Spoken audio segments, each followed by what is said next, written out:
Chapter 361. What happened to her? Simon rubbed the back of his neck, moved closer to the motionless Sherry, and waved his hand in front of her eyes. But the girl did not respond at all. Sherry's pupils seemed to have lost focus. She was hit by my 5th level mental magic deep blue dream. I don't have any good way to deal with the bugs in her body for the time being. We encountered a similar situation when we were in the outer city before. The results showed that once the bugs inside sensed the danger from the outside world, they would kill the host immediately. So I can only let them fall into a deep sleep together. When we get out, the church should have a way to solve their problems. Rob explained. Hey, is this the legendary deep blue dream, the spiritual magic that was as famous as the Eye of Enchantment? You are indeed an idol, having studied such rare magic.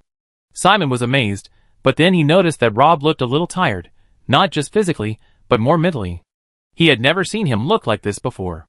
The future super mage didn't waste any words, and went straight to the point. My time is limited, so you must remember the following words. Simon seemed to realize something and stopped laughing. Even though time was tight, Rob checked Ginny's injuries first and confirmed that the girl was not in danger before continuing. The reason I came late is because I just fought with that monster outside. Simon suddenly realized what was going on. He was still wondering why Gregor hadn't been attracted by the big noise before. Was the monster killed? The future super magician shook his head. I left a magic on the brooch, and I came here because I sensed your danger, but I couldn't kill it. It was seriously injured and ran away. If I chased it, I wouldn't be able to save you. Simon was touched by what he said. My idol, you still have me in your heart. I thought you were just using me as cannon fodder. Rob returned Simon's staff to him, but he had another staff in his hand, which was Ginny's staff he picked up outside. The prospective magician would need to borrow this staff for a while. Rob reminded, don't underestimate that monster. Although Xavier and I have heard it, its learning ability and growth rate far exceed that of humans. After escaping, it will definitely find a place to quietly digest the gains of this battle. When it recovers from its injuries, I will not be able to suppress it when we meet again. Logically, I should continue to track it and completely solve it. But I still have things to do, and I have to leave for a while, so the task of killing the monster can only be handed over to you. It is now seriously injured and has less than 20% of its strength left, which is roughly equivalent to a 3rd-level professional. You have the Holy Sword, so your chances of winning should still be very high, but remember, no matter how the situation develops in the end, you only have 2 days at most. No matter what happens after 2 days, you must return to the puppet workshop and leave the rest to me. As for its hiding place, you can keep an eye on the movements of those insects. I left you a person controlled by insects at Gage's place, and he will wake up when he still has half of his magic. The future super mage paused and added, find Lolo and the little golem. You can't solve this problem by yourself. Simon also realized that the situation was urgent. He could see that Rob might have encountered some troubles on the other side. Could it be that he and Xavier didn't win or lose? This guess also scared Simon. In a duel between masters, the victory or defeat is often only a matter of millimeters. At this critical moment, Rob was able to distract himself and rush to the rescue when he found that he was in danger. Even if he was as strong as the future super mage, he would definitely pay a heavy price for doing so. This can be seen from the fatigue in Rob's eyes. Simon was a little worried, but he didn't ask the other party what the situation was, because even if he knew, he couldn't do anything. That level of competition was not something he, a 3rd-level magician, could intervene in. All he could do now was to help Rob solve the monster problem as soon as possible. Simon said solemnly, don't worry, Your Majesty, I guarantee that the monster will die. Rob nodded and said nothing more. The next moment, his figure disappeared from the room. 5 minutes later, the future super mage returned to Xavier again. In the past day, the two of them had fought in many different places, from the strange space filled with messy lines at the beginning to the huge chessboard now. Xavier did not lie. This new competition field was his territory. Here he was the undisputed king. The magic circles on his body seemed endless. Every time Rob broke one, there would always be another one waiting for him. It was like a nightmare that would never end. If it were another person, he would have collapsed in despair. However, Rob's expression was calm from beginning to end. The future super magician could counter the moves. Whenever a new magic circle appeared, no matter how complicated or unpopular, he could always find the most effective way to crack it in the shortest time. After the two fought for a while, even Xavier could not help but admire it. If this battle today was spread, it would definitely be regarded as a treasure by all magicians who studied magic circles. He never thought that one day, he would lose to others in a simple competition of understanding of magic circles. Yes, if this was just a competition, he would have lost as early as when the Ekra labyrinth was broken. Although the following magic circles were varied and unique, they could not be compared with the Ekra labyrinth in terms of difficulty. Since the Ekra labyrinth could not stump the opponent, Xavier knew very well that the following magic circles would not be able to hurt that person at all. But he was not in a hurry at all. No, perhaps it would be more appropriate to describe Xavier now as having a sure win. Although these magic circles could not kill the opponent, breaking the magic circle would consume mana and mind. No matter how strong the guy on the opposite side was, he was only one person, and as long as he was a person, he would feel tired. If he continued to break through like this, sooner or later, he would not be able to hold on. Now it had been a day since the two fought, and according to Xavier's estimation, Rob was almost at his limit at this moment. Moreover, not long ago, the future super magician suddenly committed suicide and left for more than 10 minutes, so the situation on the chessboard was reversed. During this time, Xavier commanded his chess pieces to swallow up a large area in the upper left corner of the chessboard, and Rob's remaining chess pieces were trapped in the lower right corner. The winner has been decided. According to the rules of the magic circle, if Rob does not want to lose his hands, he can only break the circle with force, but Xavier doubts whether he has enough magic power to do this in his current condition. Chapter 362. You lose, Xavier said at the other end of the chessboard. He didn't expect that the game that was originally sure to win would last another day and night. During this period, the opponent caught several flaws and created a lot of trouble. However, Rob was still unable to recover from the previous disadvantage. The final victory still belonged to him. It was not until the small area in the lower right corner was completely controlled by him that he finally determined that the boy had lost all hope of turning the tables. Rob did not speak. He had lost all his territory, leaving only a few wanderers hanging outside. However, he did not seem to have any intention of giving up. Even in such a disadvantage, he still looked normal. Xavier was not only impressed, but also alert. Considering the other party's identity, he didn't want to do anything too extreme. Defeating Rob and forcing him to leave was the best result. However, after seeing the boy's unparalleled talent and calmness, Xavier had to start thinking about a question. Is it right or wrong to leave such an enemy behind? Give up. Even if a miracle really happens, you still have no chance of winning this game. Your magic power is about to run out, but I still have a lot of magic circles. You have 3 magic circles left, right? Rob said calmly. This was the first time the future super magician spoke after the two sides fought. Xavier was stunned when he heard this, and then a hint of murderous intent flashed in his eyes. It was a very simple truth. Since a person's magic power is limited, then the magic circles on a person's body naturally cannot be really endless. Yes, although Xavier has always acted very relaxed, he has actually almost exhausted all his means. These magic circles were prepared by him for possible powerful enemies.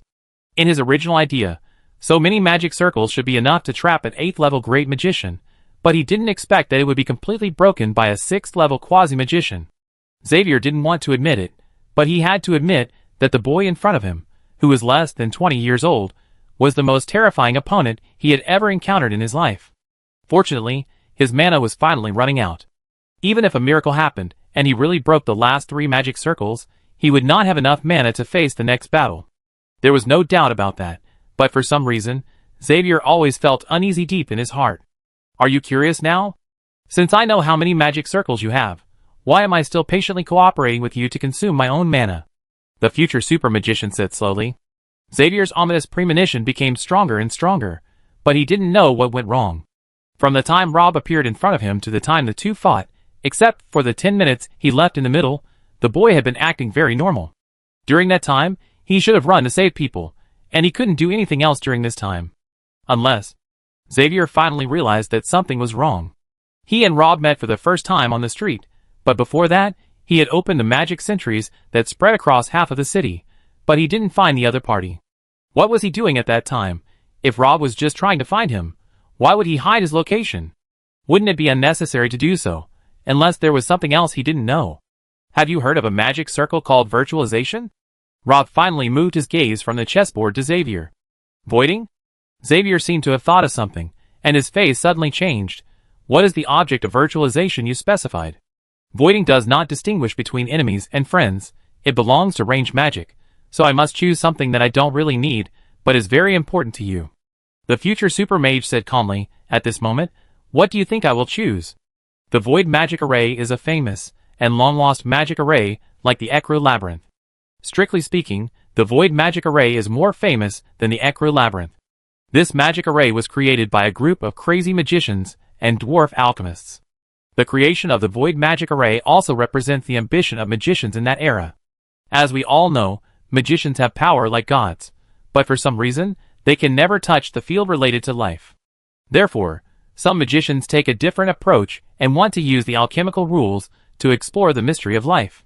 The Void Magic Array was created under such circumstances. Integrating alchemical rules into the magic circle can invalidate something in a designated area. The more powerful the virtual magic circle is, the more complex the things it can specify.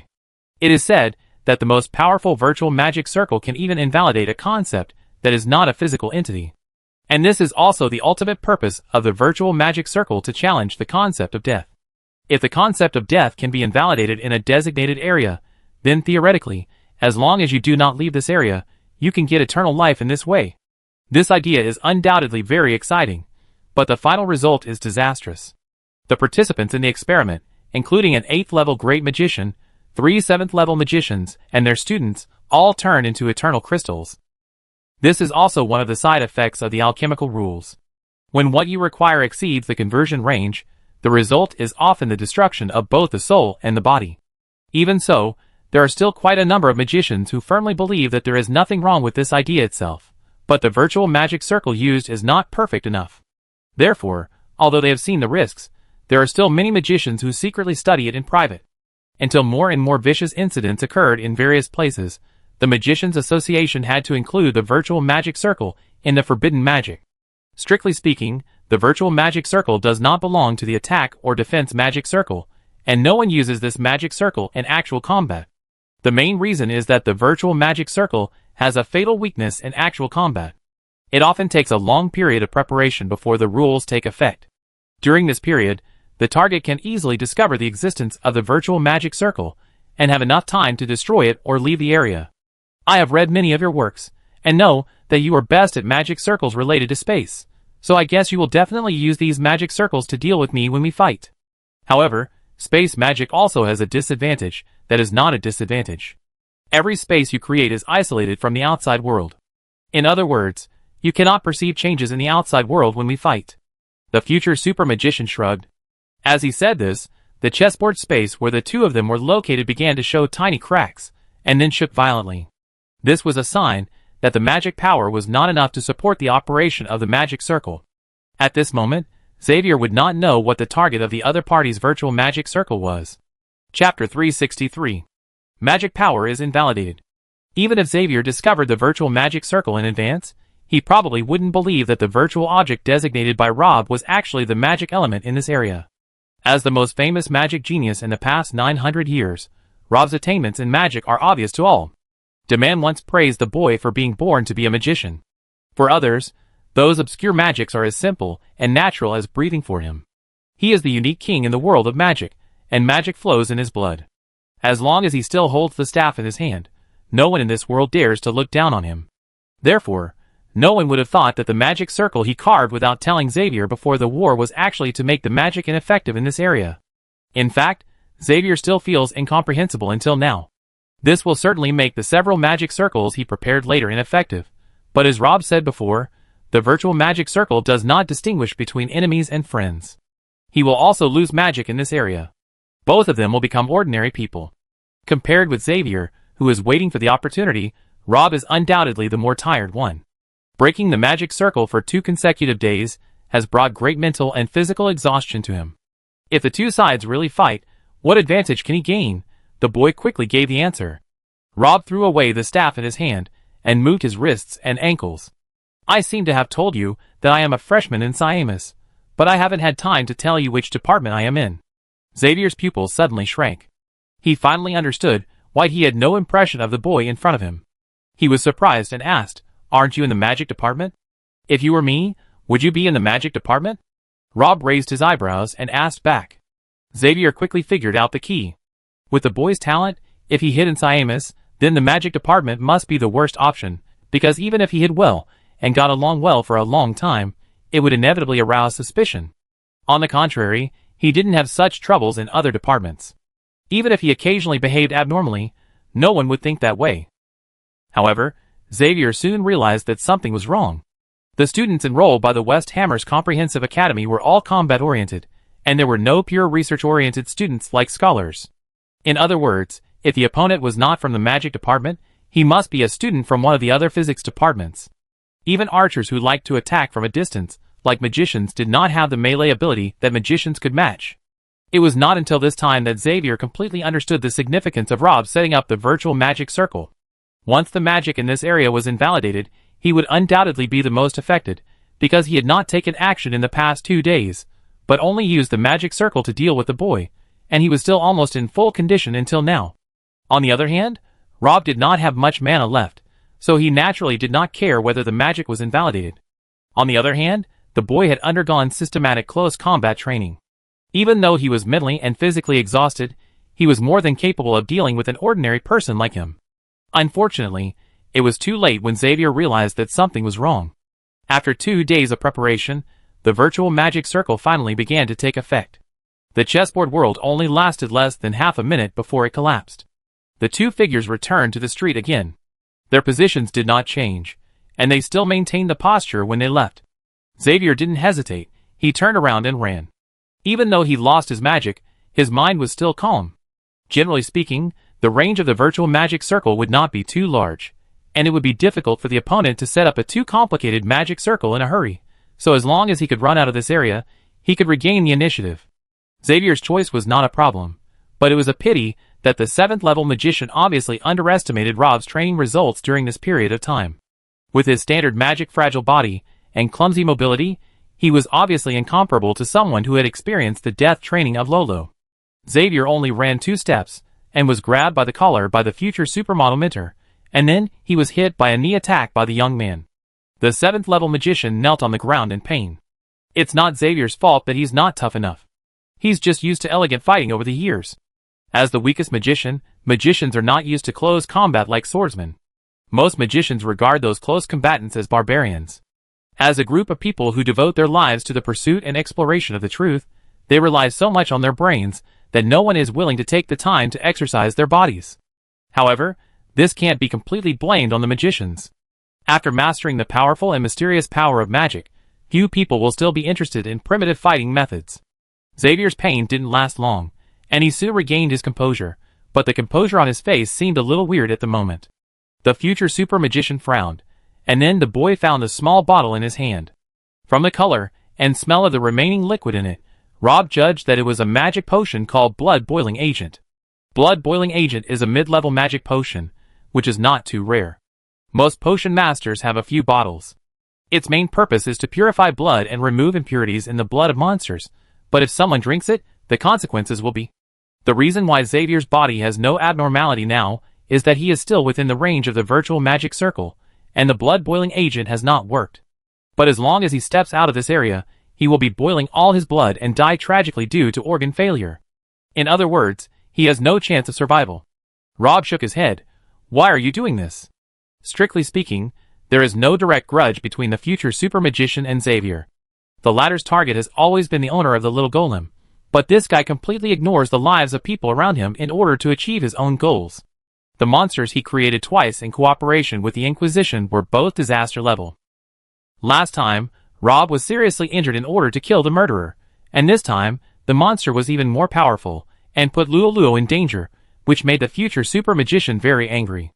Rob also thought about killing him, but considering his attainments in magic circles, it would be a pity to do so.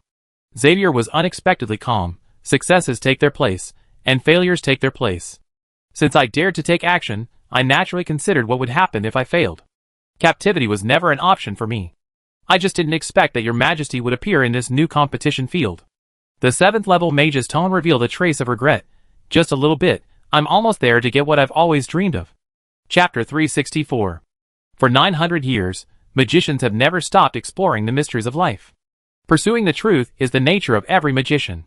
I understand your desire for eternal life, but if you abandon your humanity in the pursuit of eternity, even if you succeed in the end, the person who survives will no longer be you. Rob shook his head, and did not intend to dwell on this issue too much. You have been hiding in Siamos for so many years. You should know a lot about the guy. Can you tell me about it? My pleasure. Xavier nodded. Although he had been worried about the situation on Lolo's side, the 2-day battle with the 7th-level magician had almost exhausted all of Rob's magic power, and was mentally exhausted.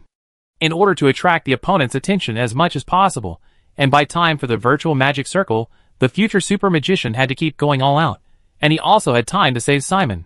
Therefore, after talking with Xavier, Rob had to find a place to rest first, and when he finished his meditation and opened his eyes, it was already the next morning. The future super magician did not delay any longer, and prepared to set out immediately to find Lolo and Simon. However, at this moment, he noticed that a team 2 streets away seemed to be in trouble. This team was very unlucky, and encountered a little monster. The black bug they encountered looked much larger than the one Rob and his team encountered in the nest a few weeks ago.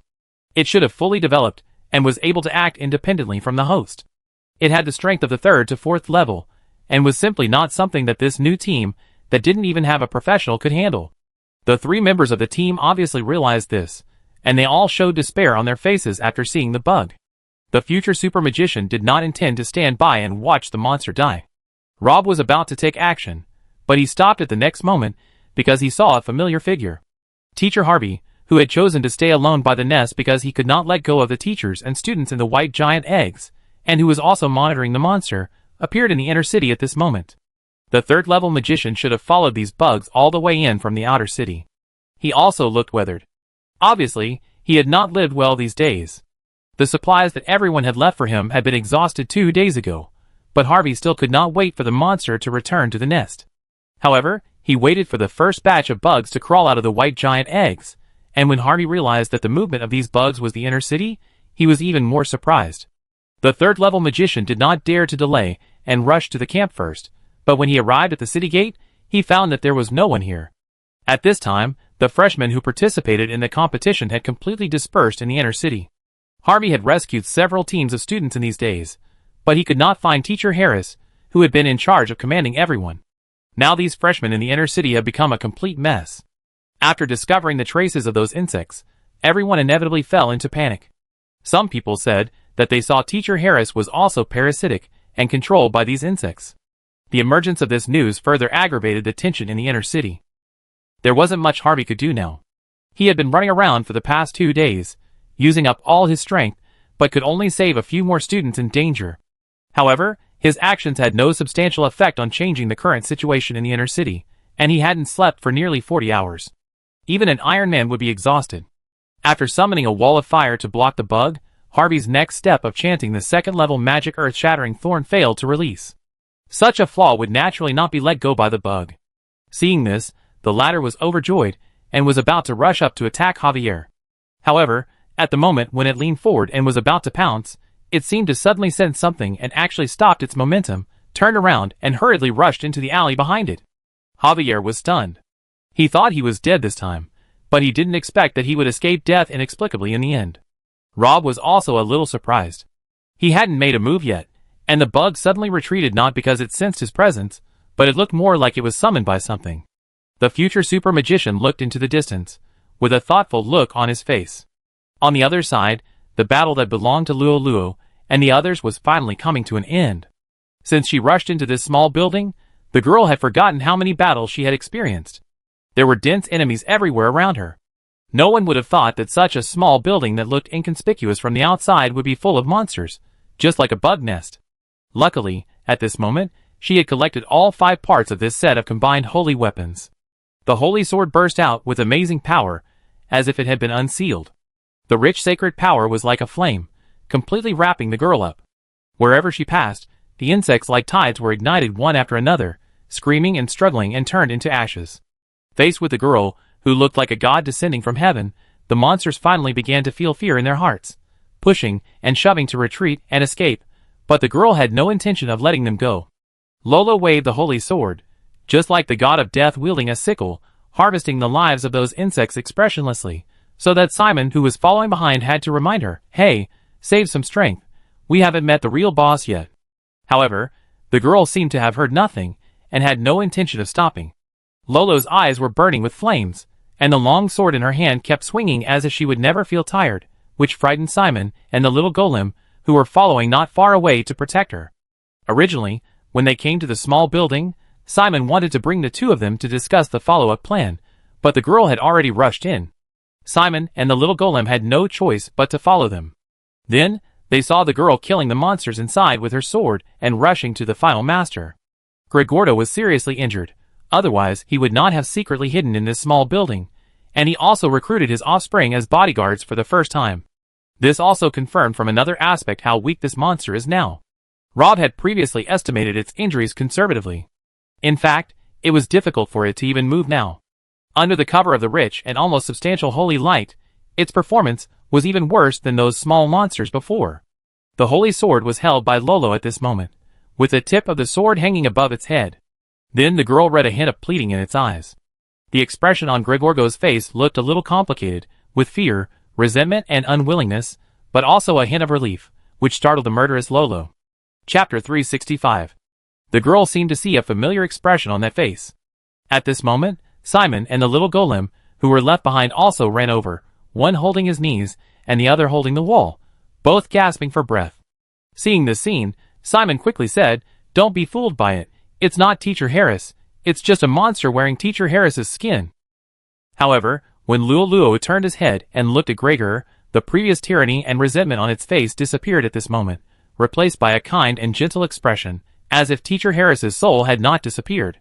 He took advantage of the monster's extreme weakness to regain control of the body. The girl's originally firm heart also wavered a little, and the holy sword in her hand did not fall. Simon said anxiously, "Go ahead, what are you still hesitating about? As long as you kill it, all the teachers and students in the freshman competition will be safe. It's just pretending to be like this to delay time. If you don't do it, the second batch of bugs will arrive." Lolo was silent for a moment and asked Simon, "Are you sure that Teacher Harris is dead?" Simon was stunned. In fact, after seeing the expression on Gregorgo's face, Simon was also in a trance for a moment, thinking that part of the old magician's consciousness was still in that body, but the current situation did not allow them to make a choice. The three people who had killed here had almost exhausted their physical strength. Even if they had the holy sword in their hands, they would definitely not be able to withstand another wave. In the end, Simon could only say, if Teacher Harris was really here, he would definitely encourage you to do this. Lolo remembered that those who were controlled by parasites often retained their consciousness, and there was a possibility of being rescued, but she didn't know whether Teacher Harris in front of her was also in this situation. The old man originally planned to leave Gudry's, after teaching this class of students, and accept his son-in-law's invitation to go to the small valley full of flowers to spend his old age. However, when an accident happened in the freshman competition, he still stood up resolutely. At that time, the prestige of the referee committee had fallen to the bottom of the valley. The old man made a lot of sacrifices to unite the remaining people. If possible, the girl hoped that he could walk out of this underground city alive. If only the guy were here, he would definitely have a way to solve this problem. At this moment, Lolo couldn't help but think of someone again. She had separated from the boy a day ago, and used the time he bought for her to run back to the theater, and found the last part of the holy sword in the box on the second floor. Later, she met Simon, who came to support her. The two of them and the golem hurried back to the place where they met Gregorgo before, and found the injured Ginny and Gage, as well as the incomplete holy sword, but they didn't see Rob. At that moment, the girl seemed to be strangled by a huge fear. She had always been afraid of a nightmare. In the dream, those people she once cared about left one after another, leaving her alone in this cold world. The cruel fate seemed to be laughing at her futile struggle. Luo closed her eyes, and let the despair in her heart swallow her up. Until half a minute later, she opened her eyes again, and the expression on her face had returned to calm. Then she said to Simon, "Let's go, let's end this." The latter was still racking his brains to think about how to persuade the girl to put the overall situation first and focus on the injured monster. He was stunned when he heard this. Simon, as the only one who knew Rob's identity, was the most relaxed of the three.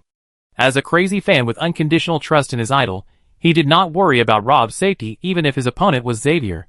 However, since Rob had told him not to reveal his identity, he could only bury what happened here not long ago in his heart. Simon told the girl that the mysterious man he had met before had come to him again.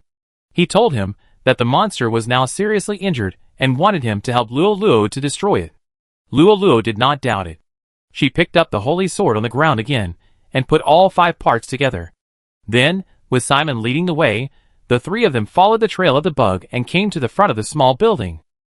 However, the third-level magician soon found that he seemed to have underestimated the impact of Rob's disappearance on Luo. The girl's calmness was more like the darkness before the dawn. Once she was involved in the battle, the momentum she showed was like a desperate avenger. Luo was completely bloodthirsty in this monster nest. Simon and the little golem a few steps away could feel the sadness contained in every sword she swung. When the girl rushed to the monster, Simon's worst fear finally happened. After a long silence, Lolo seemed to have made up her mind. She let go of the holy sword in her hand, grabbed the other's collar and said coldly, "I will only give you one chance. As long as you can answer my next 2 questions, I will swear in the name of the family to let you go, and give you half a day. During this half day, I will not track your whereabouts again." Simon was shocked when he heard this. "Hey, don't be impulsive. We can discuss the matter of Teacher Harris. If you let this monster go now, it will be difficult to find such an opportunity next time. It's not just Mr. Harris." Lolo shook her head and looked at Gregogo seriously. "I need you to tell me honestly, what did you do to the guy who stayed to stop you yesterday?" Gregogo thought he was dead, but now he smelled a glimmer of life from the girl's words, and he couldn't help but be surprised and happy. But before he could be happy, the joy on his face turned into fear, and this time the despair in his eyes was even deeper. For a moment, Lolo even thought there was something wrong with her ears, because she actually heard a familiar voice coming from behind. "Well, if you want to know the answer to this question, just ask me directly, Rob." This time, it was Lolo who was surprised. The girl turned around and saw the boy walking in slowly from outside. Seeing the face that never seemed to panic again made Lolo's nose sore. She thought she would lose him forever this time.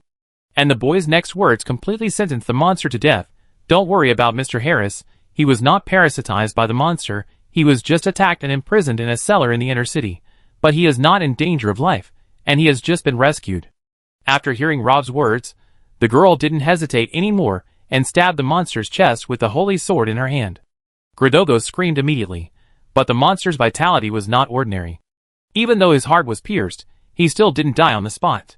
His amazing self-healing ability made it impossible for ordinary weapons to kill him. But unfortunately, what Lolo held in his hand was the real holy sword. What really caused fatal damage to it was the majestic sacred power on the holy sword, which eventually destroyed its self-healing function. The monster struggled and wailed in pain, and it took half an hour before it lost all its vitality. Chapter 366.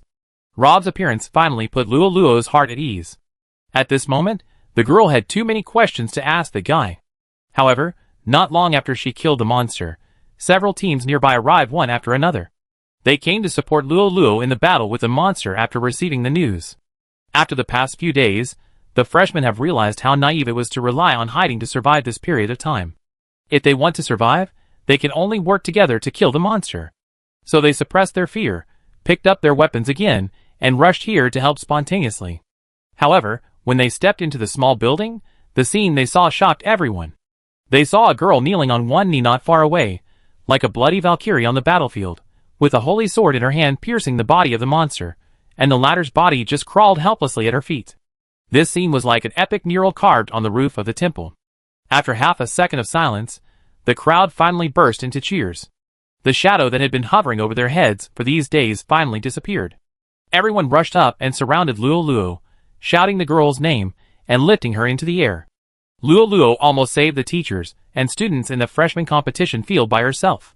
As more and more people arrived, everyone was excitedly celebrating their escape from death, and this place finally turned into a sea of joy.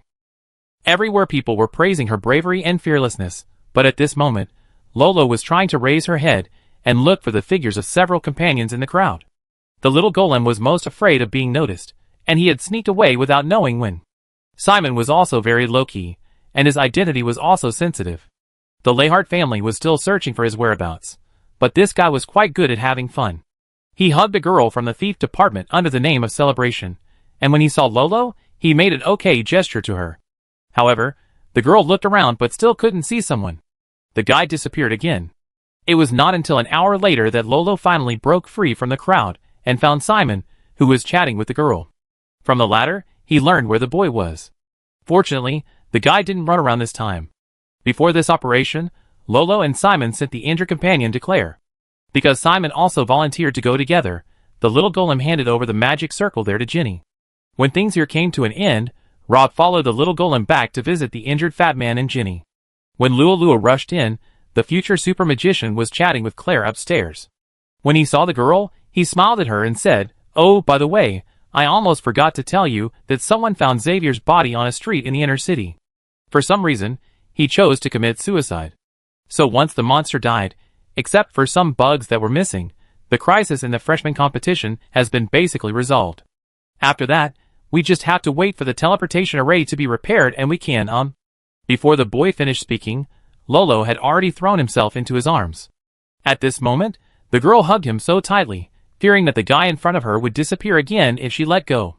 Rob was hugged by her, and a look of surprise appeared on his face. This was the first time that Lolo made such a bold move in front of outsiders. Unfortunately, Rob had no time to savor this sudden happiness, and then he was punched in the chest by the girl. Lolo looked really angry this time, and asked someone, "Are you crazy? Why did you make such a decision without authorization? Do you think your behavior is very cool? Do you know how much it will worry others?" Rob rubbed his nose and smiled bitterly. He was completely stunned by the punch. The most important thing was that he didn't understand why the girl was so angry. He had been busy dealing with Xavier before. It was Simon who disguised himself as him and followed Lolo. The future super magician had not had time to ask the latter what happened at that time. Therefore, strictly speaking, Rob was in a blackout state. Fortunately, the person involved also came in from outside at this time. As a result, after witnessing this scene, the cunning noble pretended that he saw nothing and retreated out of the door. Claire on the side watched the couple wrestling with interest. She seemed to see her own youthful days in them. Gage and Ginny on the other side were completely dumbfounded. The latter's face turned red, and she turned her head away in a hurry. Lolo's punch was not without reason. She was very angry that someone was recklessly showing off without caring about his own life. But soon the girl realized that something was wrong.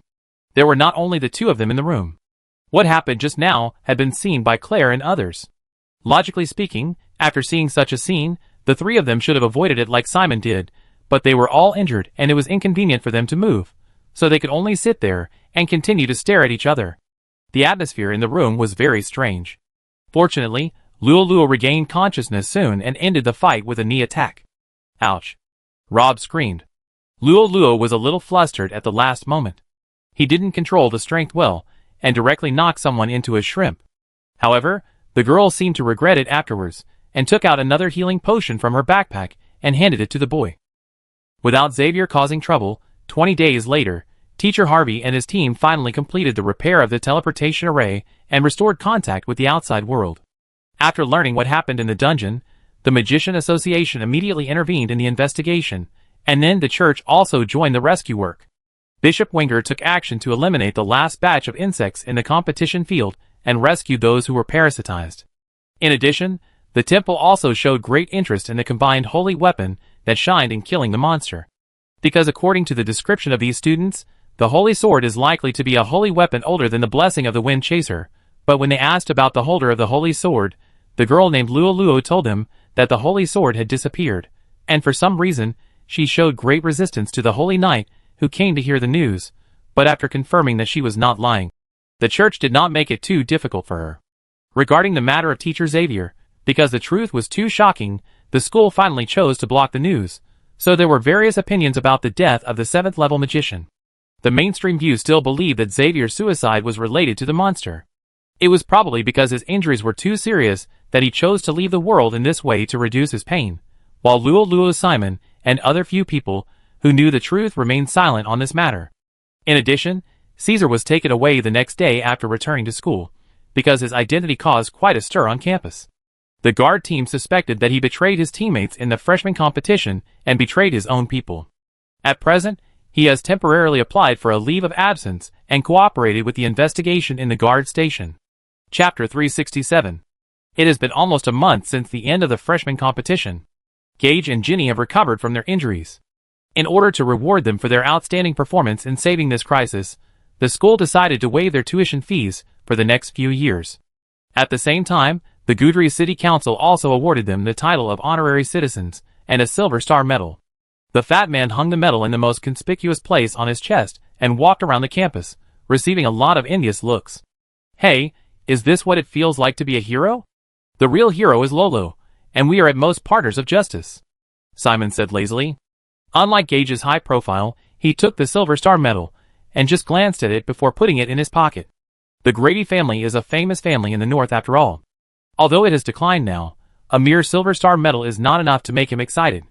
However, with this medal, he can enjoy many conveniences in Goodries, and Simon is quite satisfied with it. Seeing Rob and the other two approaching, the heir of the Grady family patted the fat man on the shoulder and said, "Let's go. The next thing we are going to receive is the real grand prize."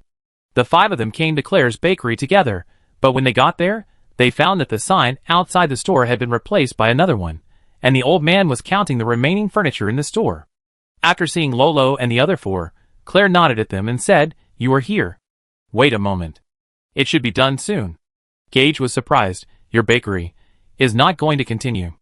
The old man nodded. "I sold the shop to someone else 2 days ago. These few days I'm just cleaning up the remaining items. If I can sell them, I sell them. If I can't sell them, I give them away.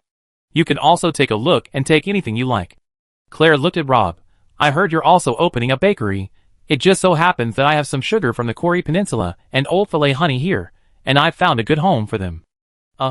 You don't want to leave Goodries, do you?" Lolo heard a hint of hidden meaning from Claire's words. It seems that the old man is not only going to close the shop, but also plans to leave the city. Claire's expression is very calm. "Well, it's almost time to leave. I came back to see my old friends, but I didn't expect to stay for 2 years. I opened this bakery to kill time. I have been living this ordinary life for a long time. I almost forgot about the past, but it seems that some people in this city have not forgotten me. Is there anything we can help with?" Ginny said haltingly. The girl was kind-hearted, and the Baird family was very powerful in the South. She thought that if the old man really encountered any trouble, the family might be able to mediate. Claire smiled and shook her head. "I'm old now, and I don't like fighting as much as I did when I was young. I'm not interested in getting entangled with those people back then. I just want to take advantage of the last few years to travel around the Dawn continent and take another look at this magical world." Gage was very sorry to hear this. It seems that from now on, there will be no such delicious bread in Goodries City. The old man smiled. "When you live to my age, you will know that nothing is irreplaceable. If a store you like closes, there will always be another one. If a girl you once loved to death leaves you, after those long nights, you can still find another girl who loves you. But sometimes, you will only fall in love with one person in your life." Rob, who had been silent, spoke up at this time. "Yes, sometimes you will love someone for your whole life." The old man repeated this sentence, as if chewing on memories, with a faint smile on his lips, and then looked at the four people. "Okay, let's talk about it later. Who of you plans to go first?" Gage asked curiously. "Can the person we meet later really fulfill our wishes? Any wishes?" "Yes." Claire nodded and looked at Lolo. "I made an agreement with the mysterious master behind you at the competition field before. He has done his part. Now it's my turn to fulfill my half of the responsibility. You can tell the guy you meet later what wishes he has, and he will naturally agree to anything he can do. But how do we know if he can do it?" The fat man scratched his head. The old man laughed. "Although he is a bad character, he is still very trustworthy. If he can do it, he can do it. He won't deliberately deceive you." "Why do I feel like I'm going to see the wishing tree?"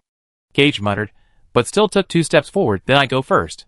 "Hey, I've already thought about what I want." The fat man was led into the backyard of the bakery by Claire. He rubbed his hands excitedly all the way. However, less than 5 minutes later, he walked out, with his head down and a frustrated look on his face. "Isn't this a lie? I said I wanted all the beautiful girls to like me, and you gave me a set of weight loss exercises and diet. What the hell is that? If I can lose weight, will I still have trouble meeting girls?" The old man could only express his regret and remind the people behind him, "Well, that guy is a lazy person, so you better make your meaning clear when you make a request." "Who's next?" Ginny raised her hand timidly. "Can I?" "Of course." Claire looked at the girl kindly. "Speaking of which, I met your father Ivan Baird more than 30 years ago. He is an upright man, and one of the few true nobles in this era. He also has extraordinary talents in territory governance, and has invested most of his energy in the family business. But don't think that he really doesn't care about his only daughter. He has written to several high-level magicians and people in the church about your problems. Many people came to see you when you were a child, but they didn't find any problems with your body." Ginny was a little surprised. "What? You said that my father had written to others about me?" "Yes, he cares about you much more than you feel. He is just not good at expressing this feeling. The old man then encouraged, I know what you want, don't worry, just say what you think after you go in. The girl nodded. This time she was in there much longer than Gage, and it took her half a magic hour to come out. The expression on her face was a little strange, as if she was both happy and confused, and a little bit nervous. The fat man was the first to approach and asked hurriedly, What's going on? Have you been deceived too? Ginny shook her head. He has agreed to my request, and said that he has a way to separate Pete's soul from my body, and make a container for Pete's soul. I've just been with Pete for too long, and I'm a little uncomfortable with the sudden separation. Chapter 368. Simon walked up to the old man and stroked his hair. Then I won't be polite next time.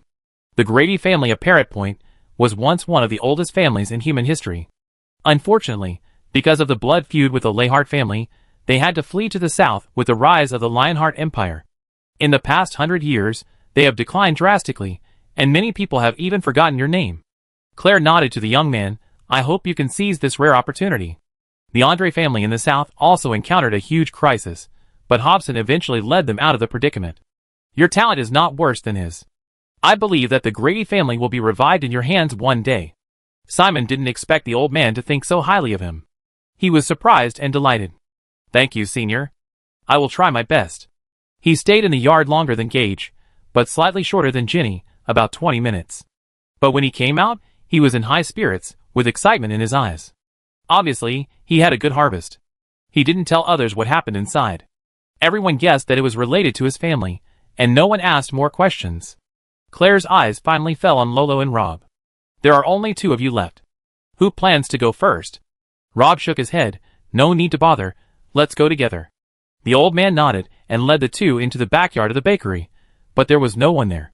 Claire pointed to a teleportation array in the corner and said, Stand up, I take you to see him. He has been looking forward to this meeting for a long time. Lolo and Rob walked onto the teleportation array, and the patterns on the magic array lit up. When they opened their eyes again, they had left Claire's yard. The new environment they teleported to was pitch black, with a damp and cold smell in the air, and a faint sound of water could be heard. At this time, Lolo's newly learned lighting technique came in handy. With the help of the soft light emitted from the top of the staff, the 2 could see the surroundings clearly. They were actually in a cave. A group of bats on the rock wall were stimulated by the light and flew over their heads. Rob was a little surprised, because from the magic fluctuations just now, this should be just a short distance teleportation array. Logically, they should not leave Gudry City, but they are now obviously no longer in the city. Where is this? After releasing the lighting technique, Luo was also looking at the surrounding environment. I should have asked Gage about the situation inside before coming in. Well, I suspect that we didn't enter the same place, otherwise there is no way to explain why the time we spent inside is so different. The future super magician remained calm in a strange environment, and his calmness made Luo feel at ease. The girl was getting more and more used to the days with the boy around her. Anyway, let's go to the place where the sound of water comes from. Rob glanced around and didn't find much. The 2 walked into the mountain along the only passage in front of them. At first, they were quite careful, but after walking a distance, they found that there was no accident, so they gradually quickened their pace. But even so, it would take some time to reach the place where the sound of water came from. As they went deeper, the terrain of the cave became more complicated. There were more and more strangely shaped stones around, and thick mosses grew on them. It was easy to slip if you stepped on them without paying attention. The 2 had to be careful. In addition, they occasionally saw some cave-dwelling animals sticking their heads out of the dark and looking at them curiously. Rob found a small spider that was extinct in the outside world, which made him more interested in the location of this cave. This place did not look like a special space constructed by magic, but more like a real world, but this world seemed to have been forgotten by people. At this moment, this is a world that only belongs to the 2 of them. The boy stopped in front of a stalactite that was more than 2 people high, and looked up at the figure in front of him. By the way, were you serious when you were in the dungeon before? What serious? Lolo asked in confusion. At the last moment, you promised the monster that you would let it go as long as it told you where I was. Rob looked into the girl's eyes, his eyes burning. You knew very well at that time, you might not be able to kill it again if you missed this opportunity, and then all the teachers and students in the freshman competition field would be in danger because of your decision. Even so, are you still willing to use this opportunity to exchange my life? Don't be so self-indulgent. I did this to save Mr. Harris, it has nothing to do with you. Lola's face suddenly turned red, and she stammered, but her reaction now was clearly the reaction of someone saying something wrong. "Oh, is that so?" The boy smiled, and did not expose the girl's lie. However, the more he did this, the more annoyed Lolo was. This guy always looked calm and composed, as if he would never panic, so in his eyes, he must be just a simple-minded idiot, and what was even more ridiculous was that this idiot would always worry about his safety without knowing his own limitations. But in return, he was teased and ridiculed again and again. The guy opposite seemed to be able to see through her inner thoughts. Rob shook his head and said, "I'm not mocking you. You don't have to comfort me on purpose. I know I'm not as smart as you, and can't do as well as you. When you were away for 2 days, I was in danger several times. I thought how good it would be if you were here. There must be a better way." The girl wanted to continue, but this time she was interrupted by the other party. "If I was the one standing there at that time, I would make the same choice as you." The boy looked into the girl's eyes and whispered, "What is this, a vow?" The little beast in his heart turned over, retracted the hard spines on his back, and revealed his soft belly. Luo's heart trembled, as if he didn't expect someone to say such a thing, and blushed and said, "Stupid. Stupid, what are you talking about?" However, the sweetness in his heart melted away, like a chocolate cake. Ahem, a guy at the other end of the cave finally couldn't stand it anymore, and couldn't help complaining, "Are you kidding me? You came to my place to talk about love, can't you take care of my feelings a little bit? This damn place is very humid. It's not good for your health to stay for a long time. Everyone cooperate, and let's end it early, okay?" Chapter 369. At the end of the cave was a small waterfall more than 10 meters high. There was a deep pool under the waterfall. The guy who was talking was sitting on a protruding rock in the middle of the pool. He looked quite elegant from a distance, but probably because he had been waiting for a long time, his back was soaked by the water vapor, so he began to complain like a nagging old woman, making the whole picture look weird. Luo noticed that the guy was wearing a very strange mask on his head. The face of an unknown creature on the mask was similar to that of a human, but the position of the facial features was very strange. The distance between the two eyes was twice that of an ordinary person, the bridge of the nose was at the center of the eyebrows, and the mouth was closer to the chin. The combination of these facial features gave people a very awkward feeling. Seeing the two people coming in, the masked man stood up from the rock and stretched out his hands. "Welcome to my secret nest. You are the first people to enter this cave besides me. Even Claire has never been here. Well, Hakrito has been here, mainly because I need someone to help me with daily care, but it is just a golem, so strictly speaking, you are indeed the first to come here." The girl frowned. "Where are Gage and the others?" "They didn't go here. In fact, you guys were teleported to different places, and what they saw there was just my illusion." The masked man's explanation confirmed Rob's previous speculation. "Why me?" This is actually the question that Luo has always wanted to ask. From the moment she received the note in the restaurant, the other party seemed to have been targeting her. Through the blue earrings, she successfully misunderstood that Mother Teresa was hiding in the secret base of the temple.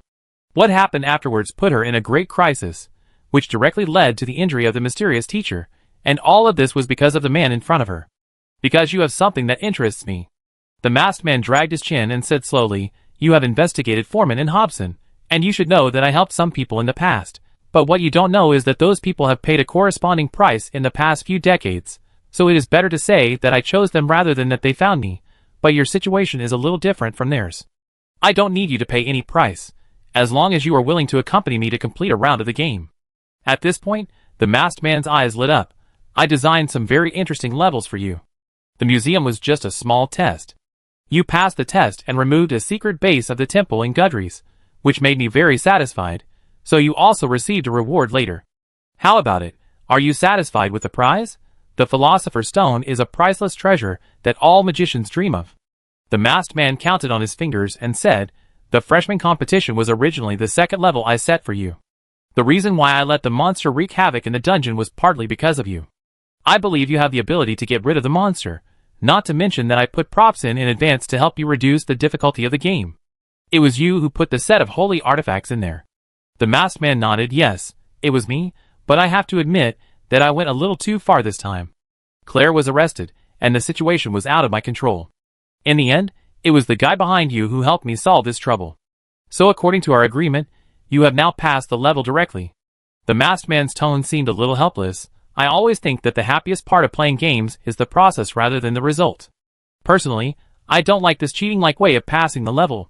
This approach seems to take a shortcut, but it will also make you lose a lot of rewards. On the other hand, I am a person with a strong sense of contract, so you can ask me any questions now. Of course, you can also choose to give up this opportunity and continue our game. I can guarantee that there will be more surprises for you later. Luo ignored the other party's temptation and asked directly, "Who are you? Why do you have my mother's lost earrings? How do you know about our Breton family? What is your relationship with the temple?" The girl's suspicion is not unreasonable, because the events of the past are a secret even in the Breton family. Only a few people such as the Scarlet Sword know about it. As for the outside world, even fewer people know about it. Perhaps only the temple knows the whole truth. Could this guy in front of him have any connection with the latter?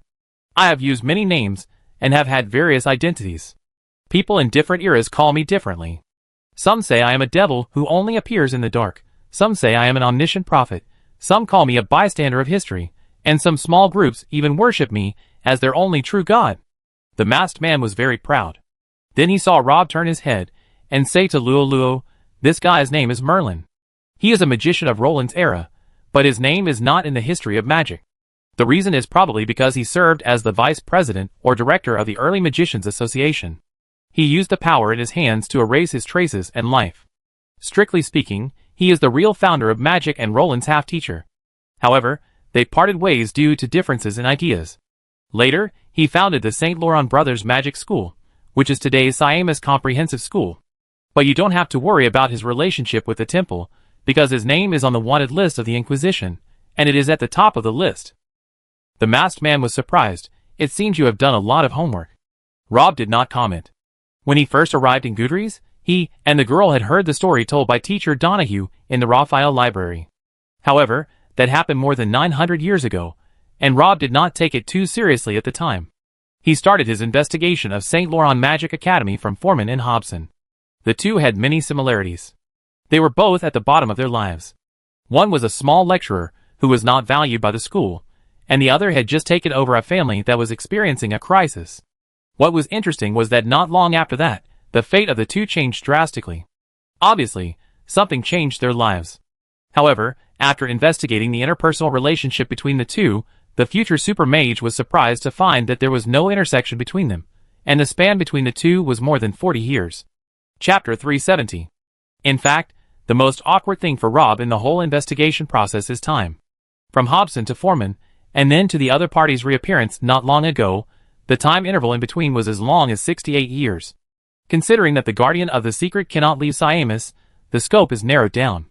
There are only a handful of people who have stayed in the school for 68 years, but the future super magician knows very well that with the cunningness of the other party, it is impossible to leave such an obvious flaw. And it was indeed so.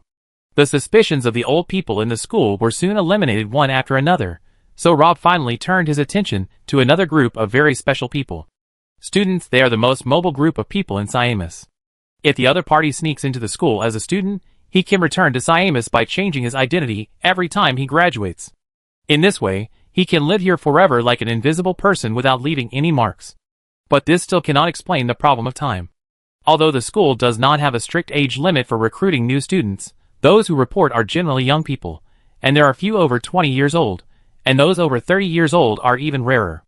A person can certainly go to school by constantly changing his identity, but if he enters Siamis as a student when he is older, it would be too conspicuous.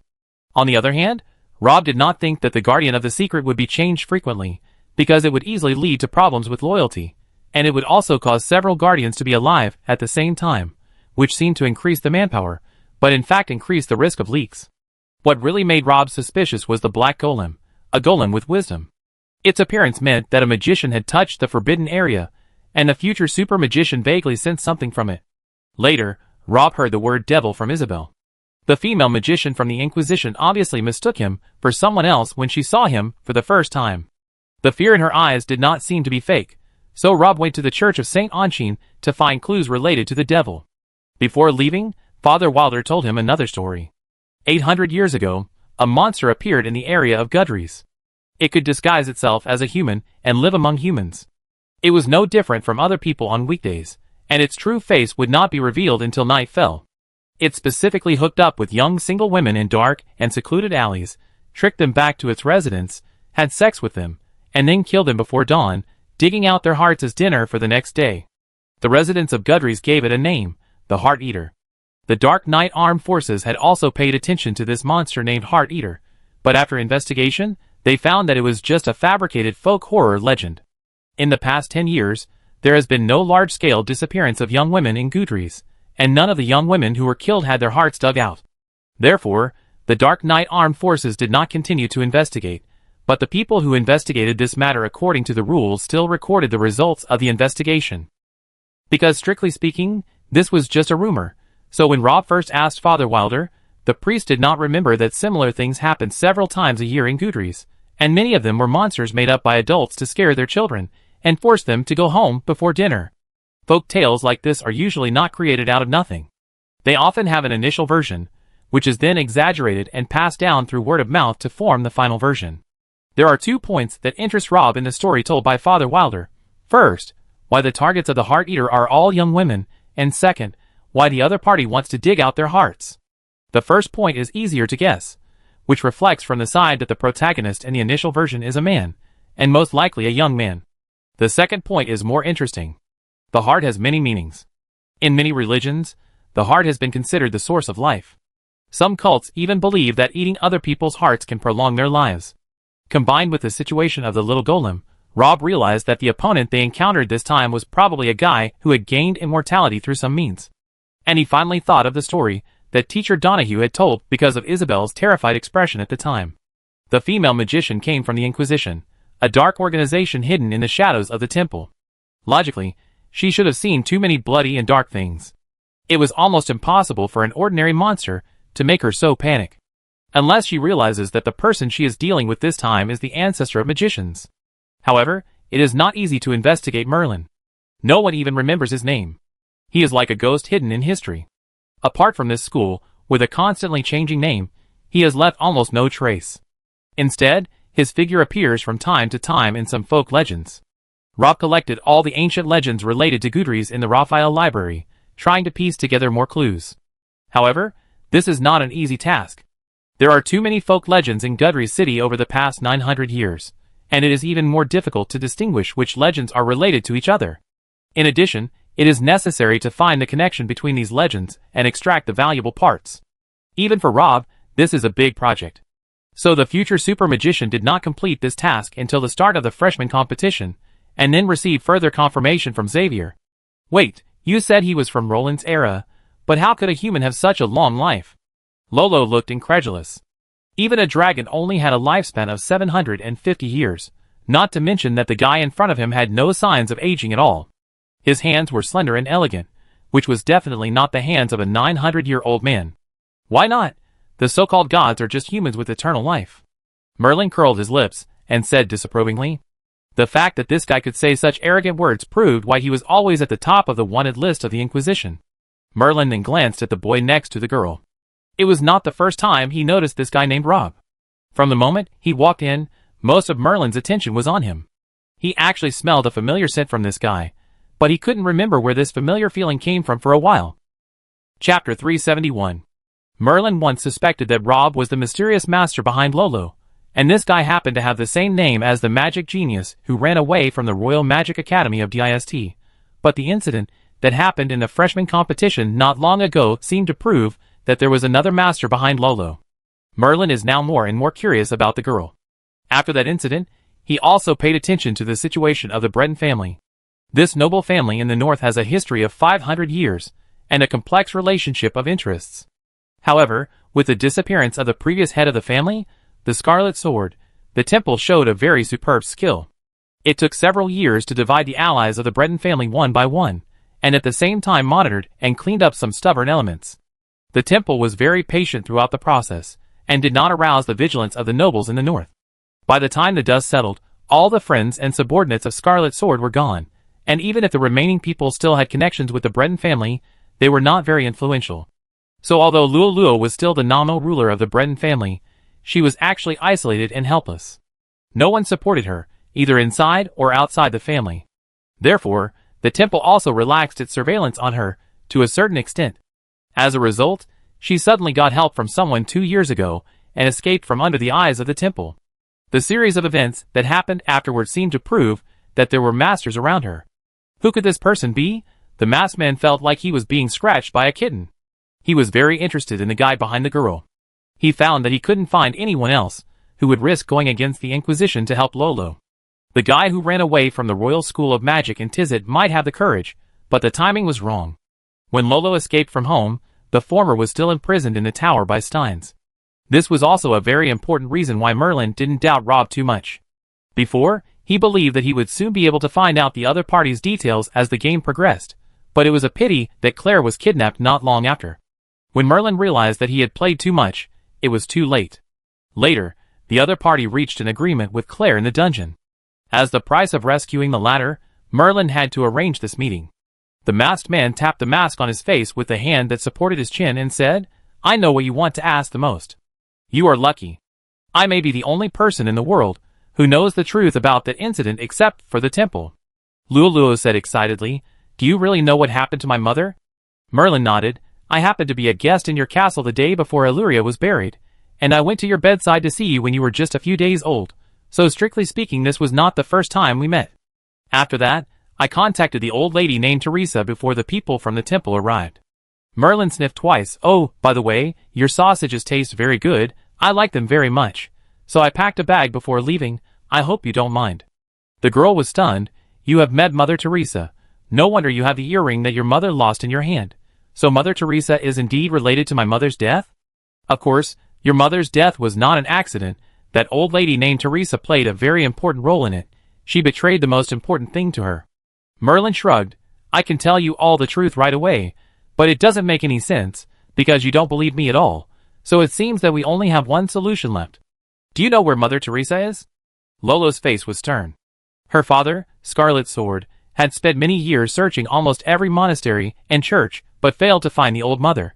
After the incident with Illyria, she seemed to have disappeared from the face of the earth. Now more than 10 years have passed, and fewer people know about the incident. The hope of finding Mother Teresa is getting slimmer and slimmer. Until she heard what the masked man said just now, a glimmer of hope ignited in the girl's heart. But after the incident at the museum, the girl has become calmer. "But how can I know that this is not another trap you set?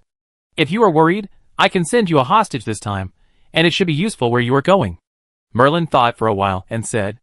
At the same time, in a basement in Gudry's city, the little golem Hekritos was admiring his newly replaced blue crystal pectoral muscles in front of the mirror. Suddenly, he sneezed and touched his nose, wondering which bastard was plotting against him again. Luo took a deep breath. "Where is Mother Teresa?" "She is in Odlin at the moment, less than 400 miles away from Gudry's." Merlin didn't play any tricks this time, and gave the answer very straightforwardly. "Odlin? What place is that?" This place name is a little unfamiliar to Luo. She has been in the south for almost half a year, and she has a certain understanding of several nearby towns, but she has never heard of Odlin, and the temple in the south doesn't seem to be called this name. Odlin is the largest prison in the south of the temple. It is located in the Kilimanjaro Mountains, surrounded by cliffs on all sides. The iron and copper content in the mountain rock is extremely amazing.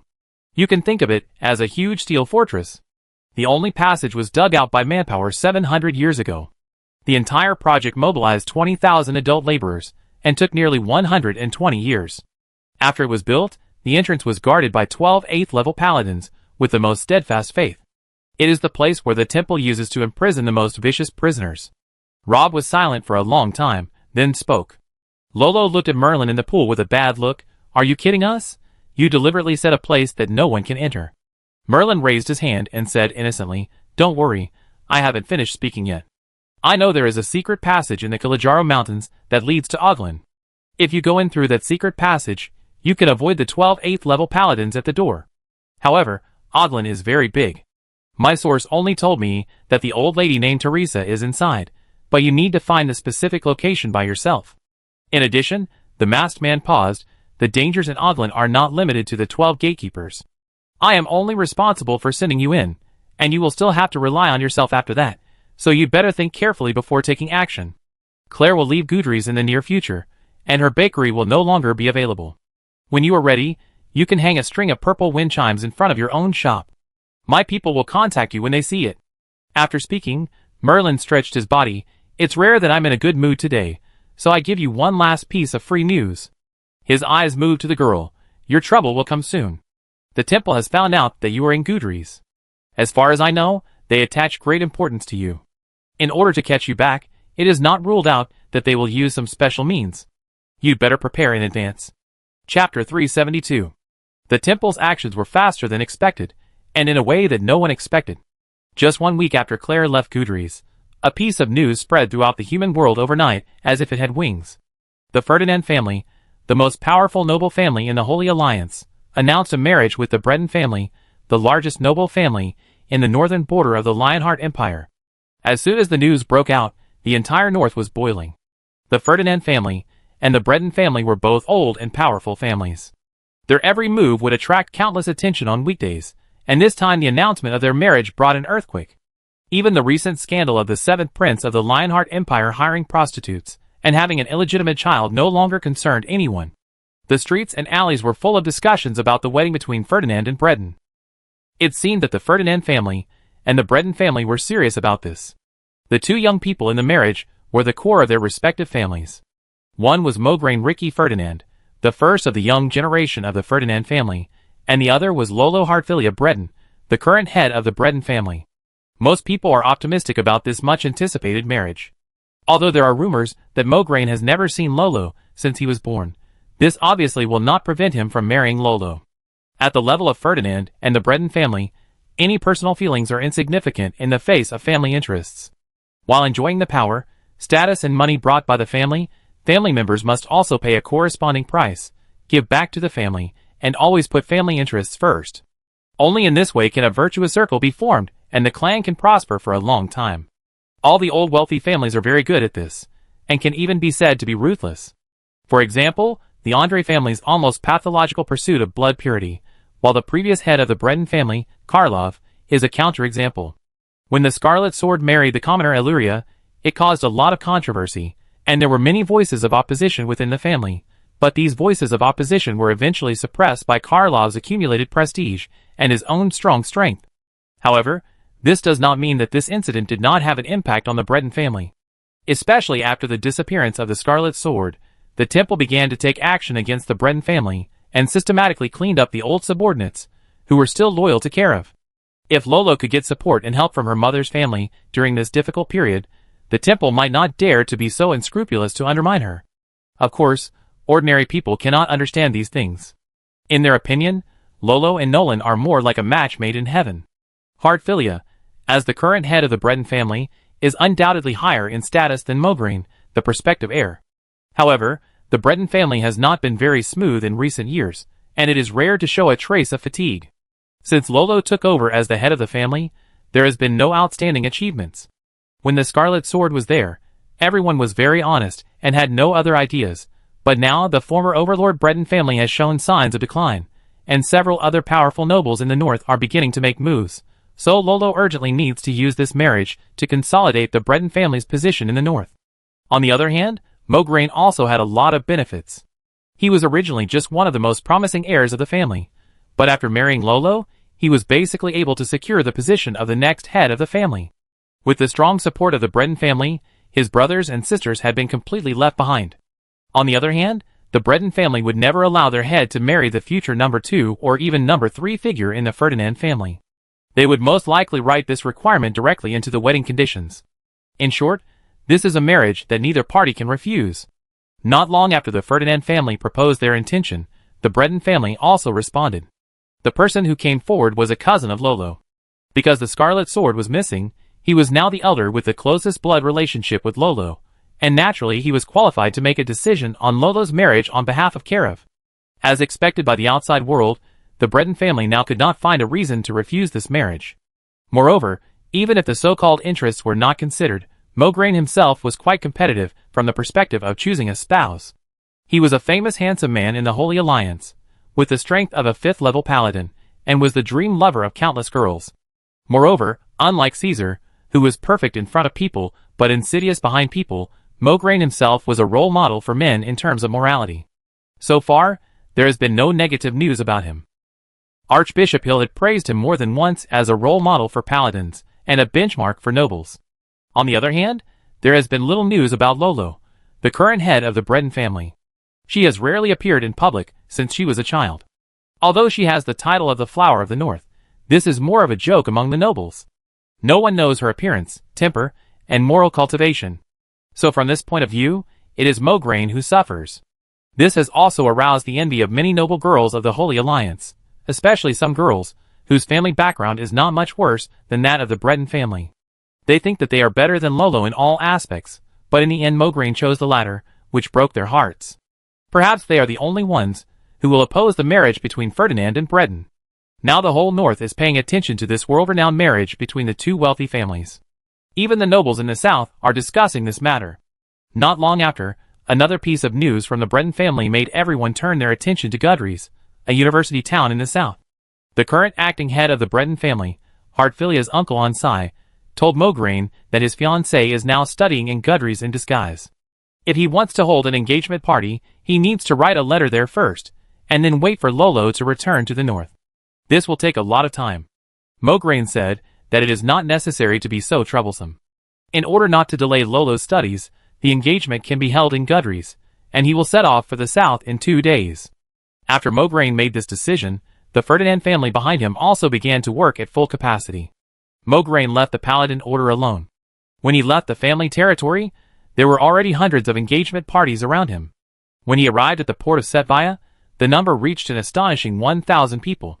With an engagement party of 120 carriages and half of the Ferdinand family's fleet, Mograine embarked on this much-anticipated marriage proposal journey. Chapter 373. Perhaps every girl has such a dream, that one day the prince in her mind will appear in front of her on a white horse from 1,000 miles away. And what Mograine is doing now is undoubtedly more romantic. The Holy Alliance and the Free Cities are far more than 1,000 miles apart. Mograine is not riding a white horse, but the fleet of the Ferdinand family. He put aside all the affairs of the Paladin order and the family, and sailed across the ocean to Gudries, just to propose to his fiancée without disturbing her studies. No girl could resist such tenderness, so the noble girls of the Holy Alliance became even more jealous of Lolo. Why could that country bumpkin from the north be favored by the god of destiny and be treated tenderly by the prince in their hearts, just because her father died early, and she took over the position of the head of the family early? For a moment, these noble girls of the Holy Alliance couldn't help but have a bold idea in their minds. However, what the other world found strange was that this marriage had already caused a lot of noise in the human world, and Mograine, the man's family, had directly led the fleet south. However, until now, the other protagonist Lolo had never said a word, and she had not even shown up. According to her uncle Ansai, the girl should be studying in Gudries City, but after looking through the rosters of so many schools in Gudries City, none of them had the name of the current head of the Breton family. Many people speculated that the girl was taking this opportunity to observe Mograine. When the time was right, Lolo would naturally appear in front of her fiancé, just like the love stories in those picture books, which might even become a good story in a few years. Lolo didn't have time to think about what would happen in a few years. She was thinking about how to get through the crisis in front of her. After more than a year of silence, the temple finally made a move on her again. If you say that there is no shadow of the church behind this world-renowned marriage, the girl doesn't believe it at all. Lolo didn't know much about Mograine, the gentleman praised by the Holy Alliance, but the Ferdinand family behind him was the great nobles in the entire north, who were closest to the church. They could become the most powerful nobles in the Holy Alliance, and it was inseparable from the strong support of the temple over the years. As for her uncle, Ans, he was the first person in the Breton family to turn to the temple after the disappearance of the Scarlet Sword. Without his help, the temple would not have been able to control the former overlord of the north in the shortest time. Later, the church returned the favor and helped Sion successfully control the Breton family after sidelining Lolo. The temple was naturally very unhappy about the girl's escape, but Ans was not necessarily happy. Although he took over the stall left by the Scarlet Sword with the help of the church, the former's personal prestige was too strong. Even if the temple helped to eliminate a group of Karev's diehards, the remaining people would no longer openly oppose him, but it was unknown what they thought in private, especially when Karev's daughter was still the head of the family. Ans found that in addition to fear and disgust, there was also a trace of imperceptible compassion in the eyes of those people looking at him. Yes, that look was like looking at a jackal occupying a tiger's cave. The people in the temple could not stay in the Breton family forever. Every day they stayed, the pressure they received increased. The pressure came from the Breton family, and also from outside the Breton family, but most importantly from the nobles in the north. So sooner or later they would leave, and on the other hand, Luo was growing up day by day, which was what Ansai was most worried about. After the temple leaves, the Breton family may return to the hands of Karlov's daughter, and his end may not be so good. Onsai has tactfully reminded the church, but the attitude of the church on this matter is very strange. They don't seem to care much about what will happen in the future. After Onsai asked several times without results, he didn't dare to mention it again. In a sense, Luoluo's initiative to leave this time actually helped Onsai, allowing his cousin to further eliminate the residual influence left by the Scarlet Sword and consolidate his current position. Without Luoluo's banner, those who had ulterior motives would lose their goals and motivation and become more easily shaken. Onsai also has the blood of the Breton family. He believes that if he is given 5 years, he can completely turn the Breton family into his own property, even if Lolo comes back later. But unfortunately, the temple behind him doesn't seem to think so. Gudrys is a very special place. Unlike the Lionheart Empire and the Holy Alliance, the Free City-State does not have a highly centralized ruler. It implements a parliamentary system. Each city has its own parliament. In addition, the Free City-State also has a united parliament. The Speaker of the United Parliament is the nominal ruler of the Free City-State. He is elected by the Parliament. When he exercises his power, he will be supervised by the United Parliament, and his term of office is only 10 years. If he does not perform well during his term of office, he may be impeached by the Parliament. The composition of the Parliament is much more complicated, including some civil servants, local nobles, magicians, military representatives, religious personnel, and even some scholars and artists. Among them, magicians are the most special group. They are not the largest force in the Free City-State, but they are the most important force. Magicians have a transcendent status in the human world. If the first magic war was the human race working together to resist foreign enemies, then the second magic war can be simply described as magicians fighting the whole world alone. The emergence of high-level magicians, especially the 9th-level super magicians, is completely destructive to the balance of power between races. This is why other races have always hated magicians, while in contrast, magicians have always been highly respected within the human race. As the birthplace of magic, magicians have an extraordinary influence in the south, especially in the university city of Gudrys, which is a well-deserved magic city, and the hometown of Roland, the ancestor of magic.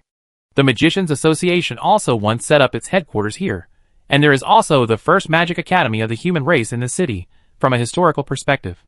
Therefore, even a powerful organization like the temple can only act low-key here.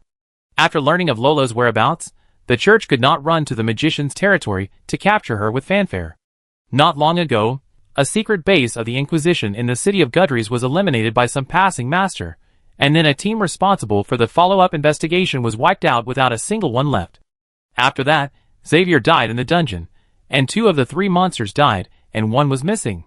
This series of events made the temple fall into silence, and it had to reevaluate the follow-up actions in Gudrys. So there is this marriage that has attracted worldwide attention.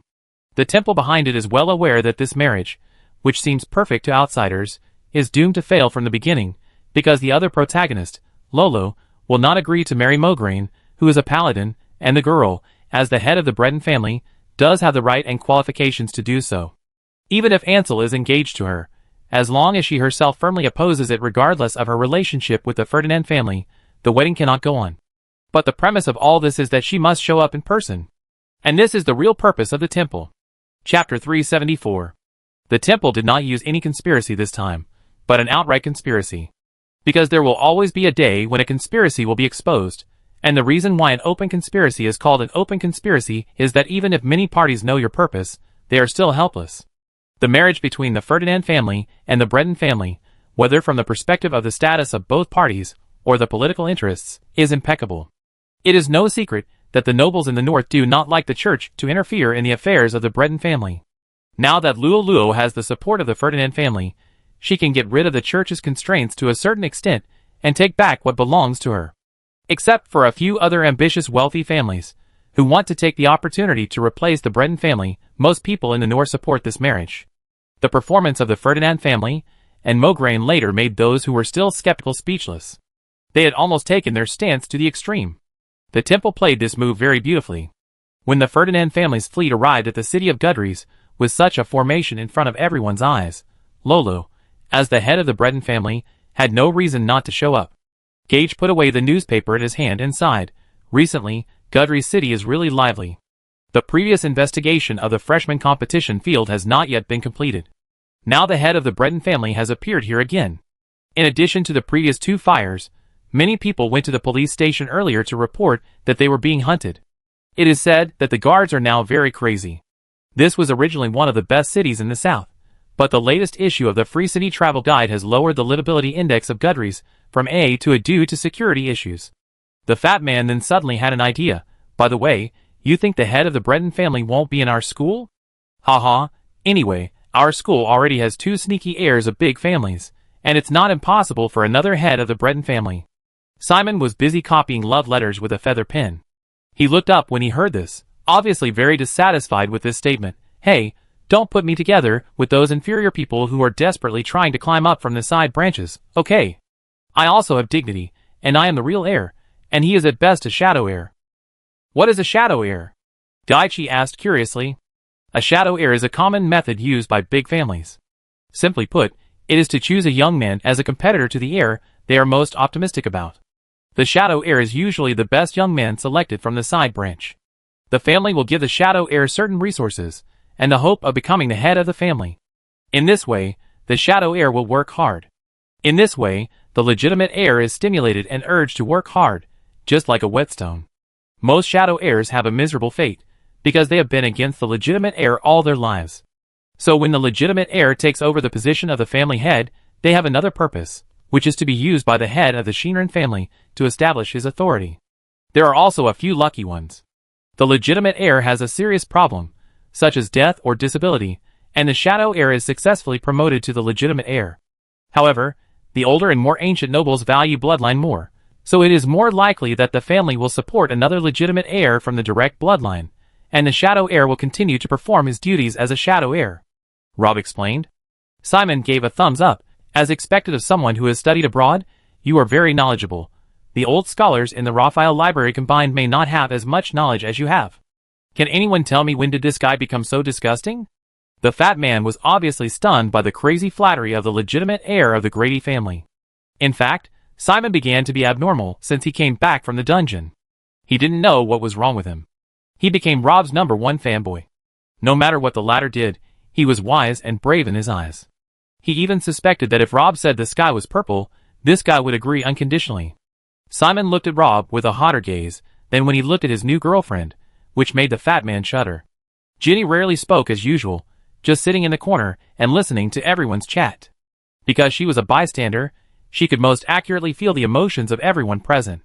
She noticed that Lolo's hand movements paused slightly when she heard about the marriage between Ferdinand and the Breton family. The girl frowned, and then Rob's explanation of the shadow heir cleverly changed the topic. Lunch was eaten in someone's bakery. Since coming out of the dungeon, such a gathering has been held once a week. After experiencing those things together, the relationship between the 5 people has been invisibly brought closer. They would get together when they had nothing to do. However, they felt that Lolo was not in a good mood today. After eating, Gage and Simon said goodbye. Ginny was the last one to leave. After taking 2 steps, the girl stopped again and plucked up the courage to say to Lolo, My family also has a certain influence in the south. If you need help, you can tell me. Luo was stunned for a moment when she heard this, and then she realized that the other party might have discovered something from her. She shook her head, hugged Ginny, and blinked at her. Don't worry, I'm fine. Because of this hug, Luo's mood also improved a lot, and when she returned to the store and saw someone cleaning the table, she completely got rid of her previous anxiety. The prospective mage looked at her. Are you no longer worried about that bastard named Mograine? There's no point in worrying. The girl took a deep breath. Fortunately, the Ferdinand family's fleet will not arrive here for another 3 months. Our top priority is to find Mother Teresa first. In addition, Mograine is not a bastard. He has always had a good reputation in the north. Although I don't know much about him, I have heard of some of his deeds. The boy raised his eyebrows. The first noble of the Holy Alliance, such a big name. Is he very powerful? Luo was a little surprised. Hey, haven't you always been familiar with the affairs of the nobles? Besides, you are also a northerner. There is no reason for you not to know the Ferdinand family. The future super magician snorted and did not comment. Chapter 375. The girl got information about Mother Teresa's whereabouts from a guy named Merlin, but considering the danger of Oglin, Rob suggested that Lolo should improve her strength first. During this period, the girl has been training according to the Richard meditation method in the notebook signed by A, and her elemental control has been greatly improved. However, due to the delay in the freshman competition, it will take about a month to use the Philosopher's Stone according to her current progress. But this does not mean that her strength will reach the level of a third-level magician in a month, because until now, the girl has only mastered one first-level elimination spell. If a third-level magician does not know any third-level magic, even if he has a lot of magic power, he will be a lamb to be slaughtered in actual combat. Therefore, according to the results of the previous discussion between the two, they originally planned to explore Oglin after the end of this school year. Firstly, it was because it would be the holiday, and he would not be noticed if he left Siamus. Secondly, he would have more time to prepare.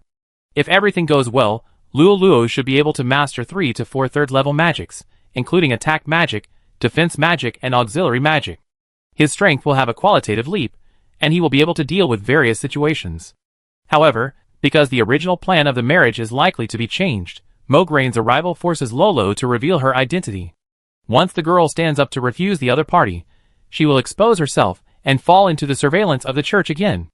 Although she is now in the Temple of Gudries, and they may not dare to attack her, with the other party's strength, as long as they find her again, they will not let her disappear from their sight again. At that time, even with the help of the secret passage, it will become extremely difficult to sneak into Ogrinch again. Therefore, the girl preferred to find Mother Teresa before Mograine arrived. The performance of ordinary merchant ships could not be compared with the fleet of the Ferdinand family. The latter could reach Gudries in 3 months at the earliest. Lolo roughly calculated that if the time required to explore Oglin was subtracted from this, she would not have time to learn the third-level magic. So after the element control test in the afternoon, the girl asked someone, "Do you know any other methods to speed up the mastery of element control or magic memory?" Rob shook his head. "The training method you are using now was invented by Richard. He is the first 9th-level super magician of the human race. His understanding of magic is far superior to that of most ordinary people even now, so you may not find a better training method than this. As for the rapid memory of third-level magic, there is indeed a way to do it, but this shortcut will have serious sequelae. I personally do not recommend you to make this choice." Luo hesitated, "But if time is really running out, I can only give it a try. I must master 1 or 2 third-level magics before entering Ogrinchi." The future super magician did not insist. "Well, how about this? According to their current route and speed, they should pass through the Ruby Islands halfway. It takes exactly 1 month from the Ruby Islands to Gudries, so when they arrive there, we will set off for Oglin, and before that, we will make preparations according to the original plan." Without a better plan, Lolo could only accept the boy's proposal. Then the girl got up and cleaned up the set of tools on the table for testing element control. This was borrowed from Teacher Harvey, and she would return it to the latter later. Rob turned and went into the kitchen and served the dinner prepared for Bevenadette in a bowl. The girl followed the boy upstairs to visit the beautiful bird, and was shocked to see that Bevenadette had changed a lot after not seeing her for more than a month. The bird was fatter than the last time they met, and had a small belly. The feathers on its wings had lost their silver luster, and were tangled together in clumps, and there was something that looked like bird droppings on them. It looked so sloppy, and the owner of this body was in a worrying mental state at the moment. Her eyes were blank, and she looked like she had lost all hope in life. It was hard to imagine how Bevenadette, who was always proud and neat, could become such a horrible person now. Luo was shocked. "What happened to it?" "Well, I locked it in this room before we went to participate in the freshman competition last time. It seems that it has stayed in a small place for too long and has mental problems.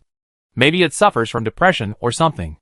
Rob put down the bowl of rice, and Bevenadette rushed down like a conditioned reflex, finishing the food at a speed of whirlwind, and then flew back to the nest with a clucking sound, staring at the opposite wall with a dull expression, looking like a serious otaku. Lolo was completely shocked. It took him a long time to come back to his senses. He asked someone beside him, "Have you been raising it as a hen all this time?" "Well, I will solve this problem as soon as possible, and find a place for it to live well." Rob also realized that this was not a solution. Bevenadette was not a cat or dog picked up from the roadside that could be raised by just building a nest at home. This beautiful bird was full of yearning for freedom, and was quite picky about the living environment around it. Only nature was its home. In the city of Gudries, it could not fly freely, and could only stay in a small bakery. The psychological damage to it over time was undoubtedly very serious. The girl left early because she had classes the next morning. After closing the shop in the evening, Rob closed the door, and was the only one left in the shop. The future super magician made himself a glass of lemonade and sat on the sofa, seeming to be thinking about something. If Luo was still here, she would be surprised because she rarely saw Rob hesitate. On weekdays, this guy was like a sophisticated instrument, always able to easily make the most rational and beneficial choice. But this time, the future super magician was rarely immersed in long thinking. Rob hadn't made up his mind until the glass of lemonade was finished. So he stood up, walked to the window, and stretched his neck and lumbar spine. The temple had obviously made sufficient preparations this time. Rob believed that when the guy named Mograine came to Goudry's, even if Lolo ignored the reputation of the Breton family and chose not to meet him, the church would probably have a way to deal with it. In addition, Oglinji's actions also had great risks. The future super magician did not forget the prophecy given to him by the goblin before leaving. There was a sentence in it to be wary of the underworld tree. Now it seems that the underworld tree on the Siamese school emblem is likely to refer to Merlin. Oglinji is the territory of the temple, so he must make the worst plan. Sure enough, he still has to go find a guy. Rob rubbed his temple. Chapter 376. Dardarian was in a good mood because today was the day for salary payment. After paying off the foreign debt he owed, he still had 2 gold coins left in his pocket, which was his living expenses for the next month. For a magician, this amount of money was a bit small, and he could only buy some of the lowest level magic materials, but for ordinary people, it was already a huge sum of money. If converted into chicken wings and fried noodles, it would probably be enough for him to eat for 4 or 5 months, so at least there would be no problem in living. The president of the Goudry's branch of the Magicians Association swore to turn over a new leaf when he received his salary. He would not spend money recklessly like before. He would rely on the 2 gold coins in his pocket to live peacefully until next month like an ordinary person, and say goodbye to those bad debts and overdrafts forever, so as to prove to those who once laughed at and ridiculed him that he, Dandelion, could also live in this world with his head held high in dignity. Then he saw the small asterisk on the sign outside the bookstore on the corner. At that moment, Dandelion seemed to be hit by something, and he could no longer look away. His legs moved uncontrollably towards the door of the bookstore.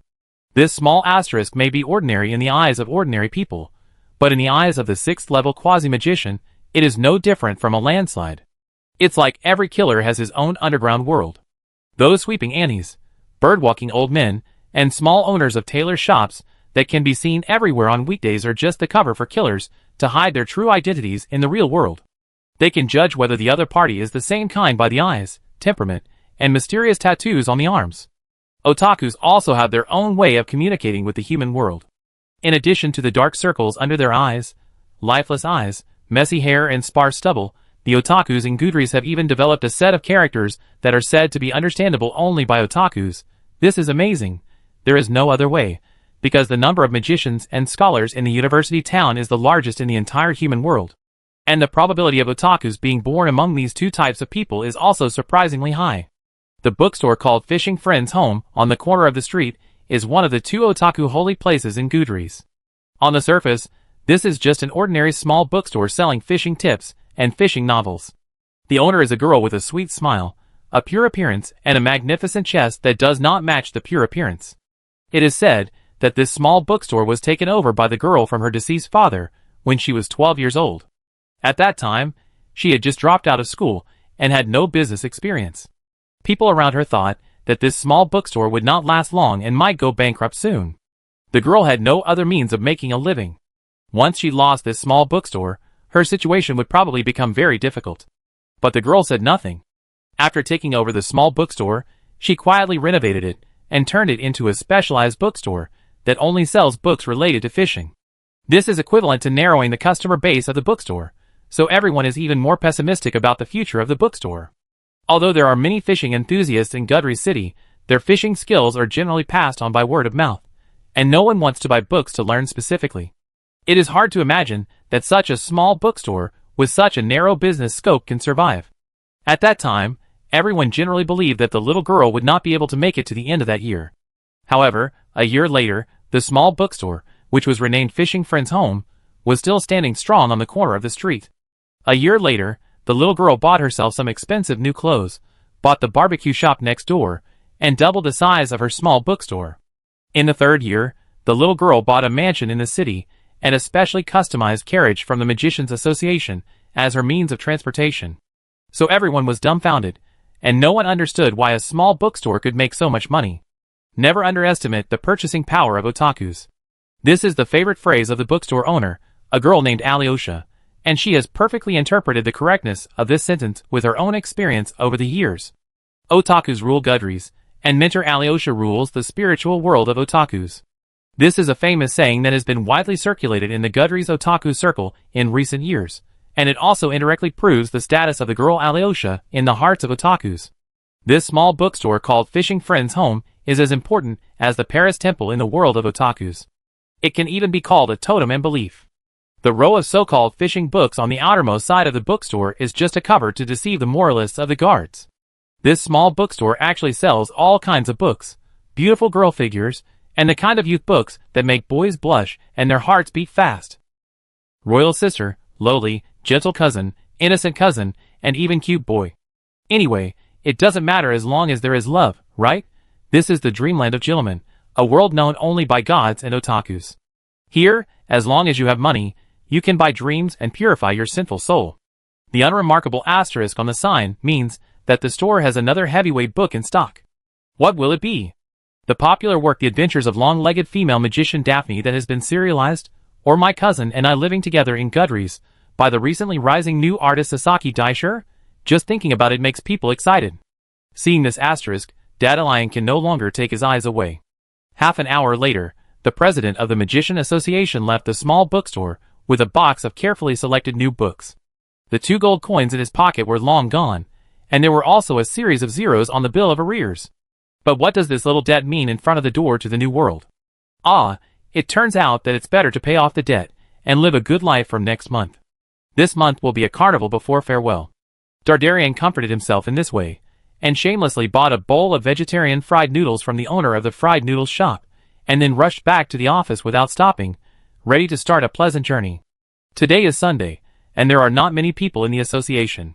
When Dardarian walked through the lobby, he nodded to Lu Ni, who was on duty, and said with a serious expression, "I will do a very important research later.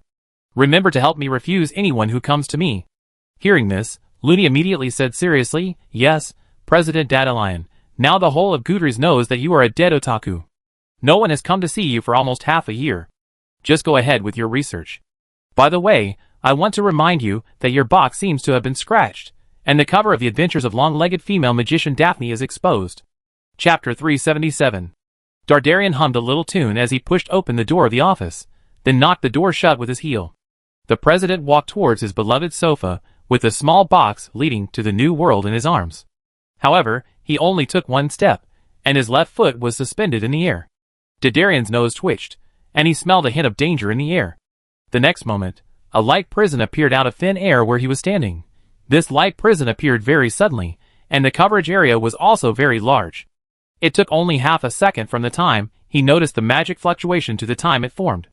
Ordinary people didn't even have time to react in this time. However, when the light prison fell, Dandelian's figure disappeared from that area. The president appeared again behind the bookcase, holding the small box under his arm, and with his other hand, he had already pulled out the staff from his waist. The sleepiness in his eyes disappeared, and he no longer looked like a nerd. Dandelion showed a rare serious expression. There was someone in his office. In the eyes of outsiders, this place might be a luxurious doghouse full of household garbage and bad publications. Well, in fact, it is true, but just like bees like to build nests, magicians also spend a lot of time on their homes because of their physical weaknesses. Every magician's magic tower is a defensive fortress-level existence. When Dandelion became a 6th-rank quasi-mage, he also obtained the right to build a magic tower. The application he originally submitted was to build it next to the girls' dormitory building of the Royal Magic Academy of DIST, but it was rejected as expected. Afterwards, probably because he was discouraged, he just found a place to fool around with a job. Not long after, he was sent to the south by the Magicians Association, and the magic tower was naturally no longer used. So strictly speaking, this luxurious office of the Gudries branch of the Magicians Association is his real base. Dandelion spent a lot of time on this little nest of his. In addition to the defense facilities that were already in the offices of the president and vice president, he also made additional modifications. Dandelion has used his authority as president to find a lot of interesting things in the association's warehouse over the years.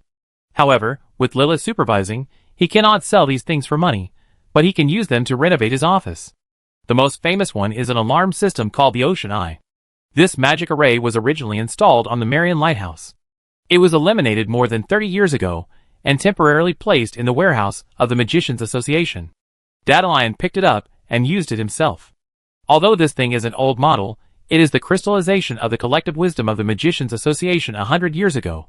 Even now, it is one of the top magic devices. The reason why it was eliminated is purely because the city council has too much money to spend. Compared with the first generation, the second generation of the ocean only adds an evil detection function.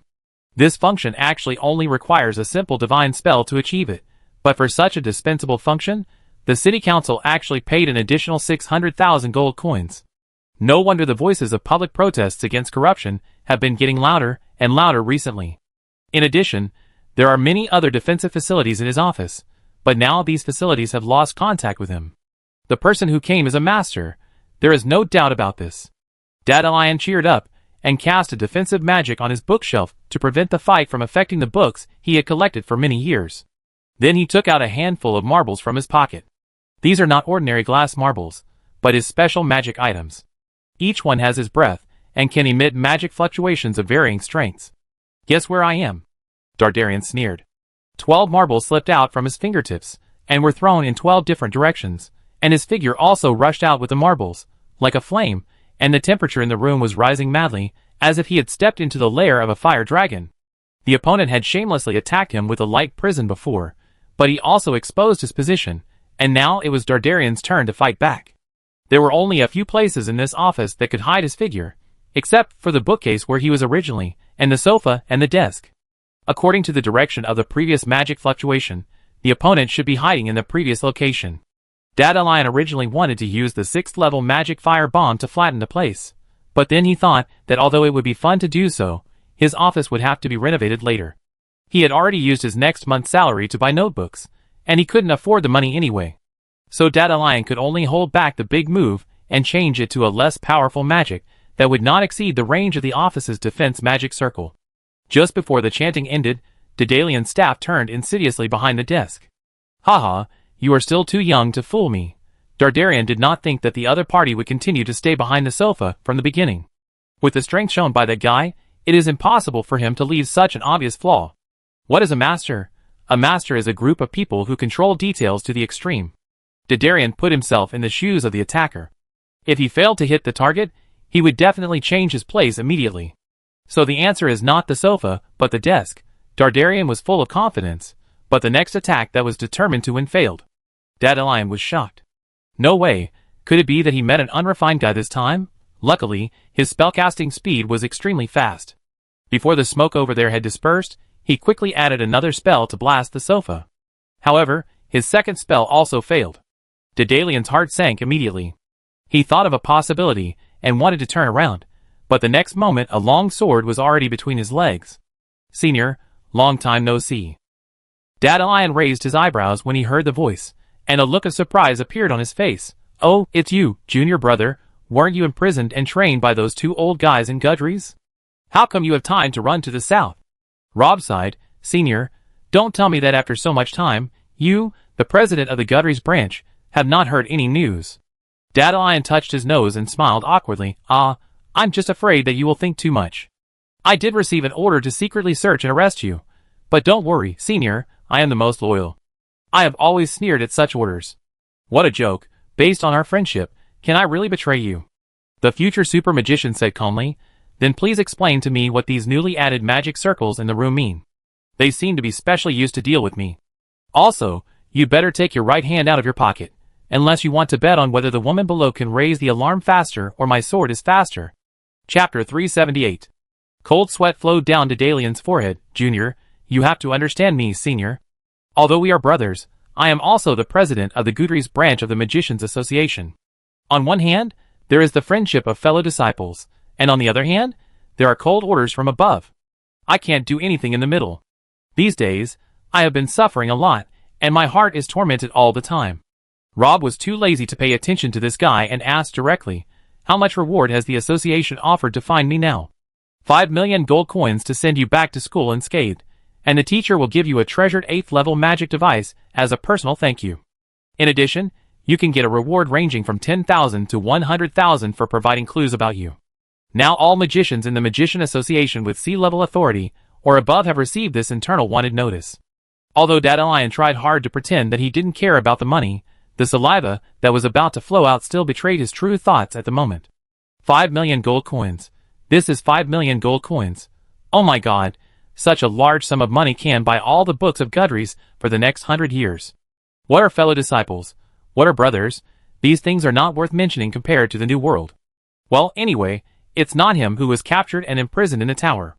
Seeing that his little abacus was discovered, Dandelion simply gave up his disguise, and said, "If I don't make this money, someone else will." How long do you think you can hide with a reward of more than 5 million? Anyway, you will definitely be caught in the end, so why not let me, your senior, take advantage of you? At worst, we can split the money 60 to 40, 60 to 60, and 40 to 40. Someone took a peek at the boy and found that he didn't react, so he changed his words and said, 50-50. Or 30-70, 30-70 is my bottom line. At worst, I will spend some time to rescue you later. I don't need money, thank you. The future super magician said politely. I almost forgot that your expenses at school are borne by the Magician Association and the royal family. You don't need to pay at all. Dandelion slapped his thigh, but I need one, senior. Look at me, I am still single at this age. The house prices in Gudries are so high that I can only sleep in the office. No kind-hearted family is willing to marry their daughter to me. I am afraid that I will not be able to find a wife even when I am 40. Well, you don't care about this kind of thing, right? But even if you don't care about it, you should care about your own future. Young people should start saving money early, and buy some real estate to prepare for retirement in the future. I already have a bakery in the city. You are welcome to come for tea when you are free. What? Are you kidding me? When did you come to Gudries? Why did you buy a house so quickly? I have been here for so long, dedicated my youth to this city, and made so many sacrifices, but I can't even afford a house. So, who are the idiots who run this city? Why has it degenerated into this state?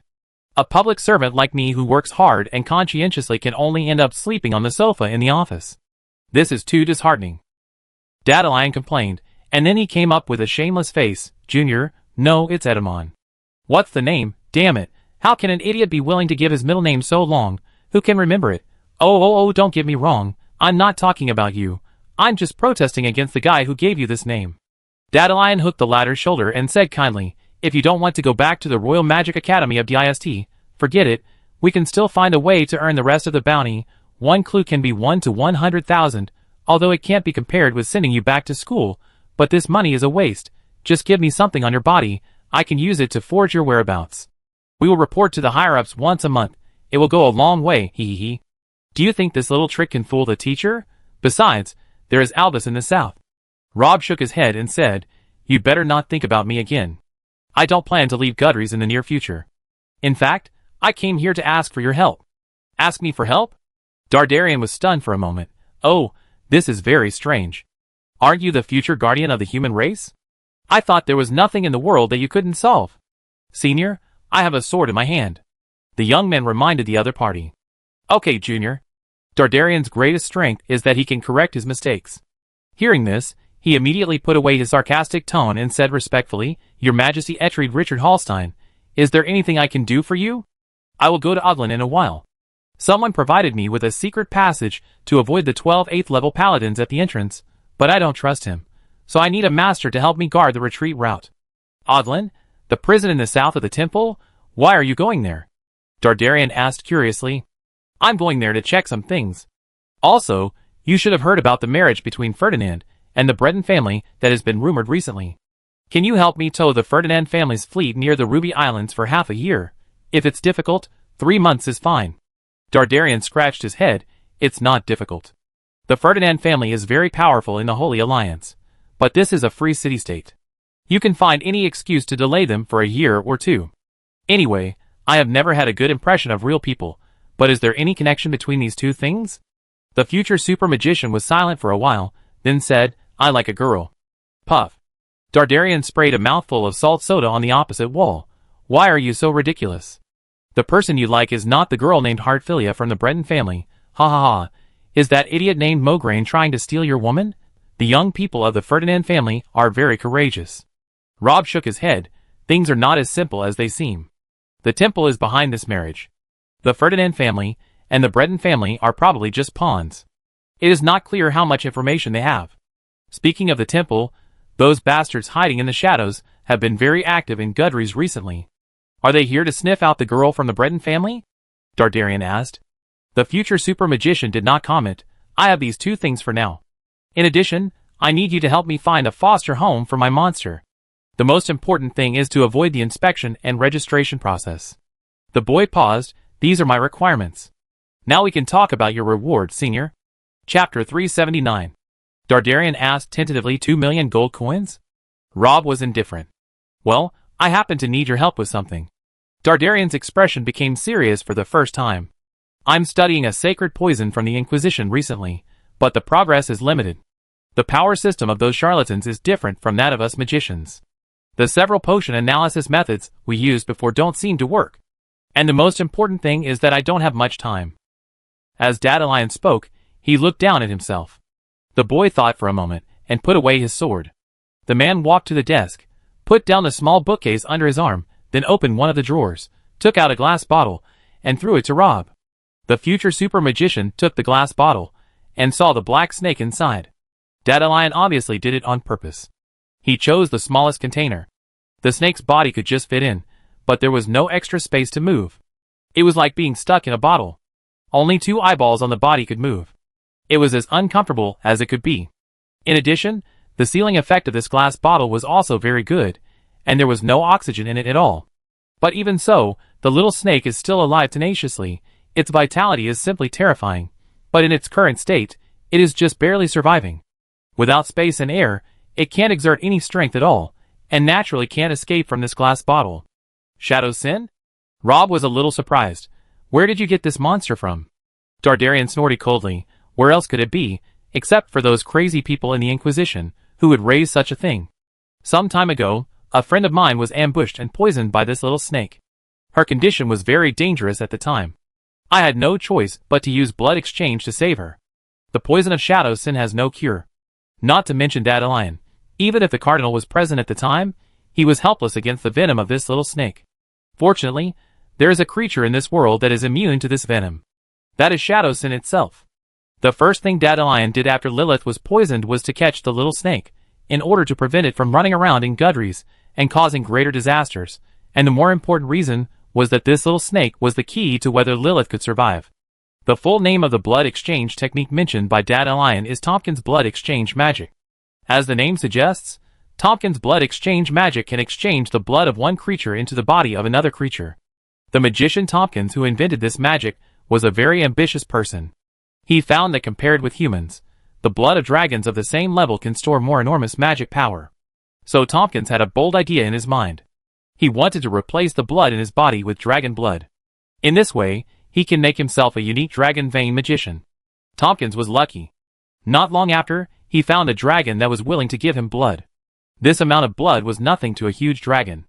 It was about the same as the amount of blood that would come out of a human being's hand when a needle pierced his hand. However, most dragons would not give their blood to humans because it was a matter of dignity. As the most powerful creatures with the longest lifespan in the Dawn continent and at the top of the food chain, how could they bleed for lower creatures? However, Tompkins found a dragon that was easier to talk to. This female dragon was still a young dragon according to the age of the dragon clan. It happened that her relatives came to visit her in the past 2 months, so she readily gave Tompkins 2 buckets of her own blood. Unfortunately, the latter's final ending was tragic. The magic power contained in the dragon's blood far exceeded the limit that Tompkins could control.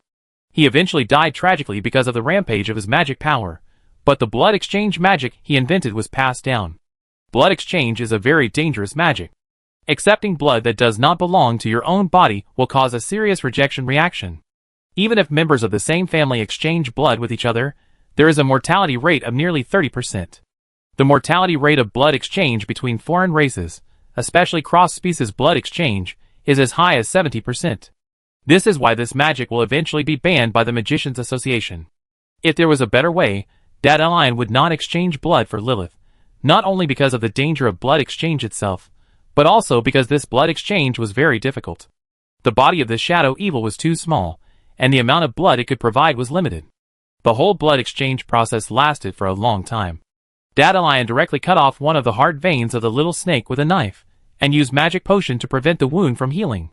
It took 7 days to complete the blood exchange. The shadow evil is indeed a monster from the abyss. It was given blood several times its body weight, and it didn't die. However, after a week, it was only left with one breath. It was almost squeezed into a snake. It has been sluggish until now, and has not recovered. Not long after the blood transfusion, Lilith developed a severe rejection reaction. Dada Lion sealed off the laboratory on the 2nd floor of the association, and did not allow anyone to come up. He stayed in the laboratory for those days without leaving or closing his eyes. Dada Lion was relieved until he saw the female magician open her eyes half a month later. However, before he could say anything, Lilith fainted again. This time, the female magician was unconscious for a longer time, and from her expression, she seemed to be suffering from great pain. Even in her sleep, she could not get rid of the severe pain in her body. It was 3 weeks later when she woke up again. Dedalian's face was very ugly. Damn, I was careless this time. In order to control those monsters, the Inquisition put a very strong holy poison on them. This poison is hidden in the blood. I was in a hurry to save people and forgot about it. After Lilith changed her blood, she was also poisoned. This is my mistake, so I should be responsible for it. It is said that the blood of the punishment knight can delay the onset of this holy poison. If I had known that, I would have left a survivor that night. Dada Lion was very regretful. Those rats are very good at hiding. I can't even find any trace of them in the city now. What do you need me to do? Rob asked directly. Since they are unwilling to show up, I can only take the initiative to force them to show up. When Dada Lion said this, the cynical look on his face had long disappeared. The whole person was like a long sword drawn from its sheath. He gently uttered a name, Motli Sable. I need your help to kidnap this old man. Chapter 380. Motli Sable. Dardarian introduced, one of the 17 archbishops of the temple, the second most important figure in the church in the south. This old guy is not a good guy. The temple has been committed to expanding their influence in the south over the years. Motlis is the specific executor, responsible for coming forward to win over the dignitaries for the church. This old guy is a socialite, and his work results are still very good. There are even many of their people in the Gudry City Council now. The last time a killer appeared in the city, they were able to cover it up. The body of the monster was later secretly transported out of the city by them. But Mortellus would do anything to achieve his goal. He knew what those nobles liked, so he did a lot of dirty things to cater to them, and even developed some new games to satisfy those perverts. His reputation within the church was also very bad. There were rumors that he had forced some young nuns to go to the mansions of some noble old perverts late at night to preach doctrine. Some nuns came back the next day in a trance, and committed suicide not long after. He was the most notorious of the 17 archbishops. Even in the temple, there were many people who hated him, but the Pope had always trusted him. He was the most loyal old dog of Anfanarv. He should have many shameful secrets in his hands. If these secrets were leaked, it would have a serious impact on the reputation of the temple. So as long as we kidnapped him, the Inquisition would definitely send someone to rescue him. Dada Lion paused, but this old man has many masters around him, and he is an 8th level priest. I am not sure if I can do it alone. It would be best if you are willing to help. Even if there is any accident, we can definitely handle it. Rob nodded. As long as you don't reveal your identity, there should be no problem on my side. When do you plan to take action? The old man is now a guest of the Myron family in Shilin City. There will be a dinner party in Gudry's in half a month. It is jointly organized by the prospective heirs of some large families in the south. It is mainly used to connect with each other and prepare them for the hypocritical adult world. While introducing the situation, Dada Lion did not forget to mock the big families in the south. There are many such dinners every year, and the content is similar, but this year is a little different. The little ghosts will take this opportunity to celebrate the birthday of a girl. The family behind the girl controls half of the trade and transportation in the south, and is a partner that the temple has been striving for. So this year's party, Mortellus should go with the young master of the Myron family. The other party is an 8th level professional, 2 levels higher than Dada Lion, but the latter did not take Mortellus seriously when talking about him. The priest profession is rather strange, lacking in offensive capabilities, which is not improved even by high-level priests, so the strength of Motlis himself is not terrible. The real trouble is the guards, who have been following him, especially the Holy Knights, a profession unique to the church, who can often burst out energy far beyond their own with the blessing of the priest. The temple also knows that Motlis is not well received, and even many people in the church want to get rid of him, so the Pope has specially improved the guard specifications to protect his personal safety. Mothlis, a bishop, enjoys the guards of the cardinal level, which is also unique in the temple. There are 2 8th level Holy Knights and 13 7th level Holy Knights in the guard team equipped by the church for him. In addition, there are masters recruited by Mothlis himself. Such armed forces in the hands of the archbishop can already face an army head-on. This old guy is very alert. At least one of the 2 8th level paladins is guaranteed to be with him 24 hours a day. It is likely that he will bring both of them to this kind of dinner. But the good news is that the 13 7th level paladins should stay outside, and Mortellus can't bring too many people, otherwise it would be disrespectful to the master. In addition, in such a crowded environment, he is likely to bring a high-level thief to guard in the dark. This is a good opportunity for us. It can be seen that Dandelion did not suddenly attack Mortellus on a whim. He had done a lot of homework in advance, and turned over the old bishop's background. Even without Rob's support, he would probably do this alone. The temple's sneak attack on Lilith completely annoyed Dandelion, so the lion who had been napping in the south for many years finally showed its claws. If there was a third person in the office at this moment, he would have fainted after hearing what the two were discussing. Kidnapping a bishop, who was the second most important person in the southern temple, an absolute high-ranking official. The two people who were about to do it were the president of the Magic Association's Gudrys branch and the future patron saint of the human race, the most outstanding genius of the Magic Association in the past 900 years. If one of them was not careful, it might even trigger a war between the two giants, the Church and the Magic Association. But Dandelion didn't care about such things.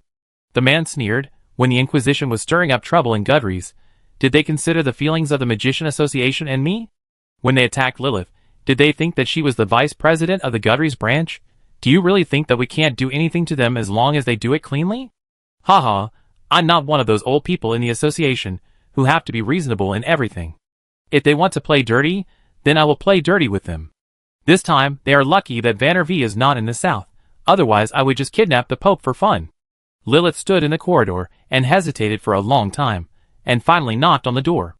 After about half a minute, a messy head stuck out from inside. Seeing this familiar face, the female magician felt a little complicated, but her expression did not change. President Dandelion, can I come in? The other party was also stunned when he saw her. Hey, President Lilith, aren't you taking a hot spring bath in the sanatorium on the outskirts of the city? Dorothy said that you were in a coma for too long this time. It's best to stay in the sanatorium for 2 months to adjust your body before working.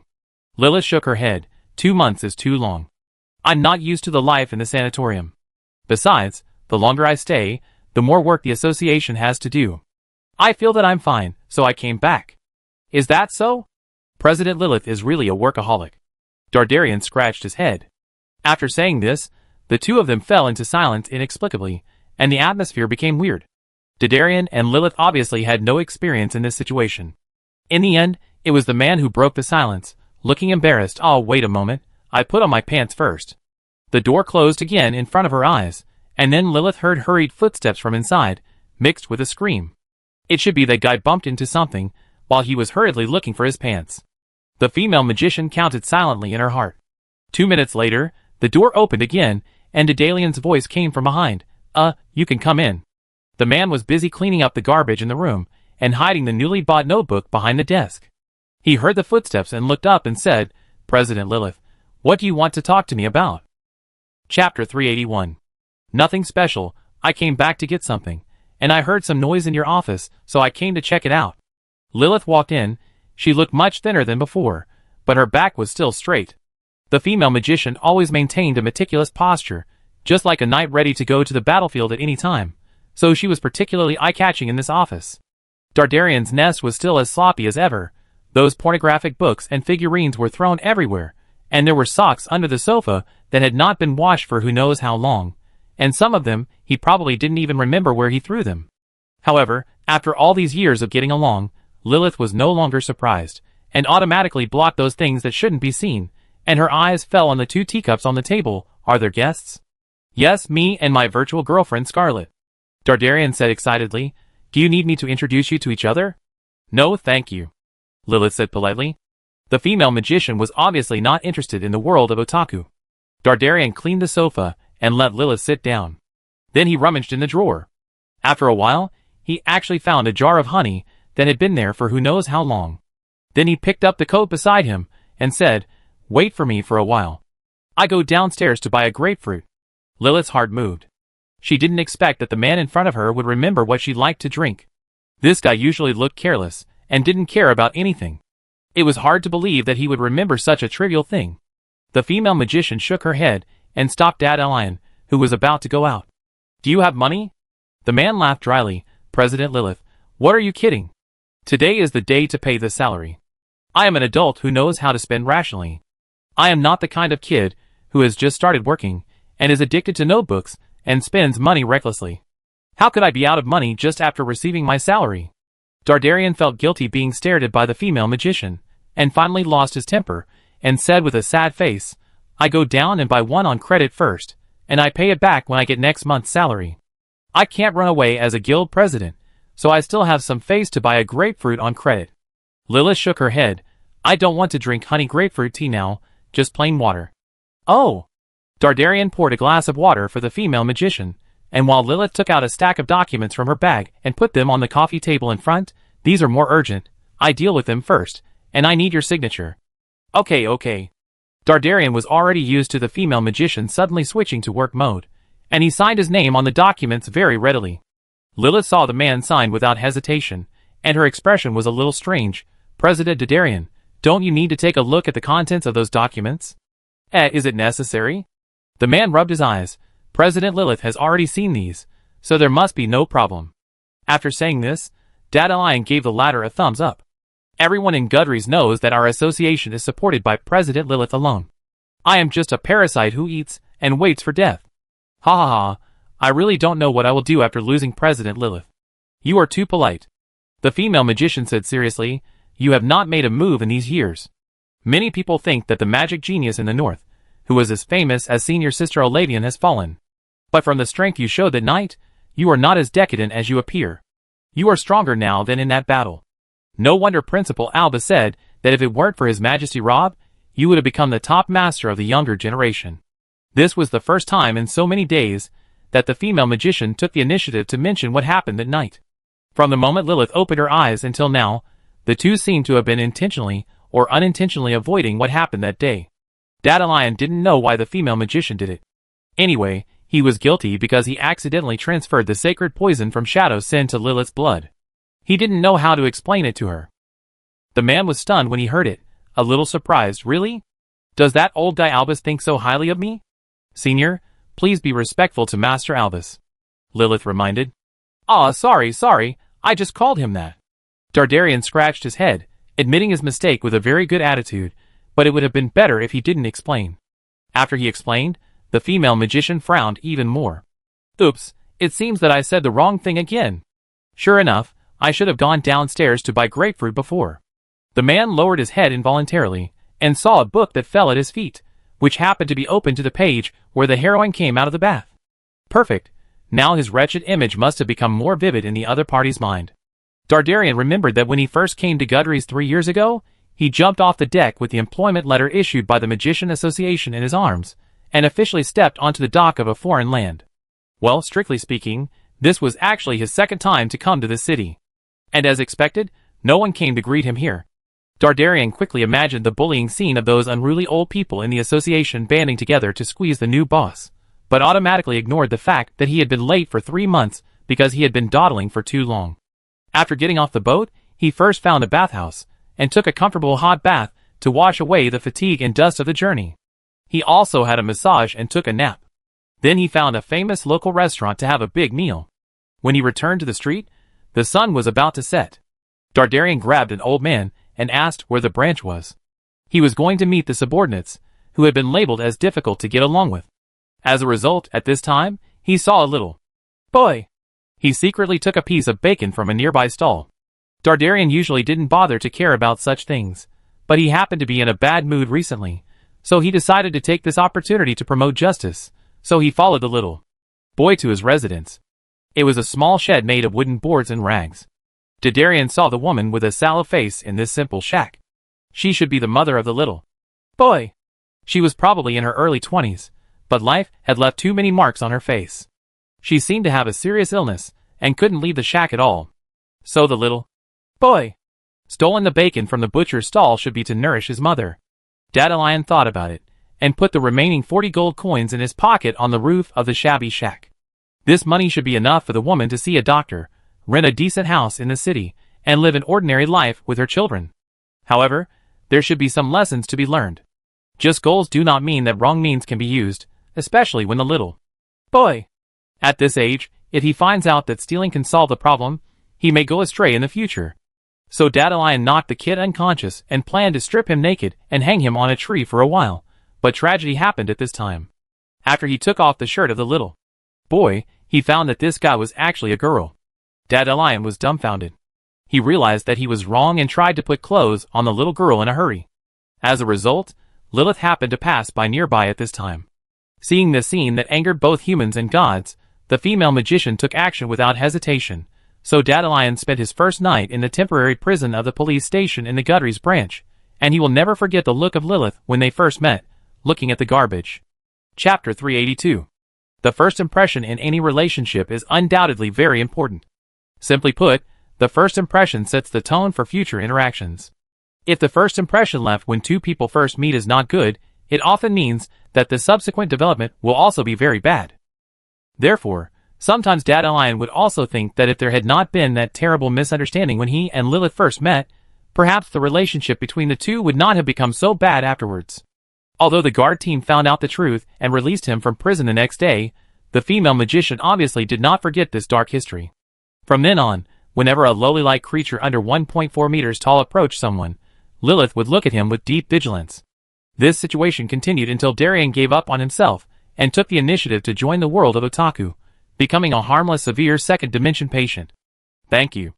The female magician suddenly spoke while holding a cup of water. Huh? Darien suspected that there was something wrong with his ears. Lilith had said these two words to him over the years, but they were all polite without exception, and with her expressionless face, it had an unexpectedly mocking effect. I haven't thanked you for what happened that night. If it weren't for you, I wouldn't be sitting here now. The female magician mentioned what happened that night again, but she thanked the man opposite her solemnly. Dandelion waved his hand. No, I just happened to pass by there. Although I helped you get rid of the venom left in your body by the little snake, I also let you get another kind of sacred poison. The man smiled bitterly. I don't have any good way to deal with this poison for the time being. So it's me who heard you. The female magician shook her head. Senior, do you still remember what you said that night? Hey, what did you say? Dandelion scratched his head. He seemed to have said a lot that night. When dealing with a team of punishment knights of the Inquisition, he seemed to be cool, shouting something like kill me before the cigarette butt falls to the ground, I will kill you scum, and so on. However, his coolness did not last for 3 seconds. Later, when he found that Lilith was about to collapse, he fled in a hurry in the alley with the female magician on his back. His back was as embarrassed as a stray dog. At that time, although I couldn't open my eyes and didn't have the strength to speak, I could still hear the voices outside. I heard my senior telling me not to die and to hold on a little longer. It was not time to give up yet. He also said that I still had no boyfriend until now. If I died like this, I would be laughed at for a long time. Lilith spoke seriously. Darien was sweating. I just said that casually. Don't take it to heart. It was a special situation at that time. I said that just to keep you awake. No, I think what you said makes sense. Before I left the sanatorium, I specifically asked Dorothy about my current condition. Dorothy said that the toxin in my body would attack once every month. When it attacks, I would be in excruciating pain. The pain is getting stronger and stronger.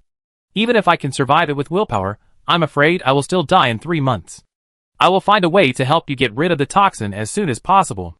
In fact, my research has achieved phased results during this period. I have found the right direction. In another month, no, at most 20 days, I will be able to make a batch of medicine to help you delay the attack of the toxin. At that time, as long as you take the medicine on time, you don't have to suffer this pain anymore. Dandelion said hurriedly, fearing that the female magician would give up the idea of living. Don't worry about me, I'm not as fragile as you think, and I won't give up my life easily. Lilith took a deep breath, but if I really have less than 2 months left, I hope to leave without regrets. Huh? Does President Lilith have someone she likes now? Dandelion looked very strange when he heard this. To be fair, the female magician can definitely be called a beauty in terms of appearance. Except for her cold expression, there is almost no flaw. The small mailbox downstairs is filled with passionate love letters from noble men every day. However, in Dandalion's impression, He seems to have never seen Lilith open those things, and they are directly thrown into the trash can beside. There have always been rumors in Goodreads that this icy beauty is an absolute super workaholic, and she has no interest in anything outside of work. It is said that when he first took office, Dandelion even doubted the sexual orientation of the female magician. He secretly spent 2 months investigating the life of the female magician. It turned out that Lilith was not only uninterested in the opposite sex, but she was also very cold towards the same sex. It seemed that she really didn't care about anything except work, and she didn't even have a hobby. So when Dandelion heard Lilith suddenly say that she was going to find a boyfriend, he was also shocked. However, he fully agreed with this matter. It was a good thing that Lilith suddenly wanted to fall in love. At least it could give the female magician more motivation to live and help her get through this difficult period. Lilith shook her head. I don't understand the matter of feelings. I don't know if this counts as love, but after being together for so long, at least I won't hate him. It's okay if I don't hate him. Dandelion slapped his thigh. Love is rarely perfect. For two people to live together, the biggest prerequisite is that they don't hate each other. As for feelings, they can be cultivated slowly. Even a cat will develop feelings after raising it for a long time. So as long as they don't hate each other, they can get along forever. Sooner or later, they will like each other in the future. Unfortunately, I don't have the time. Until now, I still don't know whether he likes me too, Lilith said regretfully. Is there any doubt about this question? Dardarian was indignant. How could a man not like a girl as good as you unless he is blind? Doesn't he know how many people are chasing you in Gudry's city? If he misses this opportunity, he will definitely regret it for the rest of his life. Don't worry, give me his name and I will go and tie him up to be your boyfriend.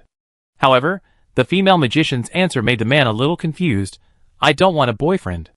I don't know how to fall in love, and I don't have the time, so I think the way that Senior said is more suitable for me.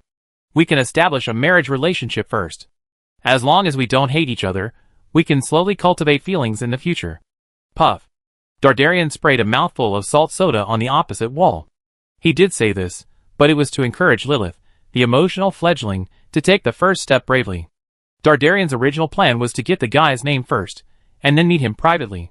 If necessary, he could force him to cooperate. Even if the guy didn't like Lilith, he could accompany the female magician as a boyfriend to get through this difficult time. After 20 days, he got the blood of the punishment knight to relieve the toxins in Lilith's body, and the two of them could do whatever they wanted.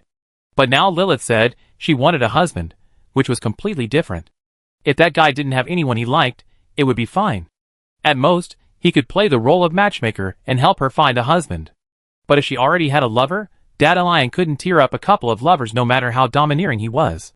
If the other party was married, it would be even more terrible. He might even create a pair of orphans and widows. Dandelion was still struggling, but the female magician had already dropped another bombshell. Just now, I got the marriage certificate. Your action speed is too fast. The man finally realized something was wrong when he was sighing. Wait, it can't be such a coincidence.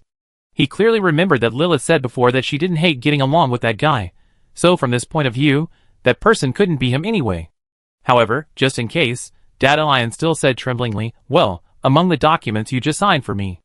Lilith admitted very straightforwardly, yes, there is one of them, that is our marriage certificate. That marriage certificate has been recognized by the church. I have signed my name before giving it to you. So, Senior, according to the laws of the Free City and Gudry's, we are now legally married. Chapter 383. Hey. When Rob saw Dardarian, he was sitting in the corner of the tavern, sighing and looking like he was drowning his sorrows in alcohol. The future super magician frowned as he came over. Is this place safe?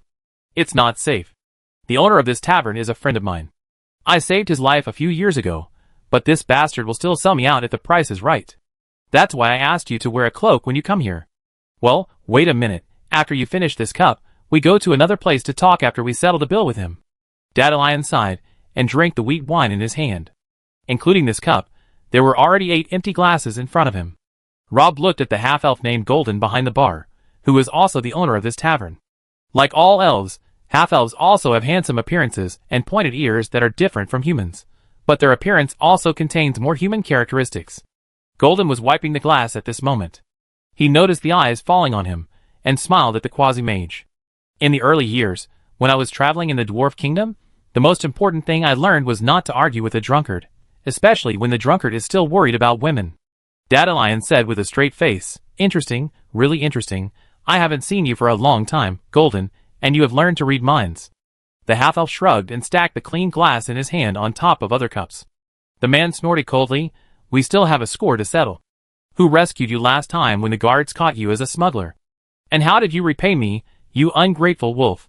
By helping a group of strangers to trick the vice president of our association into a dangerous place. Golden turned around and took out a bottle of wine from the cabinet behind him, uncorked it, and poured it into the empty glass in front of Dandelion. He smiled bitterly and said, Boss, what can I do? This is my job.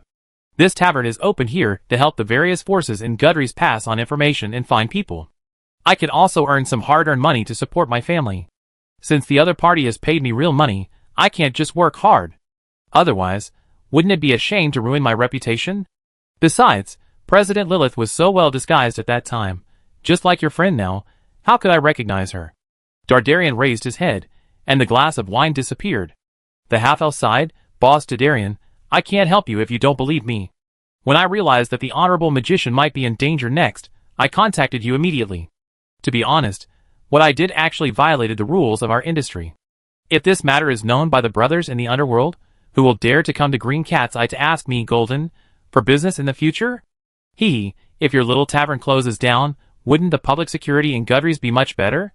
In this way, you can be considered to have made a contribution to the city. Maybe you can even apply for a title of honorary citizen at the police station. Dardarian tapped the glass with his index finger, and then Golden helped him fill the glass again. Dardarian drank it all again, then put the glass on the bar, and stood up from his seat. We are not done yet. I will go to do my business first, and come back to you later. The half-elf couldn't help but twitch his eyelids when he heard this. No, you've been lying here these days, and no one dares to come to me to do business. I starved to death in 2 days. President Dandelion, you just want to drink for free, right? I send a barrel, oh no, 3 barrels of my treasured red wine to your office. Is that okay with you? The man shook his head like a rattle. Don't send it to the office. The office is too scary. I won't go back. Never again. If there's an empty basement in your house in Golden, let me sleep for a while. The half-elf took out another empty cup and poured a glass of wine for Rob, who was standing beside him. He said, Men are really strange animals. They don't want to go home when they don't have a woman, and they still don't want to go home after they have a woman. If I have a beautiful wife waiting for me at home, I will never sleep in someone else's basement. Rob took the glass and thanked him, then asked the guy in front of him, What did I miss? How come you're married after not seeing you for a few days? This is a long story. Let's deal with the current situation first. Dardarian sighed. Golden, is the room I booked ready? Of course. The half-elf took out a coin with an owl pattern from his waist. You know the rules. Walk to the end on the right-hand side, and give this coin to the chestnut-haired lady drinking a drink by the wall. She will give you the address and key. You can tell her at any time if you need anything. Welcome to the dark world of Gudries. Dardarian handed the coin to Rob. Owl coins are issued by the bosses of Green Cat's Eye. Of course, they are illegal, but they are very useful in the dark world. The exchange rate has been fluctuating, and it is linked to the amount of underground activities during this period. Simply put, if smuggling is rampant in Gudries City recently, gang fights are serious, thefts are frequent, and killers are ready to move, the price of owl coins will rise with the tide, because it means that more and more people need services. But if the world is peaceful and everyone is at peace, then Green Cat's Eye will have no business, and this thing will naturally be worthless. Generally speaking, the exchange rate between owl coins and gold coins is about 10 to 16. At the craziest time, someone on the black market even offered a sky-high price of 50 gold coins to buy owl coins. Well, you were talking about the bosses? Rob caught the key point in Dandelian's words. Yes, in the eyes of outsiders, Green Cat's Eyes belongs to Golden, but in fact there is more than one boss behind this tavern. Golden is just one of them, and he is the youngest boss. He is mainly responsible for finding people to connect with others. I asked you to meet here today to introduce you to each other. If you need anything in the future, you can come to him directly, but remember, this guy is not reliable. You can ask him for help but never treat him as your friend, otherwise he will sell you out. The half-elf sighed, and stretched out his hand to shake Rob's hand. Boss Dandelion seems to have some stubborn prejudice against me, but anyway, I am very happy to meet you today. I hope I can have the opportunity to serve you in the future. Chapter 384. Dardarian handed the owl coin to the chestnut-haired woman drinking champagne by the wall. The latter reached out 2 fingers and stroked the lines on the coin. After confirming that there was no problem, She took out an envelope from her small bag and handed it to the man. Blind? Rob was a little surprised. Yes, some things are better done by blind people than normal people. Dardarian said, Green Cats, I will select a number of places in the city every once in a while. They will modify and arrange these places according to different uses and provide them to people in need as temporary bases. People who buy such short-term bases generally don't do anything good. Most people don't want the location of the base to be known by another person. So Green Cats, I hired this girl to put the keys and addresses of those bases in envelopes and seal them. The girl will hand them over to the buyer. Because she can't see the contents of the envelopes or the buyer's faces, she can naturally keep the customer's secrets to the greatest extent. The chestnut-haired blind girl suddenly said, President Dandelion, you're talking too much. I'm blind but I'm not deaf. The man shrugged, Miss Tristan, you look good today. The woman named Tristan sighed, President Dandelion, no matter what you plan to do next, please don't drag us Green Cat eyes into it. My bosses don't like trouble. No one likes trouble, Miss Tristan, you know me. I've always been a rule-abiding person.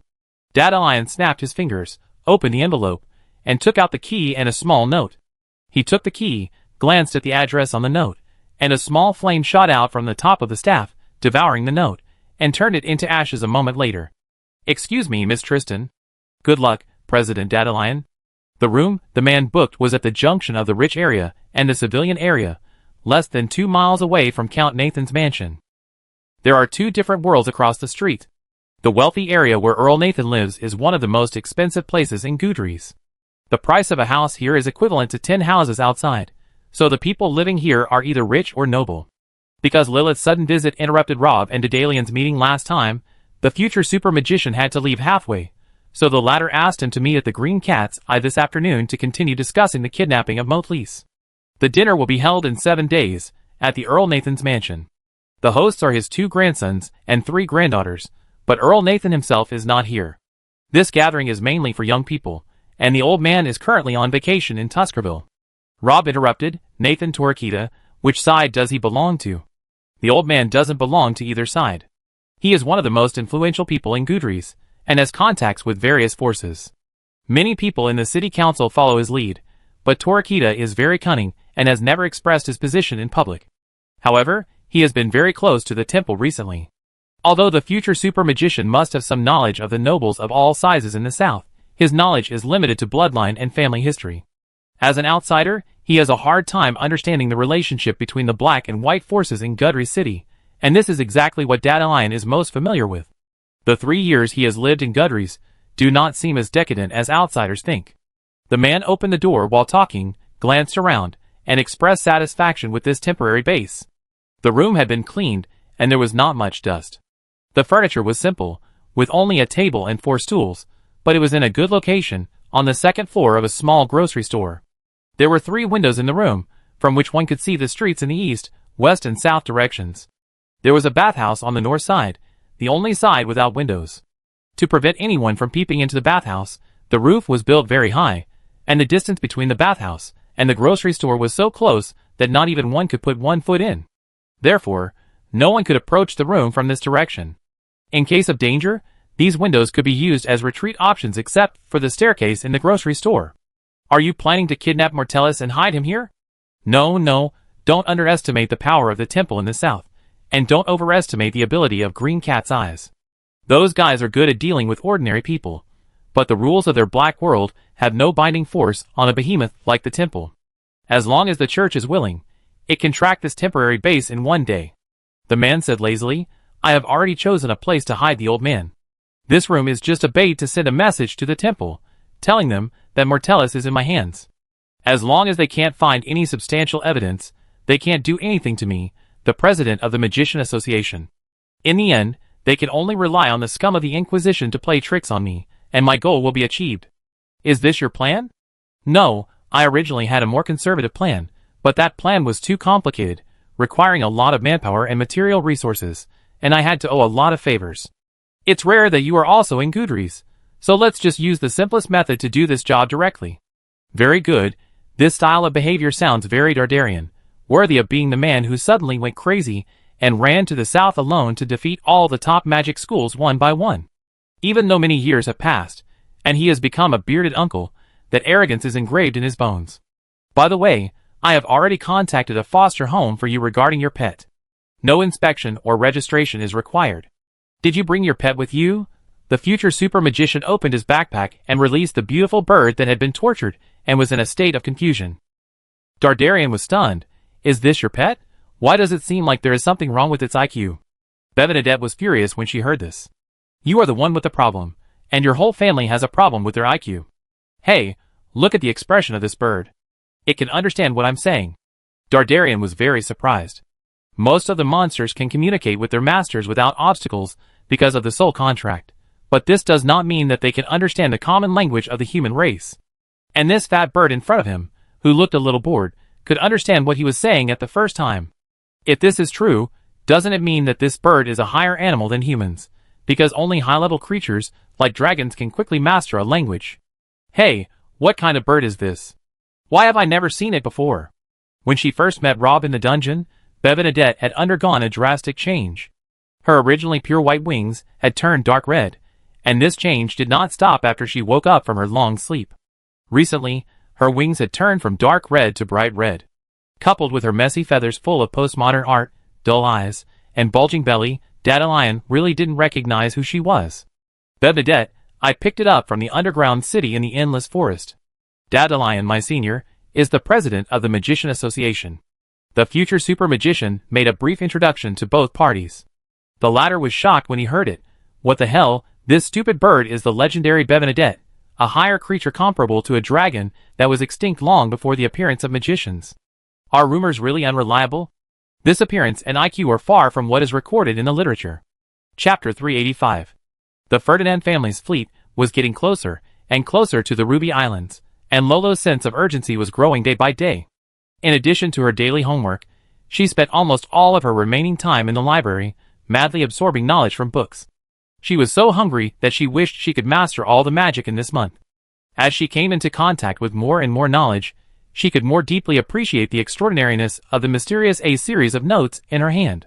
So far, she has obtained a total of 9 notes, covering 9 magic disciplines, and each discipline has a detailed and profound explanation. Although they are all the most basic content, they are of great help to her. The girl has a hunch that the guy named A is definitely not an unknown person. His understanding of magic can no longer be described as powerful. He is at least 100 or 200 years ahead of the mainstream magic concept of this era. Sometimes the girl couldn't help but wonder if there was such an omniscient person in the world. In fact, since she came to Gudry's, she encountered more and more inexplicable things. Recently, she had fought with the church twice, and killed a terrifying monster cultivated by the temple with a holy sword. The mysterious teacher who had been out of touch before also returned to her life. Although the latter had never met her for some reason, he had been silently protecting her behind her. However, what Lolo didn't expect the most was the secret behind the St. Laurent School of Magic. The guy named Merlin turned out to be Roland's teacher, the ancestor of magicians, who was over 900 years old. However, time didn't seem to leave any traces on him. From him, the girl learned the whereabouts of Mother Teresa. Lolo could feel that she was getting closer and closer to the truth of that incident. And now all she has to do is to seize the last period of time to enrich herself and make herself stronger. Compared with her, Rob has had a much easier time recently. After sending Bernadette away, the future super magician has no other things to do for the time being, so he continues to manage his small bakery. However, a few days ago, the school has sent him a notice because he missed too many courses. If he wants to get enough credits this year and not repeat a grade, he has to start making up for it from now on. In this way, he can't take care of the bakery, so Master Wu kindly recommended a friend's niece to help look after the store. She was a little girl of mixed orc and human descent named Abby, with 2 cute little fangs and a furry tail. She was only 16 years old, but claimed that she was traveling around the Dawn continent alone. When she arrived in Gudry's, she found that she had no money in her pocket, so she stopped to find a job to fill her stomach and save some money for the trip so that she could set off again. When Abby was looking for a job on the street, she met Master Wookily and was brought to the store. Rob had no objection. He had been planning to hire someone. Although bullying Lolo was fun, the girl had been busy recently and rarely had time to come to the store. Ginny and Gage would occasionally come to help, but they also had their own things to do and couldn't stay in the bakery all the time. He had been closed for a long time because of the freshman competition. If he didn't run the store well, the popularity he had accumulated with great difficulty would be lost. Abby is a very suitable candidate in all aspects. The girl has a cute image, which makes it convenient to attract customers. Some middle-aged uncles, who still have gentlemanly ideas in their hearts, have no resistance to this kind of cute and soft lowly with a tail. She is also very hardworking. She is also an old friend of Master Wookley, and has a clean background. She doesn't ask for much salary, only 1 silver coin a month. This price can be said to be quite cheap in Goodries, where manpower and material resources are very expensive. However, in addition to this, the girl has 2 other requirements. The first is that the bakery should provide 3 meals a day. She doesn't need any big fish or meat, just the most ordinary black bread. In addition, she can stay and sleep on the sofa in the living room after the bakery closes. Rob had no problem with the first request, but rejected Abby's second request. Let's not talk about what Lolo would think if he took in a girl in his home. There were still many secrets in the attic of the quasi-mage. In a few days, he and Dadeline would go to kidnap the bishop of the temple. It would be inconvenient to have one more person at home. However, the quasi-mage also expressed his willingness to pay 1 more silver coin to help the girl rent a place in the city. But he didn't expect that this proposal would be strongly resisted by Abby. The girl didn't know who had instilled in her on the way to Goodries that the house prices here are very high, and those who rent houses are all idiots. With such an inexplicable view, Abby refused to rent a house outside because she didn't want to be stupid. Instead of spending another silver coin to rent a house, it's better to give me that silver coin. As for sleeping at night, if you don't want to lend me the sofa, I can sleep on the floor. Don't look at me like this, we orcs have very good bodies. The girl waved her arms twice. Abby didn't brag about this. The physical fitness of the orcs is famously strong. It is said that orc children of 5 or 6 years old already have the strength of a first-level warrior. What they lack is only combat skills. Abby has half of the blood of orcs in her body, so she also inherited this advantage. Well, the point is not the sofa. Rob smiled bitterly. Why is that? Abby blinked, puzzled. There are no wild beasts or poisonous insects here. Why can't we sleep on the ground?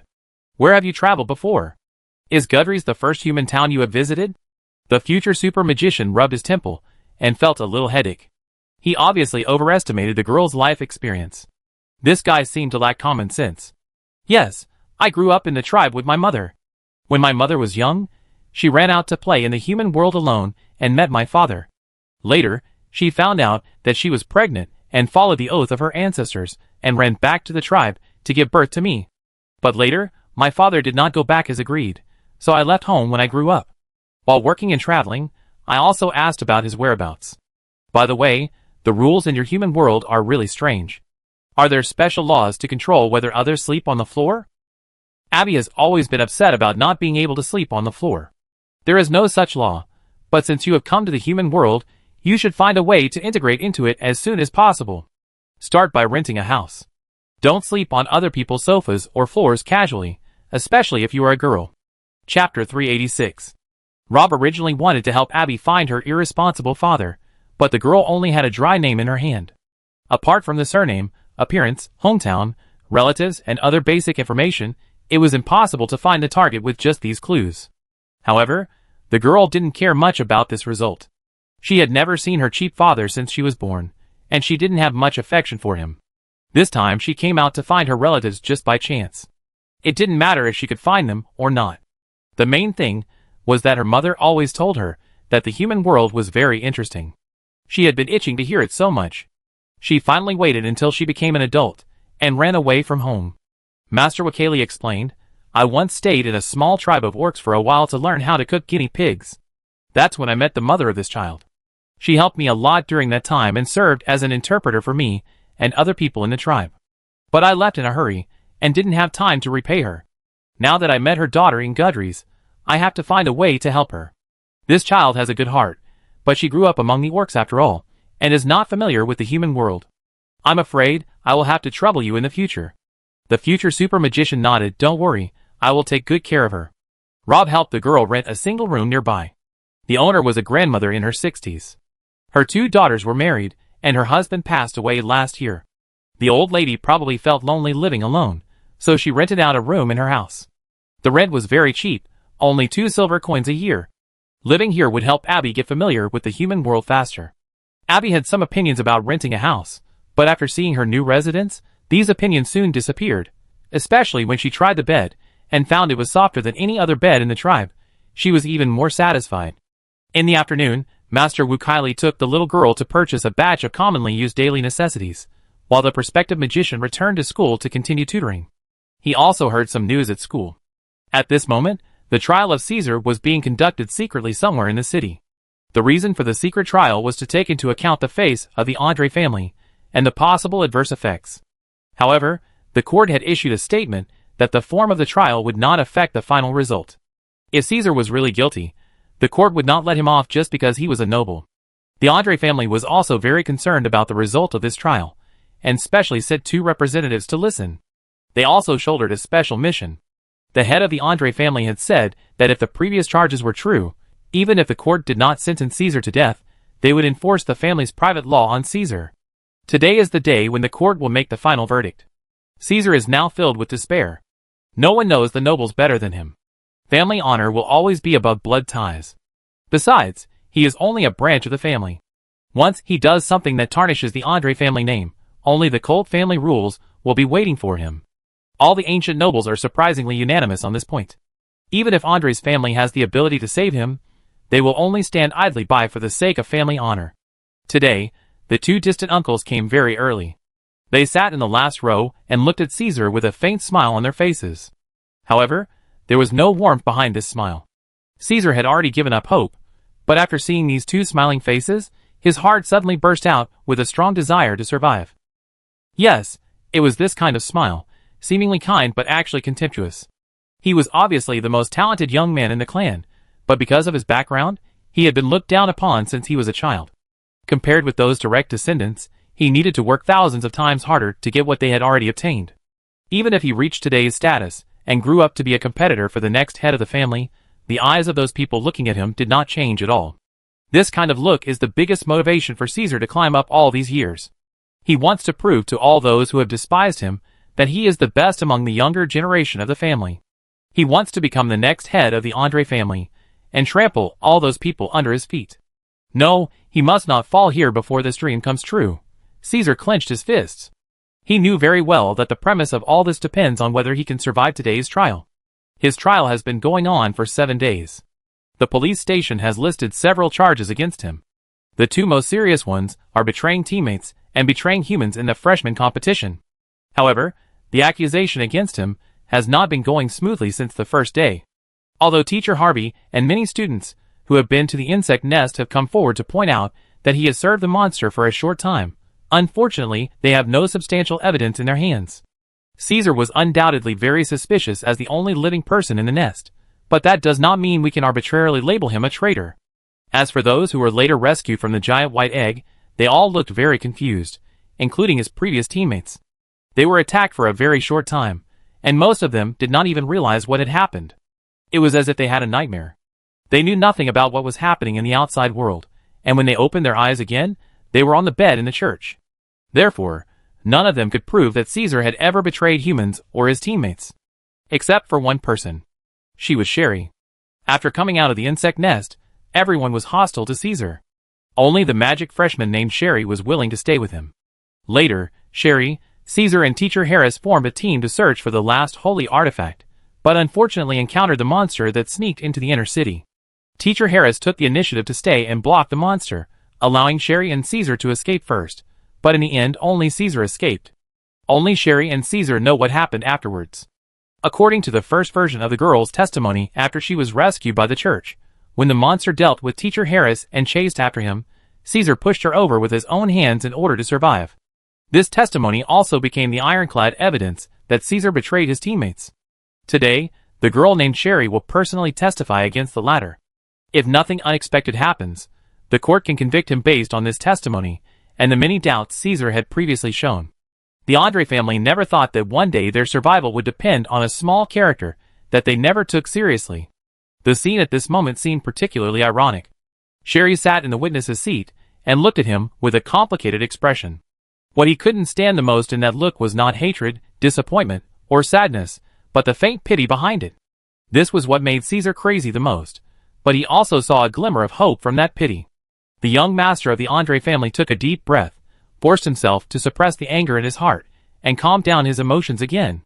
Half an hour later, He walked out of the court door with his back straight. This time, no one, whether it was the police station or the family, could stop him. Chapter 387. Unlike other people in the school, Rob did not focus on the secret trial that just ended. He never cared whether Caesar was dead or alive. He was concerned about another matter during this period.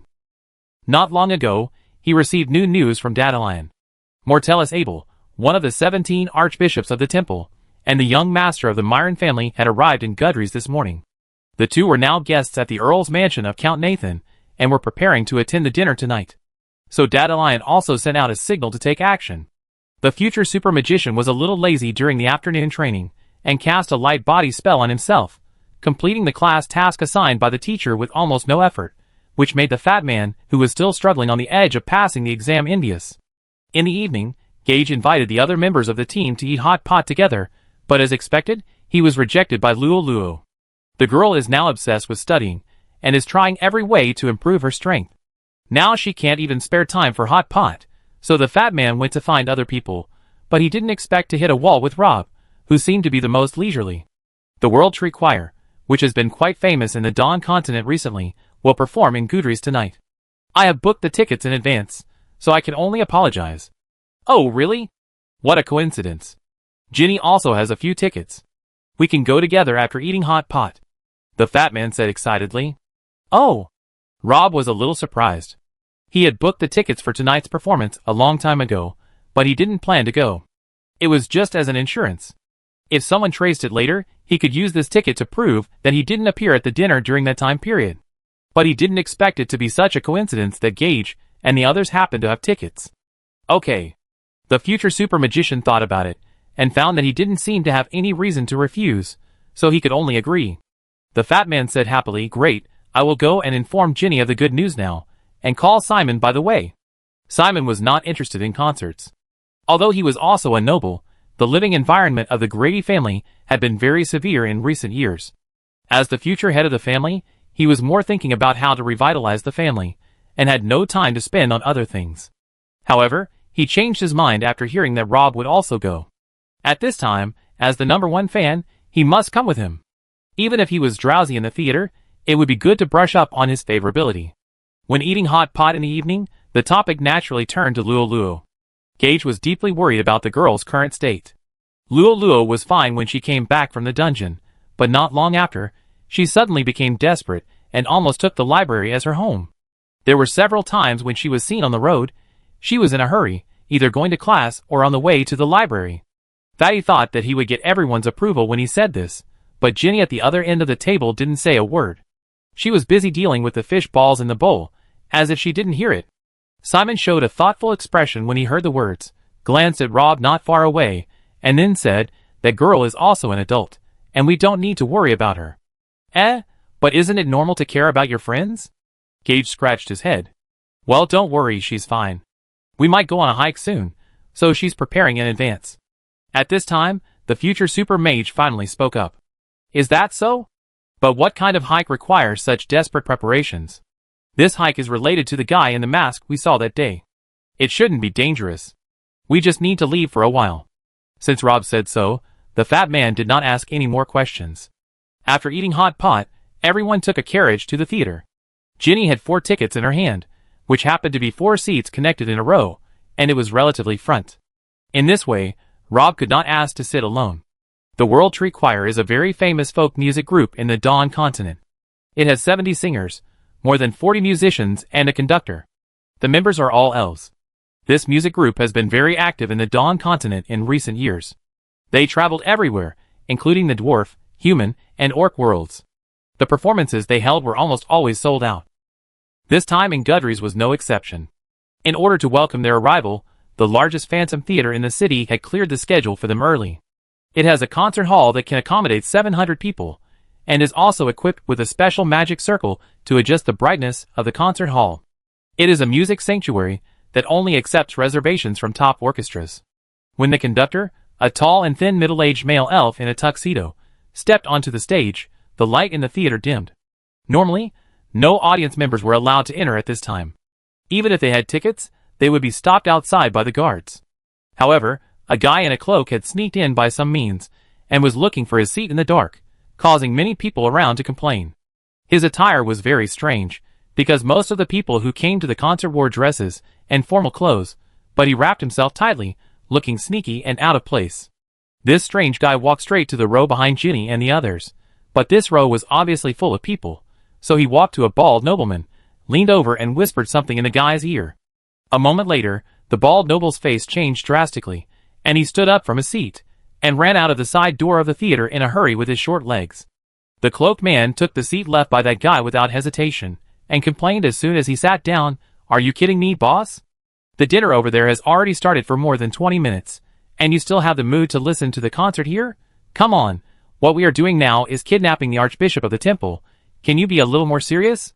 The cloaked man was naturally Dandelion. He and Rob had agreed to meet in the newly rented small room and go to the dinner at the Earl's mansion together. As a result, when the agreed time came, he waited and waited but no one showed up, so he had to rush to someone's school again, and then he saw the message Rob left for him before leaving. Dandelion almost cursed after reading it, because at such a critical moment, the bastard actually went to enjoy the chorus with his classmates.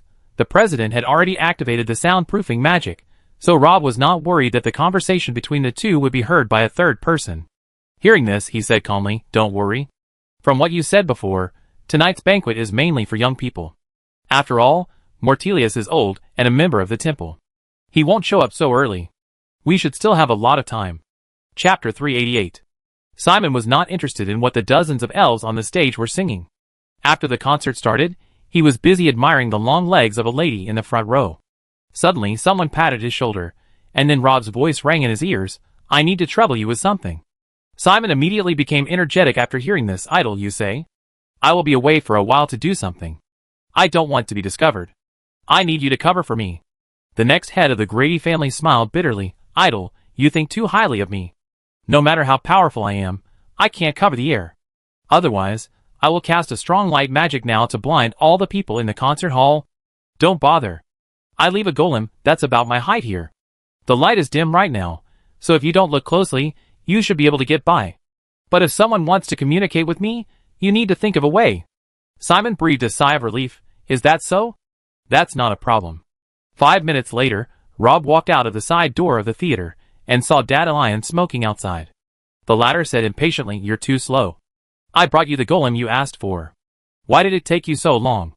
Rob ignored his urging, but thought of another question. "Why are you so concerned about tonight's incident? From what I know about you, you have never been such an active person, let alone someone else's business. This is the first time I see you so impatient. It seems that the poisoned person has a very important position in your heart." Dandelion frowned. "Don't listen to the nonsense of that guy Gordon. I am just fulfilling my responsibility as the leader of the guild, helping my subordinates to get justice from the temple, and by the way, teaching that old guy named Mortelius a lesson." The future super magician said, "Who did you marry some time ago?" In order to avoid being noticed by someone, the carriage stopped on the next street. The driver was another golem in the association. Dandelion and Rob got in the carriage. The man put out his cigarette butt and took out a suit from his clothes. While changing clothes, he said, "I got you an identity to attend the party. He is my distant cousin named Fox. As long as you can enter the Earl's mansion, we can deal with the rest of the situation as needed. The kidnapping must be done cleanly, without leaving any evidence. After the kidnapping, you take Mortelius away first, and I will be responsible for the aftermath. The temple will definitely suspect me, but without evidence, they can't do anything to me. But they will definitely investigate you. By the way, do you need me to provide some props to help you change your appearance and body shape?" Rob shook his head. "No, I have a secret treasure that can change my appearance." Dandelion nodded. "Then, there is no problem, let's go." The carriage drove all the way to the front of Earl Nathan's mansion, and was politely stopped by the guards. Dandelion took out an invitation from his pocket, and handed it to the butler, who was welcoming the guests at the door. After checking it, the old man bowed and said respectfully, "President Dandelion, the banquet has begun, and everyone is waiting for your arrival.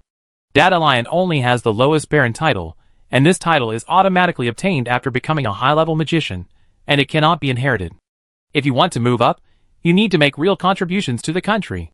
But Dandelion is so lazy that he will definitely not find trouble for himself, so he is just a dry baron until now. But none of these aristocratic heirs at the banquet tonight really dared to treat him as a powerless little baron. As the president of the Gudries branch of the Magicians Association, Dandelion managed the largest force in Gudry's city, the magicians. Therefore, although he had long been a well-known otaku, no one dared to ignore him when he really came out of his doghouse to relax. Because any noble who still wanted to get along in the university city could not avoid the word magician, and no one knew when they would have to ask the Magicians Association for something. On the contrary, Dandelion, except for kneeling and begging in front of Vice President Lilith, seemed to have never been seen asking others for help. In fact, when he first arrived in Gudry's, there were quite a few nobles who were targeting him. The president of the Magicians Association was an important position in the university city. Although there was Albus above him, the 9th-level super magician focused all his energy on the St. Laurent Magic School and those more important things that could determine the fate of the human race. Therefore, the actual manager of the magicians in Gudry's city was indeed Dandelion. But soon the noble circle got the news that the first group of people who went to contact the new president of the Magicians Association all failed without exception. They used all the means commonly used to deal with ordinary people, from money and beauty to precious collections of literature related to magic, but the man named Dandelion was indifferent from beginning to end. Soon after, he became addicted to the book and stayed indoors, becoming a well-known dead house. The nobles looked at each other in bewilderment, not knowing how to start. Facts have proved that most people still have to save face, especially those old nobles with historical commemorations, who can't bring themselves to give the book to someone. In addition, Dandelion himself doesn't care much about the affairs of the association, so the matter was later left unresolved. As a result, not long ago, he suddenly wrote a letter to one of Earl Nathan's grandsons, saying that he planned to bring his cousin to the dinner party, which surprised the latter. You know, the Earl's mansion has held many similar dinner parties, and there are many higher-level ones than this one, but there has never been one that has won the president of the Magician Association's favor.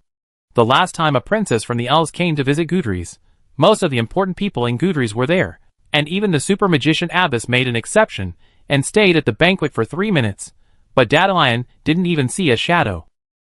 The official reply from the Magicians Association was that their president was carrying out a very important secret operation and had no time to spare, but later someone said that they saw Dandelion wearing shorts and eating skewers at the stall downstairs. So the grandson was very excited now. What kind of face was this? This time, he held a dinner party, and even invited the most difficult host in Gudry's city. With this dinner party, he can brag in front of all the nobles in the south for 10 years from now on. It's a pity that he didn't know that there is a saying that there must be something wrong when things are abnormal. Dandelion didn't even give Albus face, so why did he suddenly come to a dinner party that he was not interested in? If Earl Nathan was still there, he would probably smell the odor at the first time, but unfortunately, the old fox was on vacation and not here. So after that, Dandelion and Rob entered the Earl's mansion very smoothly. Chapter 389. There were many important people at the dinner tonight, but when Dandelion walked in, he still attracted everyone's attention. As the most famous otaku in Gudry's city, most people saw him appear in such a social occasion for the first time. It felt like seeing a turtle in the desert.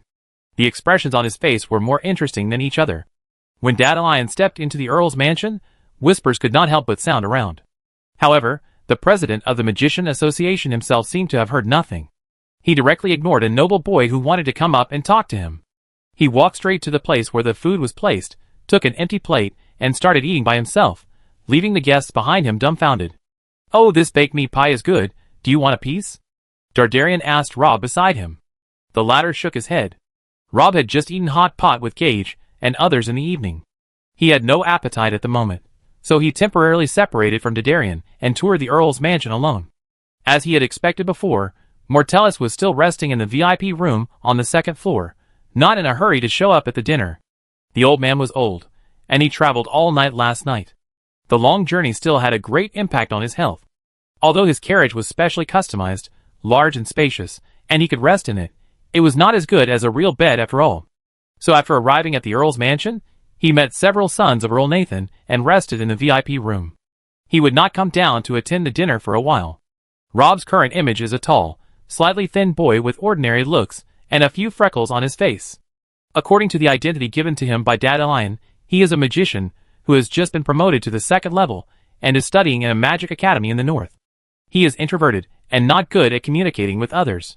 This time he came to the south to broaden his horizons and travel around the legendary city of magicians. His mother, who is Dandelian's distant aunt, wrote to Gudry's and asked Dandelion to take care of her cousin, so the president of the Magicians Association brought him to attend the dinner tonight. Because he came in with Dandelion, many people had their eyes on him. After all, the president of the Magician Association is notoriously difficult to deal with. But if possible, it would be a good idea to take down his relatives first, and then slowly work it out. But later, those people were somewhat disappointed to find that Dandelion and his cousin seemed to have a relatively average relationship. Although the two came together, Dandelion buried his head in eating after entering, leaving his cousin aside. You have to know that most of the people at the banquet tonight have prominent family backgrounds. The reason why they need to enter with an invitation is not just for safety considerations, but more to prevent some guys with insufficient status from sneaking in and ruining everyone's fun. Even among the nobility, there is a strict hierarchy. Different people have different circles. It is not much easier for a person from a lower circle to blend into a higher circle than for a commoner to become an aristocrat. Especially for a newcomer like Fox, who has no power or influence. He is basically introduced to such a dinner by other big shots. But if he wants to join a topic, he either waits for others to take the initiative to find him, or he needs Dandelion to introduce him. But the latter does not seem to have any plans in this regard. In the eyes of outsiders, this move meant that the president of the Magician Association did not think much of his distant cousin, so those who originally wanted to get in touch with Dandelion through the line of Fox also withdrew their steps. So now Rob was wandering around the Earl's mansion alone, and no one talked to him, as if he was transparent. In the eyes of outsiders, the situation of this young man named Fox was undoubtedly a bit embarrassing at the moment, and most young people were very proud. So he had to pretend not to care and admire the famous paintings on the wall and the artworks on both sides of the corridor alone. Earl Nathan has considerable influence in Gudries, and can be regarded as half the owner of Gudries. His collections are of good quality. Rob has seen several masterpieces of masters along the way. If he sells them outside, he can at least exchange them for tens of thousands of gold coins. However, he has not found the one he really wants to see so far. However, the future super magician is not in a hurry. He continues to visit each room until he walks to the third lounge and finally senses a strange magical fluctuation. Well, if nothing unexpected happens, this is the place. This is a lounge, a little remote. Rob seemed to be a little tired from the tour, so he stopped and pushed the door in. He was lucky. There was no one else in the lounge. The strange magic fluctuation came from under the carpet. When the future super magician first came, he noticed that although the guards in the Earl's mansion were not few, they were definitely not many. This number of people obviously did not match the number of precious collections in the Earl's mansion. You can say that this is because the security in Gudries has always been good, but for an old fox like Earl Nathan, he will definitely not put all his eggs in one basket. Moreover, there are many powerful magicians in Gudries City. Although there is a magician association to manage these magicians, you cannot guarantee that everyone will abide by the law. The so-called guards may be invincible in the eyes of ordinary people, but in the eyes of high-level magicians, they are not much stronger than air. If one of them is short of money recently or plans to make a fortune and leave by boat, this number of people will definitely not be able to guard such a large Earl's mansion. Earl Nathan will not pin his hopes on the self-discipline of the strong, so in addition to the real guards outside, he has another preparation, that is, the magic circle. There are defensive magic circles in the Earl's mansion, and there are quite a few of them, but most of them have little effect on masters of Rob and Dandelian's level, except for a small magic circle called Lecker Mana Imprint. Dandelion introduced this magic circle to him in the carriage. Lecker Mana Imprint, you may not have heard of it. It is a new thing that Old Man Albus made last year. It has just completed registration with the Magicians Association, but you have already left school at that time. At the end of the year, he gave one to Earl Nathan, and it is very likely that he put it somewhere in the Earl's mansion. This magic circle itself has no power, but its function is disgusting. After it is turned on, it can record the magic fluctuations of the caster. Once your magic fluctuations are imprinted, combined with another magic circle called Mana Resonance, as long as you use magic again, they can quickly lock your position in the city. Chapter 390. Rob has now found the magic circle called Lecker Mana Imprint mentioned by Dandelion, but when he lifted the carpet, he couldn't help frowning, because there was nothing underneath. The magic circle was not carved on the floor, but was located deeper underground. No wonder the magic fluctuation he had felt before was so weak. Fortunately, there was no one else around when he came in. The quasi-magician squatted down and used the cutting technique to quickly cut the marble under his feet. Then he used a levitation technique to move the cut stone away, and finally saw the magic circle below. This magic circle was indeed created by Albus, and the conception was very clever, But fortunately it was only small, and the level was not too high. Rob took less than 2 minutes to master the general structure. But it was unknown who built the magic defense system of the Earl's mansion. The other party was obviously an expert, and he had made additional moves on each magic circle. This move was very insidious. If the intruder did not notice the subtle changes in the pattern, once he rashly destroyed one of the magic circles, the alarm would be triggered, and the remaining magic circles in the Earl's mansion would be activated at the same time. With Mertellus's caution, he would never show up again as long as he heard the alarm. In addition, there were many experts among the guards of the Earl's mansion. Even if Rob and Dandelion could get away at that time, it would be impossible to kidnap the Archbishop as planned. If it were someone else, they would probably have gone crazy at this moment. The situation in front of them fell into a dead loop. Destroying the magic circle would trigger the alarm, but not destroying the magic circle would cause their magic fluctuations to be copied when they started fighting. However, there is a third option for the future super mage. Rob can make the magic circle ineffective without destroying it. He only needs to add a blocking circuit to the original magic circle. But now there is another problem. He does not have a magic carving knife. It is not because he forgot to bring it, but because magic carving knives cannot be brought into the Earl's mansion. Otherwise, if someone has bad intentions and secretly carves a vicious magic circle somewhere, it will be enough to make the people in the Earl's mansion drink a pot. The future super magician was still thinking about where to get a magic carving knife, but he heard the sound of the door behind him being pushed open. At this moment, Rob was very upset. The carpet in the Earl's mansion was too thick, and there was almost no sound when stepping on it, so he didn't hear any sound until the other party walked out of the door.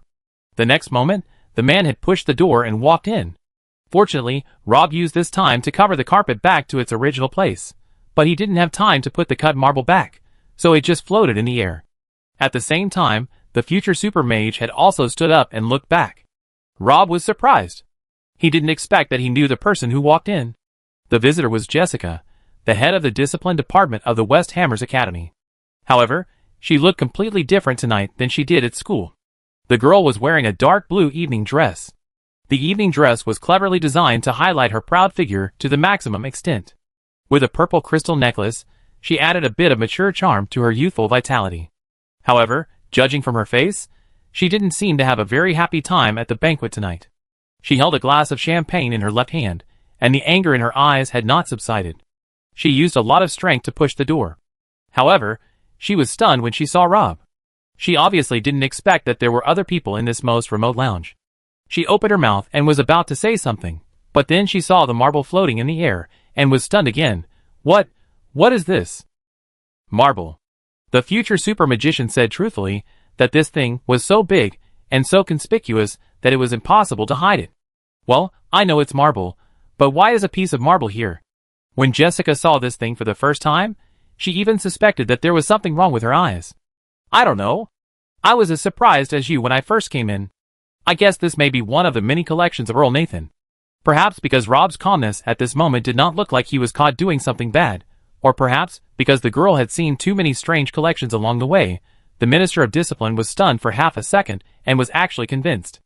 In the end, he accepted this somewhat magical explanation and even walked forward to appreciate this artwork up close, but then he had to admit that his aesthetic taste was indeed not comparable to that of the old Earl. I'm sorry, I lost my composure just now.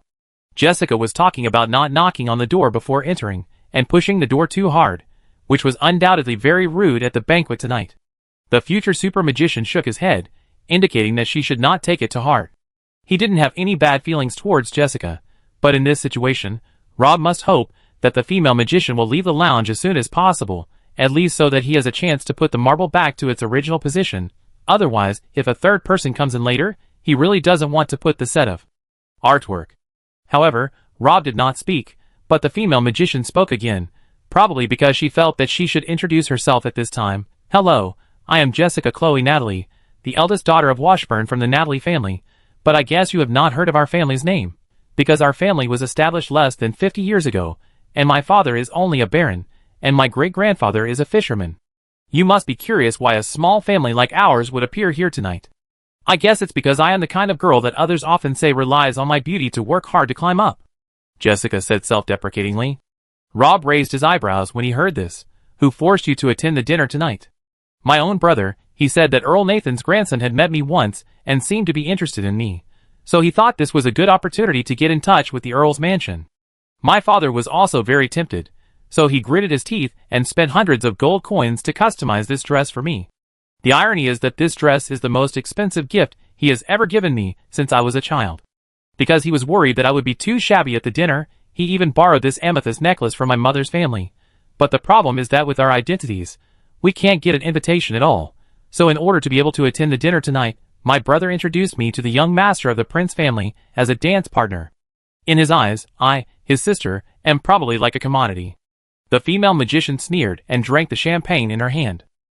Chapter 391. Rob didn't say anything. At this time, all Jessica needed was someone to talk to. He could see that the girl had been suppressing her resentment for a long time, not just because of this dinner. The conflicts between her and her brother and father had been going on for a long time, and they were not just one or two things. It was like a room full of dry firewood, and something that happened at the dinner not long ago was like a raging fire, which completely ignited the dry firewood in the room. So all the conflicts accumulated over this period of time broke out at this moment. Jessica left the table in anger and walked to the most remote lounge alone. She wanted to be quiet, but she found someone else inside after she opened the door. The first meeting between the two was a little awkward. Perhaps to break the awkward atmosphere, the female magician took the initiative to introduce herself, but she was obviously still angry at that time, so the introduction sounded more like a vent. In fact, Jessica regretted it after she said those words. After all, this was an internal matter of their family. No matter how dissatisfied she was, she shouldn't tell outsiders, not to mention that the other party was just a stranger. When she opened the door 5 minutes ago, the two didn't know each other. Until now, she didn't know the other party's name, but strangely, from the first time she saw him, the girl had an inexplicable sense of trust in her heart. Perhaps this was also the reason why she couldn't help but confide her bitterness to the other party. Jessica didn't know where this trust came from. It was like attending a dance party. Everyone at the dance party wore masks and danced carefully to the beat. Only that person stood quietly by the dance floor, looking calm and unmoved. This feeling was a bit familiar. Something flashed through the mind of the female magician. Her intuition told her that it was something very important, but when she tried hard to think about it, she couldn't remember it. Then Jessica realized that she might have been thinking for a long time. After coming to her senses, she apologized to the other party. "I'm sorry, I made you laugh just now, but have we met somewhere before?" Fox Corey, from an equally unknown small family in the north, but I am probably a little luckier than you. I am the eldest son in the family, without an older brother. With my identity, I shouldn't be here, but there happens to be a distant cousin of mine in Gudry City, and he brought me in. This is my first time in the south, so if you haven't been to the north before, this should be the first time we meet. The future super magician reported the identity that Dandelion prepared for him. Fox? The female magician silently memorized this name that was destined to exist only for one night, and then said seriously, "Nice to meet you." Jessica herself couldn't explain why. The other person's appearance was not ugly, but he was not handsome either. He looked very ordinary in every aspect, and was even more inconspicuous among the guests tonight. But she couldn't help but want to get closer to him. That feeling was like the person you have been looking for has finally appeared in front of you. Is this what we often call love at first sight? How else to explain this familiar feeling? When the female magician thought of this, she felt a little flustered. She wanted to drink some champagne to relieve her nervousness, but when she put the cup to her mouth, she found that it was empty. So Jessica was even more embarrassed, especially when she found that Rob was looking at her. "No, sorry tonight, my head has been dizzy tonight." The female magician couldn't remember how many times she had apologized in just a few minutes. The future super magician shook his head, opened the wine cabinet beside him, and glanced at Earl Nathan's collection inside. "There is no champagne here. Can fruit wine be used?" Jessica nodded and handed over the empty glass in her hand. "Thank you." "It's a piece of cake." The future super magician poured half a glass of wine for the female magician. When Jessica took the glass, she found that the other party was staring at her chest, and her face flushed, a little angry and a little happy. The one called Fox. The guy seemed to be watching very attentively, which made her heart beat wildly again. The female magician found herself a little flustered at the moment. What if the other party made more excessive moves next? Although she didn't hate the man in front of her, after all, the two of them had only known each other for a few minutes, and now they were in someone else's house. Although this lounge was a bit remote, it couldn't be ruled out that someone would suddenly come in. Jessica was still thinking about it, but the guy named Fox had already spoken again. May I ask what material the buttons of your dress are made of? Jessica was stunned when she heard this. What kind of question is this? However, she thought about it, and answered the other party truthfully.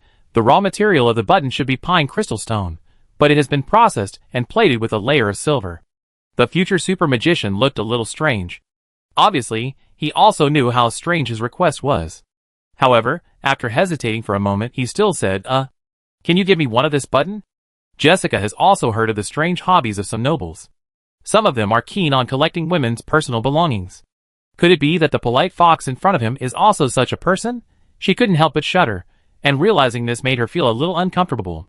In fact, the female magician didn't need to think much before rejecting the other party. I'm afraid this won't work. I don't have any extra buttons on my body, and these 2 buttons on the dress cannot be taken off. Sorry, I'm presumptuous. Rob nodded slightly. His eyes were very clear, which made the girl feel a little apologetic.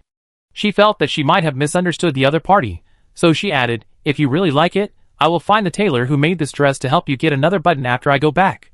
So can you leave me your address? Jessica mustered up the courage to say this, but she was disappointed that the other party did not respond to her immediately. Rob seemed to be a little embarrassed. Just as he was about to explain, he heard a voice outside the corridor, calling the name of the female magician. Jessica's face changed. It's my brother, and the young master of the Prince family. They came to see me. I'd better go out first. Those 2 are very annoying guys. You don't want to see them. After the girl finished speaking, she straightened her clothes, her face returned to the cold expression before, and she pushed the door and walked out. Chapter 392. Because he didn't know whether Jessica would come back, Rob couldn't put the marble back to its original place for the time being. He certainly didn't ask the female magician for the button to satisfy his strange hobby. Pine crystal, also known as enchanted stone, is a magical material. It is also popular in the upper class because of its hard texture and elegant appearance. It is often made into jewelry. However, when these ladies admire this beautiful crystal, they don't know that it has another use, which is to cast magic carving knives. In fact, even many magicians don't know that pine crystal has this kind of use, because today's magic knives are basically made of crescent stone. The characteristics of crescent stone make it very suitable for carving magic circles. However, 300 years ago, when crescent stone had not yet been discovered, the magic knives used by magicians were actually made of pine crystal. However, compared with the later crescent stone, the magic knives made of pine crystal did not perform well in all aspects. So when crescent stone was discovered, the magic knives made of pine crystal were slowly eliminated. In order to prevent someone from sneaking the magic carving knife into the Earl's mansion, a magic circle specially used to sense the crescent stone was set up outside the gate tonight. However, this magic circle had no reaction to the pine crystal stone. If Rob could get a button from Jessica's dress, he might be able to use it instead of the magic carving knife to solve the problem of the small magic circle under the floor. But the female magician obviously did not intend to give the button on her chest to someone, especially since the 2 had just known each other for less than 10 minutes. The future super magician then obviously realized that asking for it directly would not have any effect. Fortunately, Jessica was not the only female guest wearing pine crystal as jewelry tonight. Rob planned to go out and steal one at the banquet later, but doing so was risky. Once the other party found out that his jewelry was lost, he would definitely notify the guards in the Earl's mansion as soon as possible, and it would be very likely to alert the enemy. However, the future super magician could not find a better way for the time being. He poured himself a glass of brandy, and listened silently to the quarrel coming from the corridor outside, but did not take any action. As Jessica said, this was their family's own business after all, and it was difficult for him as an outsider to intervene. Everyone has their own troubles. Commoners have their own sorrows, and nobles naturally have their own difficulties. In this case, did Jessica's brother and father do anything wrong? From the perspective of relatives, they did something wrong, but from the perspective of the family, what they did seemed to be fine. Jessica should be very clear about this in her heart, so she finally put on the dress to attend the dinner. Although the girl had complained to Rob before, she couldn't resist the blood relationship after all. Therefore, the future super magician can only stay quietly in this lounge, and not go out to cause trouble for her. The female magician will solve this matter by herself. After a while, the quarrel outside gradually subsided. It seemed that the storm had passed. However, Rob couldn't help but frown. The situation seemed a little wrong. It was a little too quiet outside the door. Tonight, he and Dadeline were going to attack an archbishop of the temple. It was reasonable to avoid complications at this time, But he and Jessica were classmates after all. If the girl was really in danger, he couldn't stand idly by. Rob thought about it, put down the brandy in his hand, and pushed the door out. There were 3 figures outside the door. 2 of them were the brother and the young master of the Prince family mentioned by Jessica, and Jessica had her back to him, lying on the shoulder of one of the men. She was the only one who didn't look back. They were both stunned when they heard the door open behind them. There was someone else in this lounge. One of the young men, who was dressed in extraordinary clothes, showed a little hostility to Rob, who came out of the room, while the other one, who was a little older, was much more polite and explained, "My sister is drunk, and we are planning to take her away." Rob raised his eyebrows. "Oh, you are her brother. My sister has mentioned me to you?" The older man was a little surprised. "I am McGill from the Natalie family." "I wonder if you are." "Fox, from the Corey family." The future super magician's self-introduction was as concise as ever. Corey family? McGill felt very unfamiliar with this name. He thought hard for a moment, and confirmed that he had never heard of anything related to this family. He guessed that the other party was probably a small family like his, but he was more cautious and wanted to ask a few more questions. But at this time the boy next to him had already spoken, sneering, "The level of this kind of dinner party is really getting worse every year, and all kinds of small fish and shrimp can get in." His words not only mocked Rob on the other side, but also framed the brothers and sisters of Natalie's family beside him. McGill's face changed, but thinking of the other party's identity, he finally just lowered his head and said nothing. However, the future super magician will not indulge anyone. He nodded and said lightly, "That makes sense. It's the first time I have encountered such a thing as drugging and kidnapping female guests at a dinner party. If it gets out, aren't you afraid that your family's reputation will be ruined?" Prince's face changed drastically when he heard this. "Don't slander me, it's obviously Miss Jessica who is drunk. I'm kind enough to send her home. If you don't believe me, ask him." The boy pointed at McGill beside him. "He is Miss Jessica's biological brother. I can't kidnap his sister in front of him." After saying the last sentence, the young master of the Prince family regained a lot of confidence, straightened his back again, and said grimly, "Who do you think you are? Do you know the consequences of slandering the Prince family?" As a result, before he finished speaking, another voice came from behind him, and the voice lazily said, "Who are you? Is the Prince family so great?" The latter was furious when he heard this. Insulting a person's family at any time would have serious consequences, but when he turned around and saw the person coming, he was like a quail whose throat was suddenly strangled by someone, and he couldn't say a word of the cruel words he had been brewing for a long time. "President Dandelion," McGill said in panic, "why are you here too?" The person who came was the president of the Magician Association in Gudry City. The man was surprised. "If I don't come out, will I hide aside and watch others bully my cousin? I am not a person like you.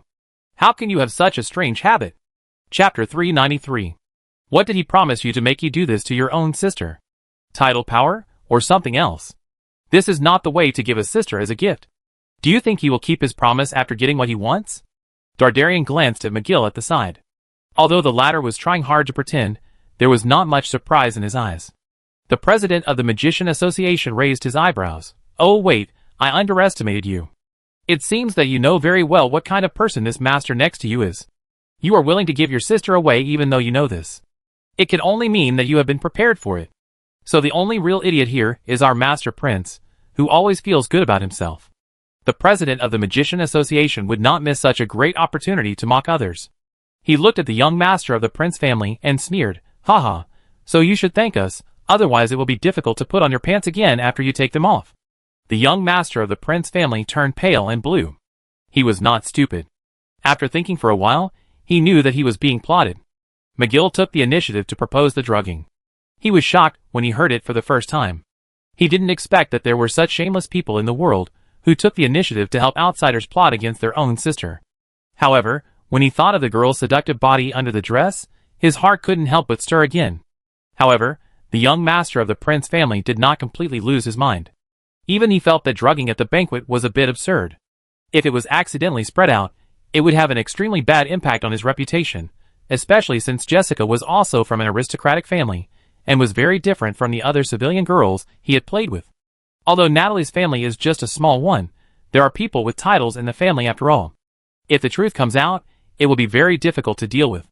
However, McGill kept encouraging him, saying that as long as he, his biological brother, is by his side, nothing will happen. This time, the young master of the Prince family was really moved. At the same time, he also had some contempt for McGill's character. A person who can even betray his own sister is obviously not suitable for close friendship. He has made up his mind to just give them some sweet treats and get rid of them. Yes, from the beginning, he never took a small character like McGill seriously, thinking that the other party was the same as those guys who were trying to get ahead, but McGill's appetite and ambition were obviously much bigger than he imagined. If he set up the trap tonight, then the other party's plot might not be as simple as a breakup fee. In fact, the young master of the Prince family could already guess the subsequent development. Once he was caught by Natalie's family when he was preparing to do something, the other party could use this as a handle to negotiate with his family, and he would become extremely passive. In order to maintain the reputation of the family, there was only one choice left, that is, to make a real play and marry Jessica as his wife. In this way, the Natalie family could also use him to truly enter the upper-class society in the South. Thinking of this, the sweat behind the young master of the Prince family also flowed down. He looked at McGill with a bad look. "You're plotting against me?" The latter's face looked very ugly at the moment. McGill kept his head down. He didn't expect that his little plan was seen through at a glance. At this moment, his heart was full of unwillingness. If he hadn't met Dandelion here, his plan might have been realized. Through several previous contacts, he found that the young master of the Prince family was not as smart as he seemed on the surface. This kind of self-righteous fool is the easiest to be exploited, so he had this bold idea in his heart. He really decided to implement this plan at the dinner party today. When he found that Earl Nathan's grandson seemed to have no impression of Jessica, he finally made up his mind and shifted his target to the young master of the Prince family. He originally thought that the worst result was that the plan failed, but when Dandelion pointed out his plan, he really began to panic. He could not bear the anger of the Prince family at all. At this point, he could only be stubborn and said, "Young Master Prince, I can swear to God that I have never had such an idea." However, the opponent's IQ has almost recovered. He sneered and said, "So you just want to give your sister to me?" Dandelion has always been interested in this kind of dog-eat-dog drama. He was about to encourage both sides to continue to fight, but this time the young master of the Prince family learned his lesson. He was not right in this matter. If he really entangled himself, he would be embarrassed in the end. Therefore, he glared at McGill, pushed the unconscious Jessica to the ladder, and left quickly. McGill's face was pale. He knew what the other party meant by the look before he left. The young master of the Prince family was never a person who would repay evil with kindness. However, at this moment, he did not dare to show any dissatisfaction to the person who caused all this. It was already miserable to offend the Prince family. If he offended the president of the Gudry City Magician Association, it would be a dead end. McGill nodded to the two and prepared to leave. However, at this moment, the female magician in his arms, who was supposed to continue to be unconscious, suddenly struggled. The girl seemed to be aware of the crisis outside and tried to open her eyes, but under the effect of the drug, she had no strength in her body. She could only barely open a gap, and then a vague figure appeared in her vision. The next moment, it was as if someone had opened the valve of memory. Everything that happened at the bottom of the deep lake that night reappeared in Jessica's mind, and the vague shadow in front of her gradually merged with the figure in the water. The female magician finally remembered what the very important thing she had forgotten before was. Yes, it was him, the guy she had been looking for. It had been several months since that night at the bottom of the lake. During this period, there had been no clues about the other party. Even the most persistent people could not bear it. Jessica had originally planned to give up, but she did not expect to meet him again in the Earl's mansion. In fact, her intuition had already given a hint not long ago. It was their first meeting, but when she saw him for the first time, she felt familiar, as if she had seen him somewhere before. At this moment, hope surged in her heart again. The magician reached out to the figure and squeezed out 2 words from her teeth with all her strength. "Save me." Her voice was so weak, even smaller than the sound of cotton wool falling into a pond. After saying these 2 words, Jessica could no longer resist the tiredness and sleepiness and completely fainted. Chapter 394. Dandelion looked at the sleeping girl on the sofa with a strange look on his face. "Are you kidding me? Is your charm so great? Didn't you say you have only known each other for less than 5 minutes? Why would she instinctively ask for help from a stranger like you after being drugged? I don't know either.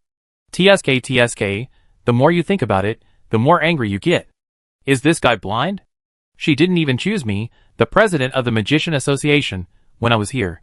Isn't it common sense for a magician to ask the Magician Association for help when he has trouble? You haven't been out since you came to the South. How many magicians in Gudrys have seen you?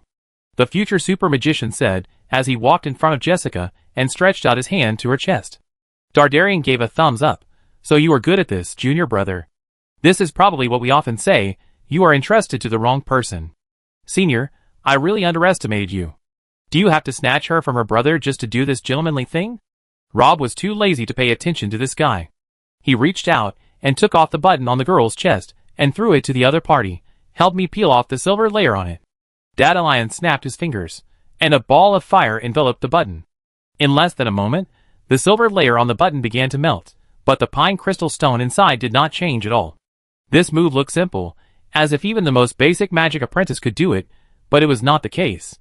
The melting points of pine crystal stone and silver are very close, with only a few degrees of difference. If someone else were here, it would be impossible to control the temperature. Either the outer layer of silver could not be melted, or the pine crystal stone inside would be melted together. Rob asked himself that he could do it, but it was a bit reluctant, and he could not control it as freely as Dandelion. As far as fire magic was concerned, this guy's talent was definitely the strongest. However, Dandelion was obviously the best in terms of unorthodox talent. While roasting the buttons, the man was not idle. Okay, Junior, I peel this small one, and you peel the big one over there. Let's see who finishes first. Oh shit, why did you open the silent barrier when we were chatting happily? Rob took off his coat and put it on the girl's slightly open chest, then lifted the carpet, and the small magic circle underneath was exposed again. The future super magician spent about half a minute to confirm the structure of the magic circle again. At this time, Dandelion also separated the pine crystal stone from the layer of silver on it. Rob took the pure pine crystal stone from someone's hand. Dandelion was still complaining. It's really not fun to work with you. 2 minutes later, Rob finished modifying the magic circle, closed the silent barrier, and returned the pine crystal stone to someone, while reminding, remember to help me destroy this magic circuit before leaving. Ha, you are too careful. What can you see from such a small circuit? Dandelion disagreed. Theoretically, there is no problem. I didn't use the structures I am best at. Most people shouldn't be able to see anything from it, but Albus is also in the city, so it always doesn't hurt to be careful. Dandelion pointed at the sleeping girl on the sofa. What about her? Do you have any female friends at the party? Ask them to take care of her, at least until she wakes up and regains her mobility. Damn it, do I look like her nanny? I don't care if you look like her nanny, but even for the sake of this button, there's no reason for us to leave her here alone. But I really don't have any friends in this crappy place. The man laughed, obviously wanting to be lazy again. Then let's send her back to school first, and come back later. Okay, I lose to you. I know a 5th-level magician. She was the former president of the Magicians Association in Gudry's City. At that time, many people, including that old guy Albus, were optimistic about her talent, but she suddenly got married later. After giving birth to a child, she no longer had time to deal with the affairs of the association, so she simply submitted her resignation and went back to be her rich wife. She happens to be here tonight, so I can ask her to take care of the child. By the way, brother, can we focus on Motley's now? Oh, how's it going at the temple? I just saw the cake being pushed out of the kitchen, and the band was changing the music, so the idiots outside should be preparing to celebrate the birthday of that little girl named Jillian. By the way, I went to see her out of curiosity. Although I know it's a bit harsh to describe a child like this, I still have to say that the little kid looks like a kiwi fruit. Many people praised her for looking radiant tonight. But she does have a good father. The family behind her controls half of the trade and transportation in the south, including sea and land transportation. The guests tonight are very respectful to her family. She has also been the active target of the temple in recent times. The old man Mortellus rushed over overnight and planned to bless her personally on her birthday night. Calculating the time, he will almost come down from the building. Well, when do you plan to do it? My initial plan is to bless her. Blessing is actually to infuse a part of the holy power into the little devil's body, so that she will no longer be troubled by evil creatures from now on. Therefore, it requires a small ceremony of about 3 minutes. Once the ceremony begins, it cannot be interrupted. During the next period of time, Mortellus cannot be distracted by other things. This way it will be much simpler.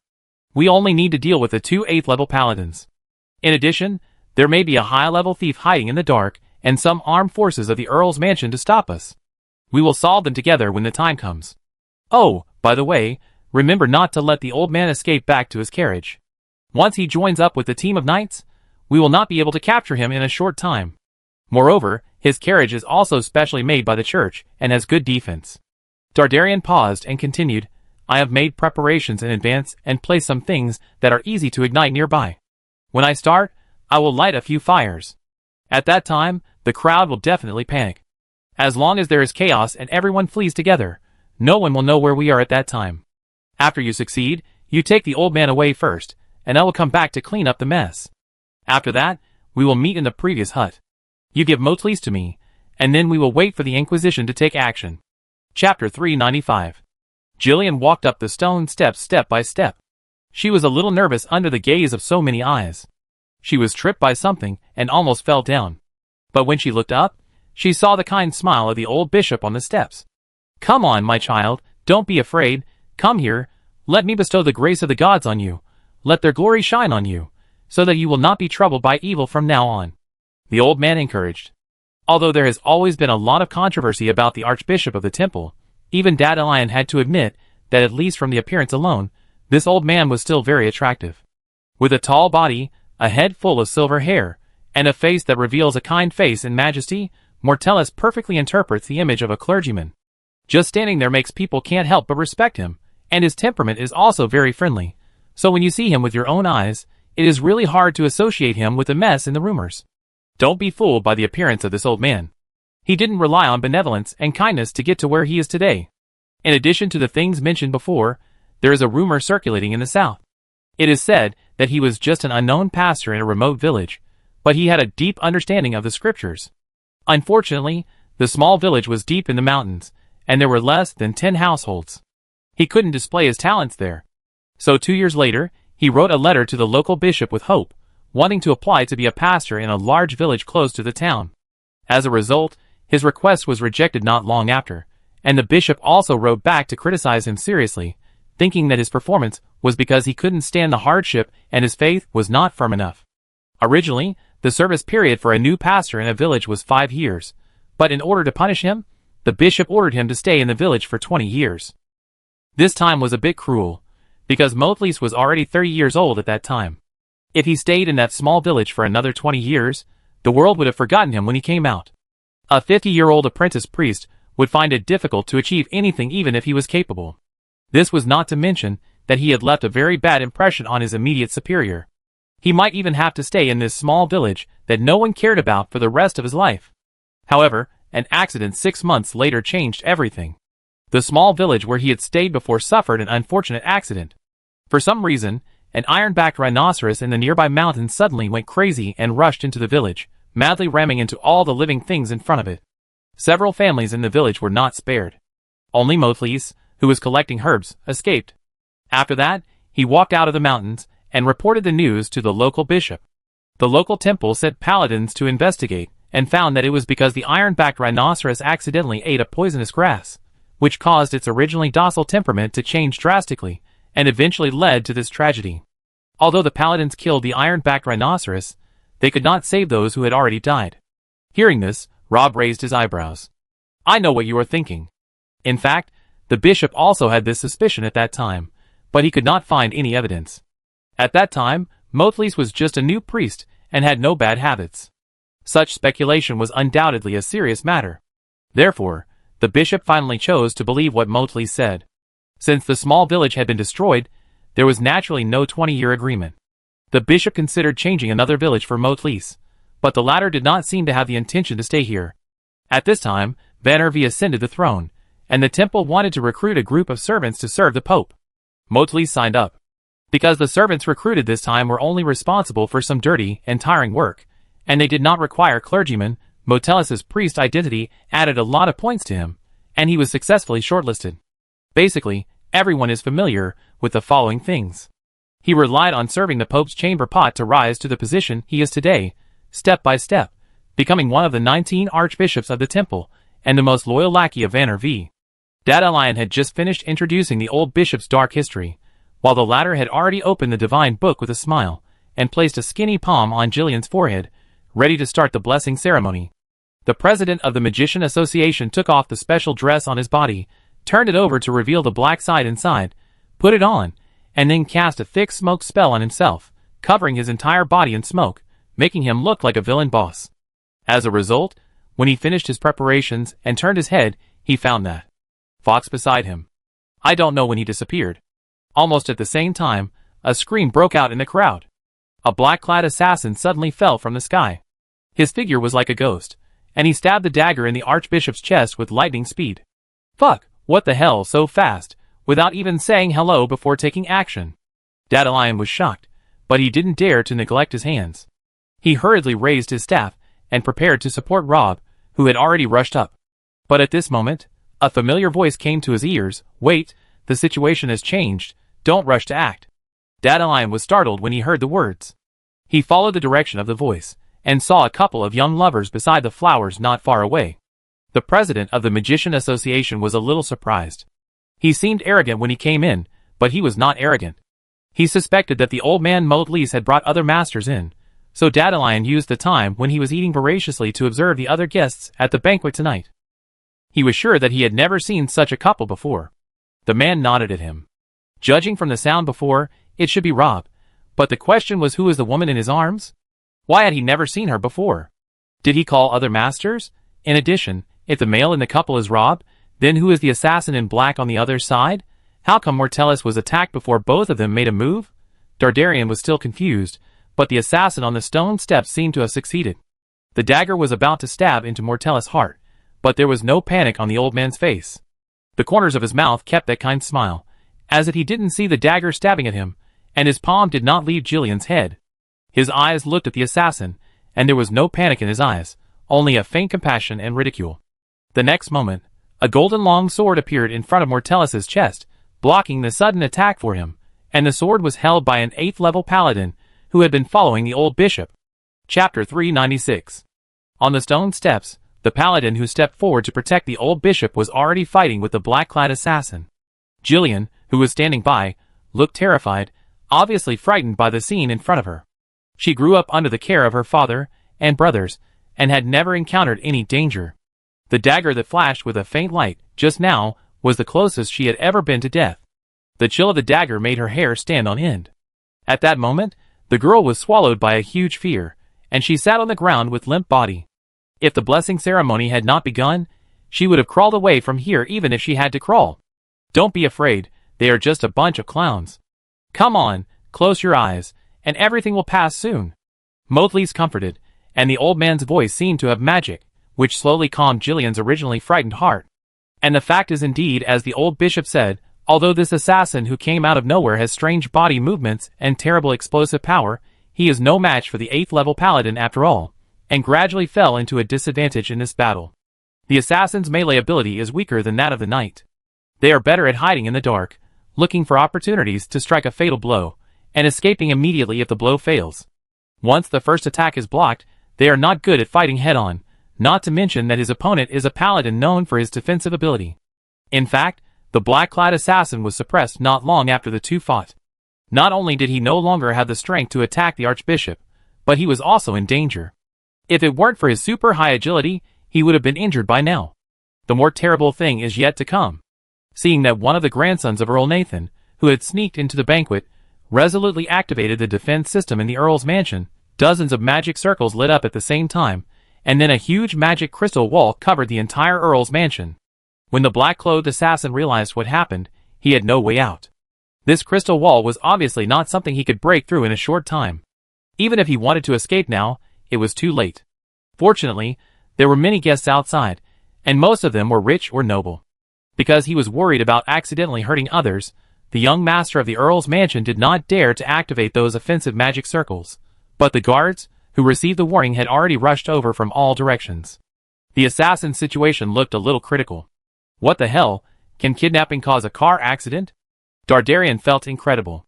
He and Rob were hiding behind the flowers, paying attention to the development of things outside, and the latter was holding the girl who came out of nowhere in his arms. At such a close distance, the president of the Magician Association could already see the abnormality of the girl. She was obviously not willing to partner with someone, but was unable to control herself after being petrified. The future super magician shook his head. They are not here to kidnap, but to assassinate Mortellus. They? Dardarian grasped the key point of the boy's words. Is there more than one killer? Wait, is the girl in your arms one of them? Yes.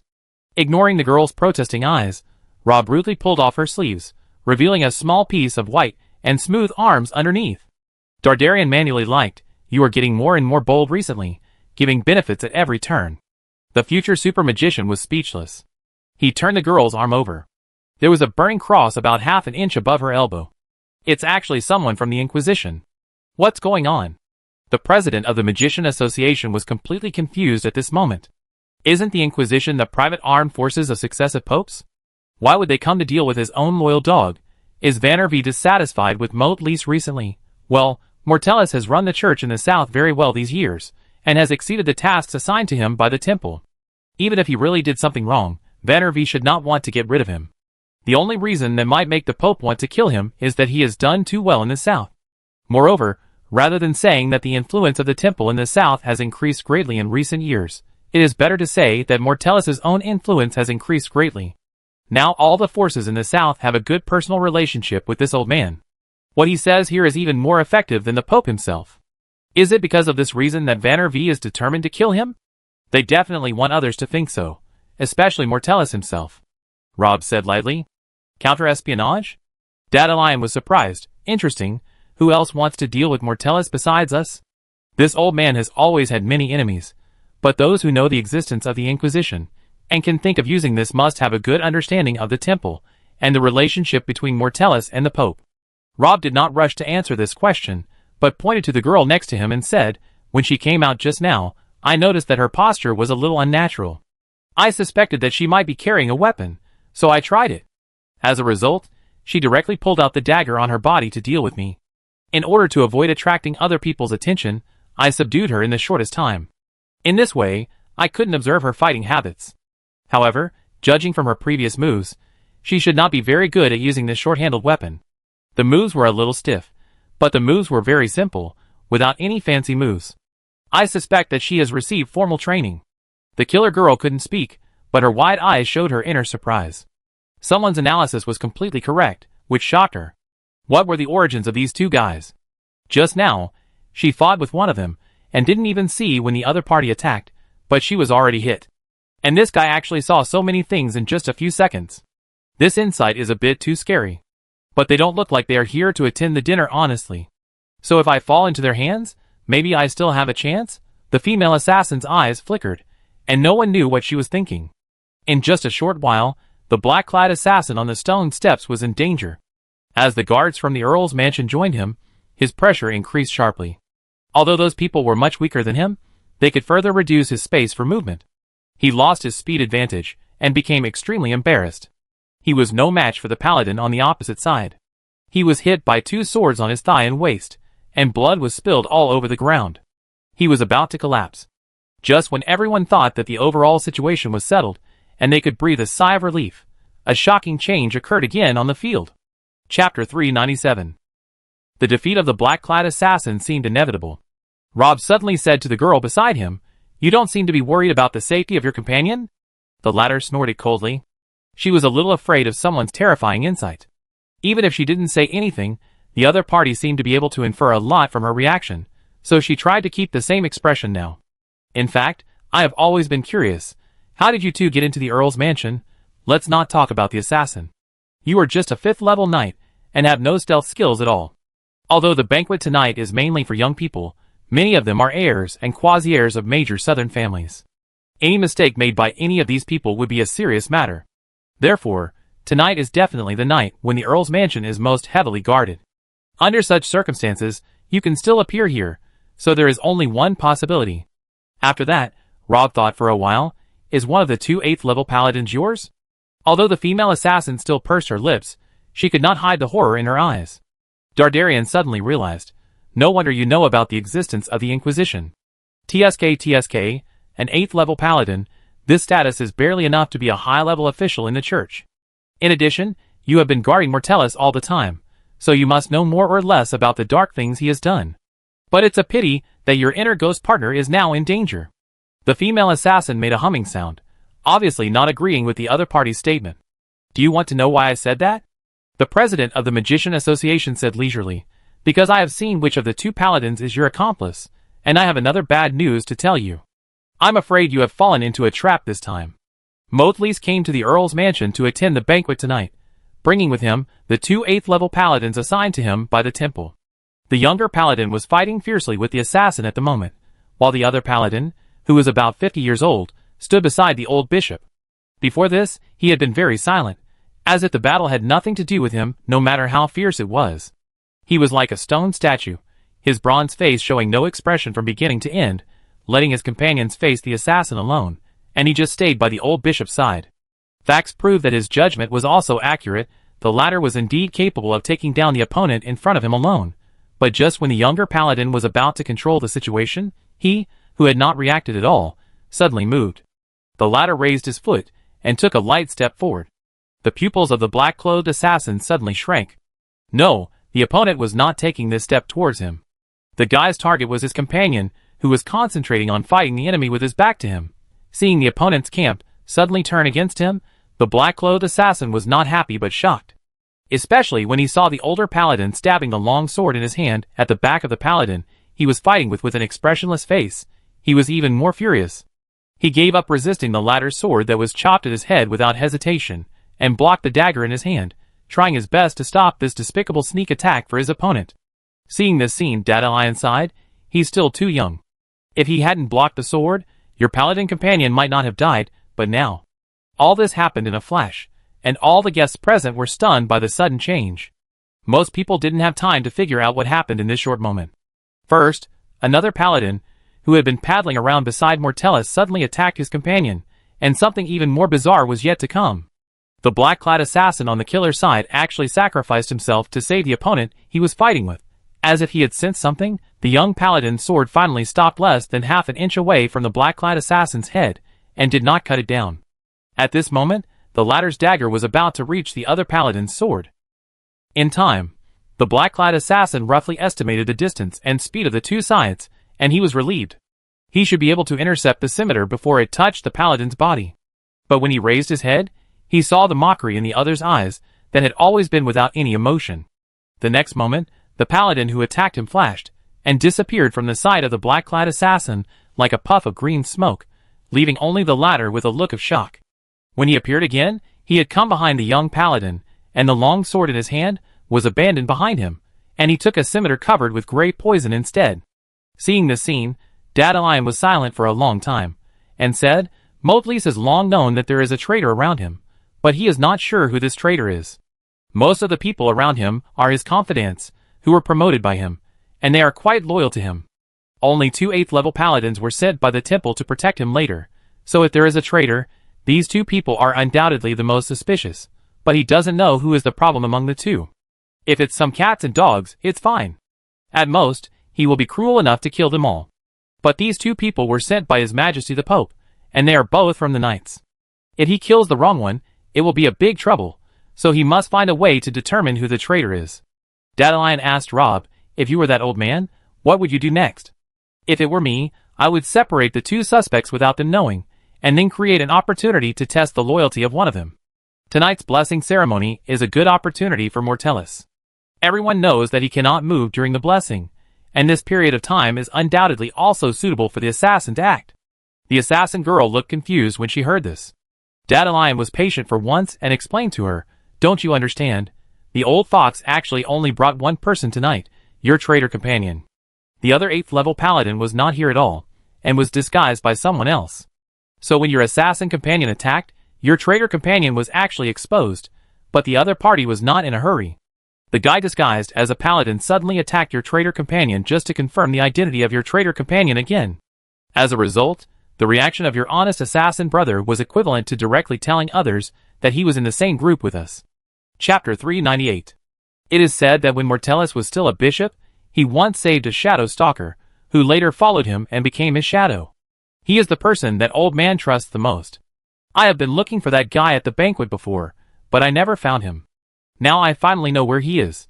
As soon as Dadalion finished speaking, the scimitar coated with poison had already chopped the back of the paladin. It was unknown what material the scimitar was made of. The heavy knight armor carefully cast by the temple was as fragile as a piece of paper in front of it. It was easily cut by the blade coated with poison, and then the knife slashed the spine of the young paladin fiercely. The latter let out a painful roar. The knife cut deep, as if it was going to cut him in half. However, he was also very experienced in combat. He immediately used all his strength, tightened his muscles, and clamped the scimitar tightly to prevent it from going deeper. At the same time, he turned his head while enduring the severe pain, ignoring the shadow stalker who attacked him, and looked at the old bishop who had always maintained a kind look beside him. The knife just now almost cut off his spine, but relying on the paladin's super defensive ability, he did not fall down immediately. Instead, he raised the sword in his hand and aimed it at the latter's head. At this moment, his eyes exuded a terrifying light, like a wounded beast. He did not even notice that his pupils had turned into a strange light gray. This perseverance is really admirable. Ordinary people would die on the spot if poisoned by Dean's knife, and even a paladin would lose the ability to move immediately. You can actually turn around. Should we say that the power of hatred is indeed extraordinary? The paladin who was stabbed on the back was furious. You devil, do you still remember what you did back then? Mortellus said lightly, I am an old man, and I can't remember many things a long time ago. No, you will never forget this one thing. 36 years ago, in the small village with less than 10 households in the mountains, in order to leave there, you tried to make an iron-backed rhinoceros crazy, rushed into the village, and slaughtered everyone in the village. The paladin was clearly at the end of his strength, but he still managed to say this because he was worried that if he died, no one would know about this. He stuck his sword into the ground to support himself, and did not fall down. That thing. I really remember it. This was the first time that Mortellus showed surprise tonight. Do you have any relationship with that small village? The paladin laughed shrilly. You are not the only one who survived in that small village. The night before, my brother and I were sent to visit my uncle's house in town, so we escaped. When we returned to the village, everyone was gone. Everything was gone. My father, mother, and the aunt and uncle next door, everyone became the victims of your ambition. Mortellus thought for a moment. Joel and Tom, I remember you. I baptized you on the day you were born. Later, when I counted the people, I didn't see your bodies, so I went back to look for them for a long time. You are afraid that we will seek revenge on you when we grow up. The black-clad assassin gritted his teeth while supporting the shaky paladin. Who would have thought that a killer and a paladin would be brothers? No wonder he tried his best to stop the shadow stalker named Dean from attacking the paladin, but because of his deep brotherly love, both of them are now in danger. The old bishop shook his head. I have done many things in my life. Sometimes, I have to sacrifice some people in order to achieve a greater goal. Although each of us talks about our faith in the gods, I don't expect others to have the same faith as me and be willing to give up what they cherish without hesitation. So sometimes I have to use some extreme measures, but this does not include the incident 36 years ago. Speaking of which, I have to thank you. There have been many people who wanted to kill me over the years, and at least half of them died under your sword. Blood flowed from the face of the paladin named Joel, making him look particularly ferocious. Do you think I will believe you? No one knows your viciousness and cunning better than me. I have saved your life so many times over the years, but you have never really trusted me and call. You deliberately provoked the relationship between us and made us restrain each other. In your eyes, we are just your two knives. Do you think I don't know that even if I don't take action, those people have no chance to hurt you? So in order to prevent you from doubting me, I can only be forced to kill them. You see, we are all the same. In order to achieve our goals, we can always find reasons to convince ourselves to ignore the pain of others. Mortellus said calmly, but you have been very determined to get to this point in order to seek revenge on me. There are not many people in the Knights who can do this as an 8th level paladin in his early 40s. I heard that the leader of the 2nd Knights thinks highly of you and even intends to train you to take over his position. Why bother? Isn't it better to just live a good life like this? Live well. Are you kidding? The paladin named Joel grinned. He didn't know what kind of poison was on the scimitar. His skin began to fall off when he spoke, making him look even more terrifying. My life was ruined by you when I was 6 years old. If it weren't for hatred, I would have died long ago. My whole life has been waiting for this day. I have been planning for this for 30 years. I have been living cautiously all these years by your side.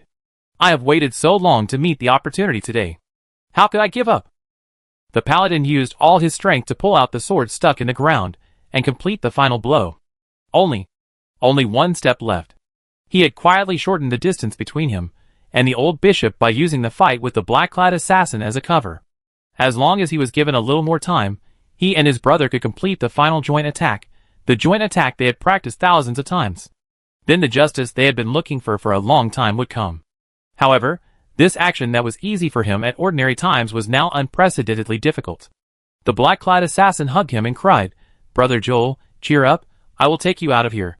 But at this moment, the two of them have been surrounded by the guards of the Earl's mansion, not to mention that there is a mysterious shadow stalker beside Mortellus. The female assassin behind the flowers also burst into tears, and she looked at Rob and Dandelion with pleading eyes. The president of the Magician Association shook his head. "It's hopeless. If I'm not mistaken, he should be poisoned by a mixture of great porpoise and blue grass. It's been so long that his muscle fibers have been destroyed by the toxins. He can only hold on until now by relying on a breath." Could it be that you like him?" The female assassin nodded, tears blurring her eyes. "I should have guessed it long ago. What kind of power could make a woman willingly accompany a man to a date where she must die?" Dardarian sighed. "It's not that we don't want to help you, but that knight is already beyond saving, but his brother may still survive. Let's do this. We also want to invite Mortellus for tea. Before we start, I will remove the petrification spell on you. As for whether you can seize the opportunity to escape with your companions, it depends on your luck." Chapter 399. The blessing ceremony was still going on. After confirming that Joel had lost the ability to resist, Mortellus's expression gradually relaxed. Tonight's plan went smoothly. So far, everything was under his control.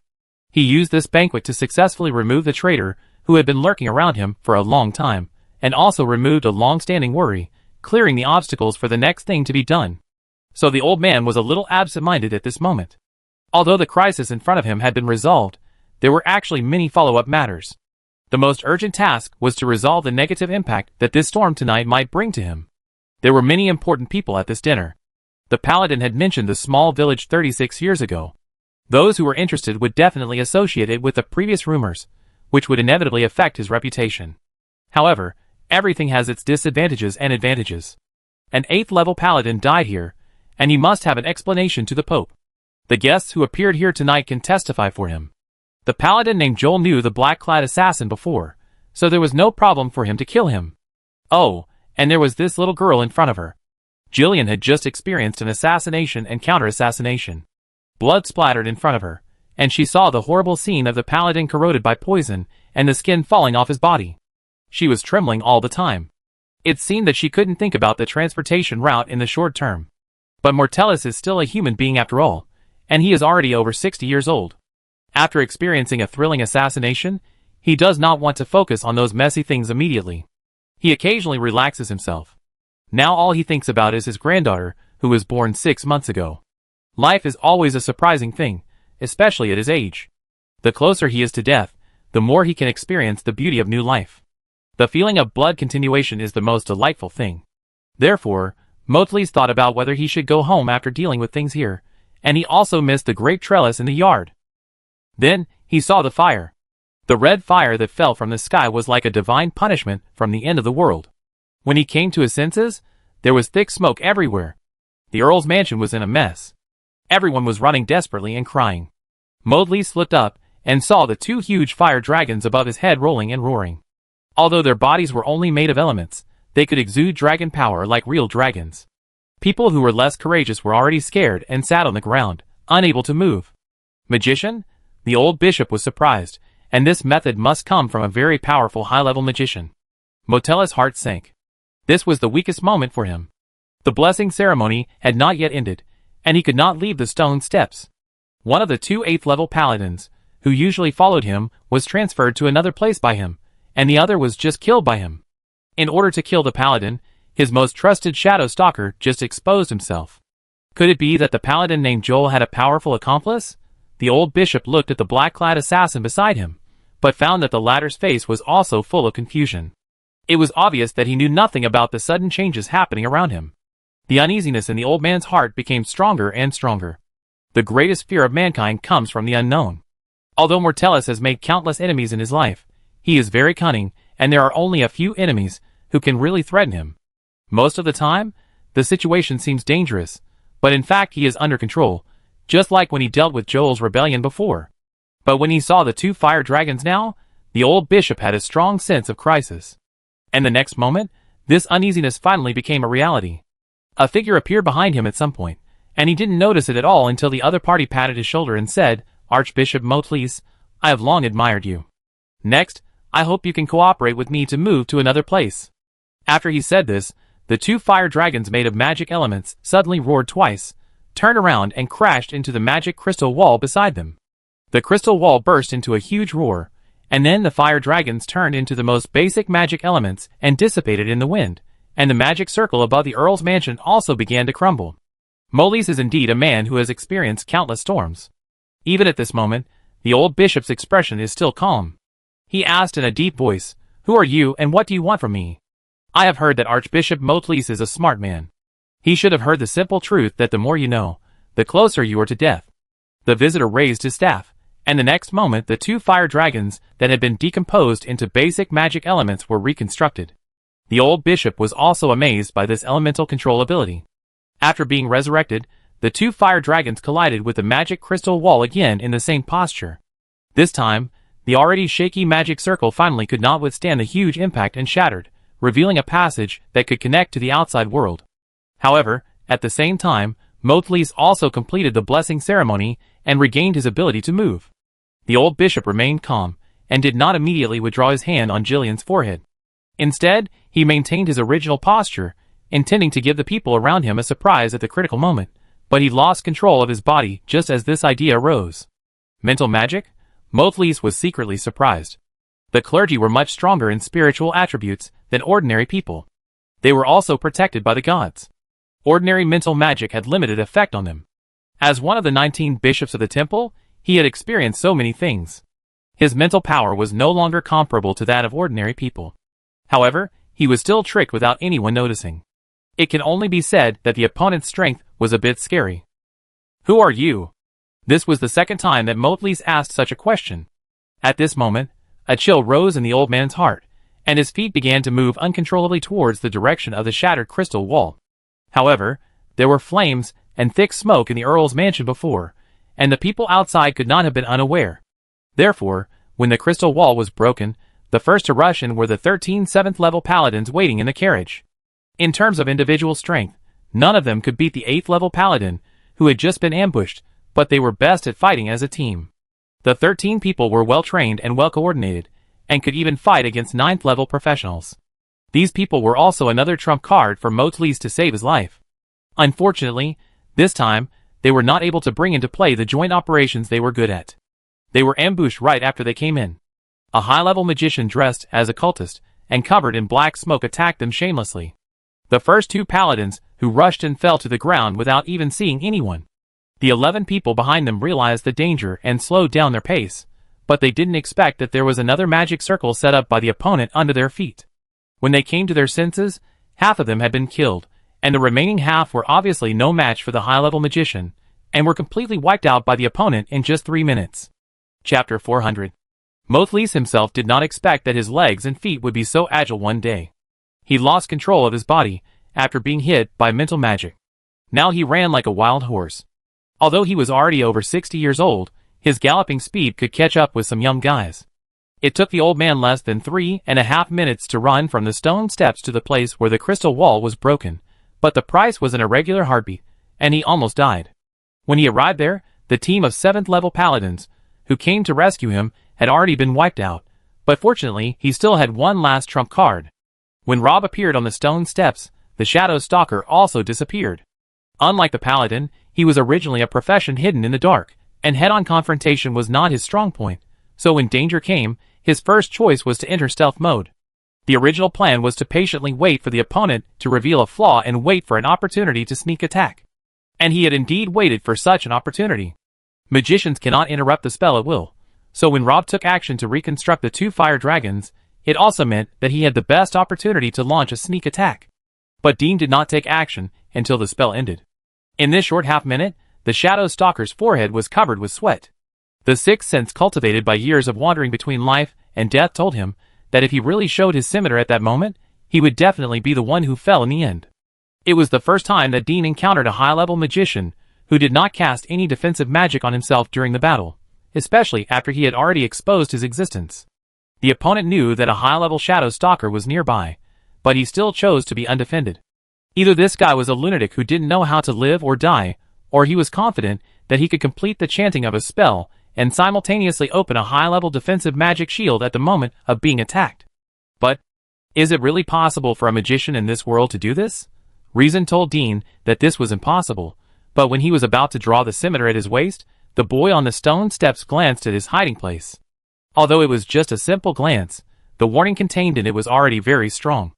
Was it a coincidence? At that moment, Dean felt a chill to his bones. He was still very confident in his concealment skills. In this regard, the black-clad assassin before him could not compare with him at all. The former had actually been locked in by him before the sneak attack, exposing his identity, and he didn't expect that it would be his turn so soon. Who is this guy? Perhaps even Dean himself did not realize that he had already developed a fear of that person in his heart, so he finally gave up the plan to sneak attack the guy and instead directly rescue the old bishop. He appeared in front of the crystal wall and hugged Mortellus, who was enjoying the fun of sports, and then planned to use his speed to jump over the magician covered in black smoke, but the next moment, he saw the teasing in the other's eyes. Oh, I seem to be underestimated. The magician in the black smoke raised his staff and shook it casually, drawing a mysterious symbol in the air.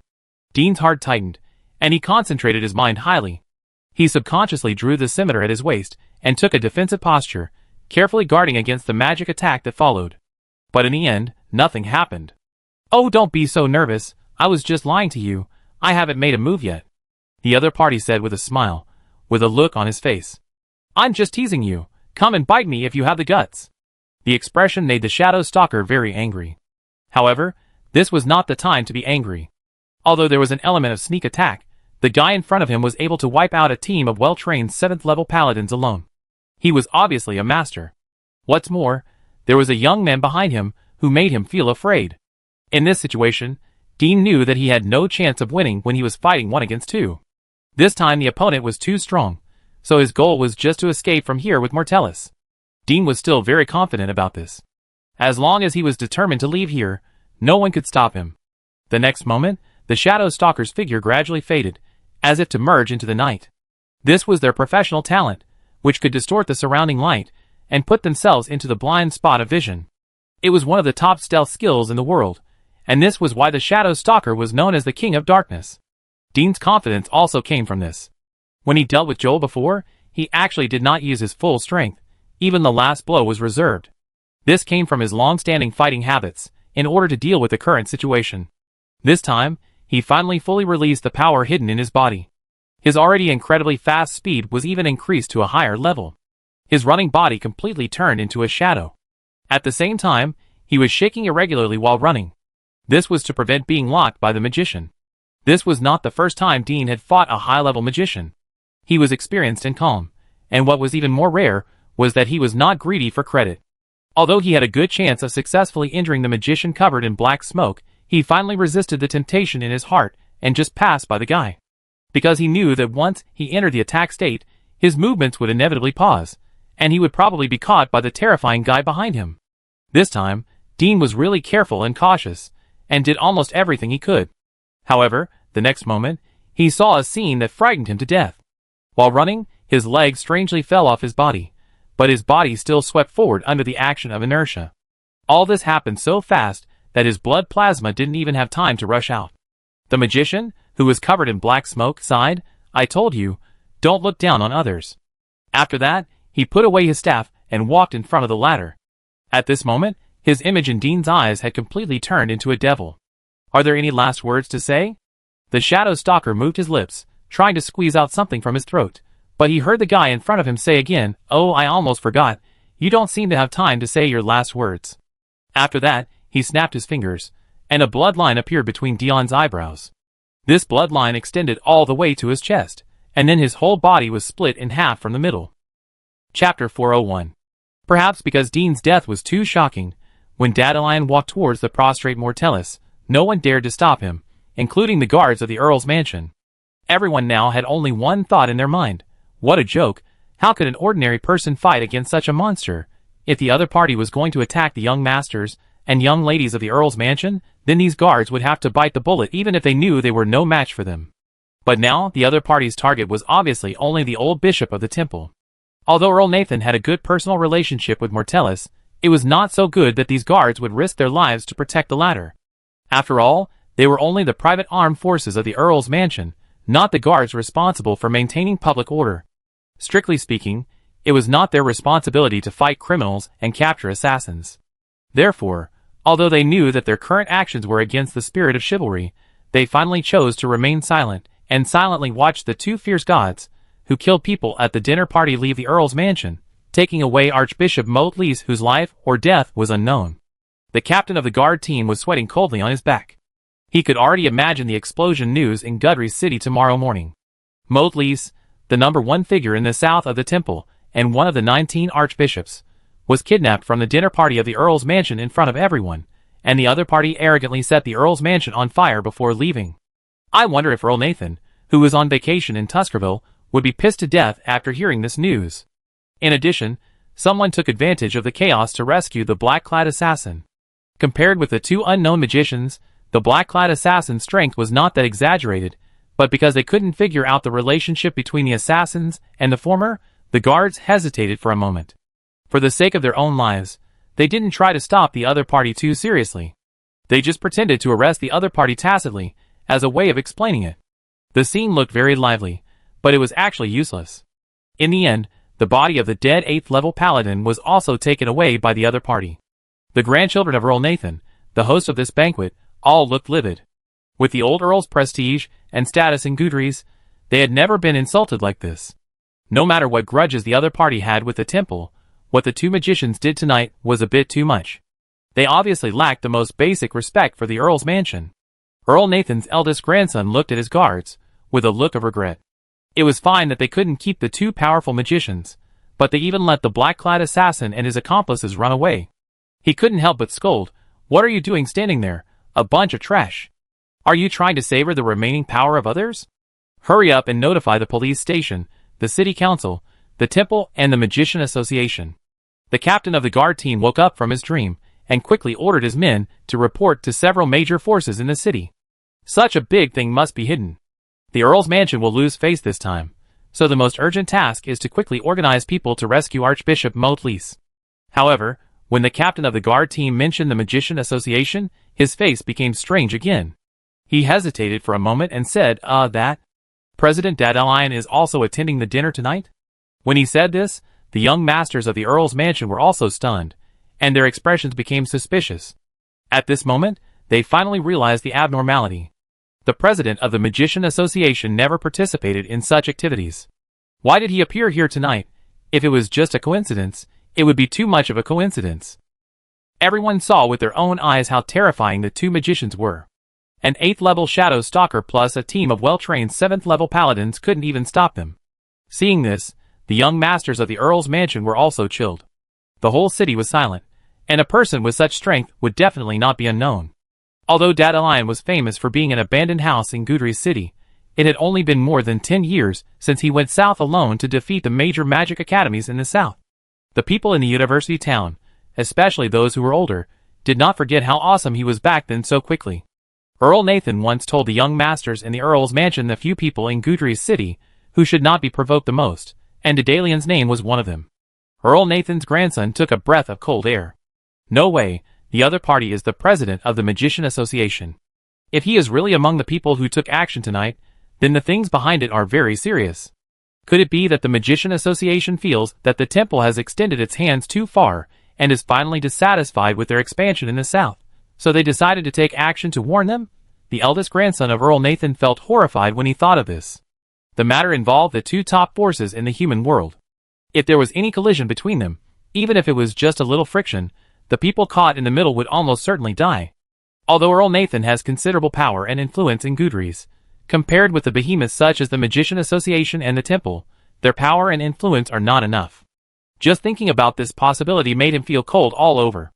Earl Nathan's grandson kept urging him, hurry up, other things can be put aside.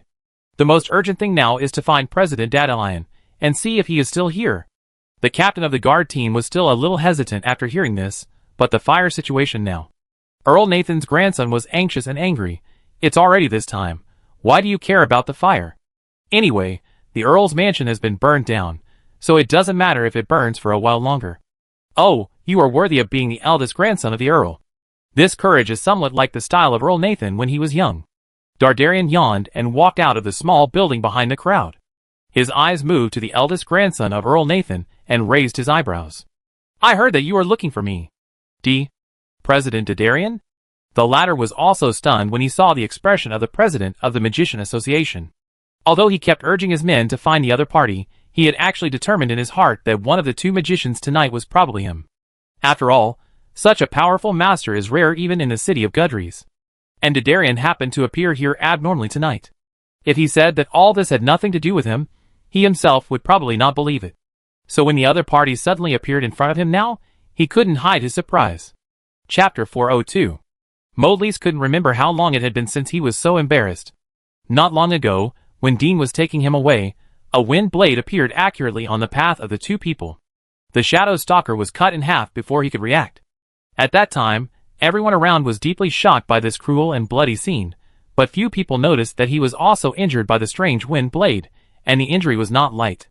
There was a wound on the old bishop's cheek extending from the corner of his eyebrow to his cheek. The flesh was torn and blood gushed out. It looked very scary, but fortunately, the bones below were not injured. In comparison, the other two injuries were really fatal. Mowgli was thrown to the ground at high speed, which was undoubtedly a very dangerous thing for an old man of his age. His right leg was the first to touch the ground, and it was broken on the spot. After that, he used his left hand to support himself, and finally avoided the tragedy of his head hitting the ground directly, but the price was that the wrist of that hand was directly dislocated. But after that, he was very stubborn and didn't say a word until Rob grabbed a carriage from outside and stuffed him in. Then the future super magician also got in, and the golem in charge of the reception jumped into the driving position. The carriage sped across the stone road. Only then did the old bishop speak politely. "Can I treat the wound?" Rob nodded, and then Mowgli regained control of his body. The old bishop thanked him first, and then drew out the divine book from his waist. Holy white light gushed out of the divine book. After a moment, his broken leg and dislocated wrist were all restored to their original state, and the wound on his face disappeared. "You are worthy of being Archbishop Mowgli. Even the simplest recovery technique can be used so skillfully in your hands," the future super magician praised. The old man smiled, closed the divine book in his hand, and handed it to the boy opposite him. However, compared with magic, divine arts are still too limited, otherwise the human race would not have waited until Roland appeared before rising. Rob was a little surprised when he saw the divine book handed over by the old bishop. "Well, don't you plan to try again?" Mortella sighed. "No, I'm sorry to make you laugh. I have figured it out just now. Since you dare to release the restrictions on me, it means that you are absolutely sure that you can deal with everything that happens next. In this case, I'd better not humiliate myself." The future super magician shrugged and took the divine book.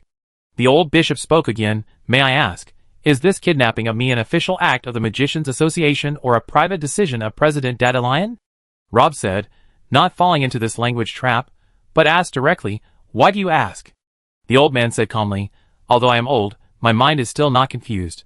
The magician covered in black smoke before was President Dadalion, right? He didn't go with me because he had to go back to cover up his identity, and you are the cousin he brought to the banquet tonight." The future super magician raised his eyebrows. "Archbishop Mowgli actually noticed us." President Dadalion: "Well, I have also heard of that special hobby. Of course, I would pay attention to his sudden appearance at the dinner this time, but I didn't expect that his target tonight would be me."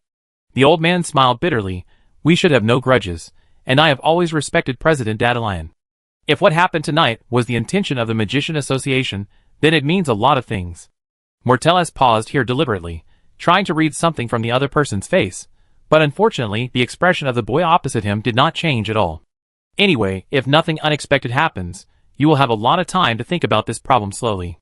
As for now, you must be very tired after going through so many things just now, so please take a rest first." After saying that, Rob stretched out his palm and chopped the old man's cervical vertebrae. The latter's eyes went dark, and he fainted in his seat. The World Tree Choir finished singing the last song of the night, and all the members of the band went on stage together to bow to the audience. Thunderous applause rang out in the concert hall, which lasted for a long time. Tonight's performance was undoubtedly very successful. These elves have been traveling around the world to perform, and in the process they have been constantly trying to incorporate local music elements into their own creations, which also makes their songs full of unique flavor. Tonight, these listeners seem to have followed them on a wonderful adventure. After the last song, Gage couldn't wait to ask people around him how to get backstage to ask for autographs from those pretty elves after the concert. Simon was the only one who wanted to cry when he saw the dull-looking golem next to him. What should he do? The lights in the concert hall would be back on soon. Unless everyone around him suddenly went blind, many people would be surprised to see a golem sitting next to him. When Rob left, he only said to wait for him to come back, but he didn't say what to do if he didn't come back after the performance. Simon was very frantic now, and as the saying goes, what you fear will come true. He looked up and found that the magic circle above his head had begun to flicker. At the last moment, Simon could only try his best to delay for a minute. He took off his coat and covered the golem's head with it. Then he took out his pocket watch and pretended to drop it on the ground by accident, and then squatted down with the golem. Not long after he finished this action, the whole concert hall was lit up again, and then he heard Gage beside him curiously asked, "Hey, are you looking for something?" "Well, my pocket watch just fell to the ground." "Ah, then hurry up and look for it. Don't let anyone pick it up." The fat man squatted down enthusiastically while speaking. Simon's heart tightened, and he quickly used his body to block the sight of the two people behind him. Gage's attention was now focused on finding the pocket watch. Although he thought Simon's behavior was a bit strange, he didn't think too much about it. He quickly picked up the golden pocket watch that Simon had dropped from under the ladder seat, and stood up excitedly and said, "I found it." Simon smiled bitterly. "Brother, you are too uncooperative. Why do you have such good eyesight at this time?" However, he could only complain in his heart. Now there was no reason to continue squatting, so he had to stand up. But the problem was that the golem beside him could not stand up. Speaking of which, it seems that Rob has not spoken for a long time. Isn't he the one who wants to see the show the most? Why didn't he express any thoughts after the show ended? The fat man finally noticed the abnormality and looked behind Simon. Simon thought he was done for. He was definitely going to be exposed. At this moment, someone behind him spoke calmly. Beautiful music itself has already transcended language. At this time, it is redundant to say anything more. Only fools would try to describe the indescribable. The wise just need to appreciate it silently. Rob stood up from behind Simon, and the golem that was squatting there before had disappeared. Chapter 403. Simon assisted and covered for someone in the concert hall last night. Although the process was quite tense and exciting, fortunately, the result was safe. Afterwards, he was thanked by Rob, who gave him a set of perception training methods. However, this made the next patriarch of the Grady family even more curious about what Rob had done in those 3 hours, and he even hid it from Ginny and Gage. I'm afraid even Simon himself didn't expect that his doubts would be answered so quickly. The next morning, the entire city of Gudries was in an uproar. The temple's #1 figure in the south, one of the 19 archbishops, Motlees, was kidnapped in the residence of Earl Nathan, the most powerful man in the entire university town. The enemy killed the guards beside the old bishop in full view of everyone, then abducted Motlees, and set fire to the Earl's mansion before leaving. Although the fire did not cause any casualties in the end, the impact was undoubtedly extremely bad. The most incredible part of this news is yet to come. It is said that there were only 2 people who took action that night. Both of them were magicians. These 2 magicians, who appeared out of nowhere, suppressed the masters around Motlees and the guards in the Earl's mansion from beginning to end with their extremely ferocious firepower. According to the description of some guests who attended the banquet that night, the 2 men were simply gods from heaven, unstoppable. It took less than 5 minutes from killing people and breaking the formation to capturing people and evacuating them, leaving the frightened people trembling on the spot. President Dadalion, who was said to be attending the dinner at the Earl's palace that night, expressed strong condemnation of this violent act on behalf of the Magicians Association's Gudries branch, and righteously stated that the Magicians Association would investigate the matter in depth and actively rescue the kidnapped old bishop. The city council also received a letter from Earl Nathan, who was on vacation, not long after. The old man was now on his way back to Gudries. Even through the paper, the congressman could feel the old earl's anger between the lines. This was not difficult to understand. After all, no one would feel good if their house was burned down, not to mention that they lost an archbishop of the temple at the dinner. Earl Nathan had enough reason to be angry with these managers in Gudries. The police station took action that very night. All people, including those who were on vacation, were called out of bed and began to search the entire city for the 2 magicians involved, holding portraits. When the guards heard about what happened at the banquet in the Earl's mansion not long ago, their legs became weak. Thomas could only smile bitterly after receiving the order. After all, the people under him were just ordinary people who had received training. More than half of them were not even professionals. In terms of strength, They could not compare with the guards in the Earl's mansion. They were okay in dealing with some ordinary cases, but if they really ran into a master of the level tonight, they would be seeking their own death. Generally speaking, they would report such things directly to the Parliament, and the special investigation team would take over. However, this time, Mortellus was attacked and kidnapped in the Earl's mansion. The nature of the attack shocked the whole city. Coupled with the public security problems that had been criticized for some time, the House of Representatives was obviously forced into a corner this time, and they wanted to grab every life-saving straw, so they also issued a death order to the police station, and even the part responsible for civilian work had to join the search. This inhumane order naturally caused a lot of complaints from the people below, but there was no way.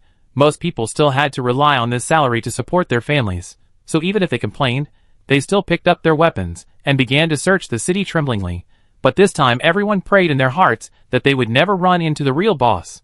In addition, the city council held an emergency meeting immediately after the incident. After the meeting, the docks and city gates were immediately blocked, and the entire city was declared to be in a second-level alert state. All ships were only allowed to enter but not leave, in order to prevent the two gangsters from escaping with the old bishop. However, this approach was actually useless. Judging from the battle situation that night, the opponent was an out-and-out high-level magician. If a master of this level really wanted to leave Gudrys, there were too many ways to choose.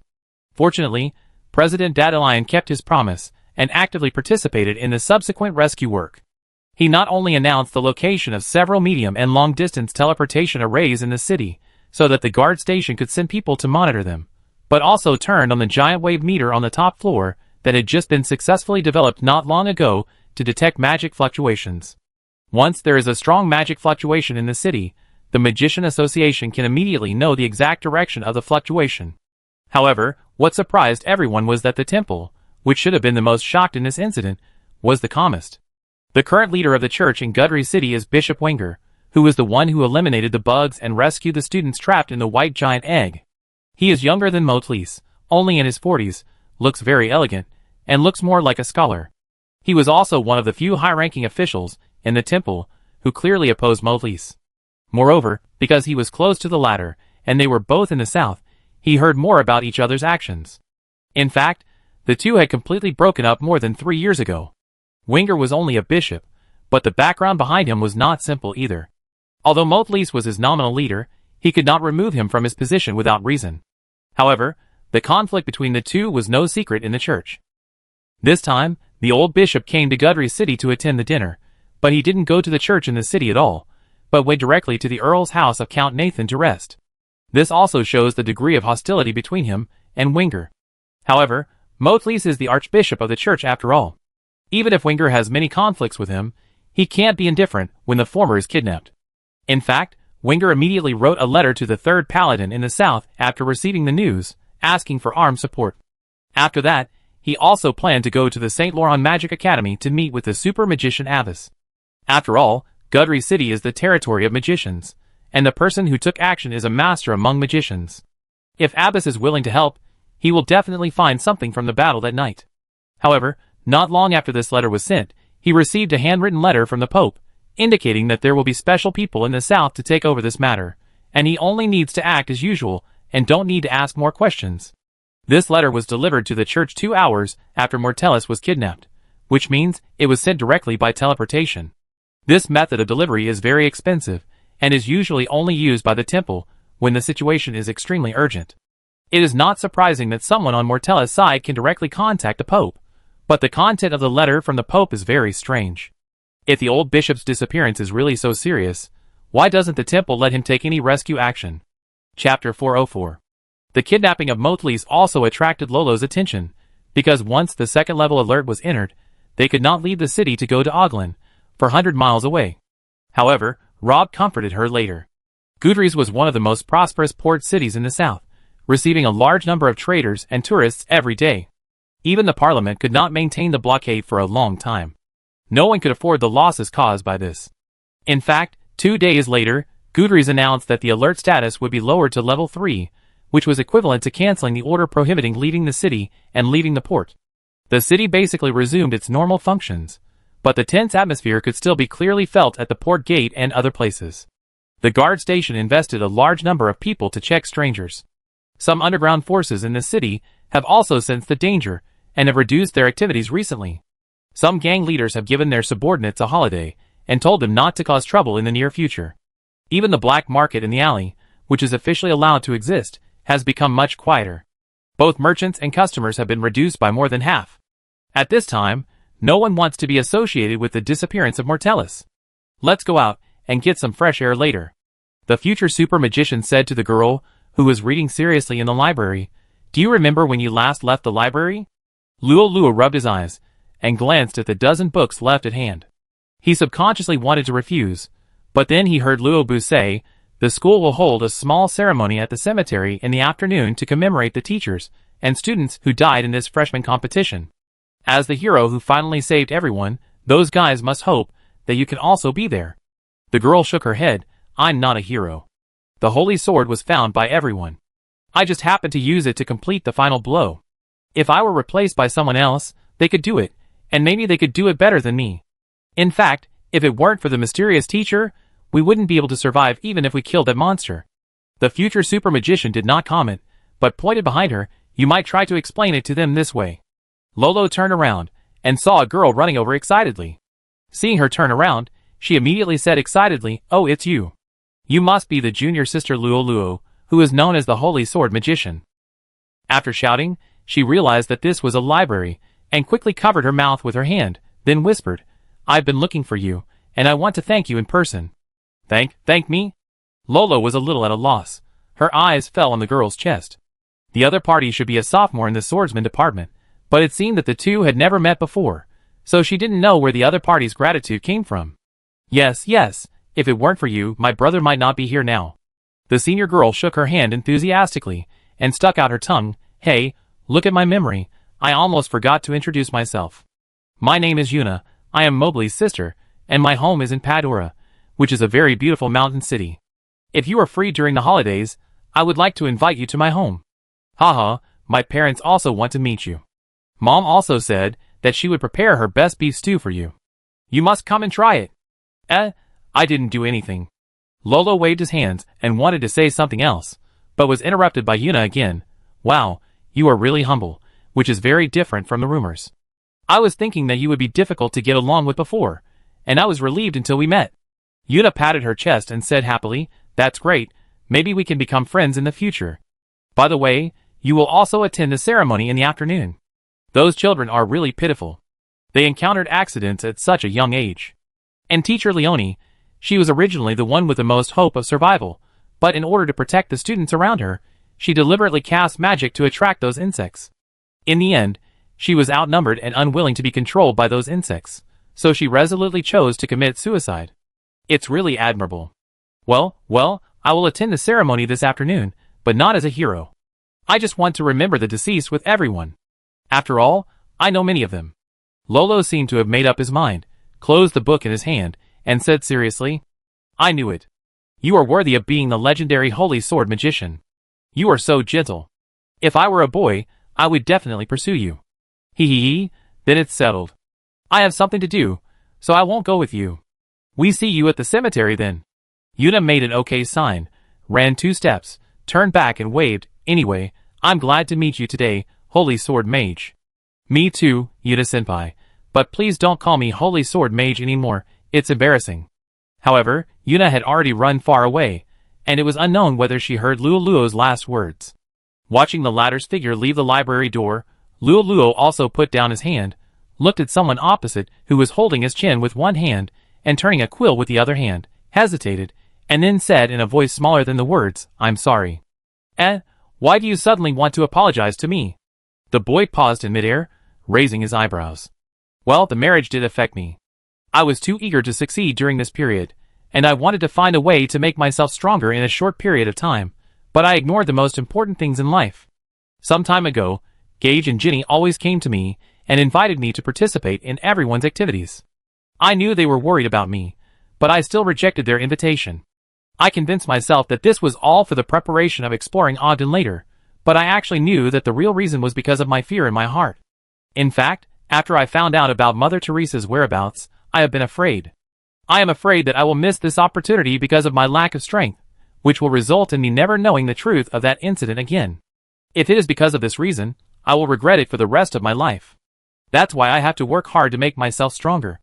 I wish I could use every minute and every second of my life to improve my strength and no longer care about anything else.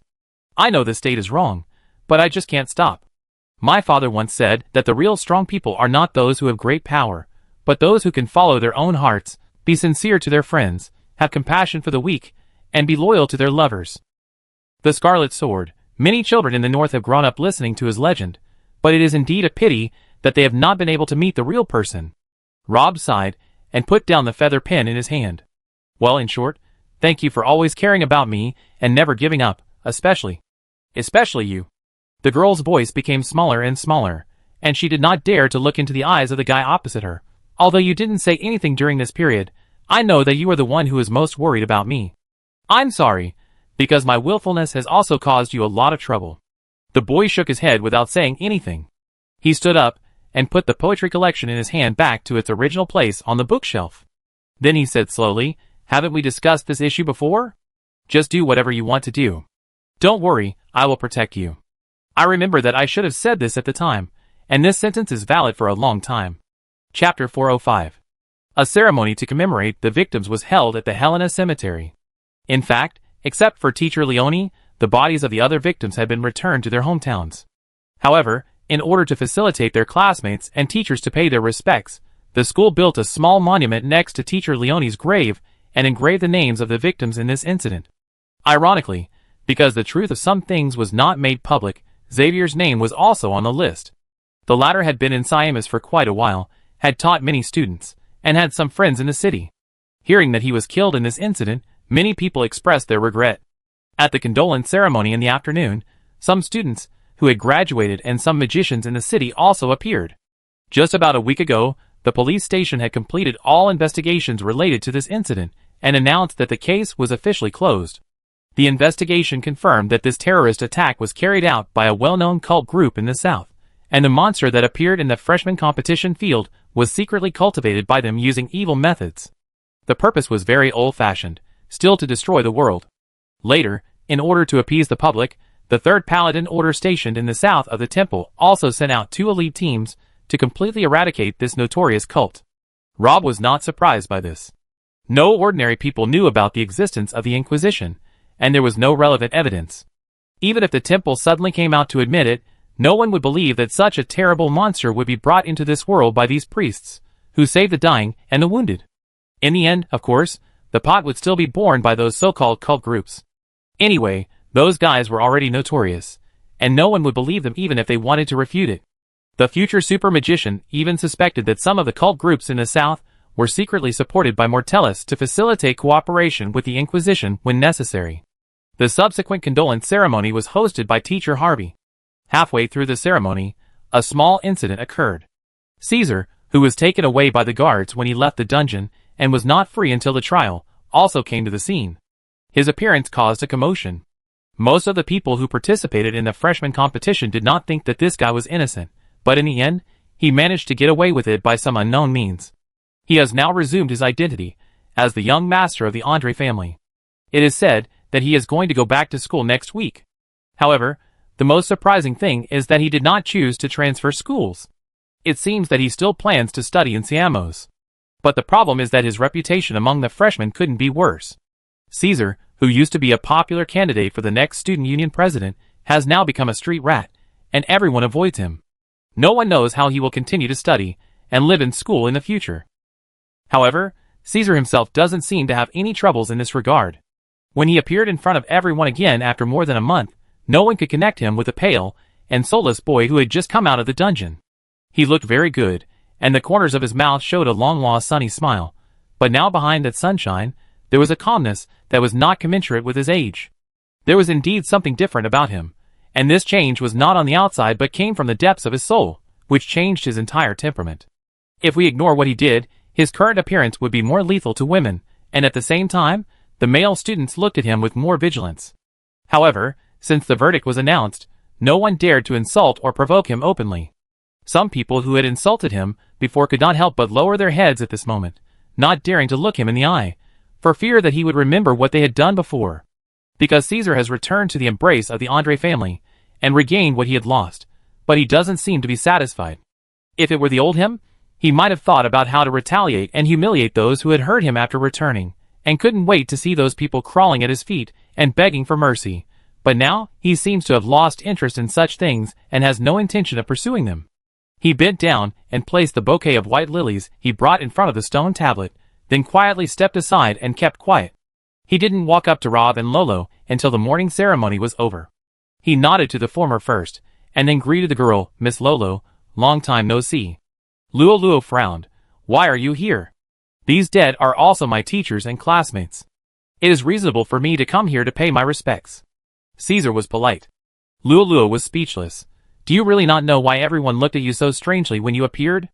The reason why these people died is directly related to you.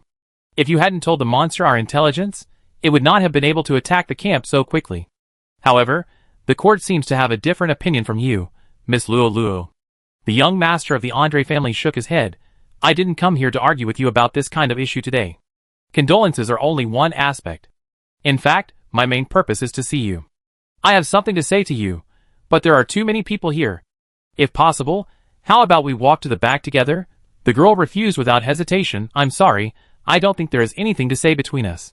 Caesar was not too surprised to hear this. I know that my previous stupidity and self-righteousness have caused a lot of trouble to you, Miss Luo. But if you are willing to give me another chance, you will find that I am now a completely different person from the past.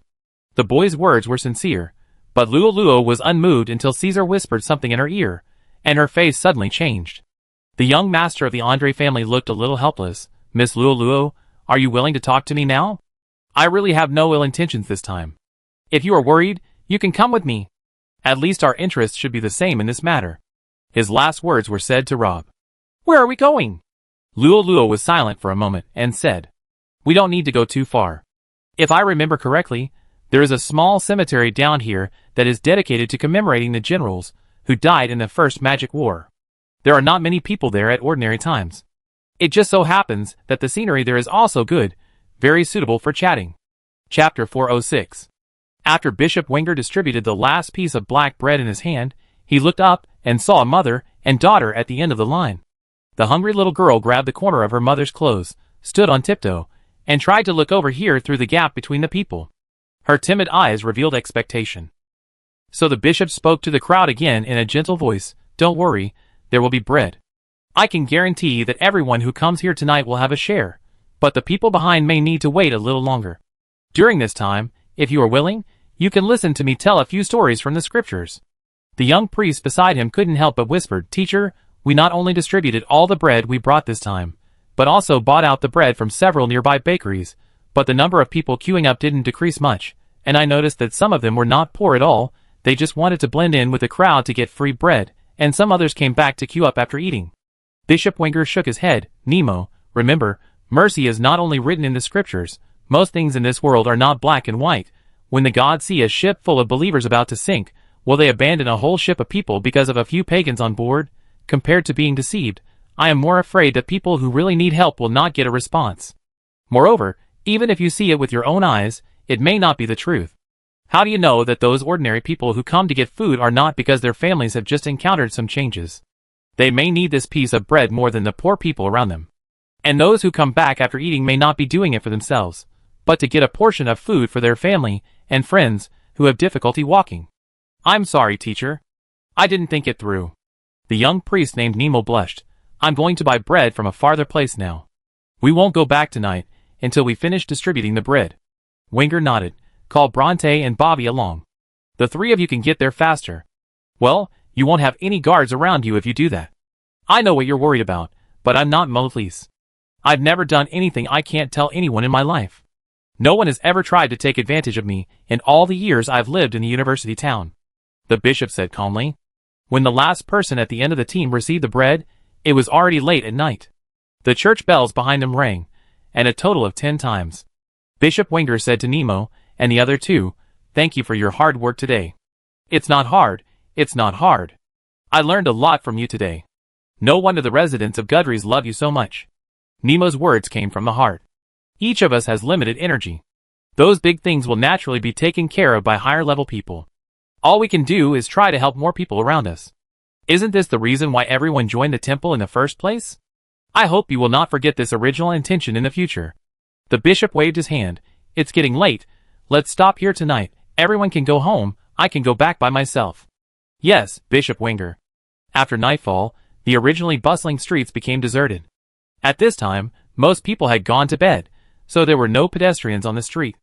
After Nemo and the other two left, the bishop looked a little lonely. He stood in the dark for a while, looking up, thinking about something.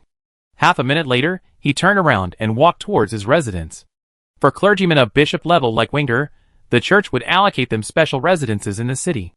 These residences were generally in a small building behind the church, but Winger gave up the small building and transformed it into a dormitory for those young pastors who lived far away from home and had low incomes. He rented a small house a little further away at a cheaper price. Winger's wife died a long time ago. It is said that he has a daughter, but she had a falling out with her family when she was very young and ran away alone. She has not returned yet, so Winger has lived alone all these years. There is only an old dog named Gudon in the house, who has been with him for more than 20 years. Winger walked through the narrow alley as usual, came to the gate, took out the key from his pocket, and opened the door. Usually at this time, Gudon would have run out to greet him, but this time, there was no movement in the house. Winger was worried that something had happened to Gudon. After all, a dog in his 20s was considered old. Just over 2 years ago, Gudon had a heart attack and nearly died several times. Winger opened the door faster. When he rushed into the house, he saw Gudon lying on the floor with his limbs curled up. He didn't know whether he was dead or alive. Winger didn't think much and drew out the divine book from his waist. However, a cold dagger was pressed against his waist the next moment. Then he heard a voice from the darkness. "It's okay, Tom, let him go." The door behind Winger was gently closed, and then the owner of the voice lit the candle on the lampstand. Winger finally saw the two people in the room, a man and a woman. They were dressed very strangely. The man was dressed in black and looked like an assassin, but the woman was wearing a long skirt and seemed to have just returned from a dance. However, both of them had traces of fighting on their bodies, and their injuries seemed to be serious, especially the assassin in black. He had 2 deep wounds on his waist and thighs that could be seen to the bone. Although he had been simply bandaged, he had now festered due to insufficient medicine. He has been running a high fever for the past 2 days, and has been supported by willpower until now. However, Winger's attention was not on him, but on the girl in the long skirt. He could not move his eyes away from her from the first moment he saw her.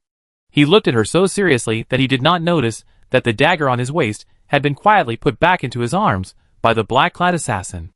The bishop's voice trembled. "Coral. Is it you?" "It's me. Long time no see, father," the girl whispered. Color's answer startled the black-clad assassin. Your father is actually the bishop of Gudry City? Why have I never heard you mention it?" "Sorry, Tom, I didn't mean to hide it. It's a long story between us." Color sighed.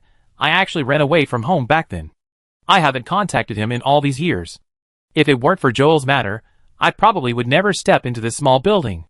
Winger took 2 steps forward, as if he wanted to reach out and touch the girl's hair, but the latter shook her head and refused. He could only suppress the excitement in his heart. "How have you been these years? Can you tell me what happened after you left home?" Chapter 407. Kala subconsciously wanted to refuse, but seeing the expectation in the eyes of the man opposite, he finally couldn't help but soften his heart and nodded. "Okay, in that case, let me start from the beginning. I left home when I was 12 years old and joined a circus. I became their recorder. My main job was to help the boss lady record and organize her memories. Sometimes, I also had some promotional pages for performances. In return, they took me to travel around and perform. During this time, I also met a very interesting bard. Just when I began to think that this kind of life was not bad, misfortune suddenly fell on us. The circus was targeted by a group of bandits after a performance. They attacked our convoy at night. In the end, only I and another dwarf trainer survived. We were rescued by a passing paladin. He killed all the bandits and took us to the nearest town, but he didn't leave his name when he left. So in order to find him, I joined the paladin order.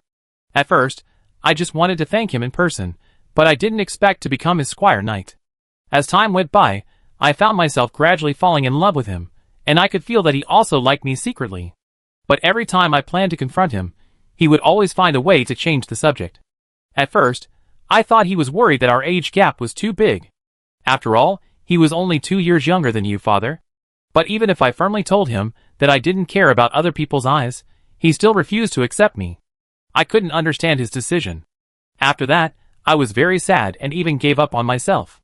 I started skipping training classes, not seeing people for several days, and going to a random tavern nearby to get drunk. When the Paladin Order knew about it, they also planned to expel me. As a result, one night, when I opened my eyes, I found that he was sitting opposite me, looking at me very gently. I still remember the first words he said to me that night. He said, "There are some things I shouldn't tell anyone, but if there is one person I can trust in this world, it must be you. Don't doubt my love for you, because if you tell the following words to another person, I will definitely die." Winger finally couldn't help but sigh when he heard this. Color looked up. "Father, you should have guessed our identities a long time ago. You already had the answer in your heart from the first time you saw us." The wrinkles at the corners of Bishop Winger's eyes looked deeper, and his mouth was full of bitterness. "You were also in the Earl's mansion the night when Motlease was attacked?" The girl nodded without hiding anything. "We were the first batch of assassins that night, but we fell into the trap of that old man. Joel was assassinated and killed. If it weren't for those two magicians who came out of nowhere, we wouldn't have been able to escape. After leaving the Earl's mansion, we hid in a private house, but just 2 days ago, our hiding place was discovered by the guards, and the other side surrounded it. Later, the experts of the Special Investigation Team also arrived, and we didn't want to hurt innocent people, so we spent a lot of effort when breaking out. Tom and I were both seriously injured. These days, we have not been able to completely get rid of those little tails. Before coming here, we were actually at the end of our rope. How about it? Does this scene in front of you look familiar to you, Father?" Winger didn't say anything.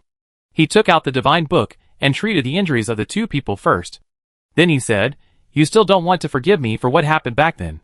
"Yes, from the perspective of a daughter, I will never forgive you at that time," Color said lightly. "But after so many years, I don't hate you as much as I did when I was a child. I even admire your choice at that time. I know that you should be the one who suffers the most in your heart for making such a decision. Father, you are a good person, the most noble person of all the people I have ever met, but you are not suitable to be a father and husband." Winger looked gloomy, and opened his mouth as if he wanted to say something. The girl shook her head. "We didn't come here tonight to seek shelter. Before the operation that night, Joel told me a secret that he accidentally learned from Mortellus. He said that if the assassination failed at night, and he didn't survive, he wanted me to tell this secret to a trustworthy senior official in the temple. If it wasn't for the last resort, I wouldn't come here to find you, because now besides you, I don't know who else we can trust in the church, and no one is willing to sit down and listen to the two assassins. Collar, surrender yourself, confess your crime, and I will take you to the north to see His Holiness the Pope. I will use my contributions to the temple and my position as bishop in exchange for your survival, so that I can stay in the temple's prison for the rest of my life? It's too late, Father, it's too late. I know how serious the crime I committed is, but I don't regret it." Collar smiled. "Perhaps this is the biggest difference between me and my mother." While Winger and his daughter were talking, the black-clad assassin looked out the window, and his face changed immediately. "Damn it, the Special Investigation Team came so quickly. It seems that they have tampered with something on our bodies." Color said seriously, "Father, I don't have much time, so I will only say the following paragraph once. His Majesty the Pope has a secret connection with the Elven royal family, and may have betrayed humans. He has sent about 40 million gold coins to the elves through Motlease over the years. The blessed sword of the Wind Chaser, and the shield of Apollo, 2 of the 9 holy artifacts, are now in the hands of the Elf King. At the same time, Motlease is planning to send the remaining 7 holy artifacts there without anyone noticing. Joel originally wanted to steal a letter between the Elf King and Motlease, but he was afraid that it would arouse the latter's vigilance, so he had to give up in the end." Winger was shocked when he heard this. "Collar, do you know what you are saying? You are now accusing the spokesperson of the gods in the world, the manager of hundreds of millions of believers in the Dawn continent, and the emperor of the Holy Alliance, one of the 3 major forces in the human world. What temptation can His Majesty the Pope have to betray the entire human race?" Collar shook his head. "I don't know. In fact, I have thought about this question many times, but I still can't think of the answer. Even if the Elf King is willing to give up his throne, His Majesty the Pope will not be tempted. But I believe Joel. He has been with Motlease for so many years, and he should have seen something. Unfortunately, he was poisoned and died that night, but he will not be alone, because we will be with him soon." The girl's tone was very calm, but Winger had a bad feeling in his heart. "Things haven't come to that point yet, let me help." "No, Father, each of us has our own way to go. You can't help me finish my way, and I can't help you finish your way." Color stood up and hugged the man opposite. This was the first time the father and daughter hugged each other after 10 years. The girl's movement seemed a little awkward, and then she whispered in the other's ear, "Gudon was just knocked unconscious by me.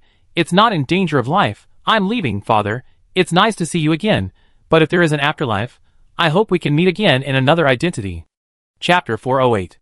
It has been nearly 900 years since the end of the First Magic War, and this seems to prove once again that nothing is immortal in the long river of time. Even those once prominent families could not escape the fate of destruction, let alone ordinary people. Most of the descendants of the fallen soldiers are now nowhere to be found, so the cemetery seems a bit deserted. However, those who rest here are heroes who fought to continue the human race. The city council has a special appropriation every year to maintain their cemeteries, so it does not seem desolate. On the contrary, as Caesar said, the scenery here is very good. The young man walked to a tombstone and pointed at the name on it. Buried here is Lucas David Andre, the sixth patriarch of our Andre family. He was also Roland's favorite student back then. In the Battle of Helm Canyon, he single-handedly dragged out an entire squadron of orcs, bought precious time for the 6th Infantry Regiment at the time, completed the encirclement of the main force of the orcs, and finally achieved the famous Helm Canyon victory in history. After this battle, Lucas was awarded the title of Earl by the then Pan-Southern Alliance, and our Andre family also began to rise from that time. Few people know that before that, Lucas was just a baron. So what do you want to say? Caesar's eyes became hot. Don't you realize that fate can be changed? But the premise is that we must seize every opportunity in front of us, and not let it slip through our fingers. Since Lucas could do it back then, there is no reason why we can't do it now. Who says that the shadow heir is destined to be a stepping stone for others? I want to become strong, control my own destiny, and make all those who ignore me pay the price. Luo frowned. Really? Then I wish your dream will come true soon. But what does this have to do with me? And how did you know my identity? The sentence Caesar whispered in her ear before was nothing else but her full name. So the girl agreed to his invitation and came here with him, patiently listening to what he had to say. Of course it is related, because what is happening now is an opportunity that can change our destiny for you and me. I don't think our meeting is just a coincidence. Caesar placed his left hand on his chest and bowed deeply to the girl. First of all, please forgive me for my previous disrespect, Miss Hartfilia. If I had recognized your identity earlier, I would never have done those things to you. Some time ago, the marriage between the Ferdinand family and the Breton family was widely spread. Everyone knew that you had come to Gudries alone. Most people thought that you would study in those famous swordsman academies. After all, the blood of swordsmen has always flowed in the Breton family. However, when I got the news, the first person I thought of was you. Of course, I also did some small investigations on you afterwards. The sword you carried when you entered school was an elven sword, which is hard to find even in ordinary noble families, let alone commoners. Also, your occasional behavior clearly shows that you have received a high level of etiquette education. As a fellow noble, I will definitely not be mistaken. However, it seems that what the Breton family said is not entirely true. You don't look like you came to Gudries to study secretly. Instead, you look like you ran away from home after breaking up with your family. And you don't seem to be very interested in Master Mograine of the Ferdinand family, so I thought, maybe I can help you with this matter. Oh, how are you going to help me?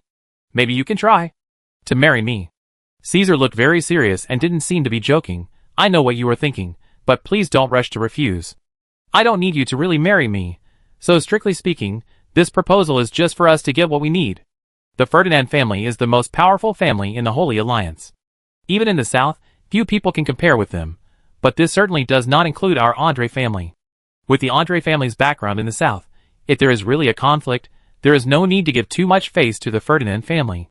How about the following story? The head of the Breton family fell in love with a young master of the Andre family while studying in Gudries, and the two of them secretly got engaged, so she could only bravely resist the fiancé chosen by her family. You don't need to worry about the rest, just leave it to me. This is Gudries, one of the most open cities in the entire south, and public opinion will favor us who are in free love.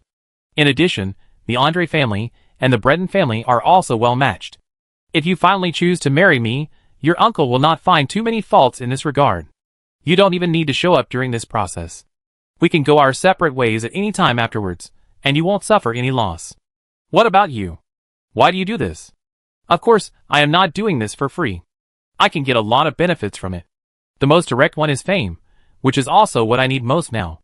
In the eyes of ordinary people, I am a rich young master with noble blood, but in the eyes of real big people, I am just a nobody. Before, the heirs of the major families in the South held a dinner at the Earl's mansion, and I didn't even get any invitation. Once I marry you, and the Ferdinand family is involved in it, I will go from a small unknown character to a household name overnight. It's exciting to think about it, and in this way, the family will definitely pay more attention to me in the future. Caesar's attitude was very sincere, and he did not intend to hide this part of the content. Besides that, I can also use your identity to put pressure on the family, turn the tables, and take the initiative from now on. At least when considering the next heir to the family head, I can stand on the same starting line with other competitors. If it is a fair competition, I am confident that I will not lose to anyone. I know that Miss Hartfilia, you don't like me, so after the marriage, you can continue to stay with the person you like, as long as it is not too excessive and you give me some face in public. I am not worried that you will steal my plan and then turn around to cooperate with others, because I believe that no one can give such a loose condition as me. You also know that real nobles are a group of guys who eat people without spitting bones. They are arrogant and greedy. Not only do they want your identity, they also want your body. Only I really want to be your ally. Chapter 409. I'm sorry, I refuse. The girl's tone was firm, and there was no hesitation in her expression. Caesar frowned. Why, I hope you can calm down and think carefully before making this decision, instead of basing it on our previous grievances or personal feelings, because no matter how you look at it, the cooperation between us is more beneficial than harmful to both parties. You only need to show up in the family with me, have dinner, and take a walk with the head of the family, and perform a play to successfully get rid of the entanglement of the Ferdinand family, and continue to live the life you want. Why not do it? You don't know what kind of life I want, nor what I will face. Unfortunately, I am not your opportunity. This decision is actually for your own good. Luo shook his head. Do you have anything else to say? If not, we will leave. That's really a pity. The young master of the Andre family sighed. I really want to be friends with you instead of enemies, but on the other hand, I have to find a way to maximize my personal interests. So if you are unwilling to cooperate with me, I can only look for other partners. I heard that your fiancé Maugrain and your cousin Ansai are very interested in your whereabouts. At the same time, they should be able to provide some rewards that make me feel excited, but I personally don't want to go that far. Let me give you 2 more days to rethink your decision just now. Are you threatening me? Lolo frowned slightly. Caesar shook his head. It's not a threat. It's just a little advice from a friend's perspective. Just as he finished this sentence, Rob, who had been quietly standing aside, suddenly spoke up. Since you mentioned Lucas, do you know how he died later? The 6th head of the Andre family fell off his horse, and died at the age of 52. It is clearly written on the tombstone. What's the matter? Caesar had memorized this family history countless times when he was a child, and he could answer it fluently. Oh, you don't really believe that Lucas, who was besieged by the orc army for half a year in the First Magic War, escaped from the dwarf's alchemical cannon, and fought with the elf king, would eventually die from an accidental fall from his horse during an outing? The future super magician raised his eyebrows. It was his ambition that killed Lucas. After the end of the First Magic War, the Andre family he led rose rapidly, and became the hottest new upstart in the Pan-Southern Alliance. Unfortunately, he was not satisfied with this, and wanted to go further. In the end, he chose to assist the wandering prince of the destroyed Bern dynasty to overthrow the Pan-Southern Alliance parliament. However, their conspiracy was leaked because Lucas had already sat in the position of the Navy Marshal with his military merits. The 1st, 3rd, and 4th fleets were all his confidants, and the parliament was also afraid of him. In order to minimize the impact and maintain the stability of the alliance as much as possible, they could only send someone to secretly assassinate him, and then fake the illusion of falling from a horse. What do you want to say? Caesar looked confused. Actually, he had been wondering who this ordinary-looking guy was since he visited the bakery. When they first met, the other party showed his familiarity with the Andre family. But the history he talked about this time was something that even Caesar, the legitimate descendant of Lucas, had never heard of. If what this guy said was true, how did he, an outsider, know the secrets of the Andre family? Ambition is a double-edged sword. I hope you won't make the same mistake as Lucas, Rob said meaningfully. Caesar's face changed. What is this, a warning? It's not a warning, it's just a little advice from a friend's perspective. The future super magician said calmly, returning the other party's previous words. The young master of the Andre family took a deep look at the 2 people opposite him. I'm not here today to show off my verbal advantage. In short, the promise I made before is still valid. You'd better think about it after you go back. Everyone has only one chance. Don't wait until you miss it to regret it. When Caesar disappeared from the path, Lolo's expression became serious. I will go back to school to pack up, and you will be responsible for contacting Merlin. We will leave Gudrie's tomorrow night and set off for Odlin. But your current elemental control is not enough to use the Philosopher's Stone. It is too difficult for you to explore Odlin with your current strength. I know, but unfortunately we have no time. If we don't leave now, once we are discovered by the Ferdinand family or my cousin Onsai, we will really be unable to leave. The girl sighed. In fact, there is not much difference in time. Anyway, the fleet of the Ferdinand family is about to arrive at the Ruby Islands. We must complete the investigation of Odlin before they arrive. Well, it's not that there is no way. If you trust me, how about letting me handle this matter? Rob thought for a while and spoke. Lolo stopped and turned around suspiciously. Do you have a way to prevent Caesar from revealing my identity to my cousin and the people of the Ferdinand family? Well, it should be said that he had no intention of telling your identity to the two groups above. All the things he said before, such as ambition, opportunity, and proposal of marriage, were just a cover. We must admit that this guy is indeed very different from before. He has become much more cunning. In fact, you should not have agreed to let him come here, because he is not sure at all. He determined your identity through your reaction at that time. This is also the only purpose of his coming to see us today. Well, I have probably guessed how he escaped the previous trial. The girl's eyes widened when she heard that. Although it may not be appropriate to say this now, I have wanted to ask since the first time we met. Who are you? Why do you know so many things? Is the history of the Andre family you mentioned before true? I know you have a lot of questions. I will tell you about my identity when the time is right. For now, I am your guardian knight. We have completed the oath ceremony, so this will never change. As for the history of the Andre family, there is indeed such a saying, but no one knows the truth. After all, it happened 900 years ago, and many truths have been buried by time, so I just took it out to scare the guy. Chapter 410. Late at night, in a mansion of the Andre family, Caesar was lying on the table and writing something quickly. His handwriting was a little sloppy. On the way back from the cemetery, he had gone over what happened in the afternoon from beginning to end in his mind, confirming that he had performed perfectly at that time and should not have revealed any flaws. But for some reason, thinking of Rob's last words still cast a shadow on Caesar's heart. In order to avoid more trouble, he decided to pass on the information he had tonight. After Caesar finished writing the last word, he put down his pen, opened the bird cage beside him, and released the white crow inside. Then he took out a box of dried meat from the cabinet, threw 2 pieces to the white crow on the table, and wrapped the note around its legs while it was eating. The white crow finished eating the dried meat and looked back at him. Caesar nodded at it, and then the white crow spread its wings and flew into the night. The young master of the Andre family breathed a sigh of relief. At this moment, there was a knock on the door behind him. The young man closed the window, and a middle-aged woman dressed like a lady walked into the room. The lady looked kind, holding a food plate in her hand. Don't worry about your studies. You are already a third-level magician before you are 20 years old. Even in the younger generation of the family, there are few people who are better than you. Don't work so hard. Your health is important. Come and try the bird's nest I made. Mother, I have told you many times that you can let the servants do this kind of thing in the future. The boy took the small bowl of bird's nest and showed a helpless smile. Some things can only be conveyed by doing it yourself. The noble lady looked at the young man with doting eyes. She was satisfied only after she saw the latter finish the bird's nest in big mouthfuls. However, she couldn't help nagging when she was cleaning up the dishes. By the way, you are not young anymore. Your brother has become a father at this age. I know that you were not satisfied with the young ladies I found for you before. You think their family backgrounds are not very helpful to you. So this time, I asked someone to find Viscount Hutton. His little daughter just turned 16 last month. The Viscount has recently started to consider her marriage. But she is a child with a strong personality. When she was in school, she seemed to be a supporter of free love. So she made an agreement with her father that if she wants her to agree to this marriage, she must meet the person she is engaged to first. Viscount Hutton happens to have a small tea party tomorrow morning. Can you go and meet that young lady? Okay, thank you for your concern, Mother. Caesar nodded.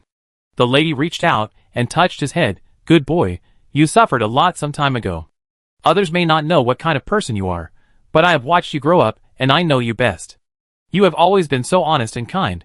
How could you do such a terrible thing? Fortunately, the court finally cleared your name. I heard that the head of the family also sent someone to help.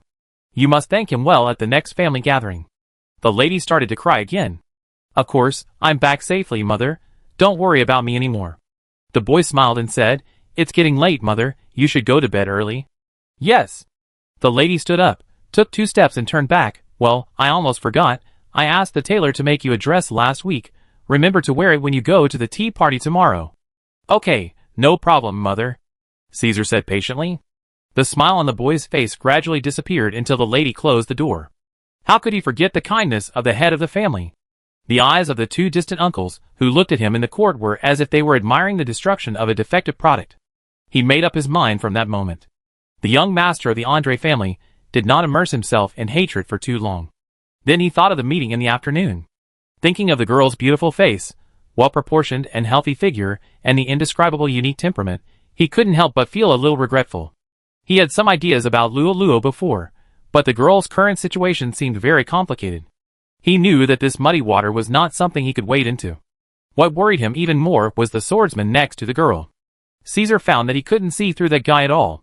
When the 2 met for the first time, the other party seemed very inconspicuous. Caesar didn't even have any impression of him when he recalled it later. It was as if he was an ordinary student that could be seen everywhere on campus. It was not until he ran into a wall for the first time in the bakery that the young master of the Andre family began to notice the unusualness of the other party. The welcome dance afterwards made Caesar lose face. At the freshman competition, the young master of the Andre family completely felt the horror of the other party. The guy actually made him deserted by everyone with just a few words. When he returned to the ground, he was directly arrested by the guards, and almost didn't escape this disaster. It can be said that Caesar's current situation was all due to the other party. But what made the young master of the Andre family feel most uneasy was the other party's attitude. The guy didn't seem to take him seriously from beginning to end, just like encountering a fly, and only reaching out to drive it away when he heard the buzzing sound. And it was this casual attitude that made the young master of the Andre family feel a chill. He heard a thread in what Rob said this afternoon, so he didn't sleep well that night. He put the staff at the bedside where it was easiest to get, and he also secretly opened the 2 defensive magic circles in the room, but nothing happened until the next morning. Just when Caesar thought he was finally safe, he heard a knock on the door downstairs. The young master of the Andre family frowned. It was just dawn, and most people hadn't gotten up yet. It was undoubtedly very impolite to choose to visit at this time, but he still got up, put on a coat, and went downstairs. At this time, the maid Bailey also opened the door. The next moment, Caesar felt a huge force suddenly pressing on him. He couldn't help but kneel down. At the same time, the hand holding the staff fell to the ground. All this happened so quickly that Caesar thought there was a bad guy in the house, but when he felt the severe pain from his wrist, he looked up and saw 2 familiar faces. The visitors turned out to be the 2 uncles who had been listening to the court on behalf of the Andre family. In addition, they also had another identity, which was to enforce the family law for the Andre family. The fatter one sighed and said, "Dear nephew, I didn't expect that we would meet again so soon.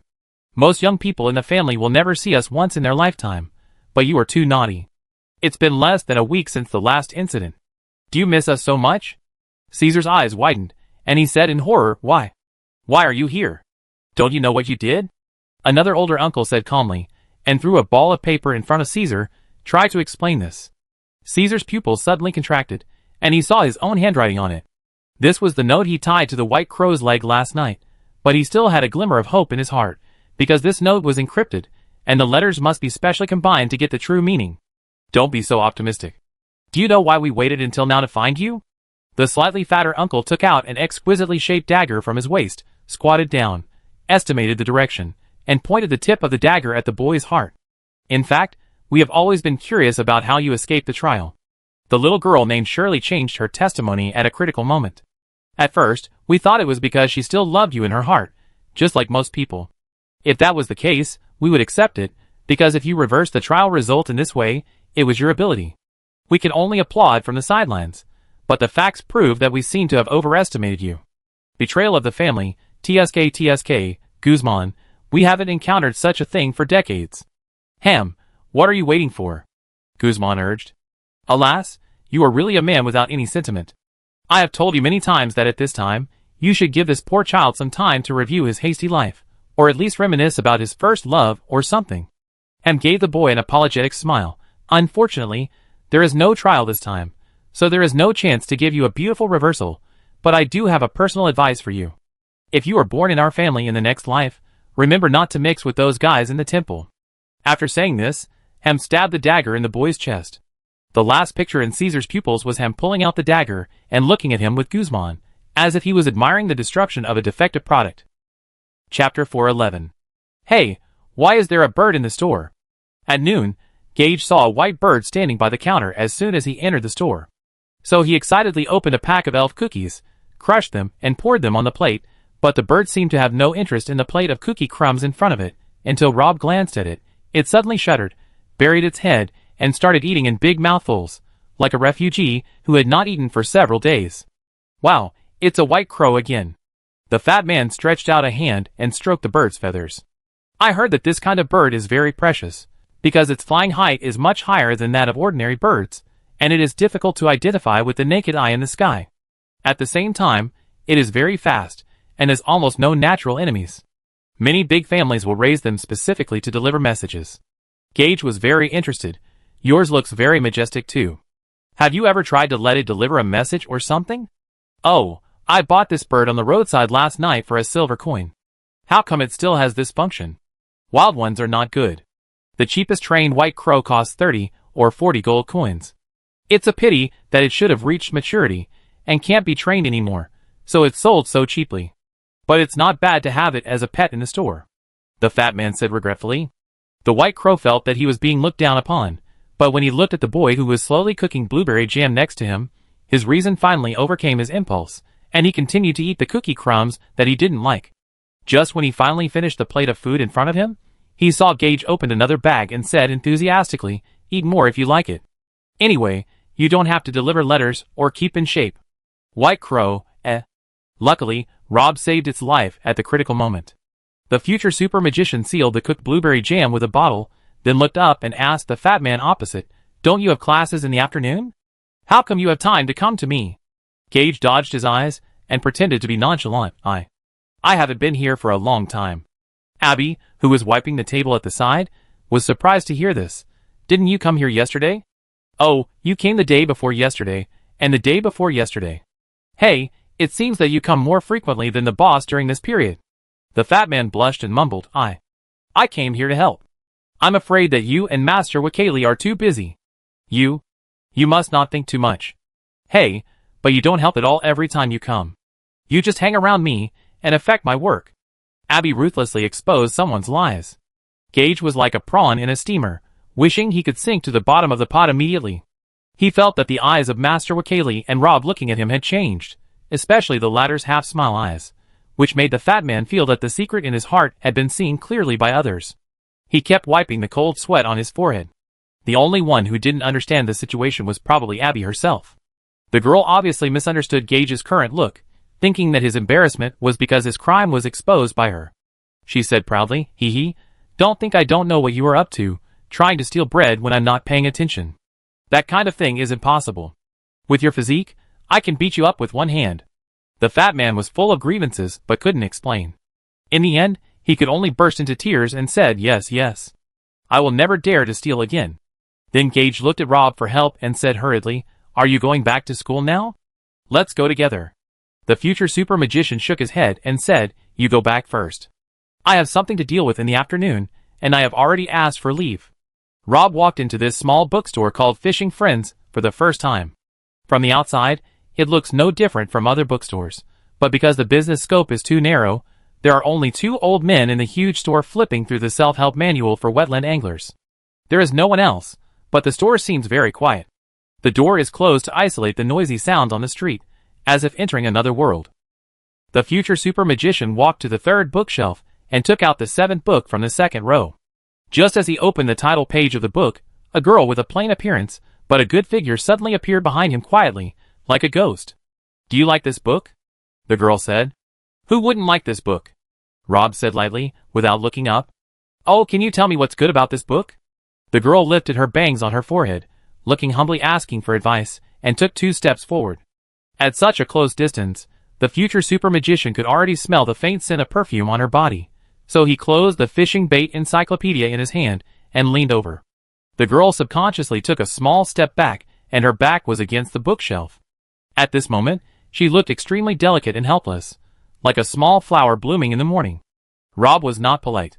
The next moment, he moved closer and lifted the girl's chin with his finger. It's not good for a girl to have so many problems. Didn't your mother teach you not to chat up with strange men in a bookstore? The girl's face flushed, she bit her lips, crossed her arms over her chest, closed her eyes, as if she was completely in love. However, she waited for a long time, but the man opposite did not take the next step. The girl opened her eyes, and all her shyness and weakness disappeared. She nodded to Rob. The second episode of Innocent Girl and Owner. The degree of restoration is okay, but the degree of completion is not enough. Why didn't you make the kiss at the end? In addition, the emotional expressions in the middle are not right. The most important characteristic of the male protagonist of this book is aggression. You were too polite just now. You can be more appropriately rough. However, for a newcomer, such performance is barely qualified. Congratulations, you have passed this test. Welcome to the other world. I am the founder and manager of the other world, Wuchishihua. What should I call you? My name is... Rob was interrupted by the girl before he finished speaking. You don't need your real name to enter the other world. We use code names here. The things you have in the outside world, including your status and family background, are meaningless. Only the other world is real.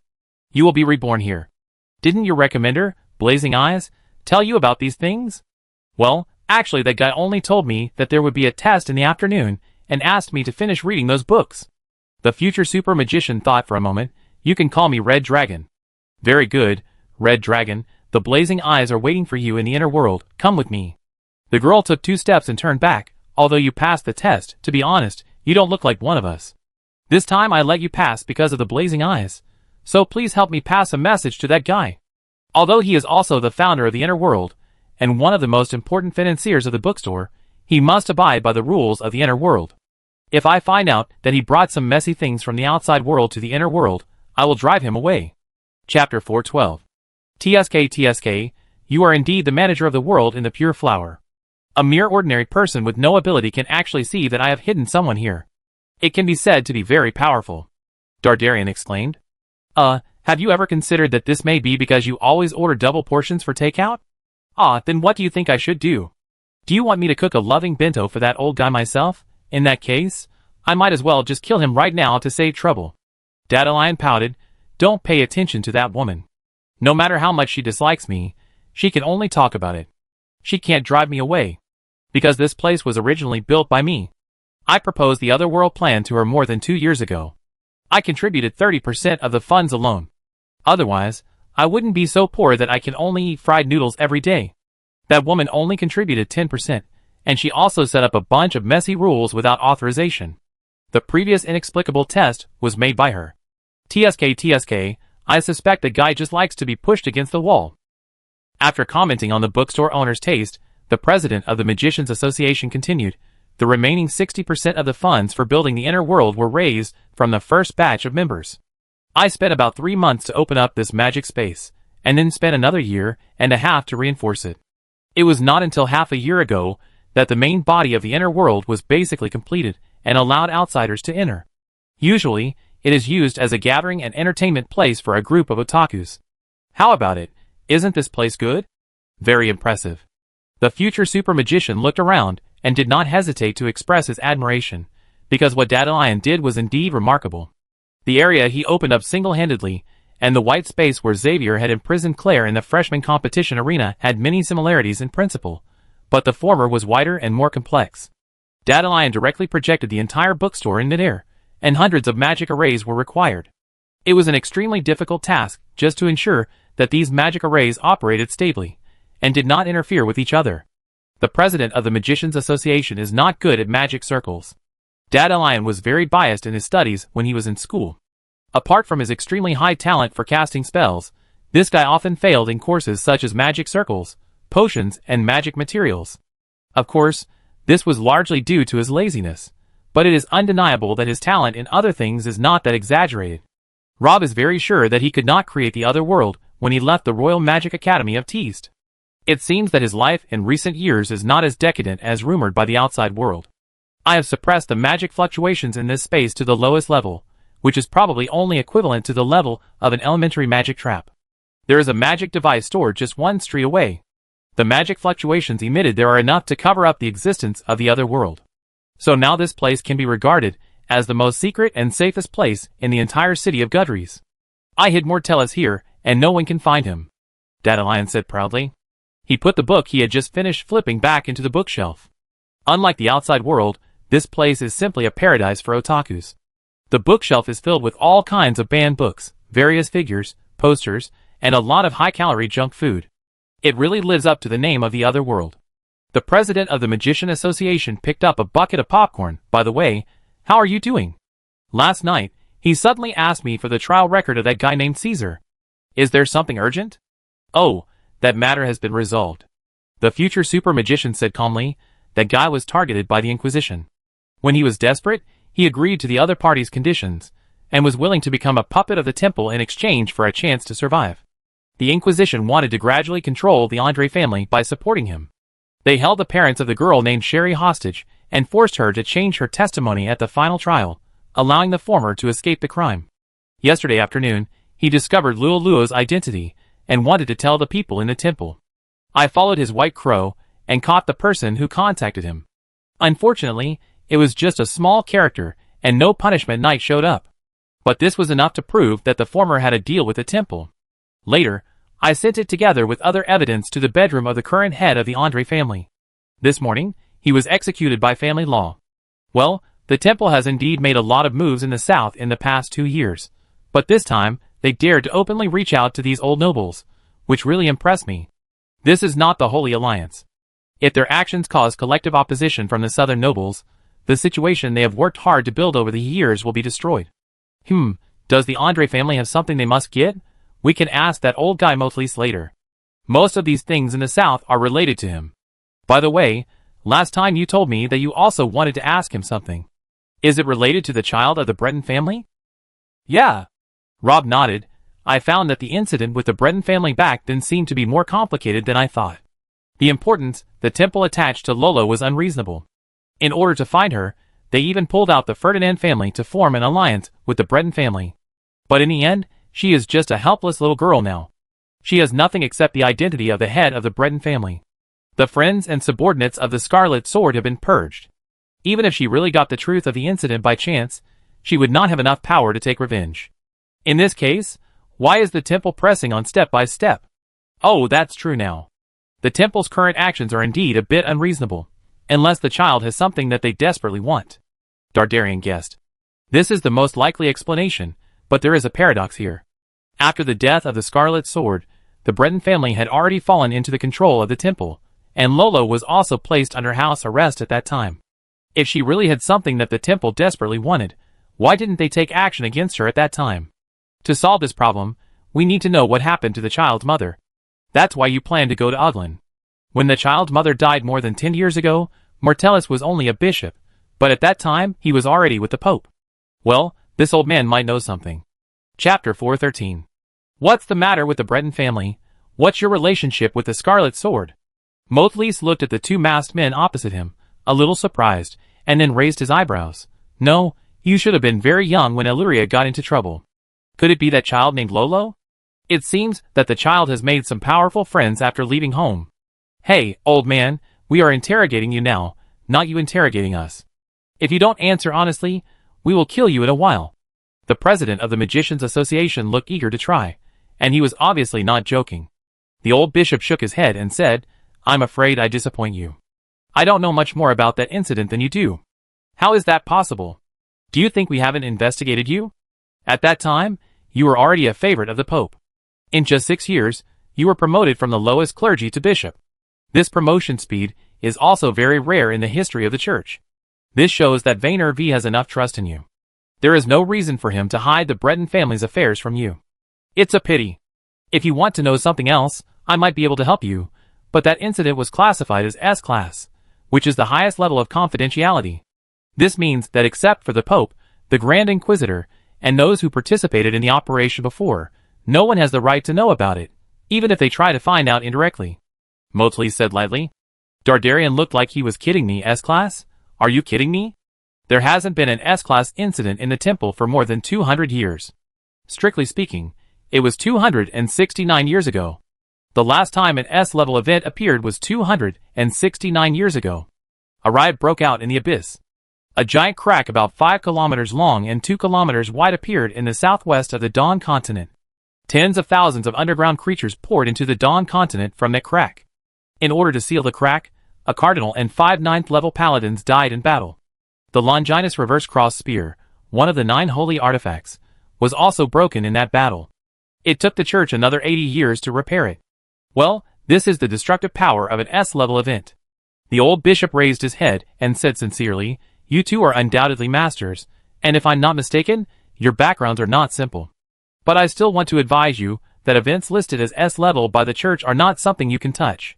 The temple is determined to get that girl. Her fate has been determined since she was born.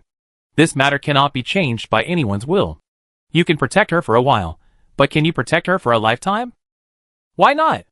The future super magician said calmly. Mothlis looked at him deeply. The power of an individual cannot compete with an entire force, not to mention the monster that has stood for thousands of years, like the temple. What you have seen is just the tip of the iceberg. Don't you really think that the Paladin Order and the Inquisition are the strongest forces of the temple? Oh, what other means does the temple have? However, the old bishop closed his mouth again at this time. Dandelion snapped his fingers. "I understand. This old guy still wants to come to Aruba." Mothlis said quickly, Faith is the most powerful weapon of the temple. The number of believers in the human world has exceeded 2/3, and there are also many foreigners who believe in the gods. This is the foundation of the temple in the mortal world, and the most powerful weapon in the world. If you can use this power well, you can even easily destroy a country. You magicians are very strong, but forgive me for being frank, your strength is not pure enough. Although there is also a magician association as a unified management agency, you lack common beliefs. Each magician has his own interests. Powerful magicians work for different countries and forces, and sometimes even fight against each other. Unless the human race faces a major crisis, many of you will not work together. I don't think there's anything wrong with this. People should live freely. Dardarian took out a handful of popcorn. And who says we don't have common beliefs? Our common belief is the pursuit of freedom. If the price of being strong is losing freedom, then it's better to be an ordinary person.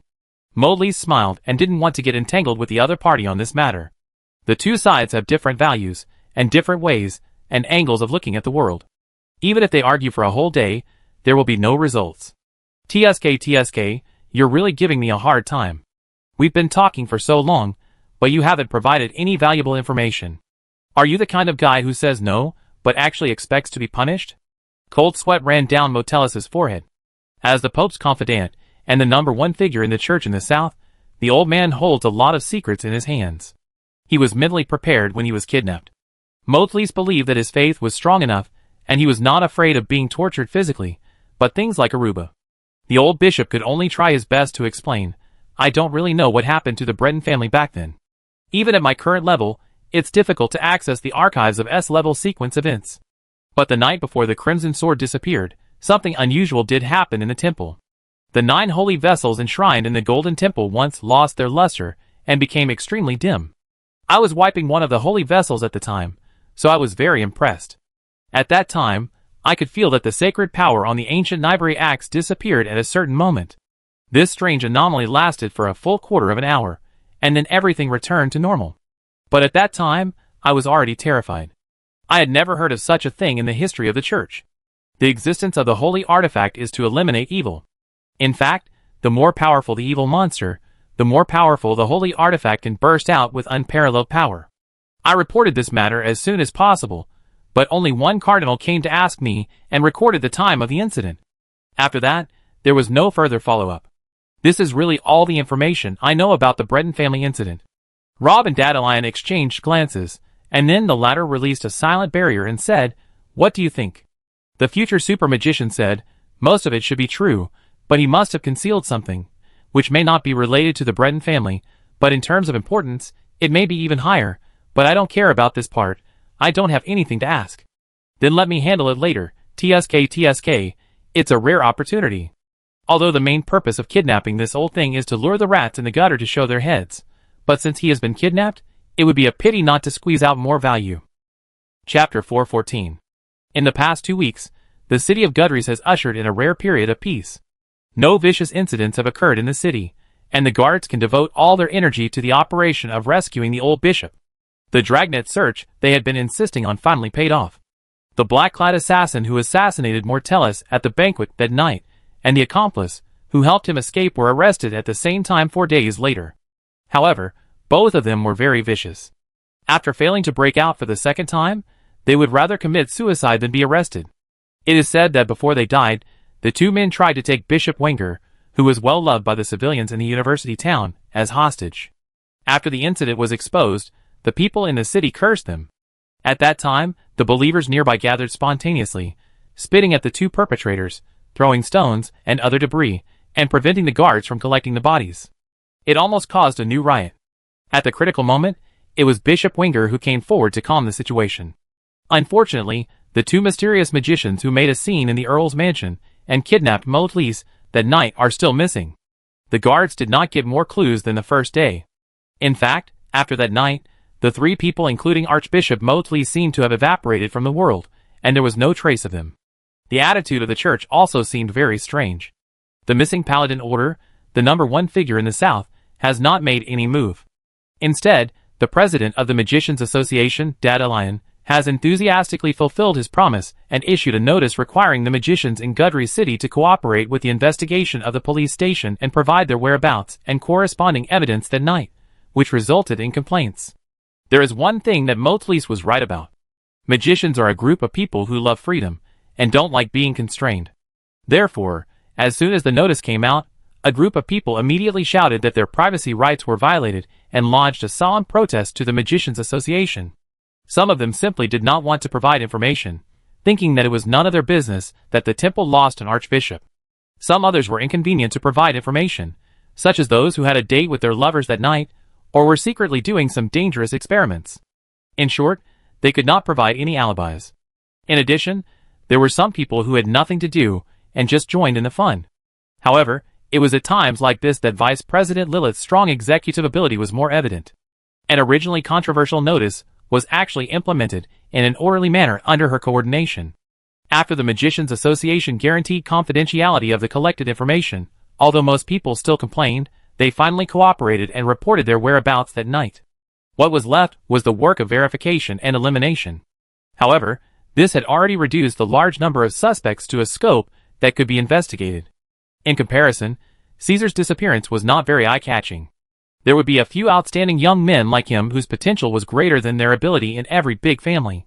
They might be very impressive in front of common people, but in the eyes of real big men, they were just assets of some value. Since they were assets, they could be discarded when necessary. For example, in this incident, after finding out that Caesar had something to do with the temple, the head of the Andre family directly issued an execution order, without even giving the latter a chance to explain himself. Because he didn't care if there was any misunderstanding. Even if he killed the wrong person, it was no big deal. It was just the loss of a somewhat outstanding branch. Every few years, there would be such young people emerging. He was more concerned about the impact of this incident on the future relationship between the Andre family and the temple.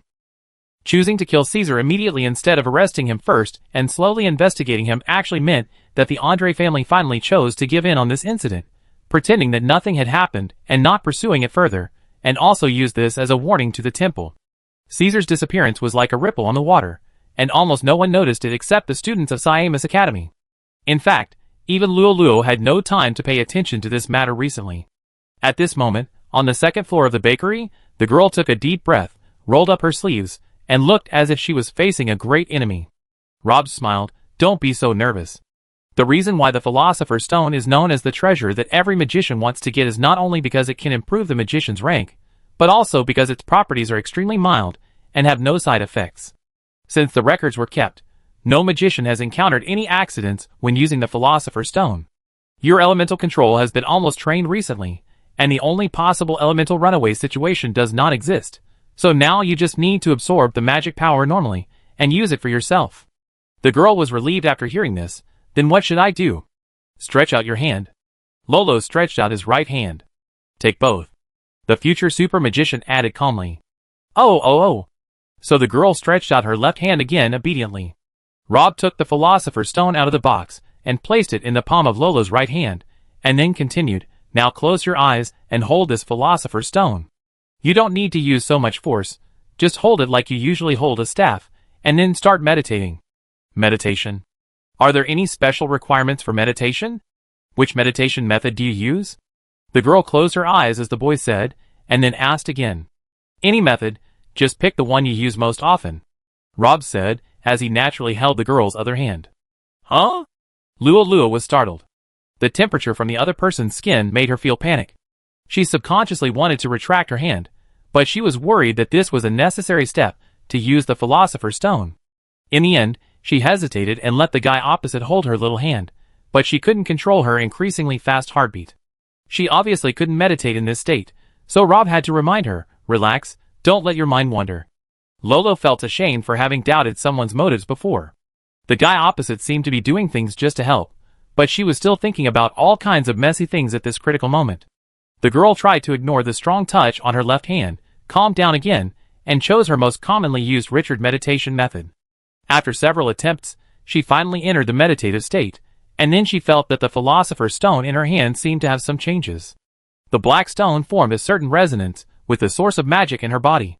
This resonance became stronger and stronger, and finally, like an eggshell cracking, a pure magic flowed into her blood along her right hand. Chapter 415. Lolo didn't know how long it had been. When she opened her eyes again, the philosopher's stone in her hand had disappeared. Did it succeed? The girl could feel the surging magic power in her body, as if it was filling every drop of blood in her veins. Every move she made was accompanied by the flow of elements. This was a new feeling that Lolo had never experienced before. Since becoming a magician, she was like a stingy grocery store owner, trying to save every penny. With her pitiful magic reserve before, she could only barely cast two of the most basic magics such as illumination in one breath. And now she even has an illusion that her mana will never run out. Is this the feeling of being a third-level magician? Lolo still finds it hard to believe that just because of a small piece of inconspicuous black stone, she can now have the strength comparable to Teacher Harvey. Although this is only in terms of the amount of mana stored in both bodies, there is still a comprehensive gap between the two in terms of spellcasting, chanting, element control, and understanding of magic. But compared to those students, who are still working hard to become apprentice magicians, Lulu is undoubtedly a big step ahead now.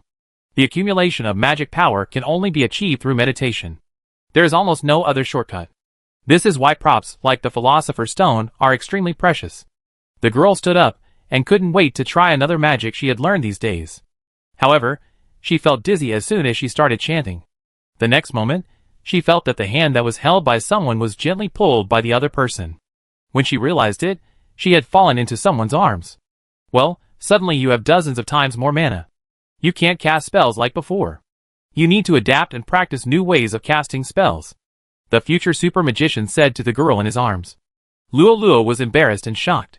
Why didn't you tell me about this earlier? The girl struggled to escape from the arms of a bad guy, but the dizziness in her head had not completely passed. She tried twice, but failed to stand up.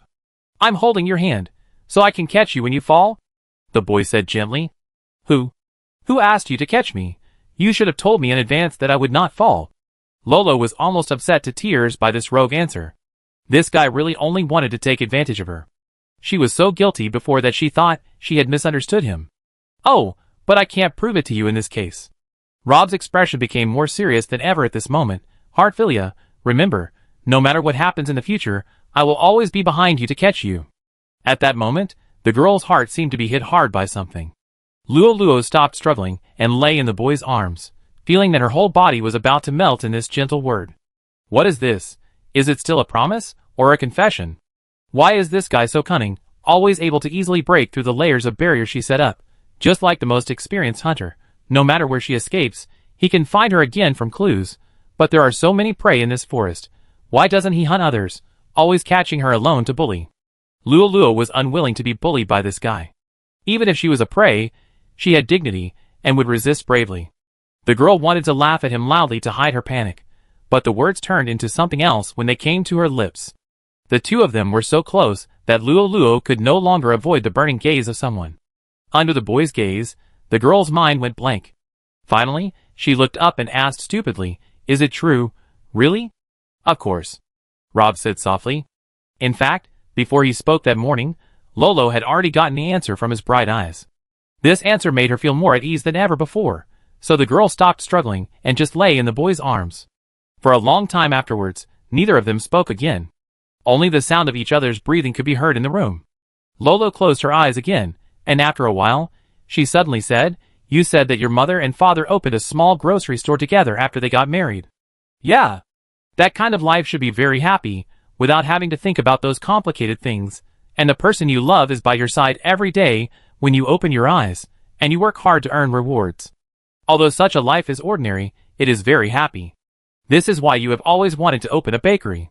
"Yeah, but my shop is still short of a boss lady," the future super magician added later. The girl blushed. If our problems can be solved smoothly, and the temple will not arrest me again, maybe I can consider coming back. Here.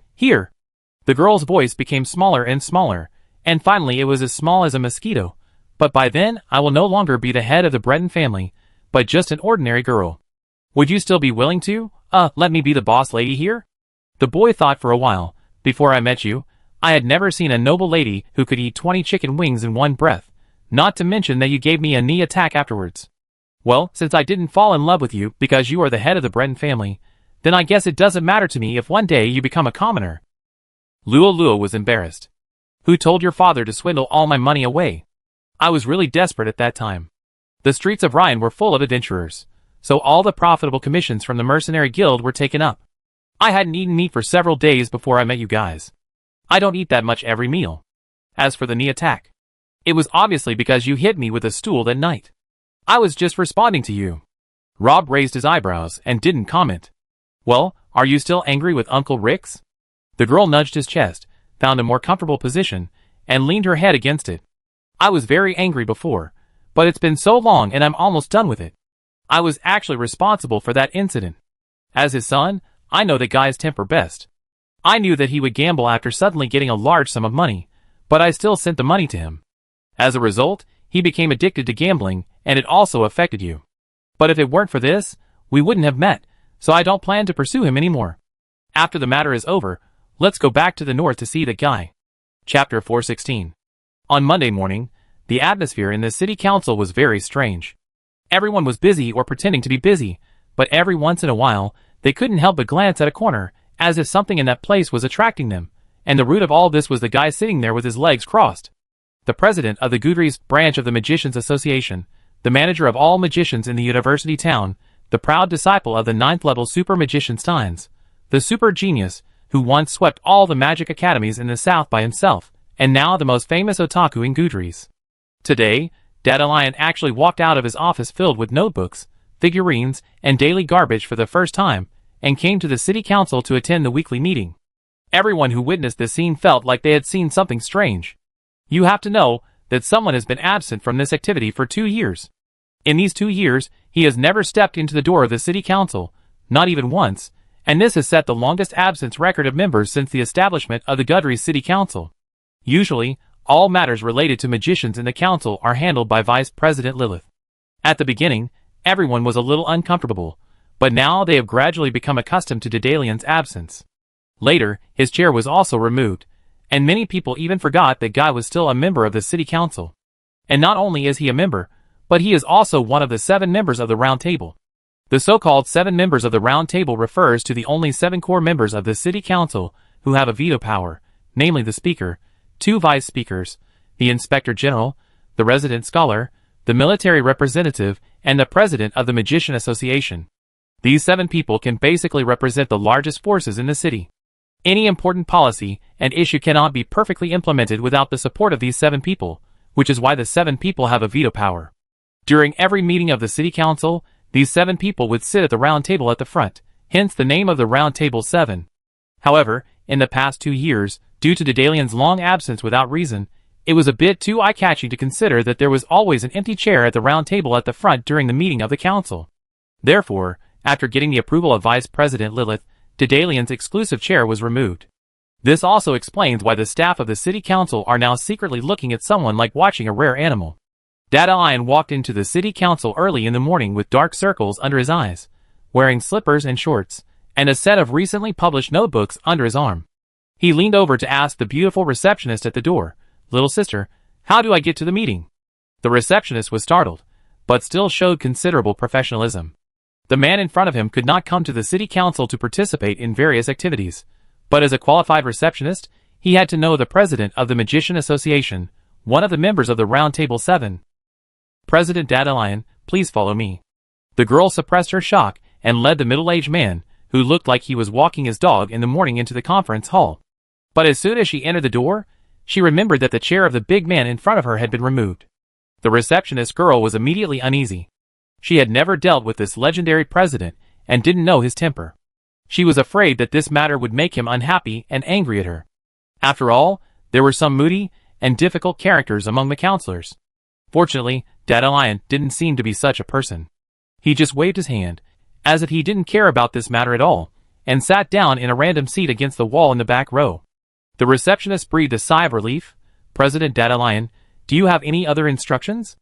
The man pulled out the notebook under his arm. "Oh, by the way, what time do you usually hold the regular meeting?" The receptionist was probably the first time to encounter such a tricky question.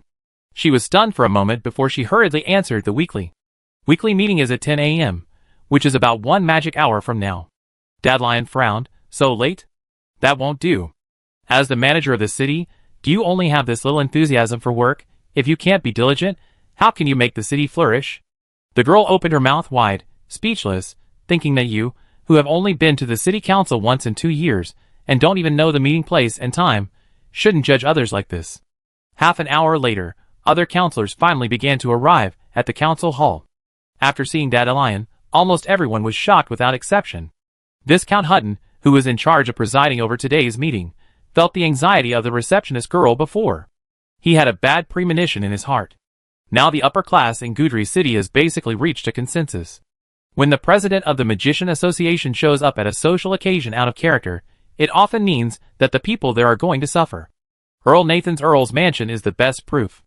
That night, Dandelion just went to the banquet to eat a few bites of cake, and ended up causing a raging fire, causing the old Earl to lose hundreds of thousands of gold coins. At the same time, Archbishop Modlees, who was present, was directly kidnapped by the criminals, and his whereabouts are still unknown. It can be said that his power is quite amazing. And now he inexplicably appeared at the weekly meeting that he never attended. Viscount Hutton subconsciously swallowed his saliva and dared not think about it anymore. Of course, the worst was the congressman whose seat was occupied by Dandelion. The latter did not dare to say a word, turned around and went out and quietly brought another chair in. The speaker and the prosecutor were the last two people to arrive. As soon as they entered the door, they noticed the strange atmosphere in the hall, and then saw someone flipping through the Holy Light comics in the back row as if no one was around. In this case, speaker would certainly couldn't ignore the other party. He could only cough twice and try to force a smile on his face. "President Dandelion, long time no see, how come you are so free today?" "Hey, as a member of the parliament, one of the 7 members of the Round Table, is it strange for me to perform my duties and attend the weekly meeting?" Dandelion raised his eyebrows, looking surprised. Speaker would almost cursed in his heart when he heard this. "You still have the nerve to say this. 2 years ago, when everyone begged you to come to the meeting, why didn't you have this awareness? This time, there must be something wrong with you suddenly coming." However, Goudry's management method is the parliamentary voting system. Although he is the nominal boss of the parliament, he only has the right to propose. As a member of the Round Table 7, he can't turn against Dandelion on the spot. In the end, he just nodded to him and walked to his seat with a gloomy face. Chapter 417. I will preside over this week's regular meeting. First of all, I would like to thank everyone present for their support for the work of the Parliament. The achievements of this city today are inseparable from everyone's efforts. However, before the meeting begins, I would like to remind everyone present again to exercise your rights with caution, because every vote you cast will affect or even determine the fate of this city. Viscount Hutton paused. "Now, I declare the 26th regular meeting of the City Council this year officially open." Then, he took the statistics handed over by the staff. Although he had tried very hard, the expression on his face was still very interesting when he saw the 2 numbers on it. He paused for a moment before continuing that the number of people who should attend this meeting is 123, and the actual number of people present is 124.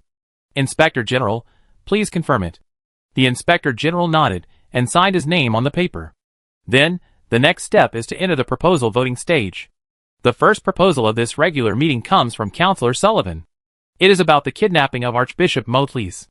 Councillor Sullivan regrets the progress made by the guard station so far and believes that the relevant person in charge may have different degrees of dereliction of duty.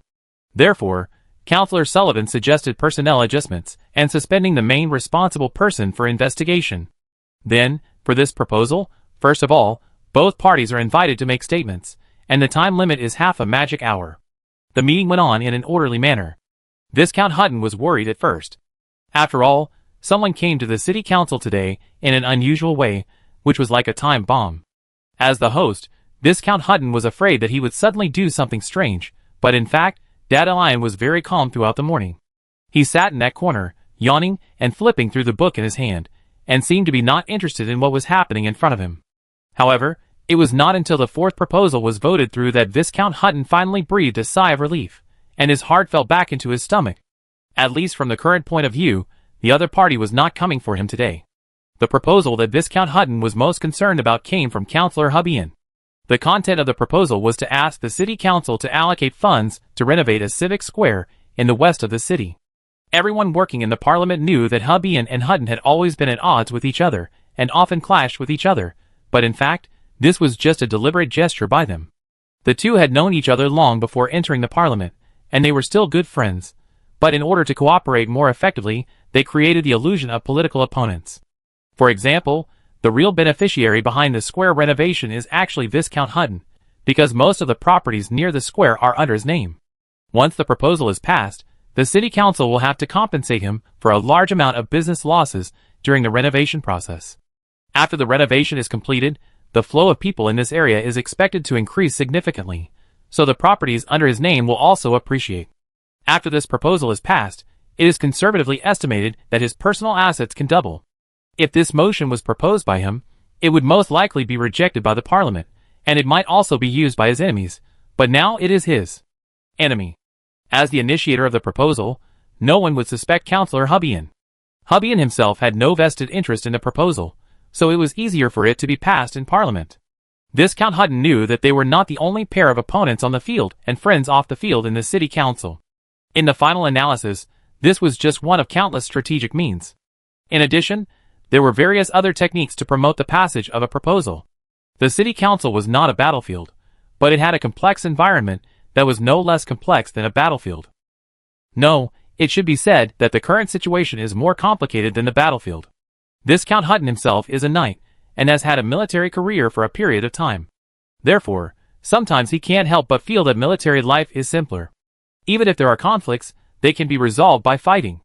At night, they still drink together around the campfire. On the contrary, the members of the meeting are not easy to deal with.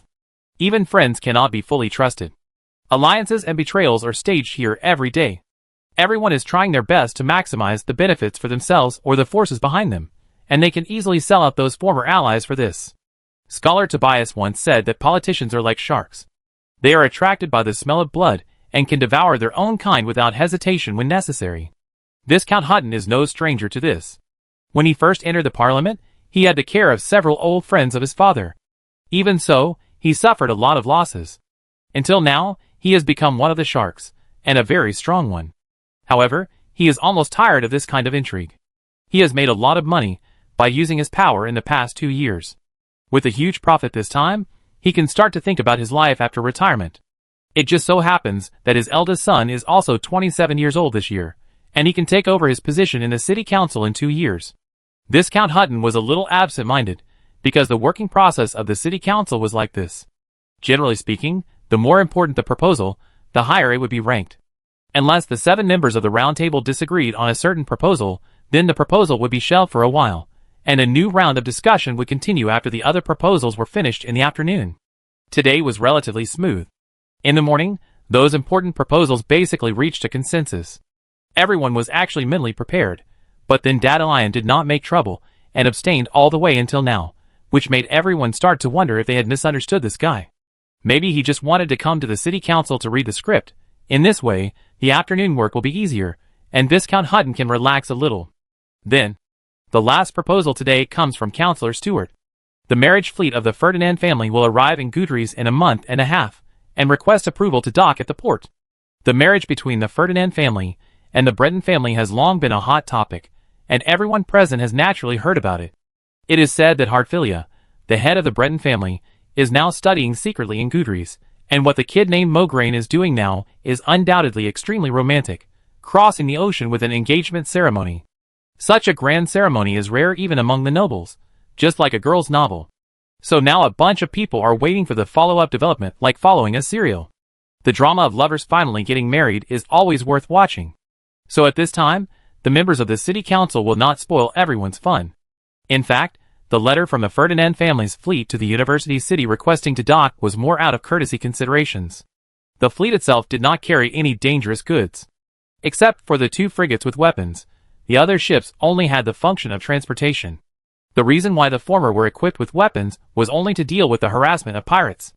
This level of armed force would not threaten the safety of the city of Goudries at all. However, the 2 parties belong to different forces after all, and the Ferdinand family does not want anyone to find fault with them this time, so they follow the same procedures. But in fact, both parties know that this is just a formality. Maugrain thinks so, Viscount Hutton thinks so, Speaker would think so, and everyone else in the conference room thinks so. However, at this moment, the bearded man in the corner closed the notebook in his hand, raised his head and smiled. I object to this matter. Chapter 418. Absurdity. There must be a limit to nonsense. The Ferdinand family is the largest noble family in the Holy Alliance. It controls 4 ports and has the exclusive right to operate more than 20 trade goods, at least 4 of which are scarce in Goudries. If they really fall out, the prices of these 4 goods will at least increase by half. Who can take the responsibility at that time? What's more, the Ferdinand family has the temple behind them. Archbishop Motley's disappeared in Goudries, and this matter has not been resolved. If they offend the church again, what is President Dadelion thinking? Speaker would frown. Their fleet does not carry any weapons. They want to dock at the port of Goudries, just to marry the girl of the Breton family. This is known to everyone. We have no reason to prevent them from entering the port. This is contrary to the liberal policy that the university city has always pursued. But the Lord is also a member of the 7 members of the Round Table. He has a veto power. If he disagrees, this proposal cannot be passed in the Parliament.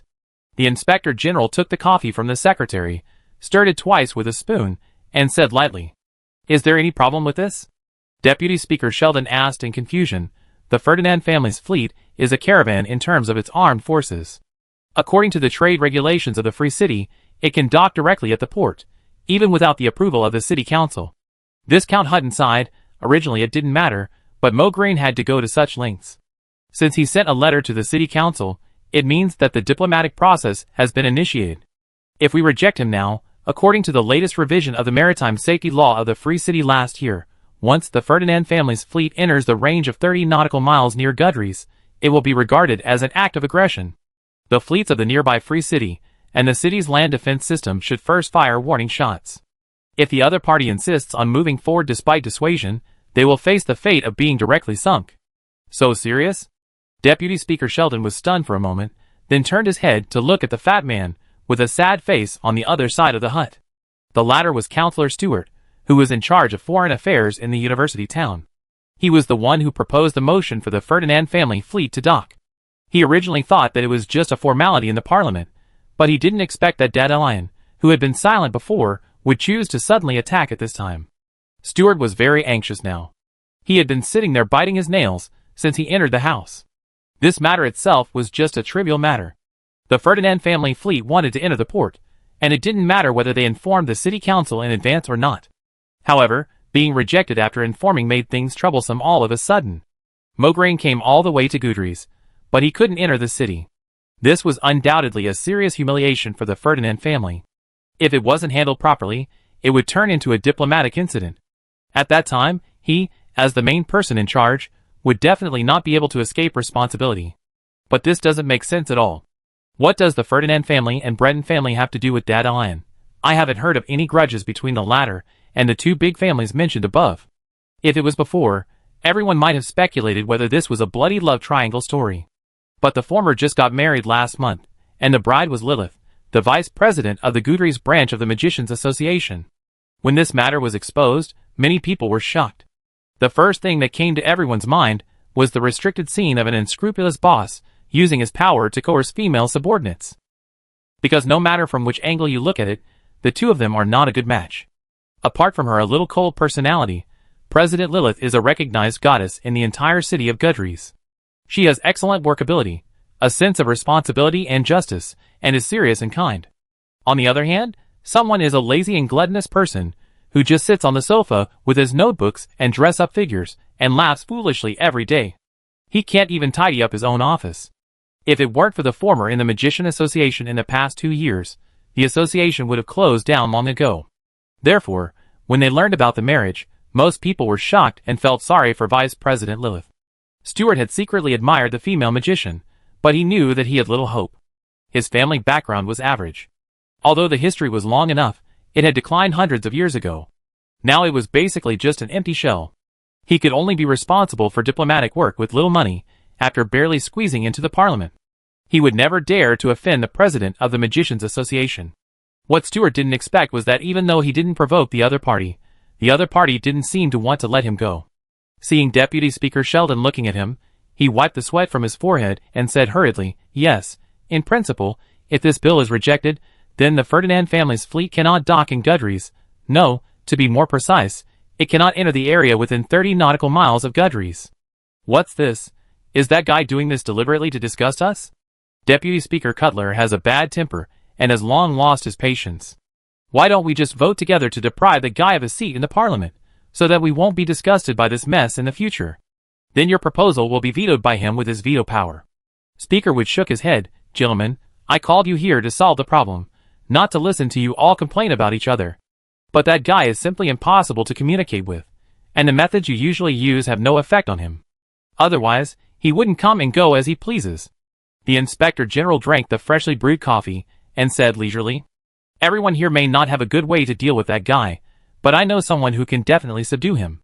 Speaker Wood turned his eyes to the sofa opposite, where the female magician was sitting.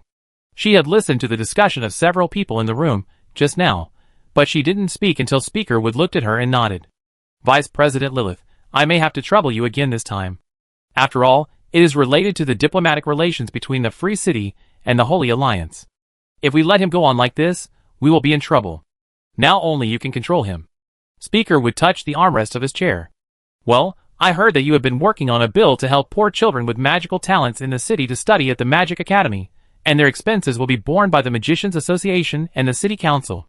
I personally appreciate this proposal very much, but you also know that the annual income of the City Council is not unlimited, especially in recent times. Our funds are very tight, but I can assure you that I will still find a way to push this proposal forward." The implication in Speaker Wood's last sentence is already very obvious. Chapter 419. "Have you finished what you were saying?" The pretty face of the magician was expressionless. She was as cold as an iceberg, and it was hard to tell what she was thinking. However, the people in the room were already used to it. Speaker Wood didn't know if it was his own illusion, but he actually read a hint of sarcasm from her eyes. The next moment, Lilith got up from the sofa and took her coat off the hanger beside her. "If I were you, I would take advantage of the time to think about how to explain to the Ferdinand family, so as to minimize the impact of this incident." Vice Speaker Sheldon's face turned pale when he heard this. "Vice President Lilith, what do you mean by this? Even if you don't consider that proposal, you should think about the people in Gudries City. It will not be good for all of us if we really fall out with the Holy Alliance." Vice Speaker Carter's anger rose directly, and he sneered, "What else is there to say? We are all family now, so why would we care about other people's lives? If this continues, I think the Parliament should just be dissolved. Anyway, we can't do anything with that guy messing around all the time." Speaker Wood's face darkened. "Do you think you can do whatever you want, Vice President Lilith? Don't forget that Master Albus is also in this city. If things get out of hand, it will be hard for you and President Dadalion to end up like this." The female magician had already walked to the door, but she stopped after hearing this. She turned around and scanned the people in the room, and her eyes finally fell on Speaker Wood. "Is this a threat? Then Speaker, you really don't know that guy at all." Wood frowned. "You chose the wrong strategy from the beginning. That guy is always lazy and careless. On the surface, he seems to be indifferent to everything, so you have the illusion that he can be controlled. But in fact, if he really intends to do something, neither I nor Alba Super Mage can change his decision. He is the proudest man I have ever seen. If he was so easily shaken, he would not have gone south alone, facing countless insults and even death threats from high-level magicians to complete those challenges. If it were you and I facing such pressure, we might have collapsed long ago. Lilith sighed. Also, I don't know if you have ever thought about this question. Why did he, as the former trump card of the Royal Magic Academy of Teast and the most talented young magician in the North, choose to leave his hometown and come to Gudrie's where he is unfamiliar with the place when he could have continued to enjoy various resources in the academy and study further? Oh! The Inspector General put down the coffee in his hand.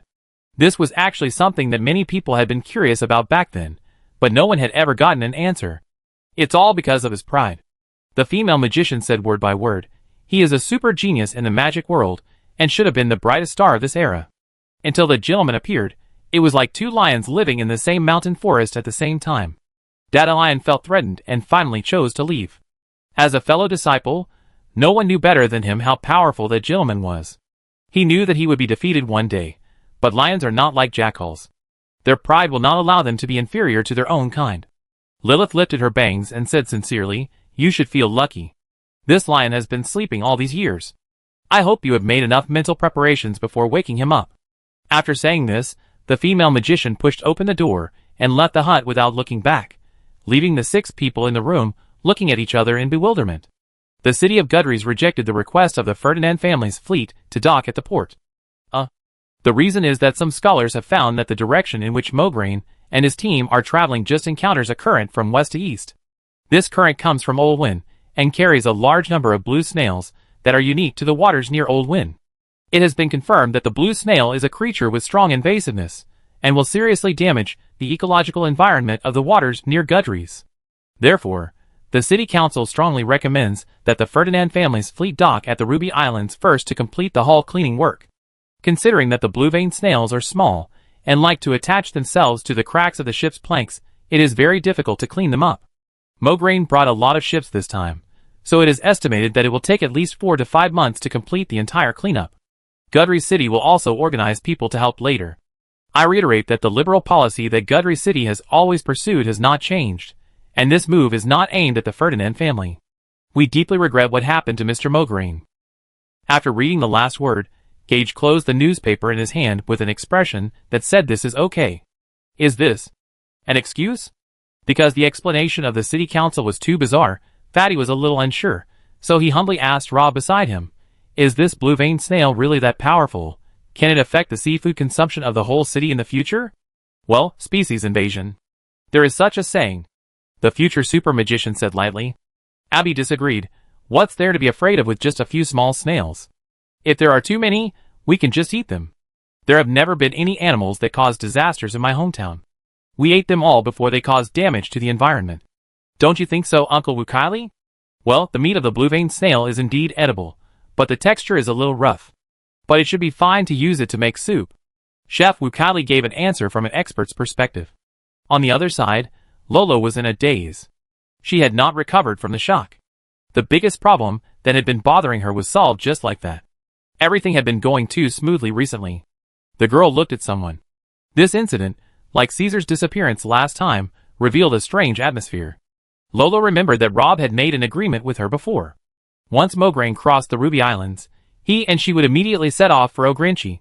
Now the fleet of the Ferdinand family was stopped at the Ruby Islands. This kind of thing did not seem like a coincidence. Could it be that this incident was also related to him? But how could he influence the decision of the city council? Lolo felt incredible.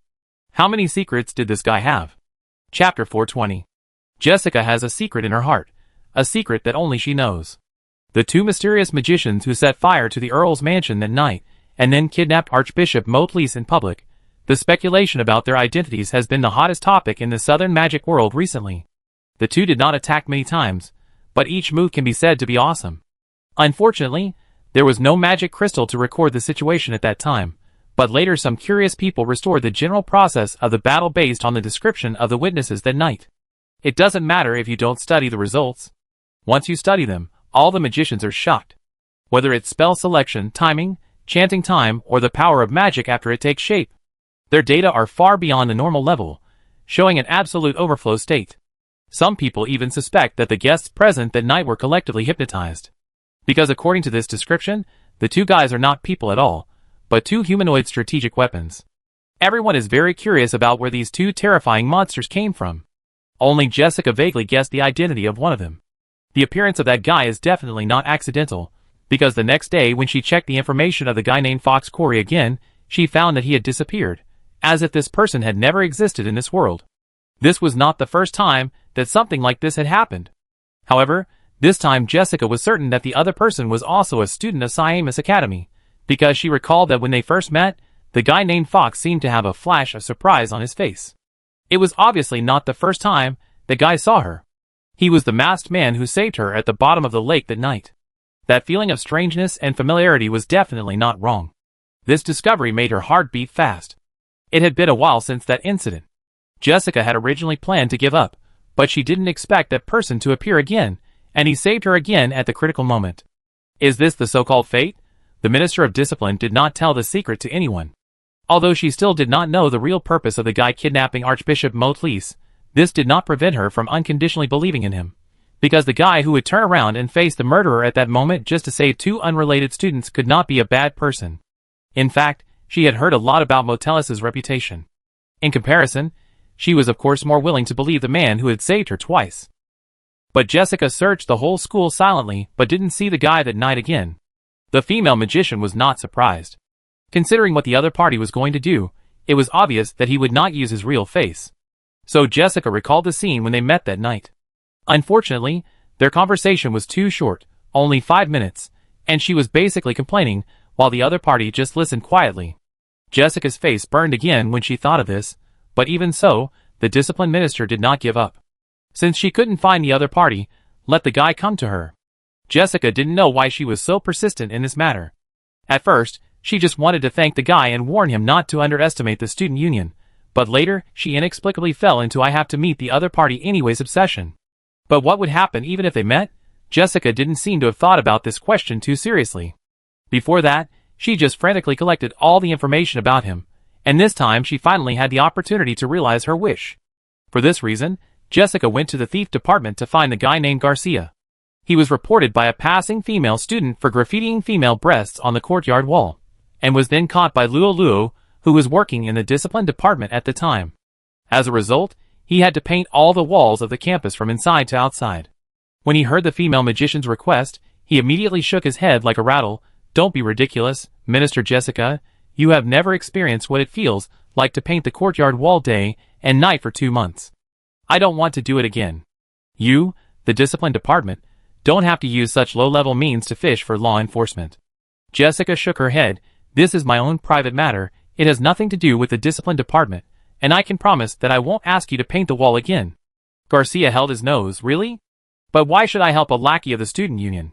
The discipline minister thought for a moment and said, I heard that you started a Lolo support group some time ago? So what? The thief's attitude was very arrogant. Gudries is the city of freedom, and freedom of belief is written into the law and protected. That's right, but at the same time, the school also stipulates that all clubs must register with the student union. Brother, tell me, do you need to add something else to the wall besides that paragraph? I personally think that drawing a flower with pictures and texts may have a better effect and attract more passers-by's attention. Garcia's attitude changed 180 degrees. Can you draw flowers? No, the thief said sincerely. Last time he challenged the highest difficulty on the wall, he drew 2 buns, and people mistook them for breasts. It can be seen that not everyone has the talent of drawing. Just write that paragraph. Jessica didn't know what she thought of, and her face flushed. She even stunned Garcia on the side, but then the thief shook his head vigorously, and kept repeating in his heart. This is a cult, this is a cult. I can't betray my faith, my body and soul already belong to Lord Luo, and the person in front of me is just a lackey of the student union. After repeating it twice, Garcia calmed down again, and secretly wiped the cold sweat. It was a close call. He was almost tempted by the pagans. Well, the guys in the temple were right. Faith is the most effective way to fight against evil. That evening, just before dinner, everyone who passed by the cafeteria stopped involuntarily, because a passage was painted on the nearby courtyard wall. Hello, classmate who asked me to borrow a button. I know you are also reading this passage now. I have no ill intentions. This is the only way I can think of to contact you. I have always wanted to see you. I will wait for you tonight at the place where we first met, and hope to meet you again. Chapter 421. Just when Jessica found Garcia and asked him to help her graffiti on the wall near the school cafeteria to convey the message, the target she was looking for was not in the school, but outside a small restaurant at the junction of the rich area and the civilian area. What's the situation now? Rob sat down at the table, ordered a cup of coffee, and then asked Dandelion beside him. Well, the target has entered the scene. In the morning, they tracked down the green cat's eye. TSK, Golden is really a good friend. He sold me out without hesitation. In the afternoon, a group of people who came from nowhere surrounded the small house I rented. The action was quite fast, but they should still be observing. According to the style of those guys, they will not take action during the day. I agree with this. The president of the Magician Association snapped his fingers. Don't worry, I gave the owner of the grocery store downstairs a treat ticket. Please go out and have fun in the evening after a hard day's work. That way, no one will disturb us. Dardarian tied the white napkin on his chest, raised his knife and fork to cut the chocolate cake in front of him, and the brown chocolate sauce flowed out from the middle and fell on the plate. Did you walk here without being followed by anyone? Rob had changed himself into another appearance through the camouflage secret treasure. No, they probably knew they couldn't follow me without being noticed, so they simply gave up on this plan. Although I don't know who is the leader of their operation this time, I have to admit that he is very self-aware. Dardarian picked up a piece of cake. This is a wise choice. By the way, don't you want to eat something? I guess you will have to work hard tonight. I had already eaten dinner when I came out of the store. The future super magician shook his head and reminded the guy opposite, don't underestimate the Inquisition, there are still some powerful characters there. Besides, aren't you worried that they will discover the secrets in your room? They spent the whole afternoon, they couldn't have been confused about whether there was anyone inside. Who said the room was empty? I did a lot of preparation work, and even put someone inside pretending to be Mortellus. Just a few days ago, a fool proposed to deprive me of my seat in the city council. I saw that he was quite free today, so I borrowed him from his lover to use for half a day. I also set up 2 6th-level defense magic circles at the door. Just those 2 magic circles are enough for those guys in the Inquisition to study for an entire afternoon. Do you know how many people there are on the other side? Rob continued to ask. Well, the president of the Magician Association put down his knife and fork and wiped his mouth. The number is between 7 and 10. The lineup is quite luxurious. Currently, there are 2 high-level magicians, 3 high-level punishment knights, a thief and a priest. The average level is between level 6 and 7. Rob nodded. This lineup is enough to deal with ordinary people, but we fought in the Earl's mansion that night, and the Inquisition must have evaluated our combat power. Especially you. Since they can get here, they must have seen through your identity. There is no reason to be so arrogant. So there will definitely be other masters here tonight. This team is just a bait. That's why I called you here. Well, although we all held back that night, it's better to have someone to hold the fort in order to avoid accidents. But unless there is a special situation, you won't be needed to take action. Just watch from the side. I haven't had a serious fight since I came to Gudry's. It's okay to bully the small fish occasionally, but it's boring to bully too much. It's a good opportunity to stretch my muscles. As Dandelion was talking, he took out a cigarette from his pocket and was about to light it up. However, the waitress beside him had already walked over and waved to him with a smile. The president of the Magician Association sighed and put away the cigarette. Really? It's still a long time before midnight. If I can't kill time, I will be very bored. In that case, do me a favor. Rob took out a list from his arms and said calmly, this is my ongoing research. The key points still need some data to verify. You should be able to find some of them. Dardarian took the list and was stunned.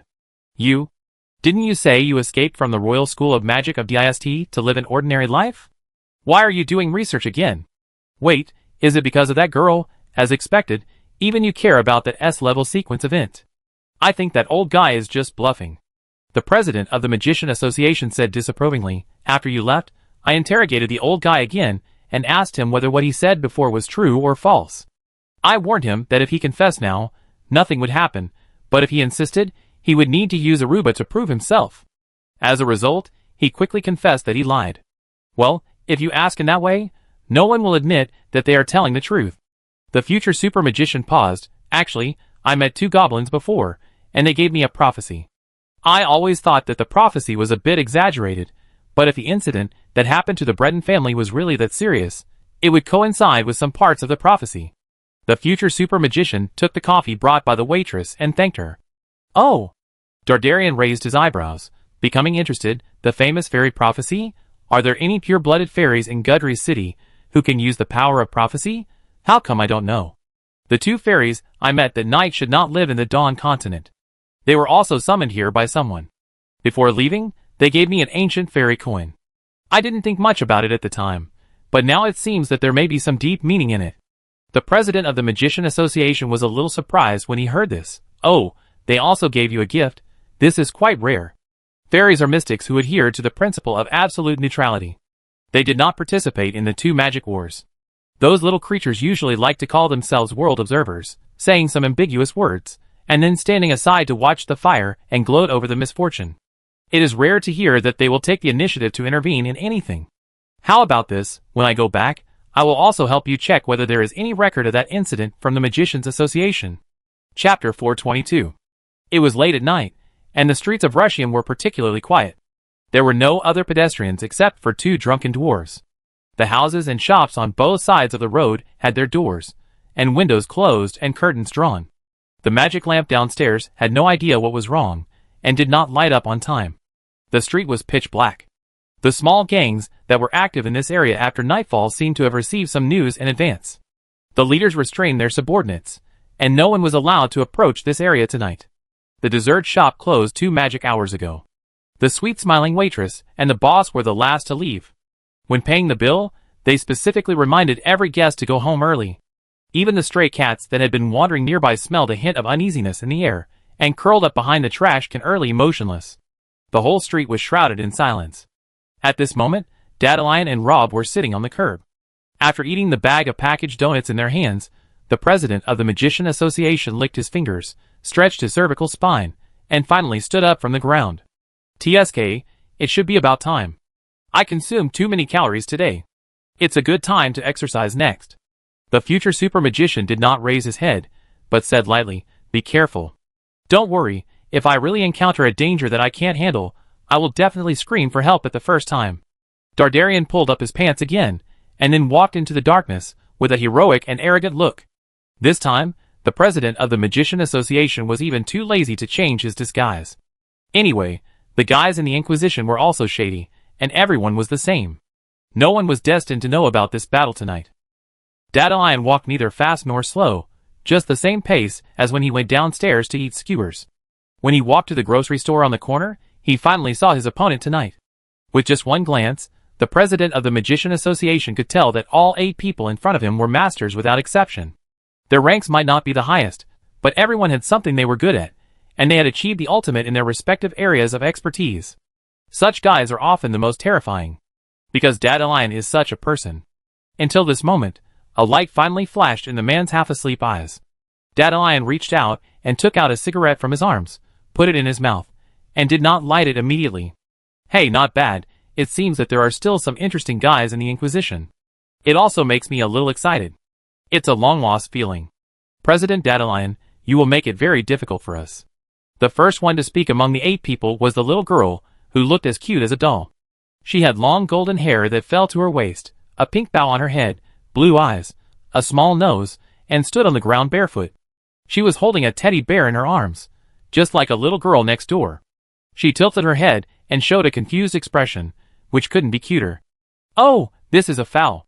To deal with a serious otaku like me, they actually took out the ultimate weapon, the blonde loli. TSK, it really deserves to be called the Inquisition. They will do anything to achieve their goal, but I like this method. The president of the Magician Association gave a thumbs up to the enemy's behavior. But why do you take something that doesn't belong to you?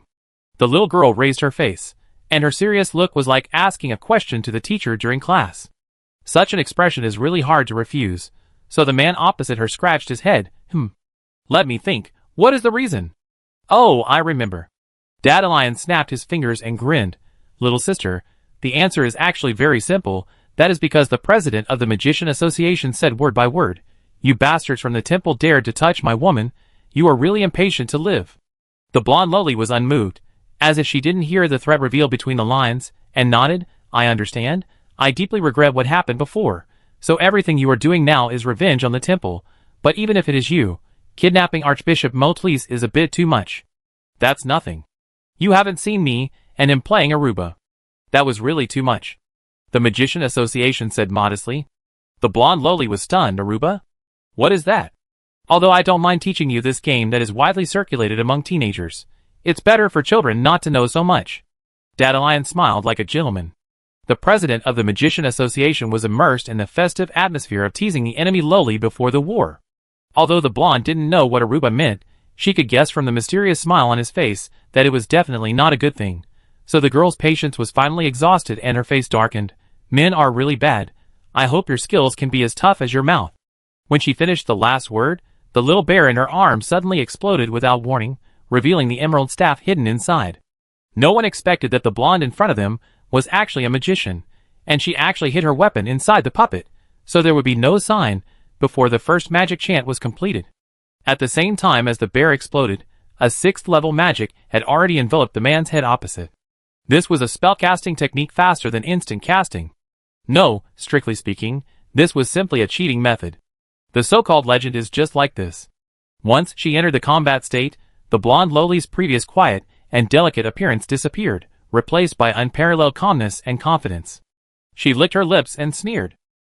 However, her pride did not last long, and her pupils suddenly shrank, because she found that the man opposite her suddenly disappeared just before her spell was formed. It is not a good thing to look down on your seniors like this. The figure of the president of the Magician Association appeared again 2 steps away from the blonde loli, but he had already left the area of effect of the spell. How is this possible? The blonde loli widened her eyes, her face full of disbelief. 0-second casting is her ultimate move, which has been tried and tested many times. She even killed a great mage, who was 2 levels higher than her. How did that hateful man escape? Well, this move is really insidious. It's okay to have no casting action and preliminary preparation, but there is no magic fluctuation before the spell is formed. This is a bit abnormal. The secret should be in the staff in your hand. Could it be that the material and characteristics are made of the wood of life from the elves? Chapter 423. From the expression on the blonde loli's face at this moment, Dandelian's previous guesses were obviously correct. The Tree of Life, tut-tut. The president of the Magician Association sighed. The Tree of Life is the most important treasure for the elves, second only to the World Tree. No, the elves have not yet reached a conclusion on whether the latter exists or not, so it is no problem to say that the Tree of Life is the most important treasure of the elves. There is only one Tree of Life in the entire elf world, which is the foundation of the elf race. Any attempt to destroy the Tree of Life will be regarded as declaring war on the elves. However, as one of the additional conditions for ending the Second Magic War, the elves were forced to send a branch of the Tree of Life to the headquarters of the Magicians Association, and the research on the Tree of Life began from then on. All the existing information about the Tree of Life in the Magicians Association comes from this. This is indeed a very magical material. It not only has a super high elemental affinity, but also has the effect of hiding magic fluctuations. If it is used to make a staff, it is simply a foul. However, it is not easy to get a small section from the elves for research. If you want more to make a staff, the elves will probably fight hard. So when he saw the emerald staff made of the Tree of Life in the girl's hand, even Dandelion couldn't help but show a hint of surprise. How did those guys in the temple do it? They even got such a thing. If the elves found out, wouldn't they be afraid of triggering a new round of war? However, the president of the Magician Association obviously had no time to think about this problem, because the remaining 7 people did not intend to stand aside and watch the fun. When the blonde loli made a move, they also moved together. No one dared to take this sloppy man lightly. The 8 people were very alert from the beginning. The opponent was the manager of all magicians in Gudry City, the most proud disciple of the 9th level super magician Steins, and a super genius, who had the hope of competing for the title of the strongest with Oladian. You can't relax for a moment when dealing with such a guy. Any seemingly small mistake may put people in an irreparable situation. The battle officially kicked off at this moment. Rob didn't look up, and said lightly, "Since you are here, don't hide." After a while, a voice came from the darkness, and the voice asked curiously, "How did you find me? My footsteps, smell, and even momentum have all been reduced to the lowest. I have no heartbeat and body temperature. Even high-level detection magic can't detect my existence. How did you know? There is no special reason. If you have to say it, it's the so-called sixth sense." The future super magician stopped writing, closed the notebook in his hand, and stood up from the ground. "Ah, what a terrifying battle intuition. No wonder Dean fell into your hands." The voice said so, and walked out of the darkness. It was a hunched old man, with an unremarkable appearance. Rob thought for a moment. Dean? Is it the name of the shadow stalker next to Mortellus?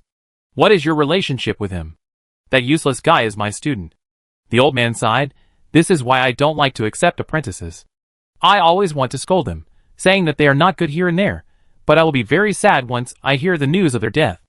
I am already this age, and I have to collect the bodies of my students. It will really be very troublesome.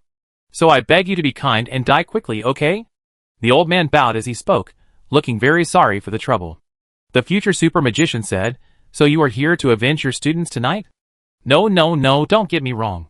Unlike my stupid apprentice, I charge for my work, and it's very expensive, so revenge is just a casual talk. In fact, the most taboo in our line of work is to mix work and personal feelings. The old man seemed very experienced. I don't really like killing magicians because it takes time. Last time, it took me more than half a year to kill an 8th level great mage before that guy came down from his magic tower. But when it comes to fighting, it's pretty fast. How much did the temple pay you to kill me? Rob raised his eyebrows. 300,000 gold coins. You have to admit that this price is irresistible. The old man readily revealed his income from this order. Unfortunately, you asked a little too low. The future super magician expressed regret for this. It doesn't matter, I have always been very content. I am very satisfied to earn 200,000 gold coins by killing a person. The old man was very reasonable. If the price is too high, the employer will not come to me again if he doesn't make any money. In our business, we must also know how to make a steady income. No, you seem to have misunderstood me. I said the asking price was too low because I felt sorry for you, because I didn't expect that the Dark World's top killer would actually give up his life for a mere 300,000 gold coins. I think your life could be worth a little more. The old man was a little surprised. Do you know who I am? Then he shook his head and said, Really, are all the young people nowadays so confident? Being able to see through my hiding place does not mean that you can block my attack. Next, dear magician, please try to follow my movements. After the old man said the last word, his temperament suddenly changed drastically. His old and frail appearance disappeared completely. His movements were as swift as a cheetah, and his steps were as light as a civet cat. The shadow stalker named Dean that Rob and Dandelion met at the dinner party in the Earl's mansion was already very fast, but compared with the old man, Dean looked older. The title of the first killer in the Dark World is not exaggerated, but accumulated by killing one head after another. This kind of thing can't be faked at all, because killers are different from other professions. Once they fail, it often means losing their lives. Therefore, in a sense, being able to live to this age is already a proof of strength. The old man's figure completely merged with the darkness, and he brought the characteristics of the shadow stalker to the fullest. His speed even broke through the limit of time, comparable to the instant movement of magicians. Just as the dagger in his hand was about to cut Rob's neck, the future super magician did something against common sense. He actually closed his eyes. Chapter 424. The old killer didn't lie, his movements were really fast, and the naked eye couldn't follow such a speed. When you thought you had caught his figure, he had already left the original position, so in this case, the eyes would become an obstacle. Only intuition is the most reliable. Just when the dagger with the cold light was about to kiss the boy's neck, the old man let out a light sigh, and the next moment his figure disappeared like a puff of green smoke, and at the same time, a huge pit 7 feet deep appeared where he had been standing before, as if a small meteorite had just fallen there. The old killer took a breath of cold air. Where did this magic come from? Why was it so powerful? The guy opposite him just used his staff to point it casually. And the most important thing is, how did he know that he would appear there? The old killer couldn't help but look at the short knife in his hand. Your weapon is a magic device, right? Rob also said at this time, can it be used to detect nearby magic fluctuations? The old killer didn't answer, but this attitude itself was an answer. For a killer, doing enough homework before each action is the most basic common sense. The old killer has also studied the battle in the Earl's mansion, and knows that the target this time is not only a magician, but also a very powerful magician. So he did not show that relaxed, this is just his disguise, just like his previous appearance of being old.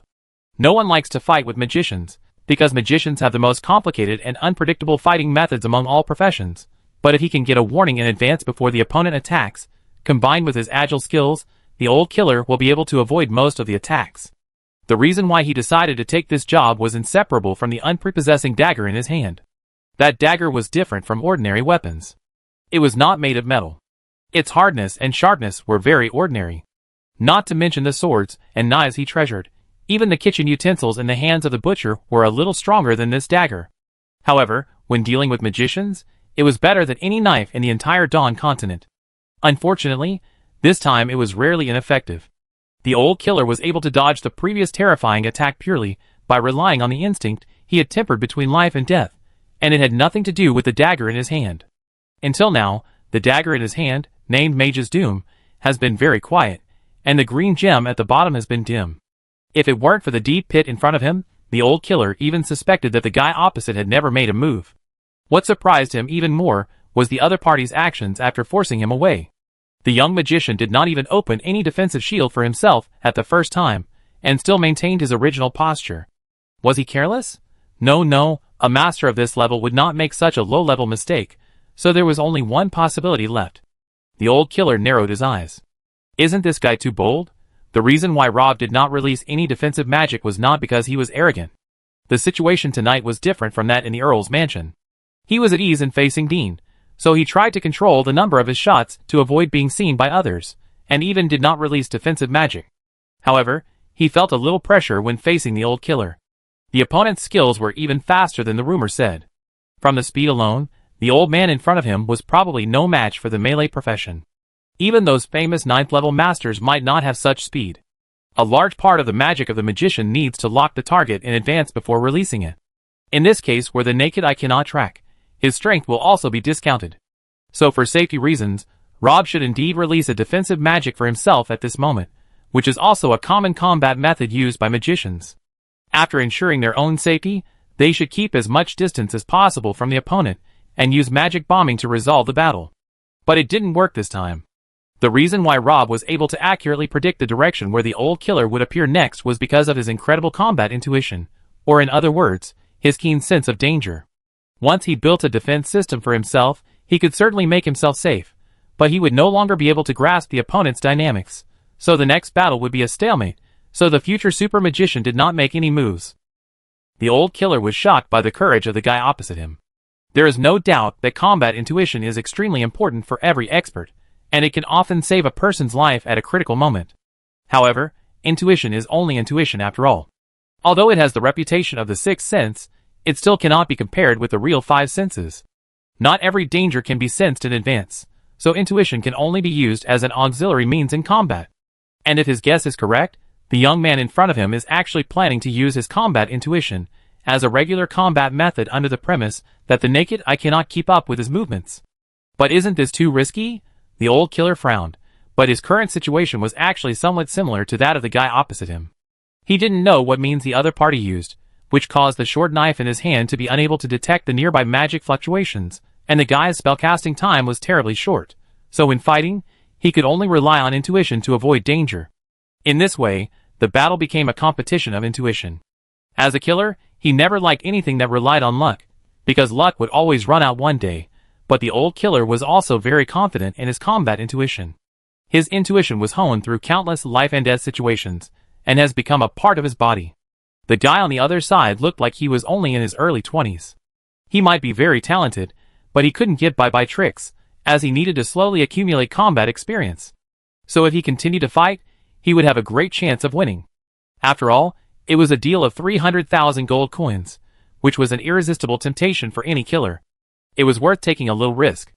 The old killer weighed the pros and cons in his mind, and finally held the dagger in his hand again. The blade pierced the night, and the old killer stepped on the dance of death, and once again faced the young magician. This time, Rob did not choose to stand there and wait passively, but decisively activated the phase shift. The two figures appeared alternately on the street, accompanied by the explosion and roar of magic. And no one expected that when the two passed a drunken dwarf on the roadside, a sudden change occurred. Chapter 425. The two drunk dwarves had been lying there for a long time. They were drunk and unconscious. A few naughty kids had thrown pebbles at them before. The two were motionless like dead fish. Later, some kind passers-by wanted to drag them away, but the dwarves were hugging each other in such ecstatic posture that no one could drag them away, so they had to leave them there. They were the only people left on the street except Rob and the old killer, but no one would notice their existence. When Rob and the old killer passed by them, one of the dwarves, who was sleeping soundly, suddenly jumped up without any warning. At that moment, there was no more drunkenness in his eyes. He was as agile as a cheetah, and took out a small crossbow from his arms. There were 2 magic-breaking short arrows made of mithril on the crossbow. The next moment, the dwarf pulled the trigger on the crossbow without hesitation, and 2 mithril short arrows shot towards the future super magician. At this moment, Rob was less than 2 steps away from him. The temple finally showed its fangs. Their target tonight was not Dandelion from the beginning. The mission of the 8 people was just to delay their opponent, and the real killer move of the church fell on the other side of the long street. The Inquisition is the sharp sword of the temple in the dark. They act without taboos, but this kind of taboos actually depends on the target. Openly assassinating the president of the Magician Association in the Magician City will further escalate the already intensified situation, which is also contrary to the purpose of the Inquisition's action tonight. The order they received was to do everything they could to rescue the kidnapped Archbishop Mortellus as soon as possible. So compared to fighting with Dandelion, the most effective method was to capture his companions, and use Rob as a hostage to negotiate with the president of the Magicians Association. Since the former could accompany Dandelion to kidnap Mortellus, it meant that the friendship between the two must be deep. At that time, unless the president of the Magicians Association could watch his friend being killed by the Inquisition, otherwise, everyone could only sit down and talk calmly. 1 for 1, this is a fair proposal for both parties. Therefore, it is not surprising that the Inquisition finally set its target tonight on Rob. However, judging from the fight that night, the opponent is also not an easy guy to deal with. Although the Inquisition also has top masters, it will take a certain amount of time to gather these people and send them to Gudries. At the same time, His Holiness the Pope issued a death order to the Inquisition that Archbishop Mortellus must be rescued within 2 weeks. So in fact, the temple could only find 8 top masters and another guy before the deadline. In terms of manpower, it was not sufficient, so the Inquisition had to spend a lot of money to hire the number 1 killer in the Dark World. Such a luxurious lineup can even try to challenge the dragon. There is no way to fail against 2 high-level magicians. At least that's what the dwarf thought before shooting these 2 short arrows. Magicians are notoriously weak. They are invincible on the battlefield, relying on powerful magic power, and Mithril is the number 1 guest star of magicians. The magic shield that cannot be broken by non-beginner professionals is as fragile as paper in front of Mithril weapons, and the elemental armor favored by high-level magicians will also be greatly reduced in the face of Mithril. The magic-breaking effect of the 2 short arrows in the hands of the dwarf, which are made entirely of mithril, and not mixed with any other metal, is even more amazing. In addition to this hand crossbow made by the dwarf's top craftsmanship, this dangerous weapon can still kill a high-level magician even if it is held in the hands of a child. But it's not enough, because the opponent he faced tonight was the most terrifying monster in the history of human magic. He was promoted to the 6th-level quasi-magician at the age of less than 20. He would almost certainly become the 9th-level super-magician and the future guardian of the human race. As early as when he pulled the trigger, Rob had already sensed the danger in advance and erected 3 ice walls between himself and the crossbow at the fastest speed. Mithril can easily penetrate magic, but the first-level magic of ice wall can also play a role of physical delay. At the same time as the 2 crossbow arrows shot through the ice wall, Rob's figure had already disappeared from the spot. And the old killer disappeared with him. Right now, the old killer's breathing could not help but become hot. He did not expect that the guy on the opposite side would be so difficult. The opponent seemed to be able to fight by instinct. He could always dodge his attacks at critical moments, and even the magic-breaking short arrows that were close at hand could not hurt him. But when the dwarf pulled the trigger, the old killer knew that the opportunity he had been waiting for had finally appeared. At that moment, his breath was completely covered by the powerful murderous intent emitted by the 2 magic-breaking short arrows. With his body movements, at this moment he really disappeared from this world. When he reappeared, he had quietly come behind the boy, and their bodies were almost pressed together. This time, the old killer did not hold back at all, and stabbed the boy's left waist with a short knife in his hand. The next moment, he heard the sound of muscle being cut, and blood spurted out. The old killer lowered his head, and saw half of a golden spear condensed by magic power. This golden spear appeared behind him at some point, and pierced his heart at once. The old killer looked confused. How? How is this possible? It doesn't make sense at all. How did you sense my presence in that situation just now? You don't really think I was fighting by intuition just now? The future super magician shook his head and revealed the mystery to the old killer. I reminded you before that the dagger in your hand is a magic device, and any magic device will have magic fluctuations. So from the beginning I relied on the dagger in your hand to track you. As long as you still hold the dagger, it will be useless even if you hide your breath perfectly. So, is that so? the old killer suddenly realized, and the bitter smile finally condensed on his old face. All this happened in a flash. The dwarf next to him saw that the situation was not good, threw away his crossbow, turned around and ran away.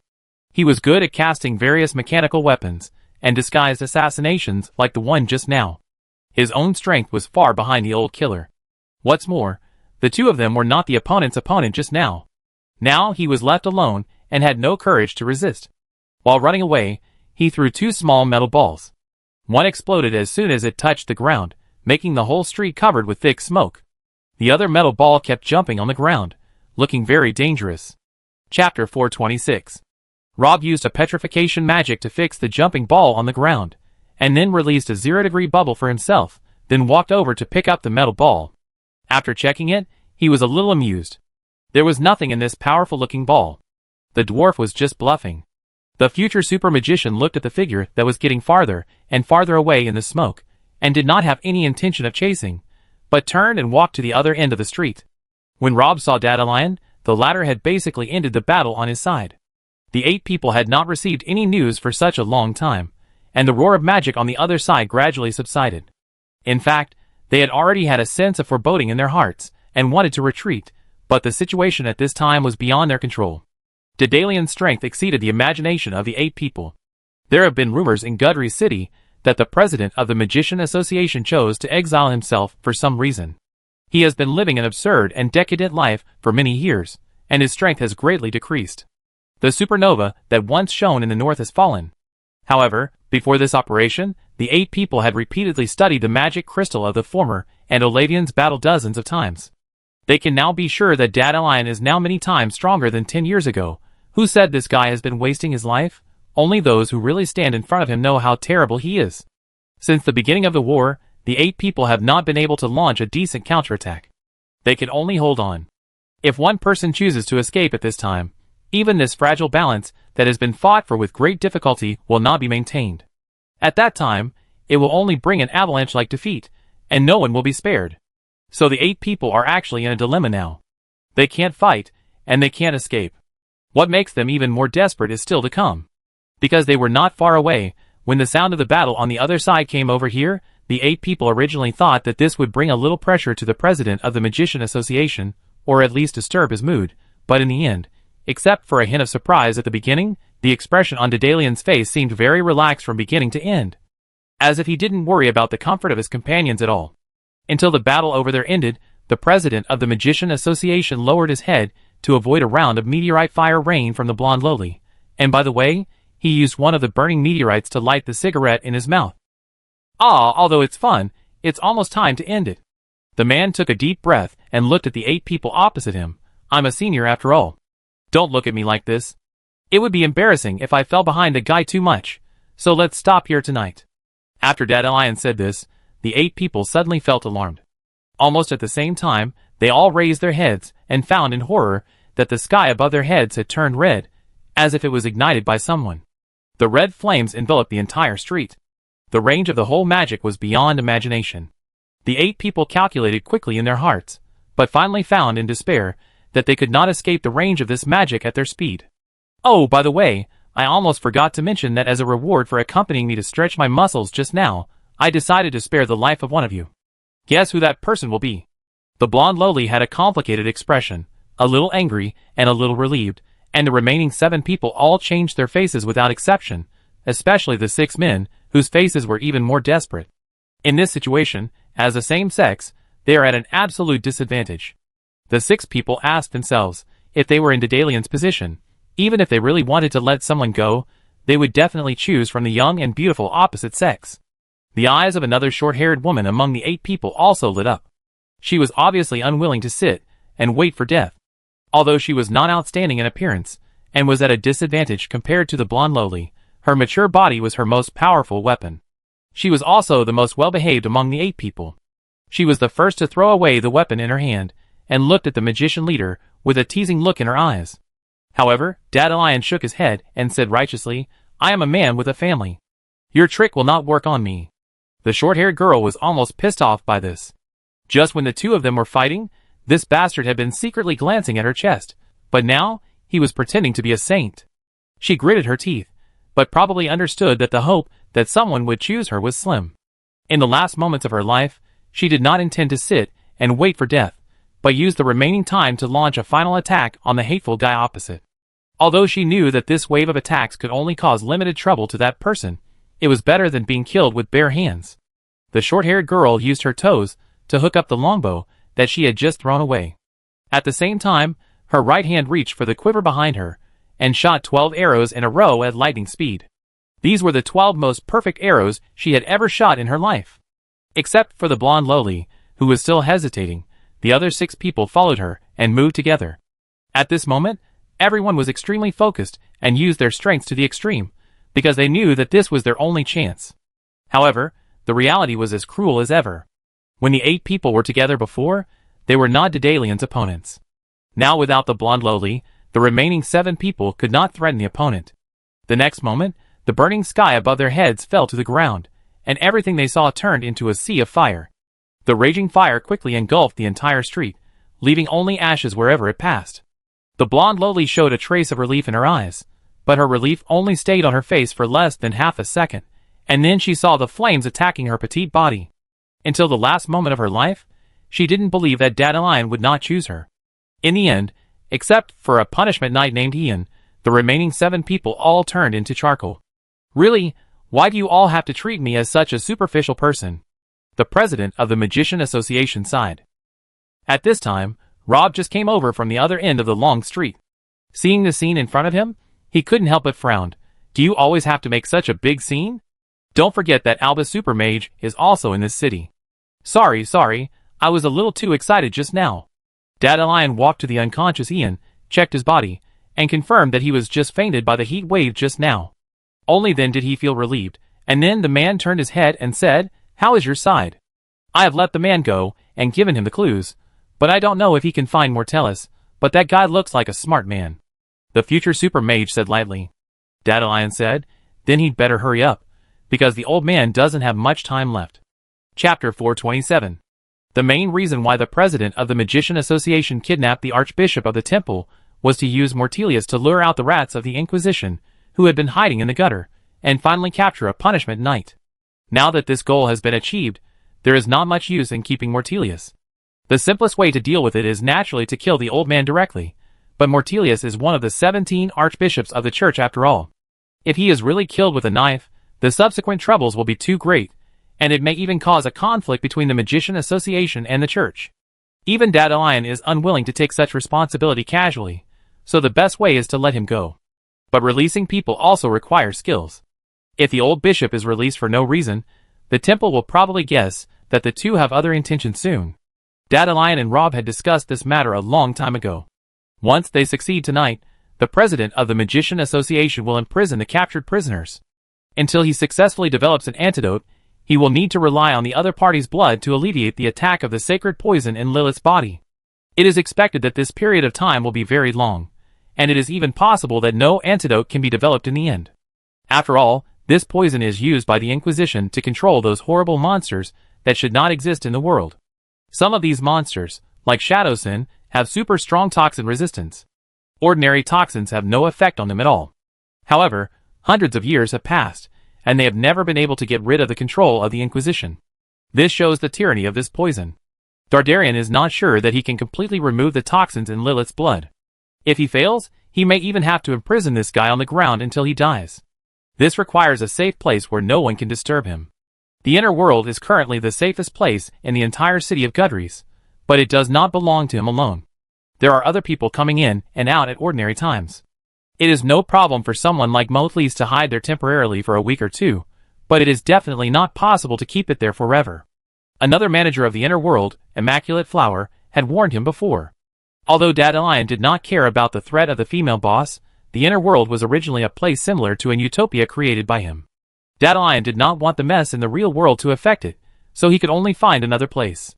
The new place he found would not be as safe as the other world, so he needed to avoid the suspicion of the temple as much as possible. At least, he could not let them see the purpose of their kidnapping operation. In addition to getting rid of all the other people who participated in the operation that night, the most important thing was to ensure that the process of releasing Mortellus was natural enough. Rob threw the sachet on his waist back to Daedalian. The latter took it in his hand, waited twice, and curled his lips and said, "Top thorn vanilla? This hint is obvious enough, isn't it? The Adelta people are the only ones in the whole city of Gudries who have this kind of spice. The brewery they opened is in the south of the city. It takes less than half a magic hour to get there from here. From now on, there is about an hour left before Mortellus is drowned by beer. I think there is still plenty of time. The premise is that the guy needs to be familiar enough with the city of Gudries and have the courage to go over and take a look." Rob shook his head, but he didn't intend to continue on this topic. The future super magician didn't care about the life or death of Mortellus at all. He waved his hand at the man. "Since the matter has come to an end, I will leave first. I have classes tomorrow morning. Well, the date of the next attack of the poison is very close. I have to rush back to make a batch of antidotes later." As Dandelion spoke, he looked at the unconscious guy on the ground with malicious eyes, just like a butcher looking at a piece of pork on the chopping board. Human rights? Such things do not exist in the dictionary of men. Moreover, the temple was the first to start this matter. As long as Lily can survive, and no longer be troubled by the toxins in her body, the president of the Magician Association does not mind keeping this guy like a livestock for 100 or 80 years, regularly extracting blood from his body to make an antidote. When Rob's figure disappeared at the corner of the street, Dandelion also walked to the punishment knight named Ian, with a half-smoked cigarette in his mouth. The president of the Magician Association squatted down and whispered in the latter's ear, "What are you waiting for? If you want to sneak attack me, now is the best time." The punishment knight on the ground still had his eyes closed, but cold sweat had already seeped out of his forehead when he heard it. He had just woken up not long ago. The physical fitness of the punishment knight was even more exaggerated than that of the paladin, who was famous for its defensive power. In addition, Dandelion had no intention of really taking his life from the beginning, so unlike his previous companions, he was only affected by the heat wave generated by the terrifying magic that enveloped the entire street, so he did not stay unconscious for too long. When he regained consciousness, he found that both Dandelion and Rob were by his side. Naturally, he did not dare to make any move, and could only continue to pretend to be unconscious until Rob left. He originally planned to attack Dandelion when he approached him, injure him, and then escape, but he did not expect that his plan had been discovered before he took action. Ian felt desperate. With the opponent's strength and defense, he did not think that his subsequent sneak attack would succeed, but he was not sure whether this was a test from the guy or he really found something. Therefore, the punishment knight hesitated again, and finally chose to maintain the status quo. Then he heard the man's voice again, "What a pity, you just lost your only chance to escape." The next moment Ian felt his eyelids suddenly become heavy. He knew that he was hit by the opponent's mental magic, and because of the magic immunity of the punishment knight, this was a mental magic above level 6.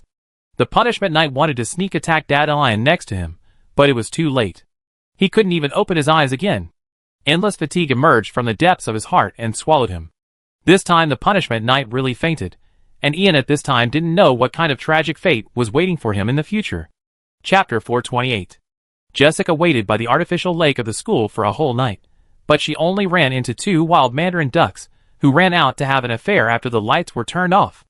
No one else came to the lake that night. She waited until dawn, and the hopeful eyes of the discipline minister finally dimmed. The other party did not show up, which was not too unexpected. After all, kidnapping the archbishop of the temple was a serious matter. They had only met twice so far. To be honest, this relationship had just left the category of strangers. If it were her, she might not be willing to show up in front of others at this sensitive time. But it doesn't matter. Jessica believes that as long as she persists, one day the other party will feel her feelings and finally agree to meet her. The female magician clenched her fist. This persistence must be conveyed to the other party no matter what. However, her protracted war plan was resisted from the beginning. Garcia had been desperately avoiding her until the afternoon when Jessica blocked the guy outside the men's toilet.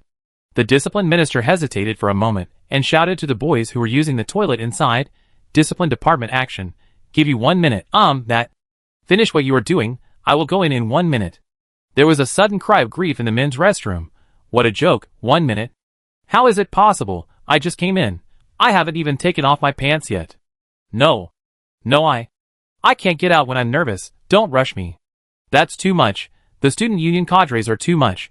They even interfere with our sacred right to excrete. We're going to protest outside the principal's office together. The men's restroom was in chaos. Everyone complained, but in the end most people could only admit that they were unlucky, pulled up their pants as quickly as possible and fled this place of trouble, but there was still a small number of people who still had a fluke, thinking that the female discipline minister was just talking and didn't dare to really take action, so they still stayed boldly. As a result, they paid the price for their fearlessness a minute later. The female magician fulfilled her promise and cast a gust of wind into the toilet before rushing into it. As a result, the fierce wind not only swept away the unpleasant smell, but also took away the toilet paper in the hands of a poor guy. When Jessica's beautiful figure appeared in the men's toilet, the remaining boys were all stunned and even forgot to pull up their pants. The guy who just lost the toilet paper burst into a wail and covered his face with his hands. Woo woo woo, don't look at me, so shameful. Although she had been mentally prepared, Jessica couldn't help but blush when she saw this scene. She tried to calm herself down and didn't turn her head away because of shyness. Instead, she actively looked for the thief in the crowd. The boys were frightened by the bold attitude of the female minister. Some of them couldn't bear the huge pressure and started to run away with their butts naked. Jessica didn't let them go. She widened her eyes, fearing that Garcia would sneak away among them. Finally, Jessica found the thief curled up in a corner of the toilet roof, cosplaying as a beam. The female magician raised her staff, Garcia sighed, and climbed down obediently. No way, boss. What will you do to let me go? I had no choice before, but now I have really made up my mind to turn over a new leaf. Please don't come to me again, okay? Garcia was taken to a deserted place by the female minister. Seeing the latter stop, the thief immediately begged for mercy. I don't care whether you want to be a good person or a bad person, that's your freedom, but according to our previous agreement, you have to continue to help me write messages on the wall, Jessica said seriously.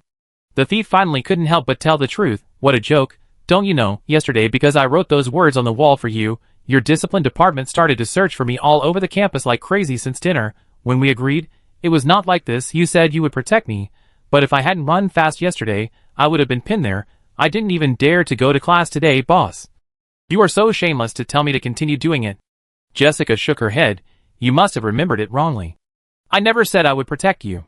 Garcia laughed in anger. Oh my, I didn't expect that the head of the discipline department would be so naughty with a poor student like me. You clearly said you would guarantee.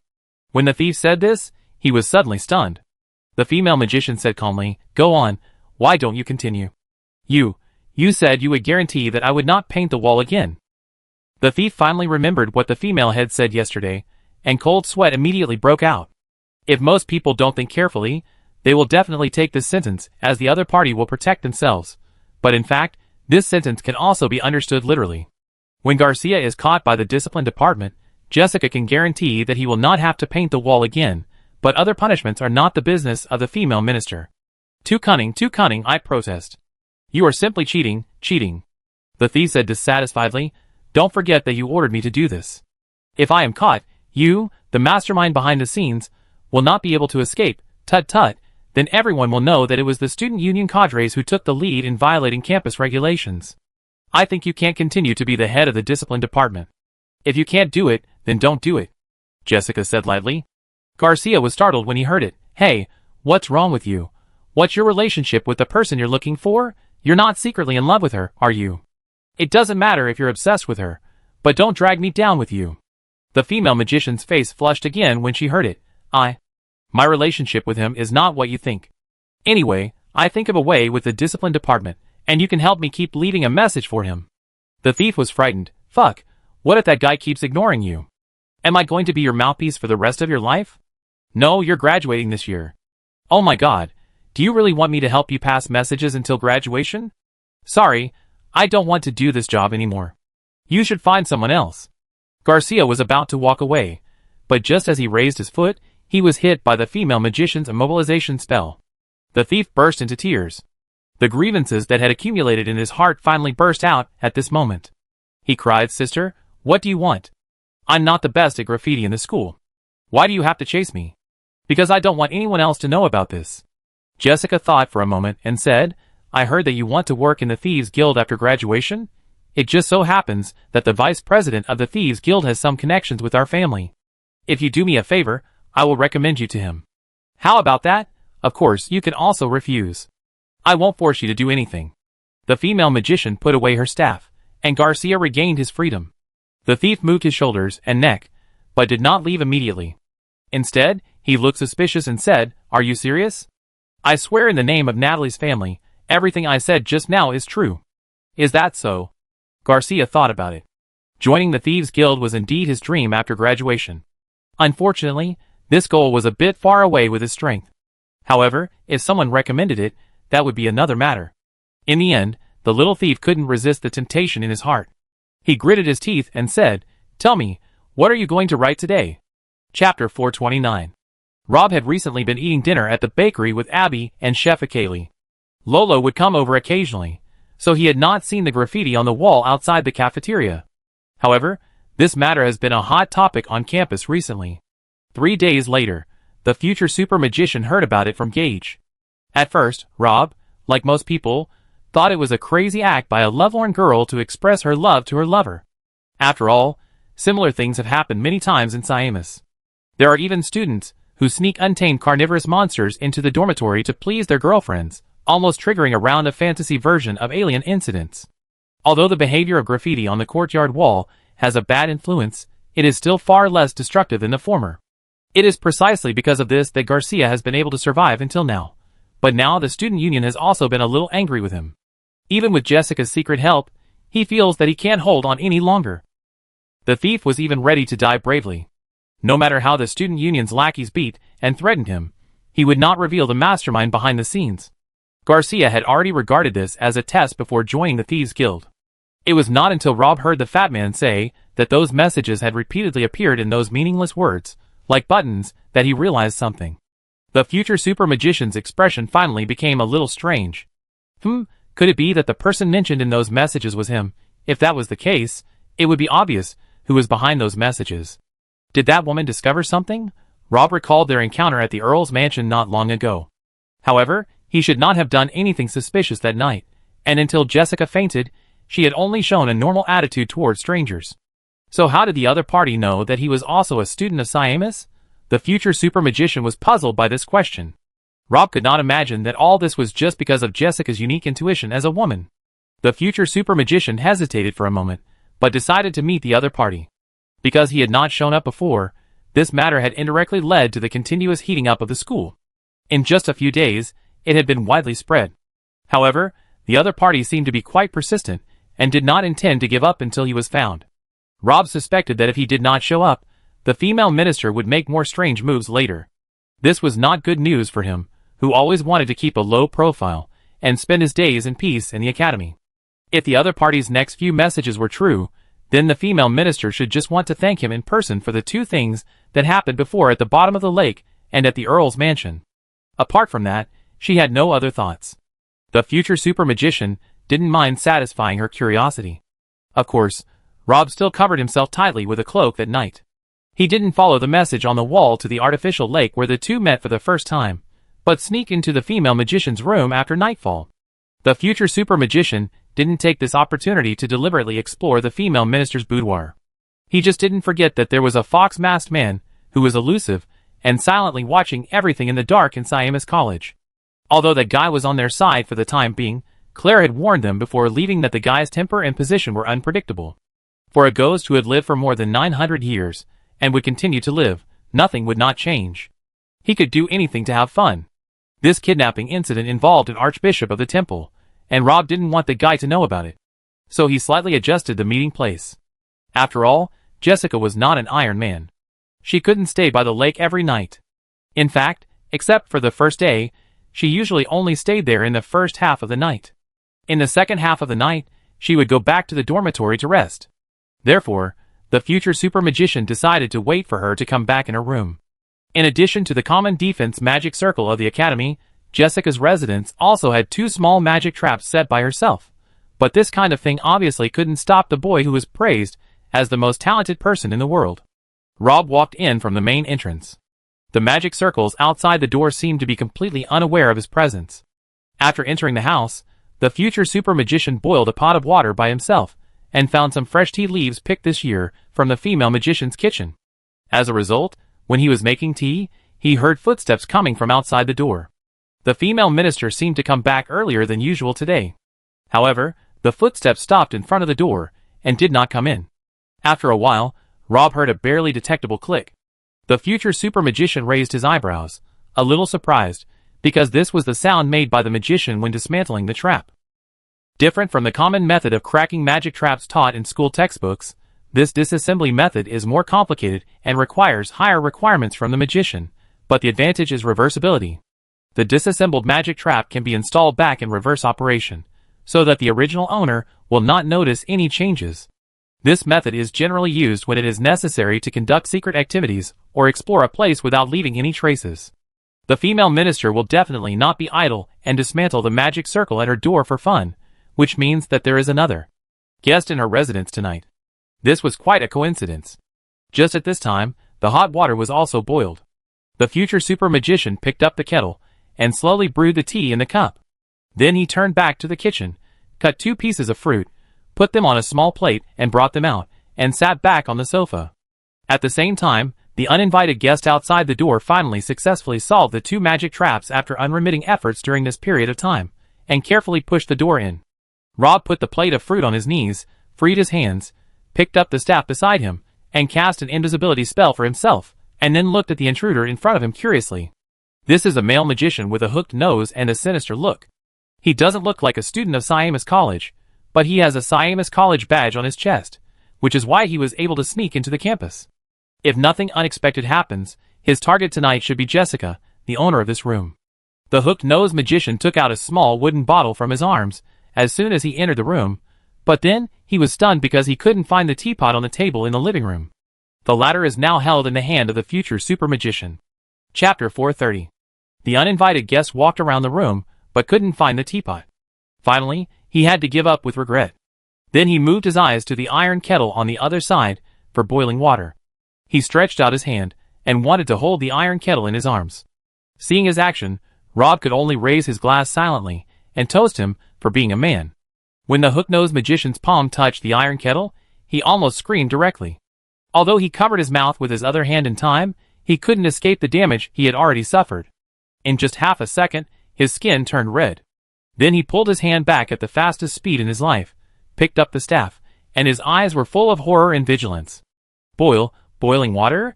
How could this be possible? According to the information he had obtained before, the target would go out every night in the past few days, and would stay out until the late night before returning. At this time, at least 4 or 5 hours had passed since Jessica left the residence. How could there still be such hot water in this iron kettle? No, from the temperature he felt just now, this kettle of water was clearly just boiled. In other words, it means that there may be other people in this room at this moment. The hook-nosed magician was startled. If the caster was not prepared in such a small space, it would be easy to be attacked by thieves or assassins.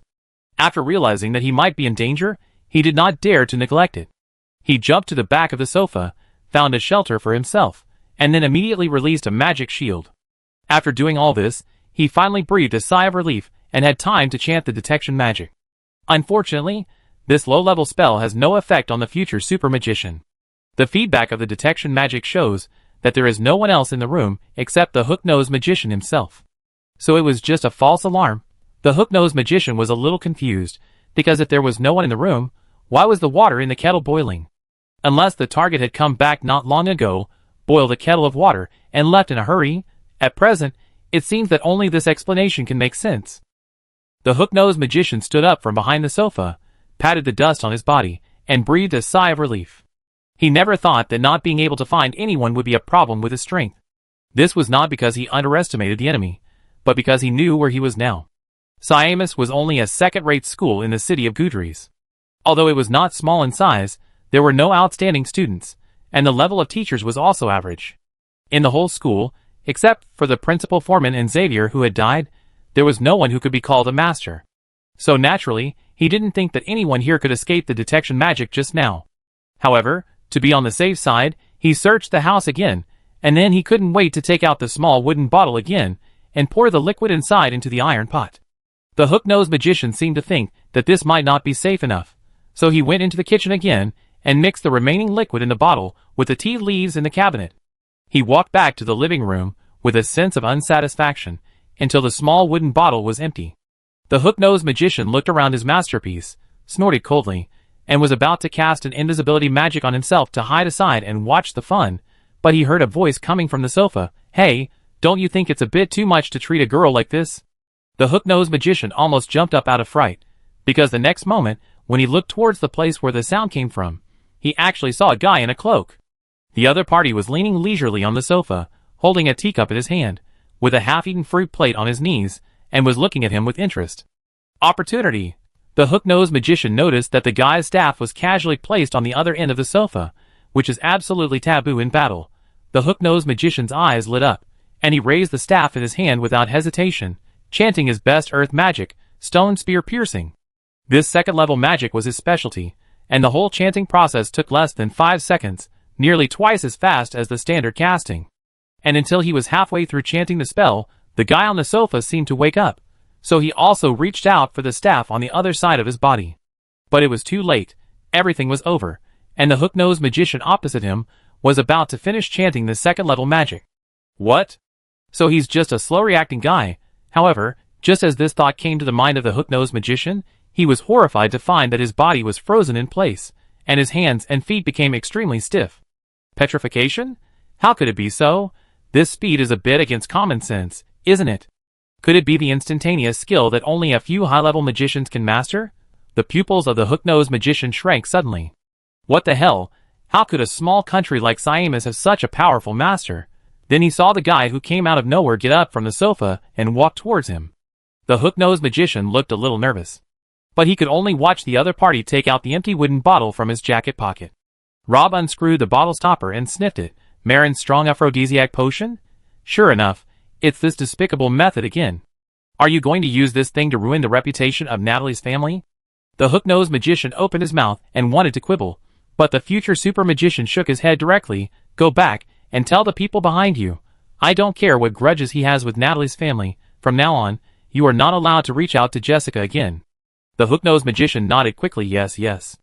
I promise Miss Chloe will never be harassed again. Rob said, so you can make the decision for your master?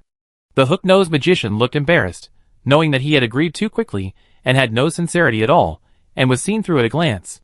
Fortunately, the future super magician did not seem to have any intention of pursuing the matter, and untied the petrification magic on him. Go, don't let me see you again. Thank you. Thank you, senior. The hook-nosed magician was overjoyed when he heard that. He didn't expect the other party to let him go so easily.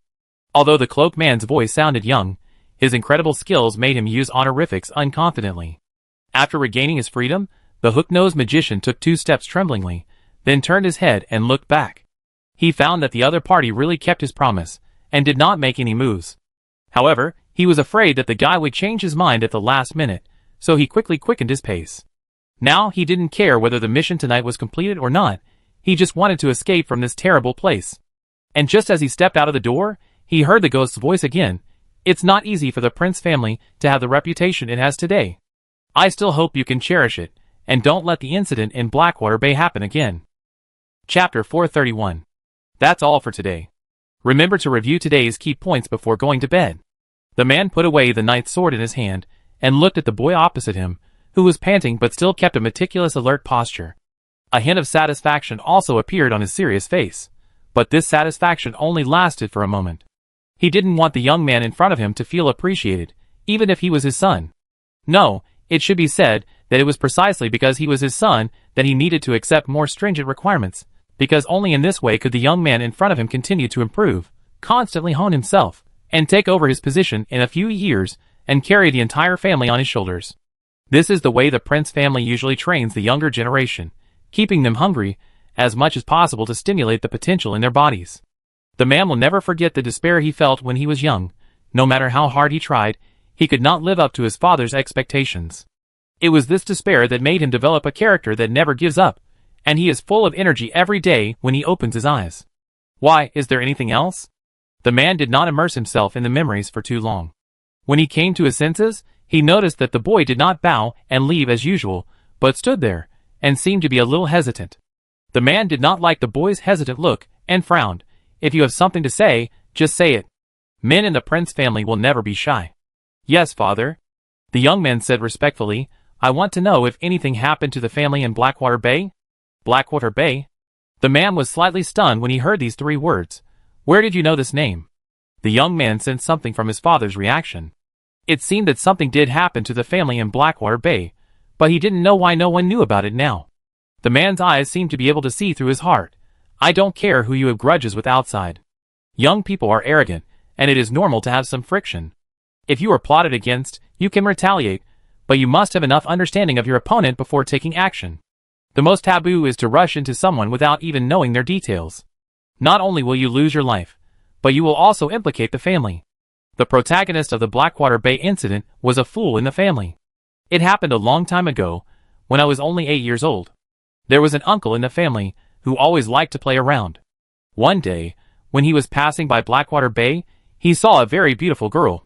The girl was about 12 or 13 years old, dressed like a commoner. The fool had a crush on her when he saw her for the first time. There happened to be no one else on the road at that time, so he asked his guards to kidnap the girl and take her home.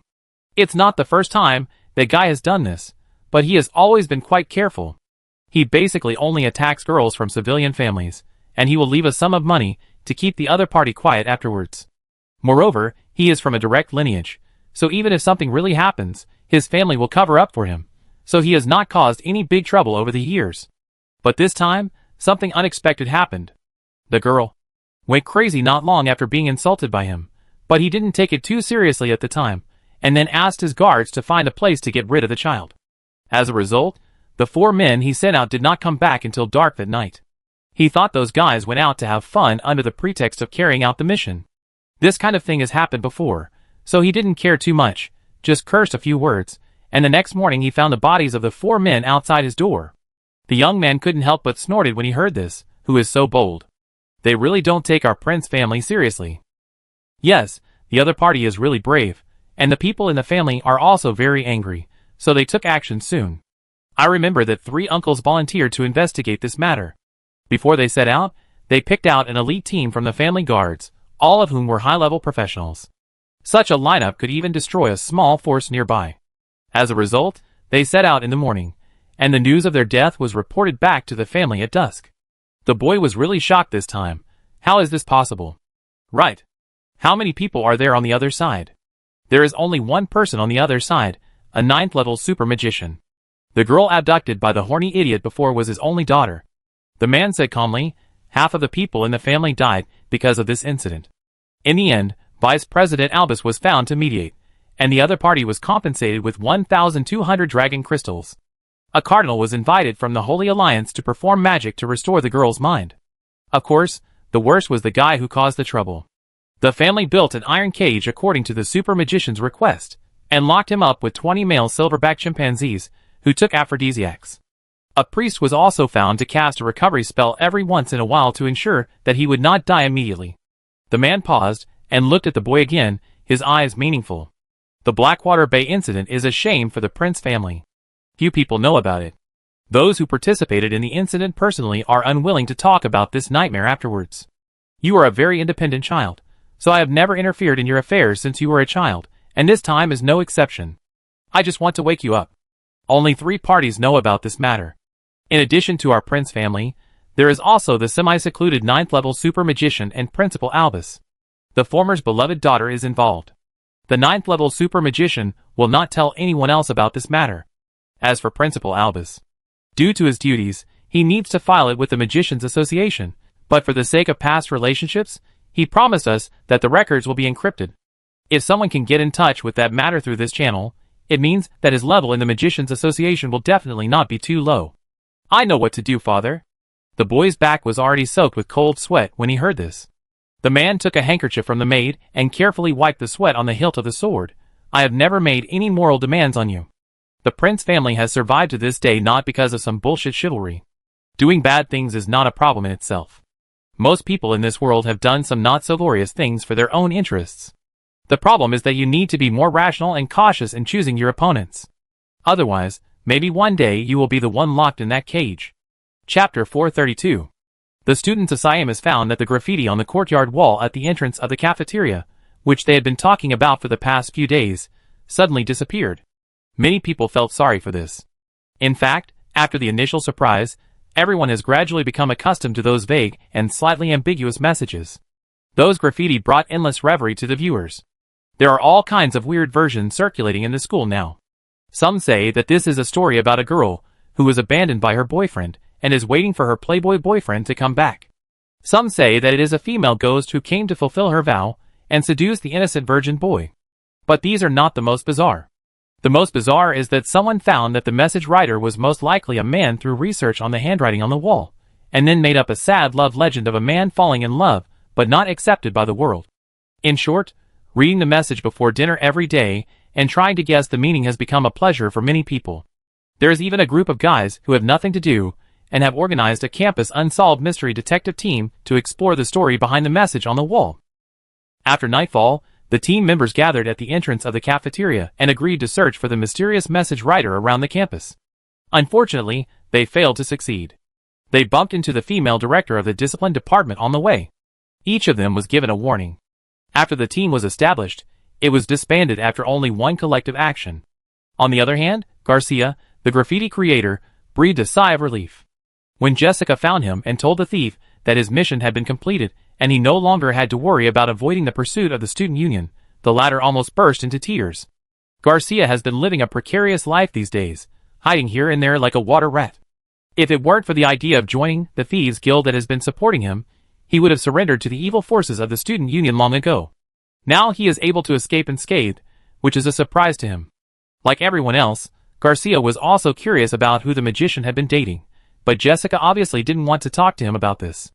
She said hello and left in a hurry. The magician seemed to have something else to do. However, the most sensational case in Gudry City recently was the kidnapping of Motlise. After more than 20 days of investigation and search, this vicious case that shocked the entire South was finally solved by the guards. The group of Adelta people who were the most suspected were also controlled at the first time.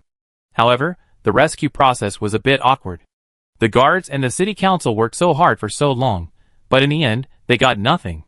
Instead, one night, the old bishop escaped from the cell where he was imprisoned by his own strength, dragged his tired body, and knocked on the door of the guard post, ending this terrifying journey. Later, the third paladin order of the temple also received the news, and sent out a very luxurious escort team to directly take the exhausted Motlise back to the Knights' headquarters. This move clearly showed that they no longer trusted the security guards of the university town, which made the city councilors and the police station very embarrassed, but they had no way to refute it. Moreover, the interrogation of the group of Adelta people did not go smoothly afterwards. The group confessed very quickly. When the aggressive guards broke in and pinned them to the ground, some even confessed on the spot. Along the way, many people rushed to be tainted witnesses, but the content of their confession had nothing to do with the kidnapping of Motlise. After a brief interrogation, it has been basically determined that this is a group of professional human traffickers. They use the guise of running a winery to recruit girls from poor families to work. They select the pretty ones and try to make their families burdened with an unbearable debt, so that they will eventually have to choose to pay off the debt with their own bodies. Then, they smuggle these girls to all parts of the world like commodities by sea and land. Because they have no formal identity, their final fate is almost always tragic. Even if they die in a foreign land, no one will know. This brewery has been in the city for 6 or 7 years. During this long period of time, no one knows how many girls have been killed. The police were also shocked after catching this group of people. They didn't expect that such a barbaric and dark slave trader group would be hidden in the university city that has always been known for its freedom.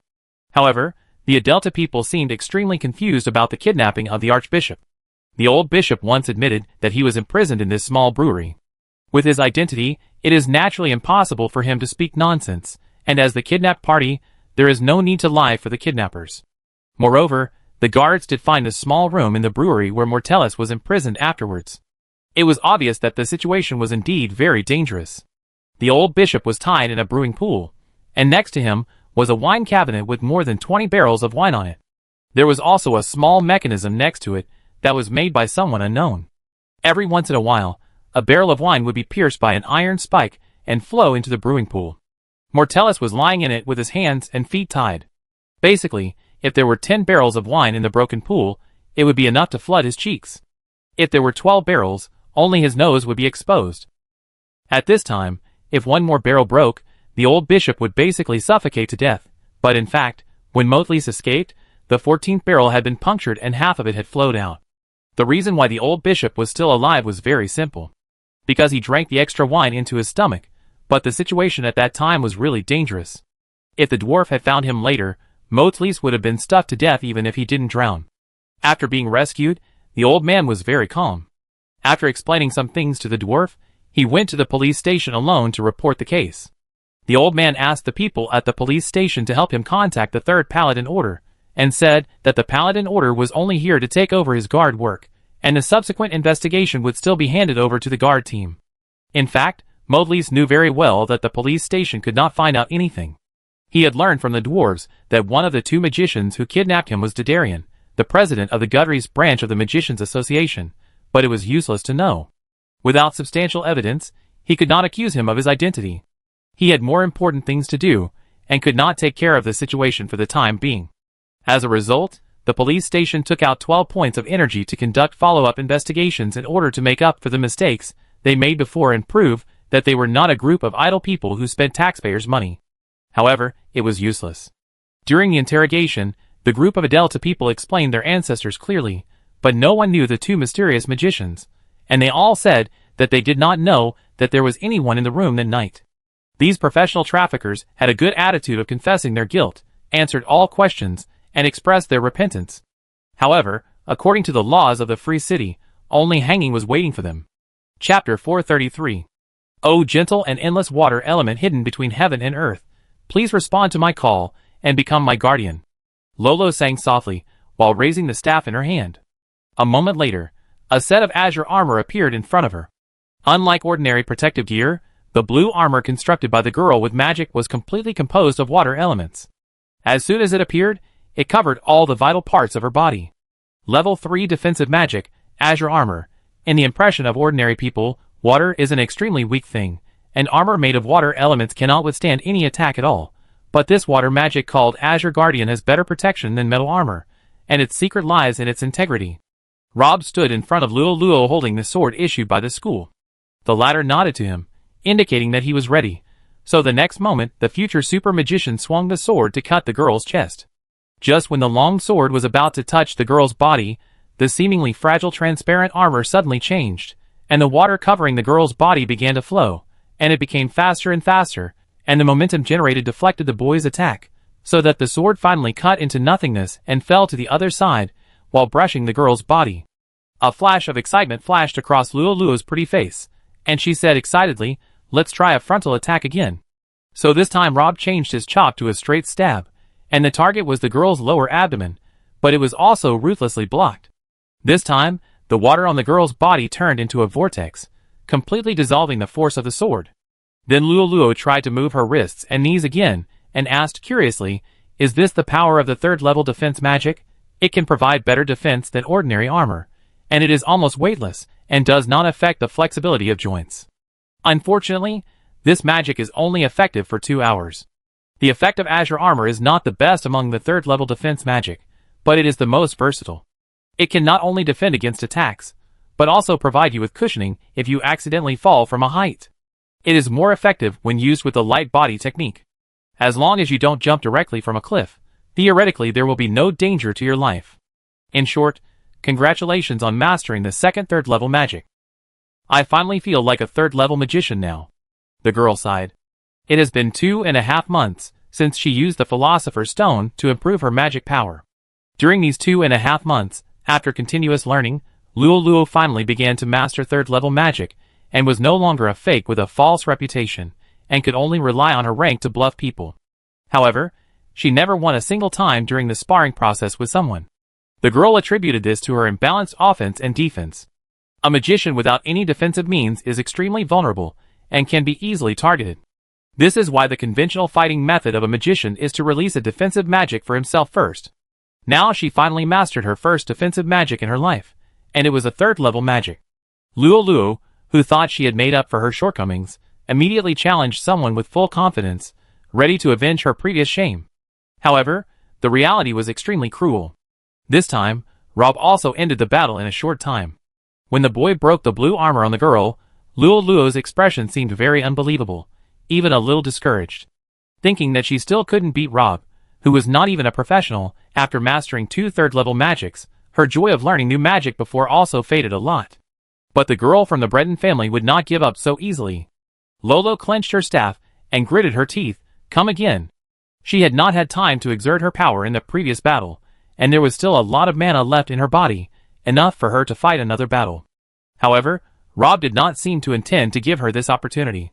The future super magician shook his head. Today is Saturday, and there are more customers in the bakery than usual. Abby may not be able to handle it alone. Let's go to the store to help first. Lua was not convinced. 1 round. Just 1 round. I can definitely beat you. I have already found your weakness. Rob didn't know whether to laugh or cry. I told you before, in fact, it may not be a good idea to ask me to be your sparring partner. But you also said that the place we are going to will be very dangerous, and the prisoners there are all very vicious prisoners. Not only do I have to learn magic, but more importantly, I have to learn how to apply it in actual combat. And you are the best person to deal with magicians in the whole West Hammers, right? You have defeated Grant and Leo in a 1-on-2 battle.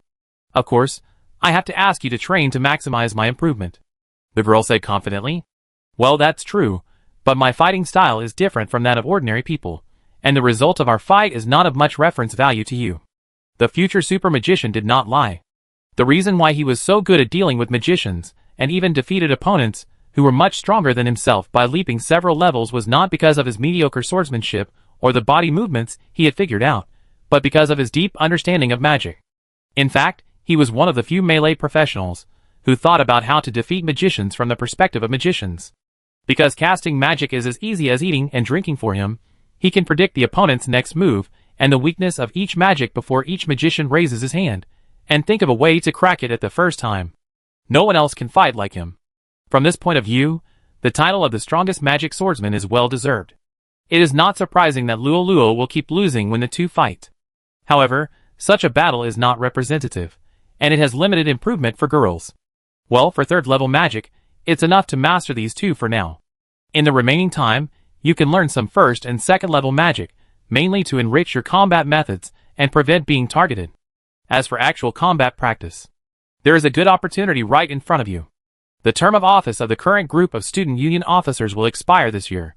The student union will hold a new term in the next academic year, and the term change assessment will be carried out in advance to leave time for the handover and facilitate the new student union officers to familiarize themselves with their respective duties as soon as possible.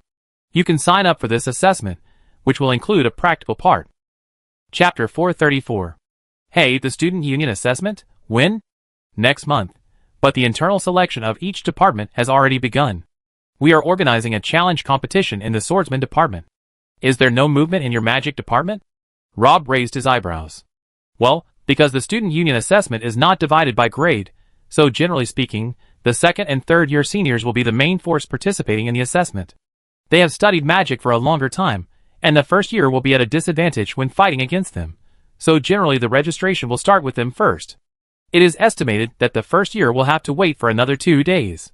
As for you, the situation in your swordsman department should be similar. By the way, why did you get the news so quickly? Have you signed up for the preliminaries? The future super magician shook his head. I didn't sign up for the preliminaries. Lolo was not surprised by his choice, because from her understanding of someone, this guy has always been different from ordinary people, and has no interest in anything that might make him stand out. However, she then heard the guy on the other side continue, I advanced directly. Advanced directly? Lolo was stunned. Why? The boy looked at the girl with a strange look, and Lolo immediately reacted. Oh, you swordsman department want to use you to deal with our magic department. Rob fought 1 against 2 at the welcome party, and beat the shit out of 2 2nd-level magicians, looking like a god descending from heaven. Although the student union chose to keep the events of that night confidential to save the Andre family's face, the gossiping hearts of the spectators could not be stopped, not to mention that there were many people present at the time. It didn't take long for the news to get out, and as expected, it caused quite a stir in the school. After this battle, Rob became a semi-legendary figure on campus. It seems that it is not difficult to understand that he can directly occupy a place in the swordsman department without going through the preliminary round. Of course, there are many people who oppose it. After all, the future super magician is not even a 1st-level swordsman. His performance in training classes is no secret. Of course, his level is still there, and it is not bad, but it does not seem to be much better than other students in the same grade. After watching for a long time, everyone still doesn't understand how he beat up 2 magicians in one breath. There are many students in the swordsman department who are better than him, but even if they are equipped with mithril weapons, they still can't beat a 2nd-level magician. This is also the reason why most people doubt Rob, but the swordsman department knows its own business. Although they shout slogans every year to defeat the magic department, they can't beat them every year. It is risky to bet on Rob, a freshman, but maybe they can fight against the magic department. If you don't believe him, you can change this quota to someone else, but they will definitely lose. So you will also participate in this assessment? The girl was a little surprised, thinking that this guy suddenly became active. As a result, the boy still looked uninterested, and put the sword back into the scabbard in his hand. I still have a bakery to run, so I don't have time to take care of the student union. But I heard that becoming an officer will give me extra credits every year. I took too many days off before, and I was deducted too many credits. Although I have discussed it with the teacher, the school agreed that I can go to the second grade as usual with other students next school year, but the premise is that I must make up the credits I owed before. In this way, I have too many classes to attend next school year. It's better to be an officer. Then we might be rivals by then. Lolo's eyes lit up when he heard this, and he began to be eager to try like a little tiger. Be careful that I will end your title of the strongest demon-breaking swordsman. Even if we meet, it will be the time for the formal assessment. The future super magician smiled, and did not comment on the girl's battle declaration. Since we are rivals, it is best for us to practice separately from now until the assessment begins. I will use this time to prepare well, and figure out a powerful move that you have never seen before as a killer. Then I will definitely not lose to you again. Luo Luo is Luo Luo. She is serious about everything she does. Since she has decided to participate in the assessment for the student union officer, she will naturally go all out in the selection process, and will not let him off just because he is a companion. Moreover, she wants to take this opportunity to defeat someone to prove her progress during this period. On the contrary, Rob, the future super magician, obviously did not take the assessment in a month seriously. His life in the past month was almost the same as before. He basically ran between school and the bakery, and he seemed to spend more time in the bakery every day. The girl almost never saw him do any extra training in school.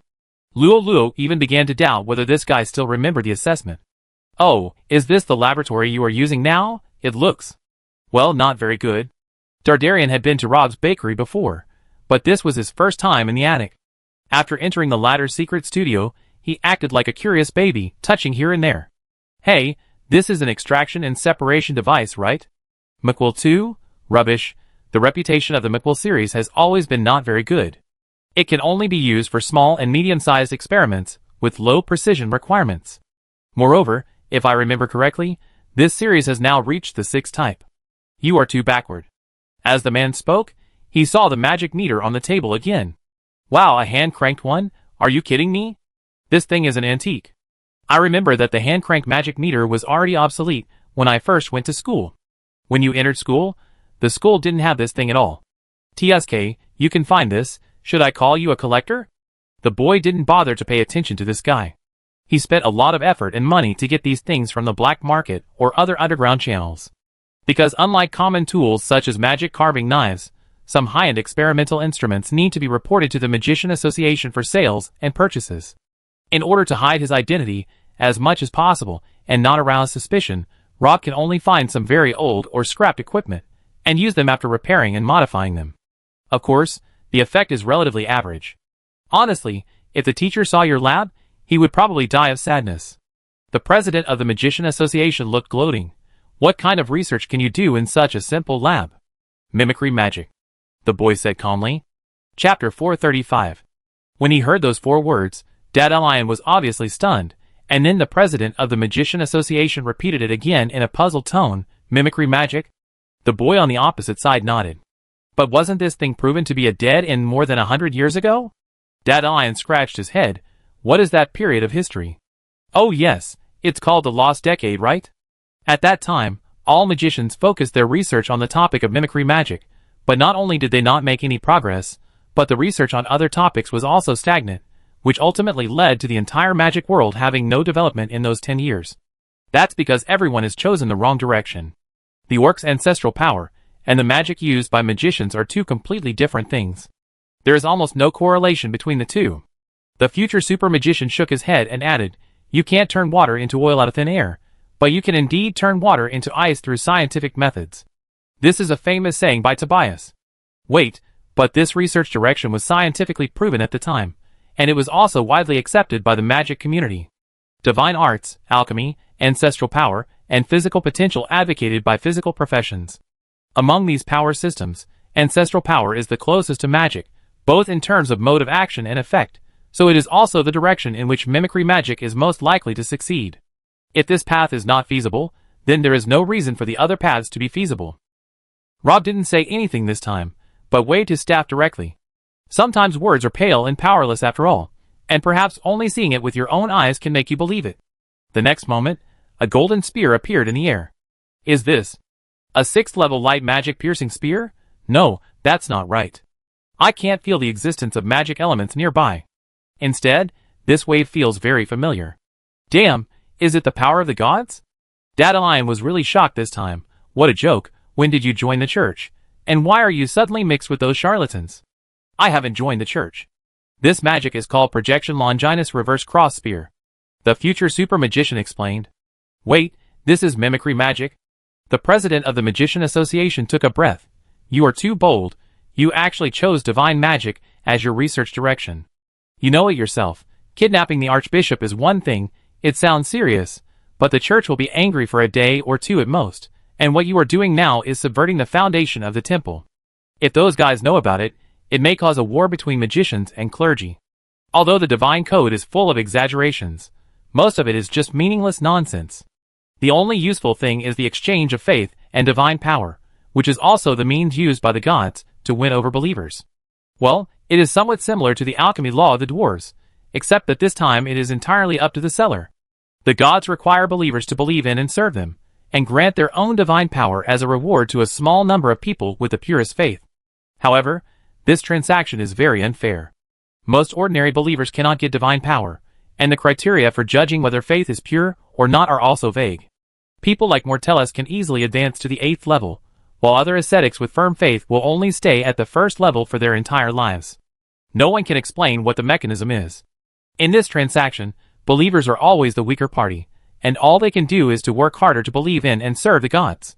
The reason why all this has been able to operate to this day is the uniqueness of divine power. Believers have no other way to learn and master divine arts except by devoting their faith. It's like there is only a fried noodle shop next door to your home. If you want to eat fried noodles, no matter how delicious it is, or how outrageous the price is, you can only eat at this shop. If one day a new fried noodle shop suddenly opens not far away, and the taste of the 2 fried noodle shops is the same, but the price of the second one is more reasonable, then once the nearby residents realize this, the business of the first fried noodle shop will deteriorate, and a large number of customers will be lost. Dandelion looked at the boy opposite him, and his expression became serious for the first time. And what you are doing now is the second fried noodle shop. I have not told anyone else about this except you. The boy remained calm. The president of the Magician Association frowned. What do you want to do? Is it for the girl from the Breton family?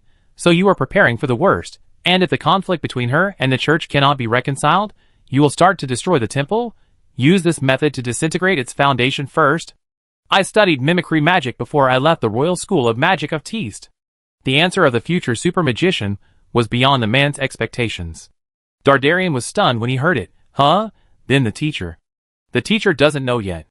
Rob paused. Actually, I have completed the first phase of research before leaving school, and I am now doing the second phase, but I still need your help to continue. I can't host some large experiments alone, and I don't have some rare materials. And you can see the situation here. I need a larger and more professional laboratory. By the way, the new laboratory should be safe and secret enough. You are really rude. The man was annoyed. Materials are fine, but you even have the nerve to ask me to prepare the laboratory. Well, it's okay if you want me to help, but I need a more sufficient and detailed reason. Apart from emotional factors, why do you suddenly want to take such a big risk to continue this research? The future super magician thought for a moment. How much do you know about the endless sea of trees? Endless sea of trees? Dandelion didn't know why the topic suddenly jumped. He raised his eyebrows. The place where an underground city was discovered not long ago. Rob took off the brooch pin on the inside of his clothes and placed it in front of the man. I have been to that underground city. This secret treasure was found there. I just analyzed its structure a few days ago and found something very interesting inside. Chapter 436. Dardarian picked up the brooch on the table and tried to sense its structure, but gave up in less than 2 minutes. The structure of this first-level secret treasure was too complicated, which he had never seen before, and even surpassed some 7th and 8th level secret treasures. Moreover, Most of the circuits inside were meaningless. The president of the Magician Association took another look and finally retreated completely, returning the thing to the boy opposite him. Awesome, awesome, you can actually understand this thing? More than a year ago, I could only understand a small part of it. Now, Rob paused and said frankly, it's still about the same small part. Huh? Is there a magic circuit in this world that even you can't understand? Dandelion was surprised. But didn't you say before that you had analyzed its structure? Yes, I realized it not long ago. The reason why I couldn't understand the remaining structure is that it is not magic at all. If you have to classify it, it is actually more like a divine pattern. Divine runes? The president of the Magician Association was stunned. Are you sure? I have never heard of anything like this. What should this thing be called? A holy weapon or a secret treasure? Is this really possible? There has never been a precedent for the fusion of magic circuits and divine runes. In fact, if he had not just seen someone's mimicry magic, Dandelion would probably think that the boy was joking with him. You should have heard of that rumor too. What rumors? The magic system created by Roland is actually incomplete and flawed. The young man continued in an extremely calm tone, but he made shocking remarks. Roland is the greatest magician in human history, the genius who wrote The Origin of Magic, The Origin of Magicians, and is admired by countless younger generations. Modern magic has developed to this day under the magic system he established, and the human race has become stronger thanks to the precious legacy he left behind. For such a great man, even the proudest people can only praise him endlessly. However, now Rob pointed out bluntly that there are fatal loopholes in the magic system created by the former. The biggest evidence is that magic has been developed to this day, with a history of more than 900 years. The magic created by human magicians is almost all-encompassing, but there is no magic related to life. This field is still a blank. In contrast, all divine arts are almost related to life, from the most basic healing arts to the most advanced recovery arts. What do you want to say? The man's heartbeat inexplicably accelerated.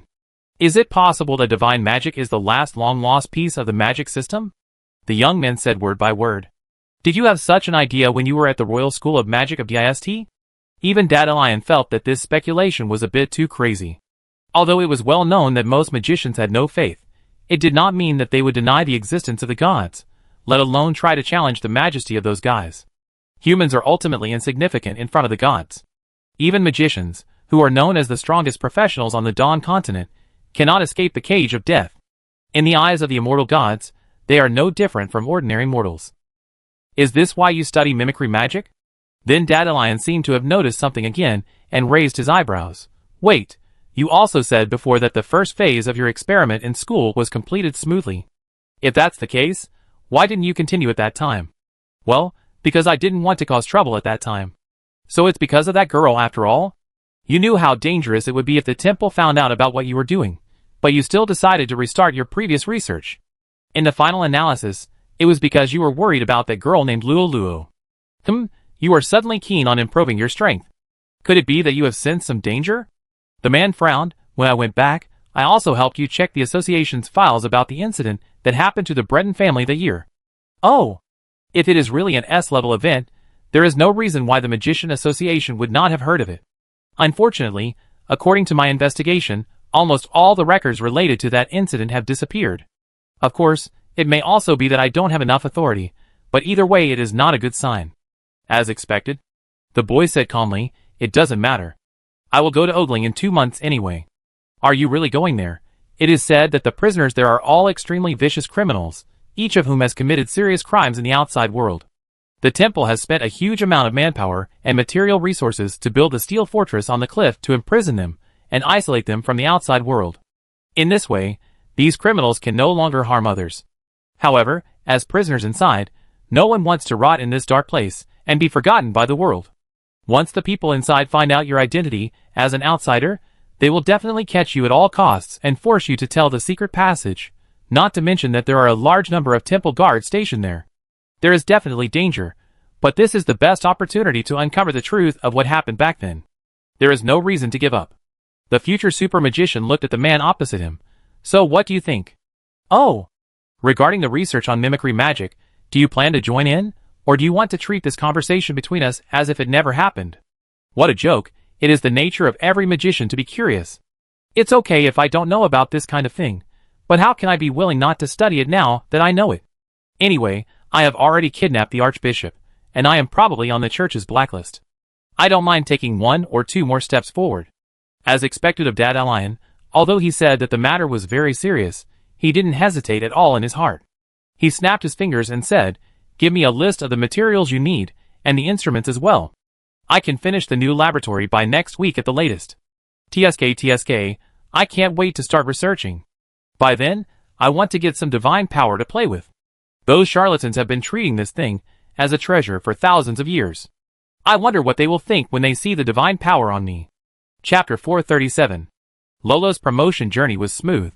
She lost only one of the 10 preliminary matches, because the opponents she met were basically first and second year students, who could not resist third level magic at all. The only loss was to Simon, who was also a first year student. This was not too unexpected. Although Simon was usually unruly and always regarded himself as someone's fanboy, he was a genuine third level magician and the legitimate heir of the Grady family. He was naturally much stronger than Lolo, who only knew 2 third level magics and was a jack of all trades. The girl was mentally prepared for this, but Lolo was still shocked when they really fought. Simon actually used first level magic to fight the whole time, and only used second level magic to save the situation in critical situations. As for third level magic, he never used it from beginning to end. Even in such a situation, he was still able to win the competition, and use practical actions to let the girl understand that the level of magic cannot determine everything. Luo finally experienced the power of third level magicians.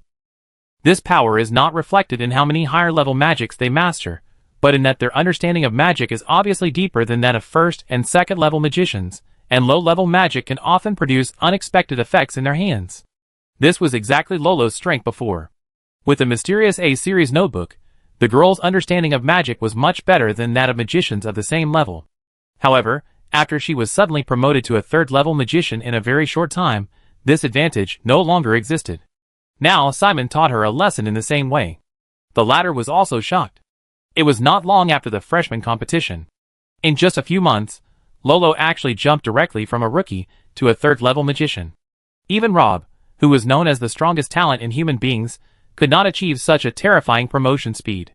Fortunately, soon after the fight, Simon found that the girl only had 2 moves. The amount of magic she now mastered was obviously not in line with her level. But on the other hand, the girl could still stalemate with him for such a long time with such poor fighting methods. This was a great thing in itself. Especially her premonition and reaction to crisis, which is even better than that of ordinary third-level magicians. This is also thanks to the sparring that Lolo had with someone before. As Rob said, his unique fighting style, the experience accumulated by the girl in the fight between the two sides did not have much effect when dealing with other people, but the oppression brought by that guy unexpectedly greatly improved Lolo's fighting instinct. You must know that Simon has not been idle during this period of time, and his progress is also not small. Since knowing Rob's identity, the heir of the Grady family will naturally not miss this once-in-a-lifetime opportunity. In addition to the perception training method that has been in contact, he will ask the other party for advice on problems in training every once in a while. Simon had a good grasp of this scale. He would not ask too many questions each time, and would not take too long. In this way, the future super magician would not reject him because of their relationship. Therefore, not only Luo, but Simon's level was also improving by leaps and bounds after the freshman competition. As a result, he now found that the gap between him and Luo was not only not getting bigger, but was shrinking at an incredible speed. However, several people had met the fox-masked man before, and everyone except Gage received a very important gift from that guy. Simon thought that the gift Luo asked for at that time was powerful magic power. In addition, she had Rob's help, so it was not strange that she could make such progress in such a short time. Simon could only envy them, because he still had a family to consider. Improving his personal strength was certainly important to him, but his ultimate goal was to revive the glory of the Grady family, so the wish he raised after meeting the fox-masked man was also related to this. In addition to Lolo and Simon, there was also a thin boy named Bowers, who was very eye-catching in the preliminary round of the magic department. Unlike the first two, he was only a first-level magician, and was only good at earth magic, but he was able to defeat the strong with a weak and successfully counterattack at critical moments. His talent in earth magic had attracted the attention of several teachers. You should know that his magic qualification in the entrance test was only D level. However, there are always such examples in the magic world. People who did not perform well in the initial test suddenly made a comeback in the later stage. After all, No matter how advanced the so-called test methods are, there will always be various errors, and the test subjects themselves may not perform well on the day of the test. In short, in the end, Bowles successfully passed the preliminaries with his own performance and obtained a qualification for the assessment.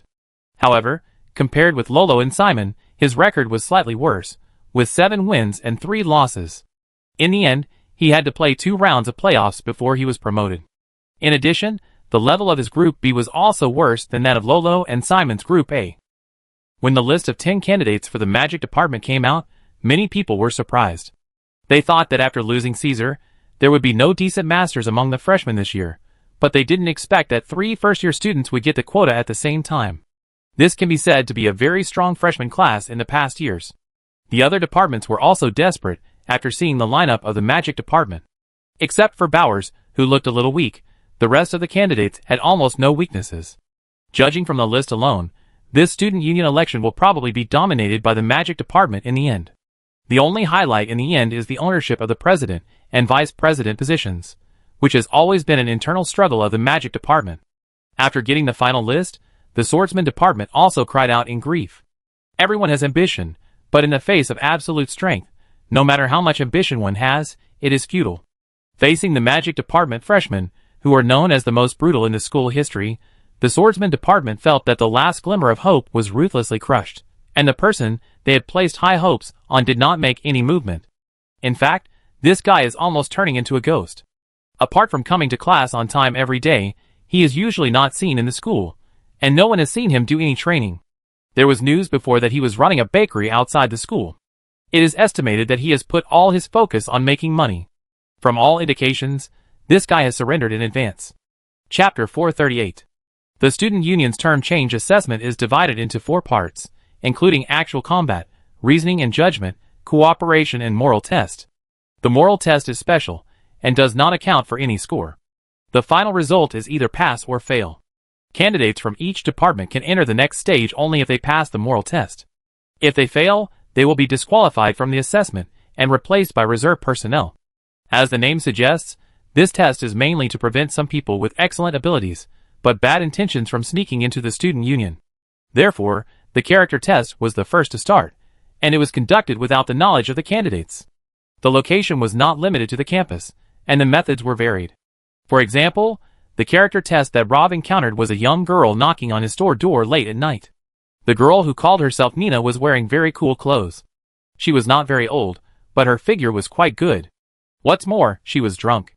Nina said that she was a student of the Magic Hand, which was a small magic school nearby. In order to prove her identity, she pointed to the school badge on her chest, but unfortunately, most normal men would focus on the soft and greasy piece of skin at this time. The subsequent development was similar to what Rob had guessed. The girl told a story that could quite arouse men's protective desire.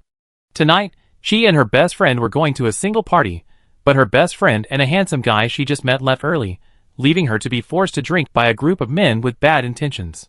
Nina then struggled to escape, but only then did she realize that she had left her wallet with her best friend. She certainly couldn't go back to school at this time.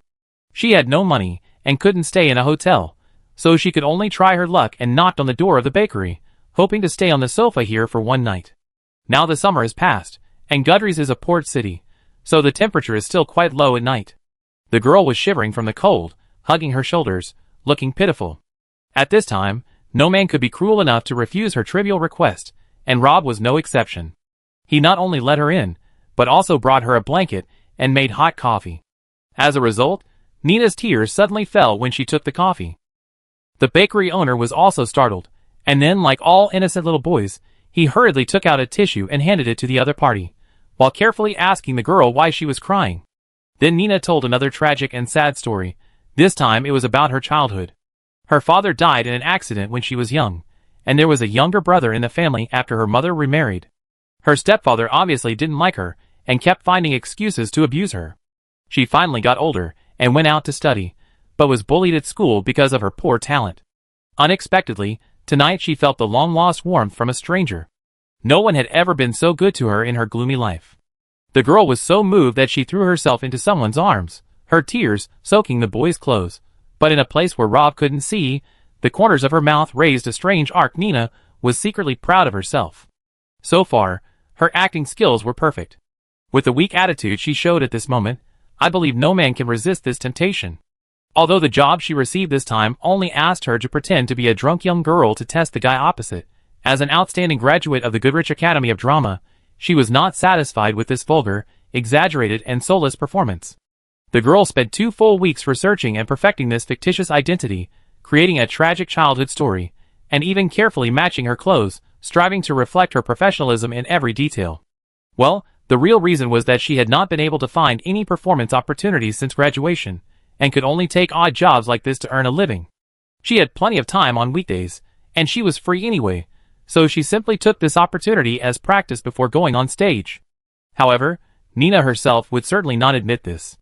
This is just an artist's unremitting pursuit of performance effects. Yes, that's right. As for whether such a willful behavior would increase the difficulty of the test and bring any troubles to the testee, it was not within her consideration. In short, Nina explained her origins and life experience according to the original plan, and her voice became lower and lower. In the end, she fell asleep in Rob's arms. There were still faint traces of tears on her face, and the red flush after drinking made her look extremely attractive. At this time, she was in the target's home. There was no third party except the two of them. If Rob did something to her now, it seemed that no one would know. The girl closed her eyes and waited quietly. Come on, my acting skills have reached this level. If you don't do something, it would be too tactless. The boy's body obviously became stiff, and his hands began to move down uncontrollably, but at the most critical moment Rob suddenly stopped, and the boy murmured, No, I already have Luo. I can't let her down. It seemed that he had just had a fierce ideological struggle in his heart, and finally reason overcame impulse. Rob carried Nina to the sofa, and covered her with a blanket. The white crow standing on the bird stand yawned, feeling a little bored. It didn't understand what the two humans below were doing in the middle of the night. The female one was obviously not drunk, but pretended to be unconscious, and the male one was even more crazy. He clearly saw that the other party was pretending to be drunk, but pretended not to know. In the end, the white crow concluded that humans are indeed a hypocritical and terrible animal. Rob knew he had passed the test, so he blew out the candle, and went back to his room upstairs.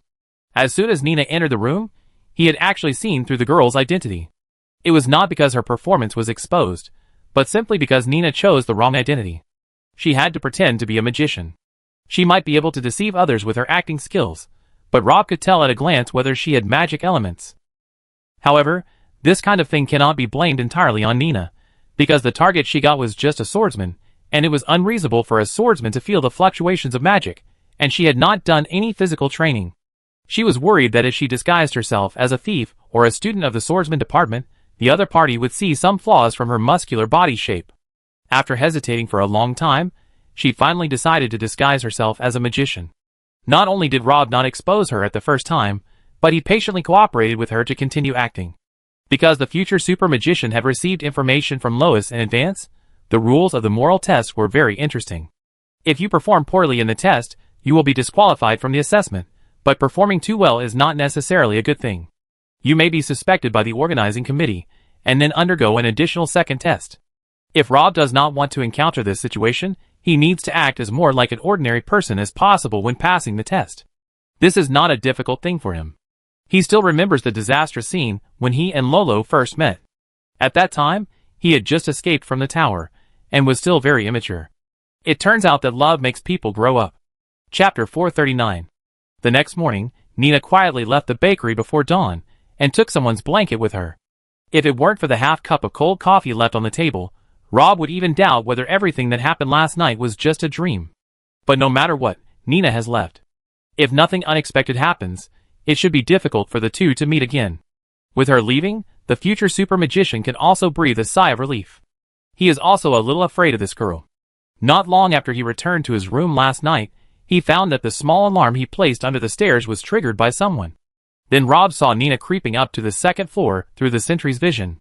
The girl gritted her teeth and pulled her shirt down halfway, revealing her snow-white shoulders. The future super magician felt a headache, not knowing what this kid would do next. Nina stopped in the corridor, probably because she couldn't tell which room someone was in.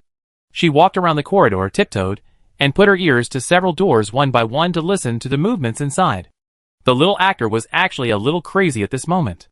Logically, her task had been completed and she could go back to report and get paid, But what happened downstairs just now made her feel that her acting skills were insulted.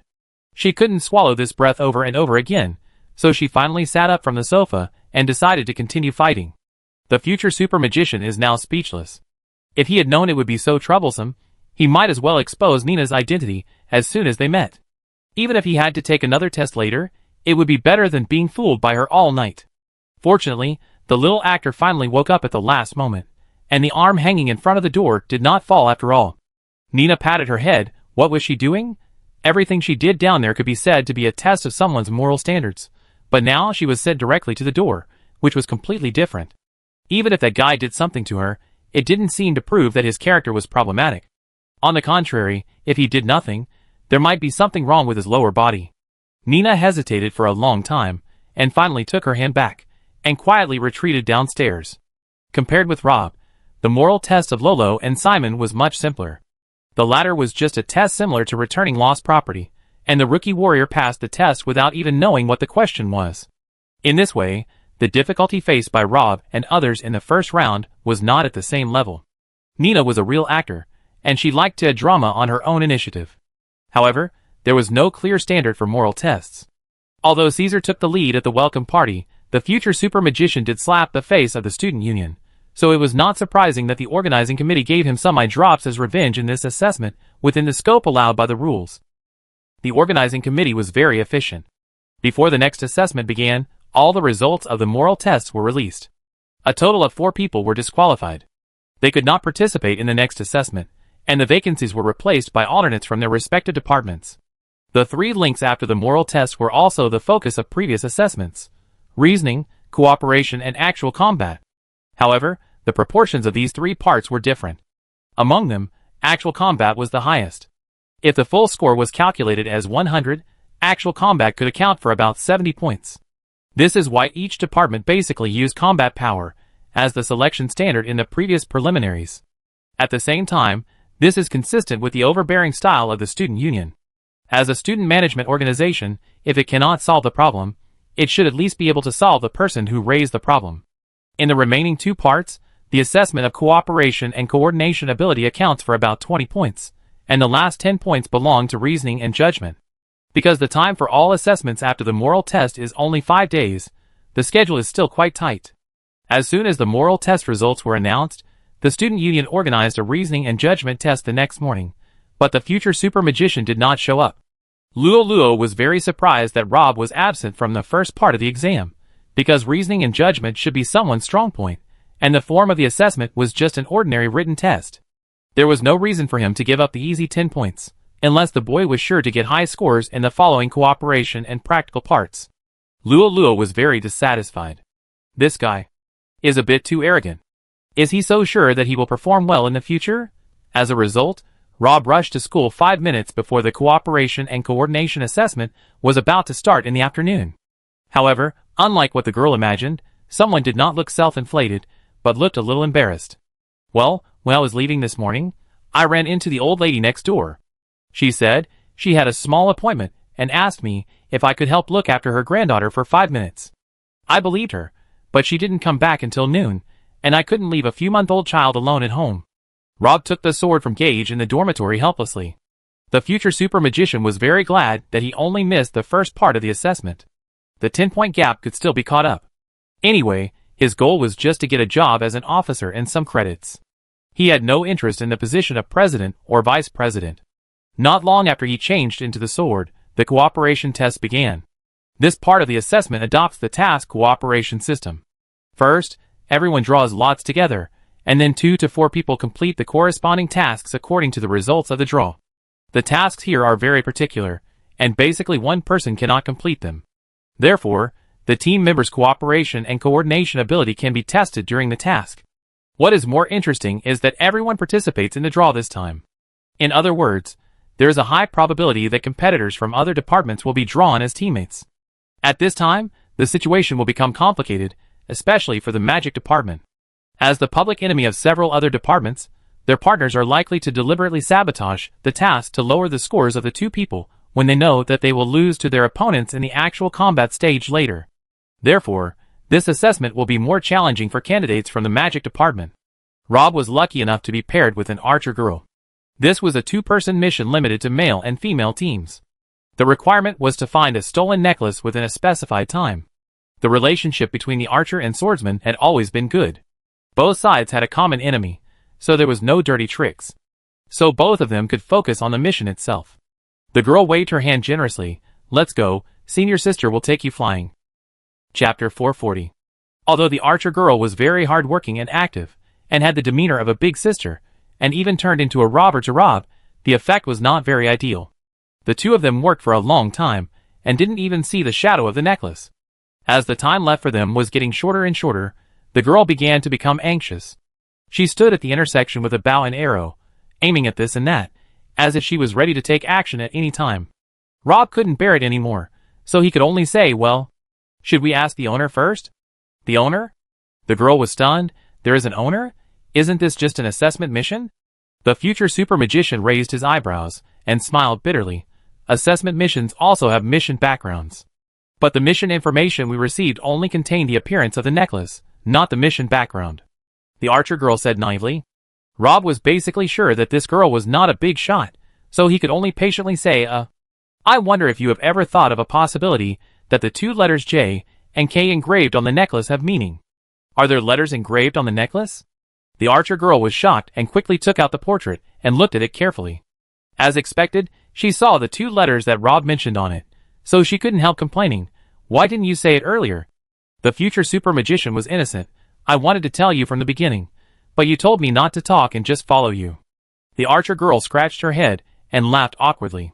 Although it was a collaboration, the two people in the collaboration were subordinate to each other, and the final scores were different. Generally speaking, the team leader would get more points, while the subordinates would get lower points. Although the swordsman and archer departments had a good relationship, this could not change the relationship between the two competitors. The girl was also selfish. She took on a lot of responsibilities right from the start, and wanted to establish her leadership position. Unexpectedly, she got the position, but was unable to complete the task. If this continued, the final scores of both of them would definitely be very low, and her role as a team leader would be meaningless, so the girl finally calmed down and asked someone humbly, what is JK? Well, it should be the abbreviation of the name. Since it was a collaborative task, the future super magician did not hide anything and explain the information he had very straightforwardly. Judging from the style, this was a female necklace, so Rob deduced that its owner should also be a girl. Then the future super magician asked the archer girl, do you know any girls whose initials are JK? The archer girl thought for a while. It seems that there is no one. What should we do? Should we go to the archives of the student union to check? Rob shook his head. Let's not talk about whether the student union will let them look through the files at will. After all, their current identities can only be regarded as candidates, not real student union officers. In addition, there are many students in West Hammer's academy. Even if they only look at the female files, it will take a lot of effort to find her. I am afraid that there is no time. The future super magician thought quickly in his mind about how to find this girl named JK. He put himself in the perspective of the questioner. Because the task is a lottery system, the questioner cannot be sure who will receive the task, but the task is particularly restricted to one man and one woman, so the female role must have its meaning in the team. In summary, this JK must be a very famous person among the girls. The girls may not know her, but they must know that there is such a person. Rob then asked the archer girl, among the most famous girls, are there any whose initials are JK? The archer girl was stunned. Yes, there is. The beauty of the thief department is called Jane Kelly. She receives love letters from boys almost every day, but I don't like her. I always think that woman is too scheming. I tell you, I saw one time. The girl was so energetic when she talked about gossip that the future super magician had to interrupt her. Well, we don't have much time. Yes, the mission is more important. Do you think this necklace is hers? The girl was very willing to follow the advice. You have to ask her in person. The two then found the girl named Jane, but surprisingly, after looking at the portrait provided by the organizing committee, Jane did not admit that this was her necklace. Moreover, according to her, she had not lost the necklace during this period. In addition, the organizing committee had not approached her to talk about the mission, so the archer girl was confused again. Could it be that this JK is someone else? No, the JK engraved on this necklace refers to her name. There should be no problem with this, but the owner of the necklace is not her, or more precisely, not her for the time being. Rob's subsequent words completely confused the archer girl. while Jane on the other side showed a thoughtful look. The Archer girl felt very unhappy. Since she teamed up with someone, her IQ seemed to have been dropping rapidly. Standing with this guy, she felt like an idiot, but there was no way. She still had to bite the bullet and ask the questions she should ask. What does this mean? In short, although the name of Miss Jane is engraved on this necklace, the original owner is a boy who has a crush on this girl. He asked someone to make this necklace to express his love, but the necklace was lost before he could give it to the girl. After Rob finished explaining, he turned to the girl and asked, "Who is the most enthusiastic among the people chasing you? Don't think too much. Just give me the first name that comes to your mind." "Randall." The girl uttered a name. The Archer girl was overjoyed when she heard it, and grabbed Rob beside her. Let's go find that Randall." Because they had wasted too much time before, the two had to race against time. After arriving at the destination, the Archer girl kicked open the door of Randall's dormitory, grabbed the latter's collar, and said excitedly, "Boy, I found you. Hand over the necklace." Randall was confused, and after a while he said weakly, "The mission is not. Isn't it for you to help me find the necklace?" "Oh right." The girl just remembered that this guy seemed to be a victim in the mission, and the word stolen was mentioned in the mission information, so the Archer girl asked seriously, "Tell me, who stole your necklace?" Randall didn't know whether to laugh or cry. "Why would I look for you if I knew who stole it?" "Well, what you said seems to make sense. So what do you think I should ask you?" The Archer girl was humble and asked questions. "Generally speaking, you should ask me when and where I lost it." Randall was easy to talk to. The girl thought it made sense, so she began to question him. In a serious and responsible manner, she found a pen and paper to write down the key points. She was so focused that she didn't even notice that Rob, her partner, had disappeared. Chapter 441. Rob was not interested in Randall, the victim. Although he was the first to propose the plan to find the owner, he did not have any clues at that time. Now that the whole story has been sorted out, it doesn't matter whether he meets the owner or not. The most important thing is that they don't have much time left. The future super magician has locked on the target, but when he arrived at the other party's dormitory, he found nothing. The guy actually escaped, but Rob knew where the other party was hiding after a little thought. The second part of the assessment emphasizes collaboration. In other words, everyone in the team must play a role. The female part of the two-person opposite-sex team conditions has been used when searching for JK, but the male limit has not yet been reflected, so there is only one possible hiding place for that guy. The men's bathhouse, a place only boys can enter. Rob recognized the guy named Gavin at a glance, because the necklace that the mission needs to find is hanging on his neck. This guy and Randall are rivals in love. They both like Jane. In this mission, he doesn't want to see Jane and Randall together, so he decides to steal the gift prepared by the latter. There is nothing wrong with the logic, but the future super magician couldn't help but complain about the imagination of the person who asked the question. What the hell is this? Two spare tires can also pull out a mission plot. Rob is also eye-opening. As soon as they met, Gavin couldn't help complaining, "Are you kidding me? Why are you so slow?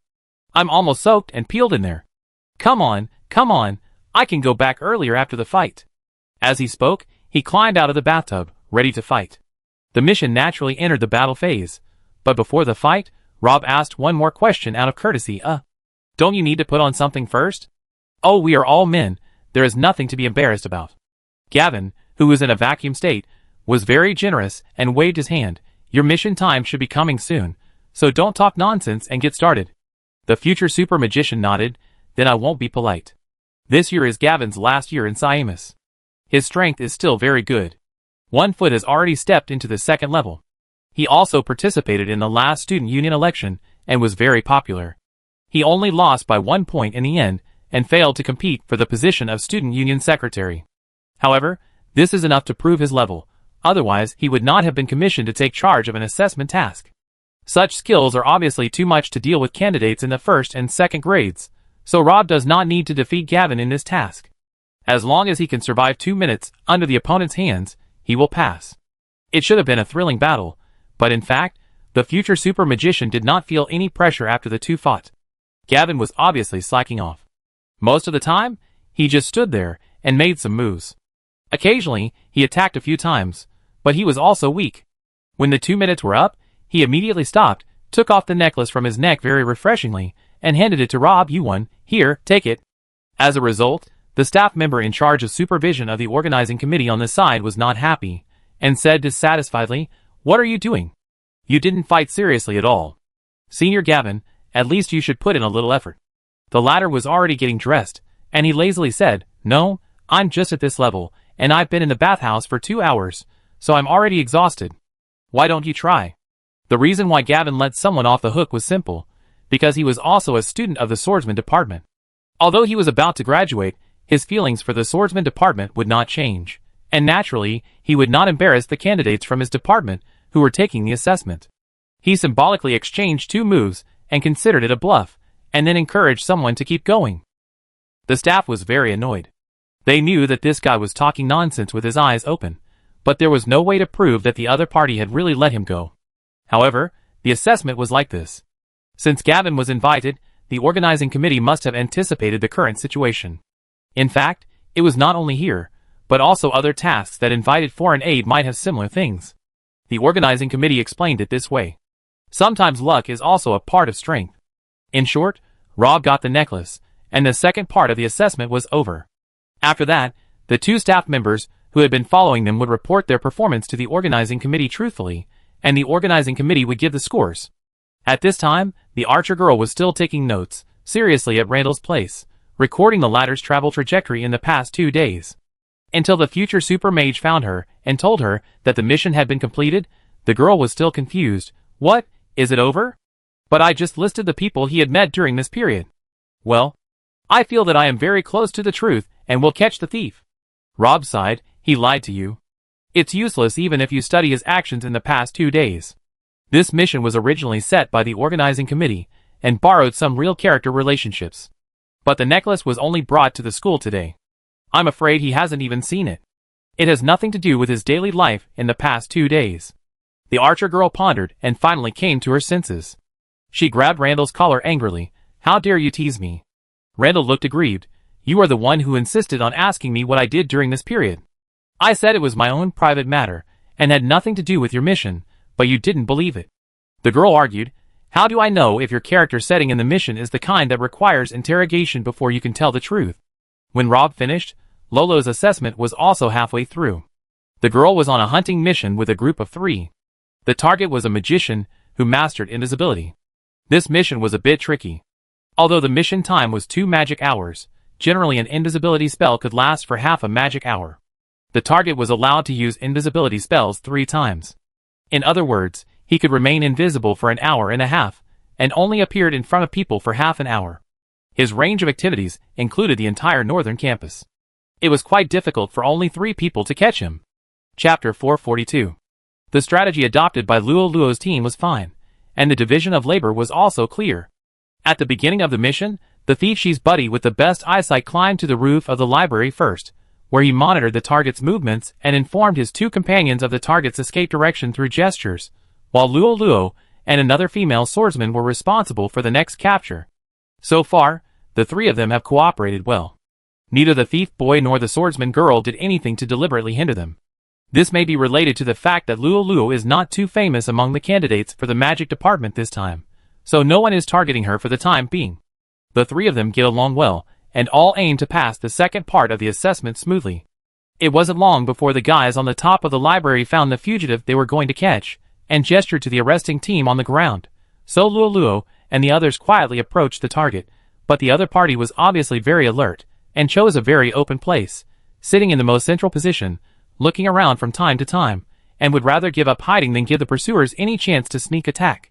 The situation in front of Luo felt a little tricky. She and the swordsman girl could only touch the nearest small tree to the other party. As a result, Luo realized that she was in trouble as soon as she got under the tree. The guy actually set a magic trap in this place, which was too foul. Fortunately, it was just the simplest magic trap, which did not cause any harm, but the target had already been alerted. He turned his head and saw the 2 people, and immediately cast invisibility on himself and planned to escape. At this time, the swordsman girl had no choice but to look at her partner with expectation. Although the invisibility magic is only the 2nd level, it has always been popular among magicians, especially in this kind of elementary level battle. It can often play a great role. Those elementary physical professions basically have no way to deal with invisibility, but if it is a battle between magicians, invisibility is not so useful. The Eye of True Vision is the most useful magic to break the invisibility spell, but it is as high as the 5th level. In addition, There are many other magics that can restrain the invisibility spell, including the detection spell that every first-level magician can use. Although the detection spell cannot completely break the opponent's invisibility state, it can detect the opponent's approximate position. In this way, with the help of the swordsman girl with excellent athletic ability, there is a great chance to capture the target. This is also the reason why the second part of the assessment is called cooperation and coordination. The idea of the questioner was very good, because the detection technique is the most practical low-level magic, and every first-level magician will master it. The magic students who participated in the assessment have at least reached the first level, so it stands to reason that they can all use the detection technique. Unfortunately, there is an exception. Although Luo is a third-level magician, she is a very rare quick learner. With the help of someone, she mastered 2 third-level magics in the shortest time, but she did not make much progress in first-level magic. Until more than a month ago, she was still relying on the illumination technique to get by. Recently, she has learned a few new first-level magics, but unfortunately, there is no detection technique among them. So the two could only watch the target run away. After half an hour, the invisibility spell failed. The thief found the target again, so he sent a signal on the rooftop again. But when the two arrived there, the ending was not much different from the first time. The swordsman girl couldn't stand it first. Although the target's invisibility spell only had one chance to be used, it was almost an hour ago, and the opponent had just started the second invisibility. According to the previous calculation, the target would be unable to be invisible for half an hour, but in fact, it takes time to locate the opponent and rush over each time. According to the current progress, the opponent can use the last invisibility to delay until the end of the mission. If this goes on, there is no chance of winning. The girl is already discouraged and doesn't want to run back and forth anymore. She simply gives up and walks aside to wait for the end of the test. The thief is still hesitating. Although he doesn't have to run around, he has to stay in the sun all the time. It's just past noon, and the ultraviolet rays are still quite strong. He is wavering in his heart based on the principle of being exposed to the sun as little as possible. In addition, the most important thing is that the swordsman girl has given up, leaving him and Luo alone. He feels that even if he persists, the hope of completing the task is very slim. This is what Rob saw when he came over. The future super magician was also a little surprised. He didn't expect that the girl didn't choose the most versatile reconnaissance technique when she was taking first and second level magic lessons. But then Rob realized the reason, and a look of surprise appeared on his face. This guy is really preparing for the battle with himself as the imaginary enemy? As a swordsman, Rob is undoubtedly best at frontal combat. He doesn't have any stealth skills, so reconnaissance is useless to him. If Lolo wants to defeat him in this student union assessment, he really doesn't need reconnaissance. But then, is she not going to deal with other people? Lolo didn't notice someone coming. At this moment, she was frowning and desperately searching in her memory, trying to find a magic that could replace the detection spell to perfectly deal with the current situation from the limited arsenal. Unfortunately, the magic she currently has does not seem to provide her with such an option. Seeing the time passing by, Lolo's face became more and more solemn. Rob sighed, "Silly child. So why are you so obsessed with magic in this situation? According to the regulations, you cannot seek help from outsiders or communicate with outsiders during the assessment task, otherwise you will be treated as cheating." But how can such a thing stump the future super magician? Just at this time, a girl holding a water cup passed by Luo. Rob lowered his head and walked quickly towards her, bumping into her. The cup in the girl's hand also slipped out of her hand. Fortunately, the future super magician reacted quickly enough to help her catch the cup, but the water in the cup spilled on the ground. Then Rob apologized to the other party. The girl was a gentle and quiet type. She waved her hand to indicate that it was okay, and then the two passed by. The hint has been given to this extent, and the rest depends on Luo's comprehension ability. Chapter 443. Lolo was also startled when she saw Rob. She knew that this guy would not appear in front of her for no reason at this time. Then the girl looked down and saw the footprints left by someone on the ground, and her eyes lit up. Lolo found a way to deal with the invisibility technique, but she remained calm on the surface, because this method would not work if the target knew about it, and she could not complete the task alone. After that, Lolo first walked to the swordsman girl who was resting on the side, and whispered something in her ear. The swordsman girl had originally planned to give up this part of the test score, but she rekindled her hope after hearing what she said. Then the two ran to the library and found the thief, who was sunbathing on the top floor. The three of them got together to perfect the action plan. The remaining time was only enough for them to make one more arrest, so whether they could successfully complete the mission depended on this last gamble. When they made the plan, the target's second invisibility time was almost over. At this time, there were less than 40 minutes left before the end of the assessment. In other words, as long as he could hold on for another 10 minutes, no one would know where he was hiding after using the last invisibility. Taking a step back, even if Luo and the swordsman girl could find him within 10 minutes, he could immediately release the invisibility and leave. After that, he only needed to find a place far away from them, and quietly pass the 2 or 3 minutes after the invisibility ended to successfully escape. So now he is almost invincible, but at this time his mentality has also begun to change slightly, becoming more relaxed. After walking around outside, he actually went back to the place where he was at the beginning. This is a bit of bullying, and it is clear that he does not take the 3 people seriously. Not long after the invisibility disappeared, he saw the 2 girls rushing towards him aggressively. The target looked a little surprised. The other side didn't give up yet. At this point, he had a new respect for the 2 idiots in front of him. After all, it was not easy to fall 3 times in the same place. And the 2 guys didn't seem to have learned any lessons at all. They just rushed towards him from the left and right. The target shook his head, raised his hand, and cast the invisibility spell on himself again. By the way, he also lamented that the level of the student union was really getting worse and worse. At this time, there were less than 31 minutes left before the end of the mission. He basically had a sure win, and the remaining 1 minute could be completely ignored. Seeing that the other party was going to become invisible, Luo stopped immediately this time, then drew out her staff and released more than a dozen fireballs in one breath. However, she had only learned this first-level magic not long ago, and she had not mastered it very well. All of these fireballs missed the target without exception. The target originally wanted to release a magic shield for himself to ensure his own safety, but he was too lazy to do it after seeing this. After the invisibility spell took effect, he turned around and ran behind him, easily avoiding the attack of those fireballs. On the other hand, Luo was still struggling to death, and seemed unwilling to accept such a failure. She was still tirelessly using fireballs to ravage everything in front of her. However, when the opponent became invisible, she also lost her target, and could only blindly shoot fireballs everywhere. Unfortunately, this level of attack was destined to be futile. The target left the danger zone calmly, and even took the time to appreciate the fireworks behind him. Then he saw a staff member of the organizing committee walking towards him. "You lost, the mission is over." The target was stunned. "What the hell, did you get something wrong? Even if the mission is over, I should have won." "No, you are dead now," the staff said with certainty. "Why?" The target was dissatisfied. "Didn't you see that I turned on the invisible and left those 2 guys out of sight?" "I saw it, but you didn't get rid of this guy." The staff pointed impatiently at the top of his head.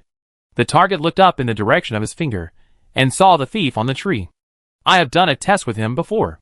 It only takes 2 seconds for him to jump down from the tree. During this time you, a magician, definitely cannot dodge. You don't have a magic shield on your body, so I can judge that you have been killed by him." The target must admit that this is indeed his own mistake.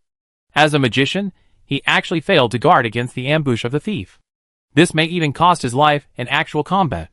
Of course, the main reason is that the 2 girls' performance before was too bad, which invisibly gave him the idea that the enemy's level was very average.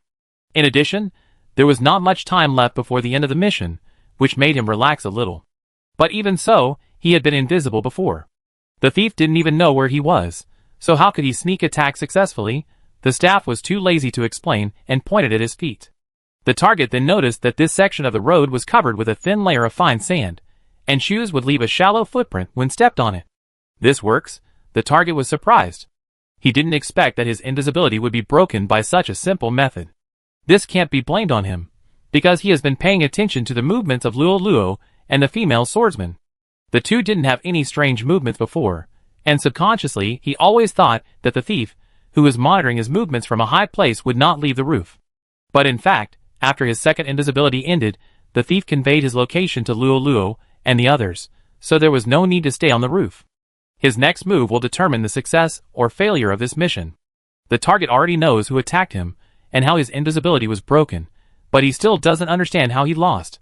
Fine sand is found in the 2 sand pits used for swordsman training, but the amount is not too much. Time is very tight, and the school is so big.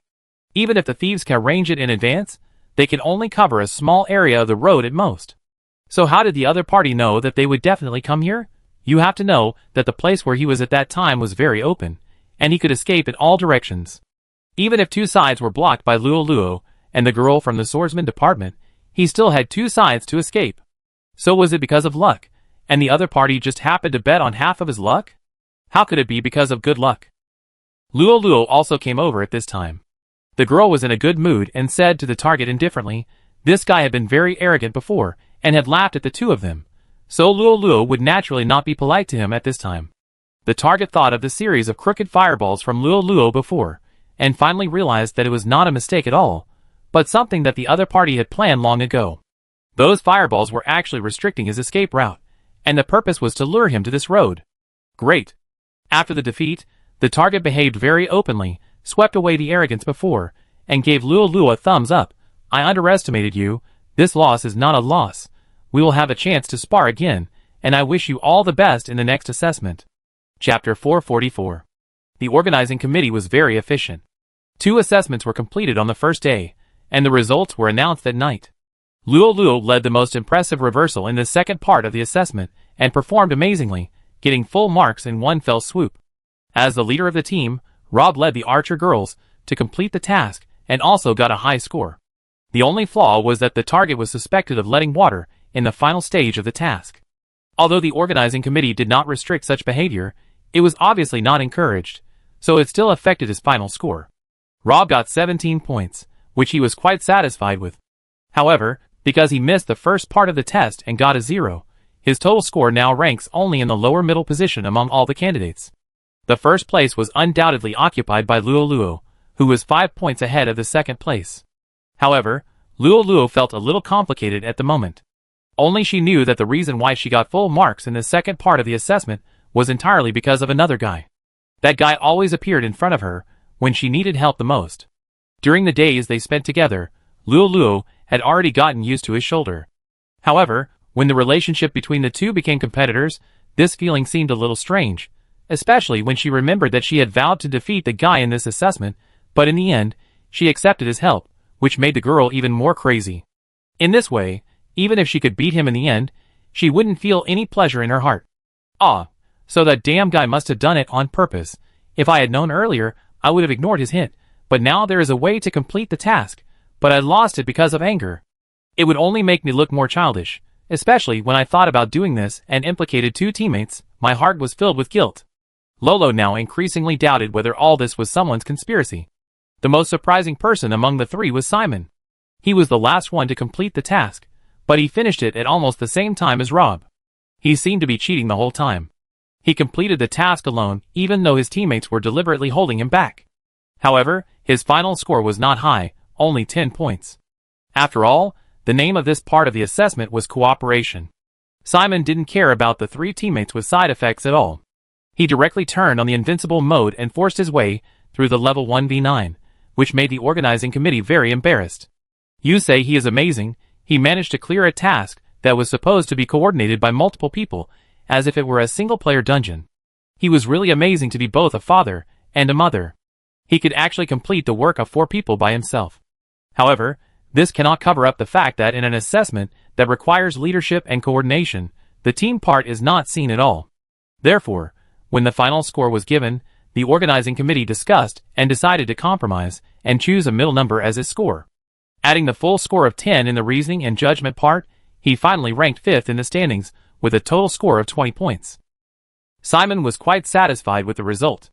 The first 2 parts of the assessment did not account for a large proportion, and the difference in points was not large. The final actual combat was the decisive link. Even the difference between Luo Luo, who scored the highest, and the guy with the lowest score was only 16 points, so the current ranking did not represent anything.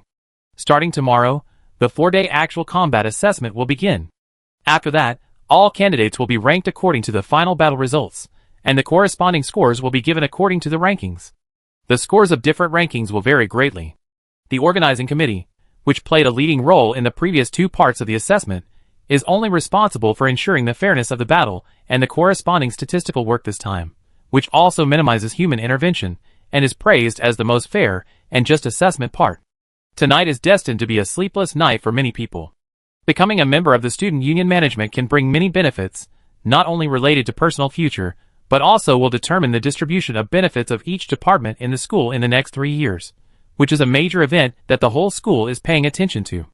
Rob did not go back to the bakery tonight for the first time, but chose to stay in school, but he was not worried about tomorrow's opponent. The same is true for Simon, who did not sleep at night, and stood by the lake in a daze until Rob approached him half a meter away and then noticed it. This is almost unimaginable for him at ordinary times. As the heir of the Grady family, although he often looks cheerful on the surface, he is always on guard against the pursuit of the Lehart family. "Hey, Idol, you are here too?" Simon was a little surprised when he found out that the person who came was Rob. "Well, I came back here to deal with something. You seem to be worried?" Simon was undoubtedly the most abnormal person in this assessment. His original situation was actually somewhat similar to that of the future super magician. Once their identities were exposed, they would cause great trouble, so they usually behaved very low-key on campus. Until before the freshman competition, no one in the entire Siamus even knew that he was a third-level magician. As a result, Simon was out of character this time. If he was still holding back during the preliminaries, focusing on training, and using only first-level magic to fight the enemy, then he basically showed his strength after the formal assessment began. Not only did he get the only full score in reasoning and judgment, but he also killed anyone who stood in his way in the second part of the assessment, showing everyone how powerful he was. And with his strength, it should be easy for him to get the first place in the next practical assessment. Rob couldn't think of anyone who could stop him from becoming the president of the next student union. But it is precisely because of this that the future super magician was a little surprised. With Simon's personality, he should not be interested in managing the student union. The latter shook his head. "Idol, I am different from you. I have a family behind me, so I can't be as free and easy as you." After hesitating for a while, he continued, "I plan to stay." Principal Foreman is not young anymore. In another 20 or 30 years, he should retire from this position. By then, if nothing unexpected happens, I will take over from him," Simon said softly. Rob's eyes flashed with understanding. "Hobson?" "Yes." Simon nodded, without hiding anything. He had met the fox-masked man before, but he had never told anyone else about the content of their conversation. Now it seems that he should have reached some agreement with the other party like Hobson, the former head of the Andre family, and exchanged something for the family behind him on the condition that he would take over Foreman's position and serve the other party in 20 or 30 years. This student union assessment is the stage for him to show his strength to his future employer. Chapter 445. Speaking of which, Simon and Rob actually have a lot of similarities. Both of them are very talented in magic, have knowledge reserves far beyond ordinary people, and often show enough calmness in critical moments. Although Simon cannot surpass someone in any of the above aspects, he is already good enough for ordinary people. He is like a smaller Rob, excellent in all aspects, but not as exaggerated as someone. Therefore, when the two exchanged identities in the freshman competition, he was able to hold on until Rob came back without being exposed. However, even a powerful future super magician could not get freedom before escaping from the Royal Magic Academy of Theist, not to mention Simon, who was also responsible for the revival of the Grady family. The reason why he went to Siamos to study, in addition to hiding his identity, was to find Merlin's trace. Compared with the North, the South, as the main activity area of the latter, naturally has more legends about him. Rob had studied those legends before, and found that most of the folk stories were purely fabricated, and the few reliable ones had been artistically processed more than once, so the future super magician spent a long time to determine the identity of the fox-masked man. On the contrary, the ancient nobles who had experienced the Roland era had more information, and many of them had been committed to finding this legendary existence.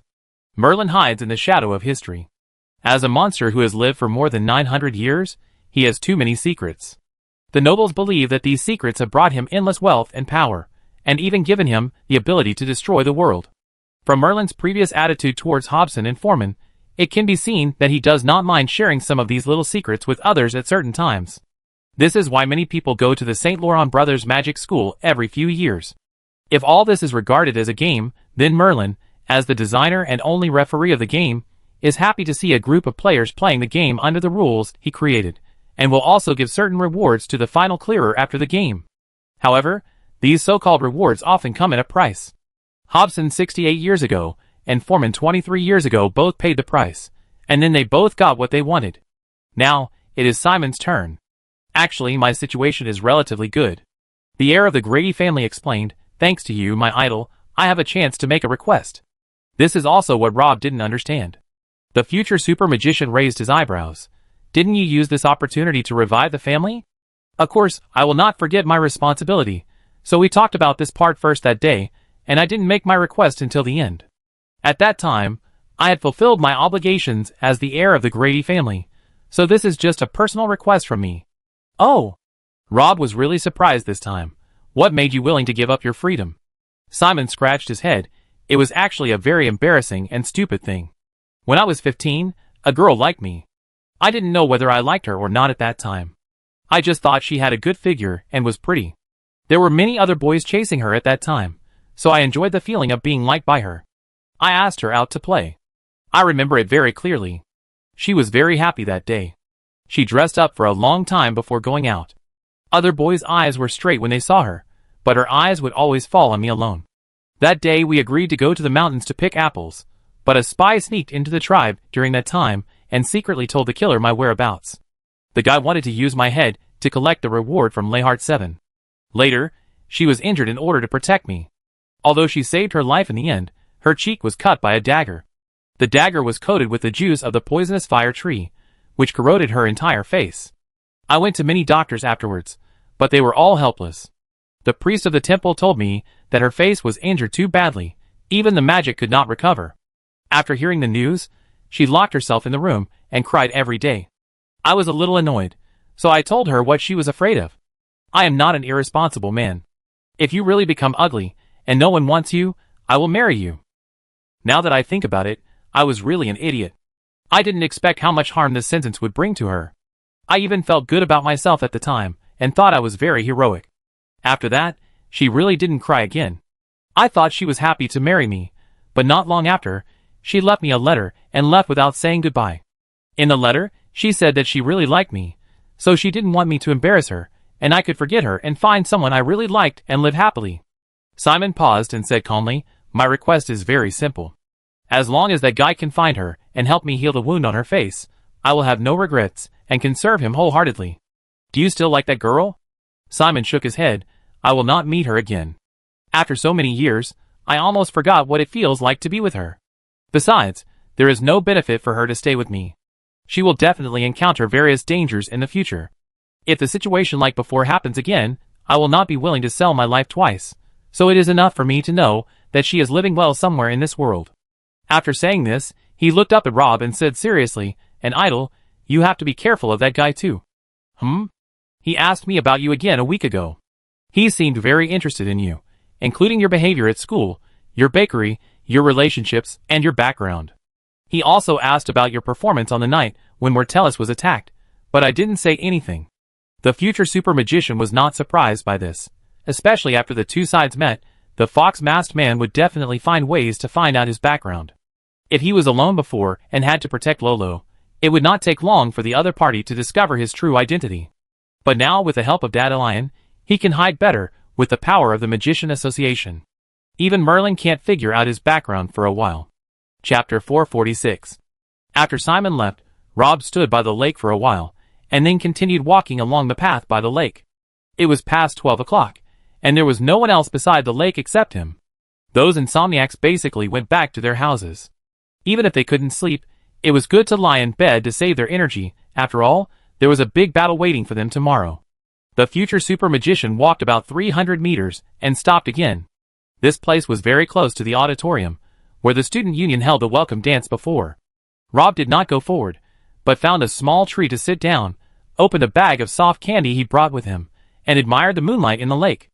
After about 20 minutes, the future super magician heard footsteps coming from not far away, mixed with the panting of men and women and the sound of undressing. Rob's face remained unchanged, and he picked up a bear-shaped gummy candy and put it in his mouth. Then he saw a man and a woman rolling towards the side. It was really rolling, because halfway through the walk, the girl pushed the boy to the ground, and then she laughed and rushed over. The two bodies were very close, almost entangled. The boy's coat had long disappeared, and the girl couldn't wait to take off her top to her chest. As a result, she screamed the next moment, jumped up like a frightened rabbit, and hugged her chest. The future super magician blinked his eyes, looking innocent. He was the first one to arrive, but seeing the girl's reaction, someone who didn't know would think he came here to spy on the two of them. The boy quickly got up from the ground. Rob had some impression of him. His name was Bowers. He performed very well in the magic preliminaries. Although the future super magician had never seen him fight with anyone, he had heard of this name. Bowers' face changed when he saw someone under the tree, but he quickly regained his composure, and stood in front of the girl so that she could put her clothes in order. Well, this is a very gentlemanly move. Rob did not say anything. After the girl put on her top, Bowers took 2 steps back to pick up his clothes. Then he nodded to someone and left the place quickly with the girl. Not long after the two left, the future super magician also finished the candy in his hand, stood up, patted his butt, and walked back to the dormitory without changing his expression. Nothing happened overnight. The next morning, the much-anticipated practical assessment officially kicked off. Nothing unexpected happened on the first day. Judging from the results of the battle, it was in line with the expectations of most people. Because the first day of the assessment would not happen between candidates from the same department, the magic department performed as strong as ever. All 10 candidates won the first battle without exception. Simon even created the fastest ending record in school history. He KO'd his opponent in less than 2 seconds after the start. Then he rested for an hour and a half, and then went to the second battle. In fact, many people have complained about the time arrangement of the actual combat assessment. On the first day, each candidate had to fight 7 battles, 3 in the morning and 4 in the afternoon, and there was only an hour and a half between the 2 battles. This is a severe test for anyone. Note that the 1.5 hours here includes the time of the previous battle. In other words, the sooner the battle is over, the more adequate rest you can get. But it does not mean that the person who finishes the battle first will definitely have an advantage, because the consumption in the battle must also be considered. The most ideal state is of course to end a battle with the least consumption and the shortest time, but in fact the situation is often very complicated. Sometimes, wanting to end the battle earlier often means paying a greater consumption. So when fighting, you have to weigh whether the time you win can make up for this extra consumption. In addition, most people cannot sustain 7 battles in the same day with such a dense battle frequency. In this way, they have to make choices in the battle process. Sometimes, even if they can win this battle, if the opponent is very difficult and consumes too much energy, it means that the next few battles will become more difficult, so it is better to admit defeat early to save strength. So sometimes strategic abandonment is also a wise choice. The magic department can easily win the first battle. There may be cooperation from other departments, because few people choose to go head-on with the magician in the first battle. Everyone's strategy is very clear, that is, to consume the magic department's mana as much as possible while preserving their own strength. Of course, in this way, the first battle is lost. If possible, no one wants to meet the magic department's candidates so early. However, there are exceptions. For example, Rob, the future super magician, is very experienced in fighting magicians, not to mention that he also brought the mithril gauntlet that Luo gave him. But unfortunately, he did not meet a student from the magic department in the first battle, and the opponent he drew was a fellow from the archer department. In order to ensure fairness, before the battle, the organizing committee first checked the weapons and belongings of both sides, and confirmed that there were no contraband.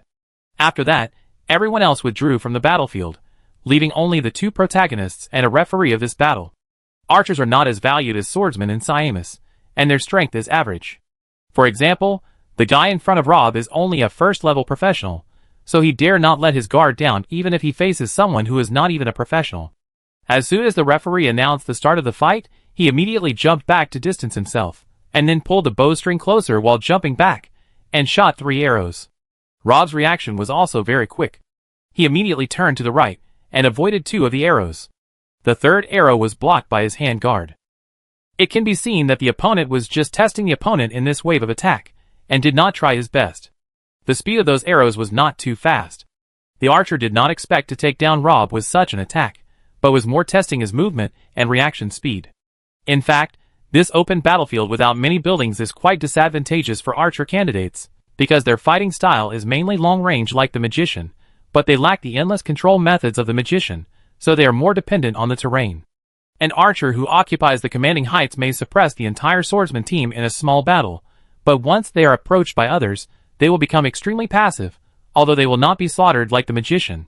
Chapter 447. When the archer saw his opponent in the first battle, he couldn't help but feel secretly happy. To be honest, he didn't have high hopes for this student union assessment.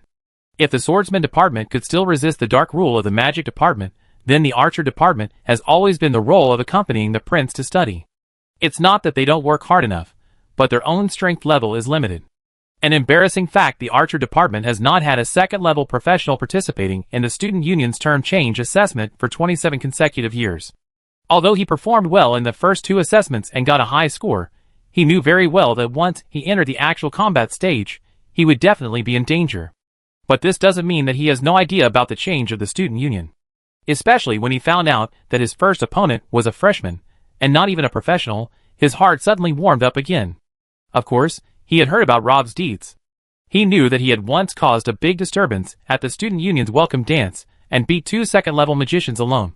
This record looked quite scary at first glance, but he also heard that the guy was only good against magicians. When facing other professions, he seemed to have completely lost his magical aura.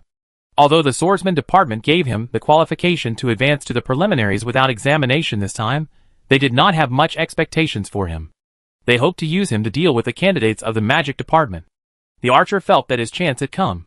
If he could easily win the first battle and enter the second battle in full condition, and then meet an opponent in a relatively poor condition in the second battle, then he would have a chance to win 2 games while maintaining a good condition. In this way, he would enter a virtuous circle, and the subsequent battles would become smoother and smoother. Although he knew that this chance was very small, success was originally a matter of strength plus luck. If the strength was not enough, it was possible to make up for it with luck. As long as he could finally get into the management of the student union, he would become a hero of the archer department.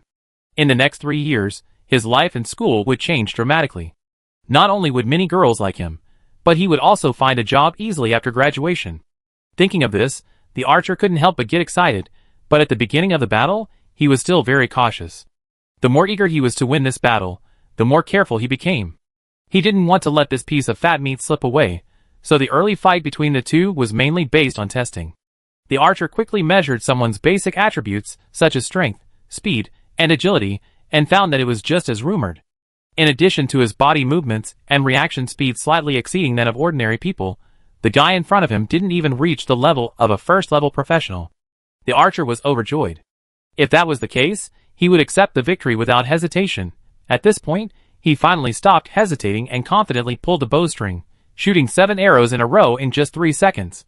This technique has a special name among archers, called 7 stars in a row, which is a very coquettish operation. It is difficult for ordinary first-level archers to use this technique. From this point of view, he is actually quite good, otherwise, he would not have been selected to participate in the student union's term change assessment. From his previous observations, he can infer that the guy on the opposite side avoided such a continuous shooting. However, to his surprise, someone did not show any panic on his face when he saw the rain of arrows above his head. The future super magician took off the mithril gauntlet slowly, and then, as if he had been released from the seal, his speed suddenly doubled. Instead of retreating, he rushed towards him, and while running, he used the long sword in his hand to knock away the 2 arrows that were shot at him. The archer was completely in a state of confusion at this moment, and the forced use of high-level skills still put a lot of pressure on his arm. Now his entire forearm was aching, and he could not make any effective defense at all. The next moment Rob rushed in front of him. The future super magician was still quite polite. The weapon he finally chose was only the hilt of the sword, but this stab hit the archer's lower abdomen, making him almost vomit his breakfast. The archer shrank directly into a shrimp, holding his stomach and lying on the ground, rolling and twitching. What's more terrible is that he still can't figure out what happened just now.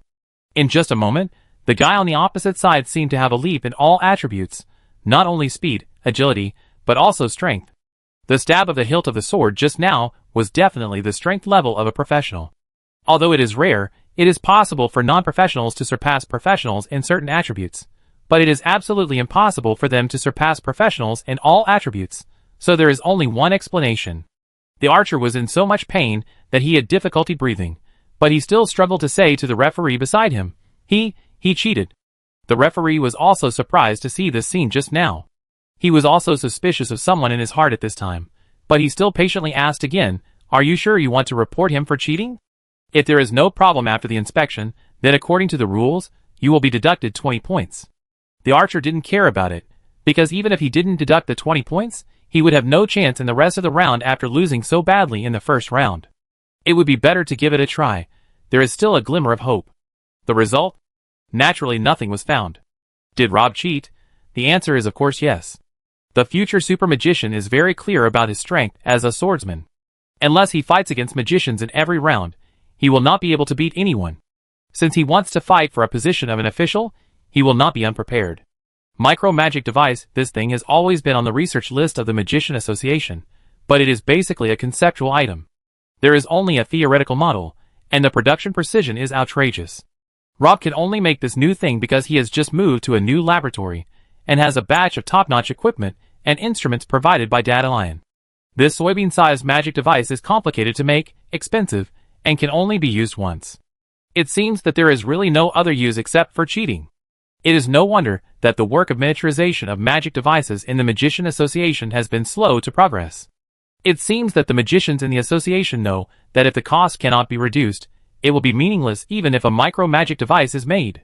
For example, the one on Rob's body, the materials consumed are enough to make 2 4th-level magic devices, but in the end it was only used to record a 2nd-level magic muscle strengthening, but it also has advantages. The magic fluctuations caused by the micro-magic are smaller, it is easy to carry, and it can be thrown away after use. No one will notice such a small thing thrown on the ground. In this way, even if someone suspects him of cheating, there is no evidence at all. Chapter 448. Rob won the first battle without much effort, and spent almost no effort. He spent a lot of money, but it was still within his budget. He bought the magic materials from the Magician Association through Dandelion at a price close to the cost, and he did it himself, which directly saved the production cost, which accounted for the largest part. In the end, he used 10,000 gold coins to make a total of 12 micro-magic devices. In the first day of the assessment, he used 2 of them, and achieved a record of 6 wins and 1 draw. In the draw match, he met the seated player of the thief department, who was a 2nd-level professional, but his luck was not very good. The previous few matches were all real tough battles, which consumed a lot of his strength. As a result, he only had less than 30% of his strength left in the last match, while Rob on the opposite side still retained most of his physical strength. If the 2 of them really had a real fight, it would be very dangerous. However, at that time, the future super magician had won 6 consecutive victories, and his record was remarkable. Rob did not want to show off too much, and finally the 2 sides dragged it to the last moment and tacitly got a draw. The most dazzling ones today are undoubtedly Lolo and Simon. As the only 2 third-level magicians in this assessment, they have enough mana, and do not need to worry about endurance even if they fight 7 battles a day. So Lolo had a great time today. Of course, this was also related to the fact that everyone did not know each other well on the first day. The 3 axes of the rookie hero were unstoppable. However, Rob estimated that after she was studied by others on the 2nd day, her lack of combat means would be exposed, and then it would not be so easy for her to win easily. But this is a good thing for her, just in time to hone her practical skills, which is also the biggest purpose of her participation in this student union election assessment. On the other hand, Simon is really steady. Not only can he counter the opponent's moves, but all the battles are controlled within 3 minutes, and the opponent basically loses with conviction. In short, whether they are willing or not, the first day has passed, and soon the candidates ushered in the 2nd day. From this day on, the rule that students from the same department will not meet will be cancelled, and the normal battle will be reduced from 7 to 4. In addition, the mixed battle mode will be opened. The mixed fight mode includes a small mixed fight for 4 people, and a large mixed fight for 12 people. Participation is not mandatory, but each person is only allowed to register once a day. The mechanism is a bit similar to gambling. The prize pool is jointly funded by the participants, and the winner takes all. The only difference is that strength rather than luck determines the final result. Participants in a small mixed fight need to pay 1 win record by default, and 2 for a large one. The winner can get the wins paid by everyone, while the loser loses the wins he paid for.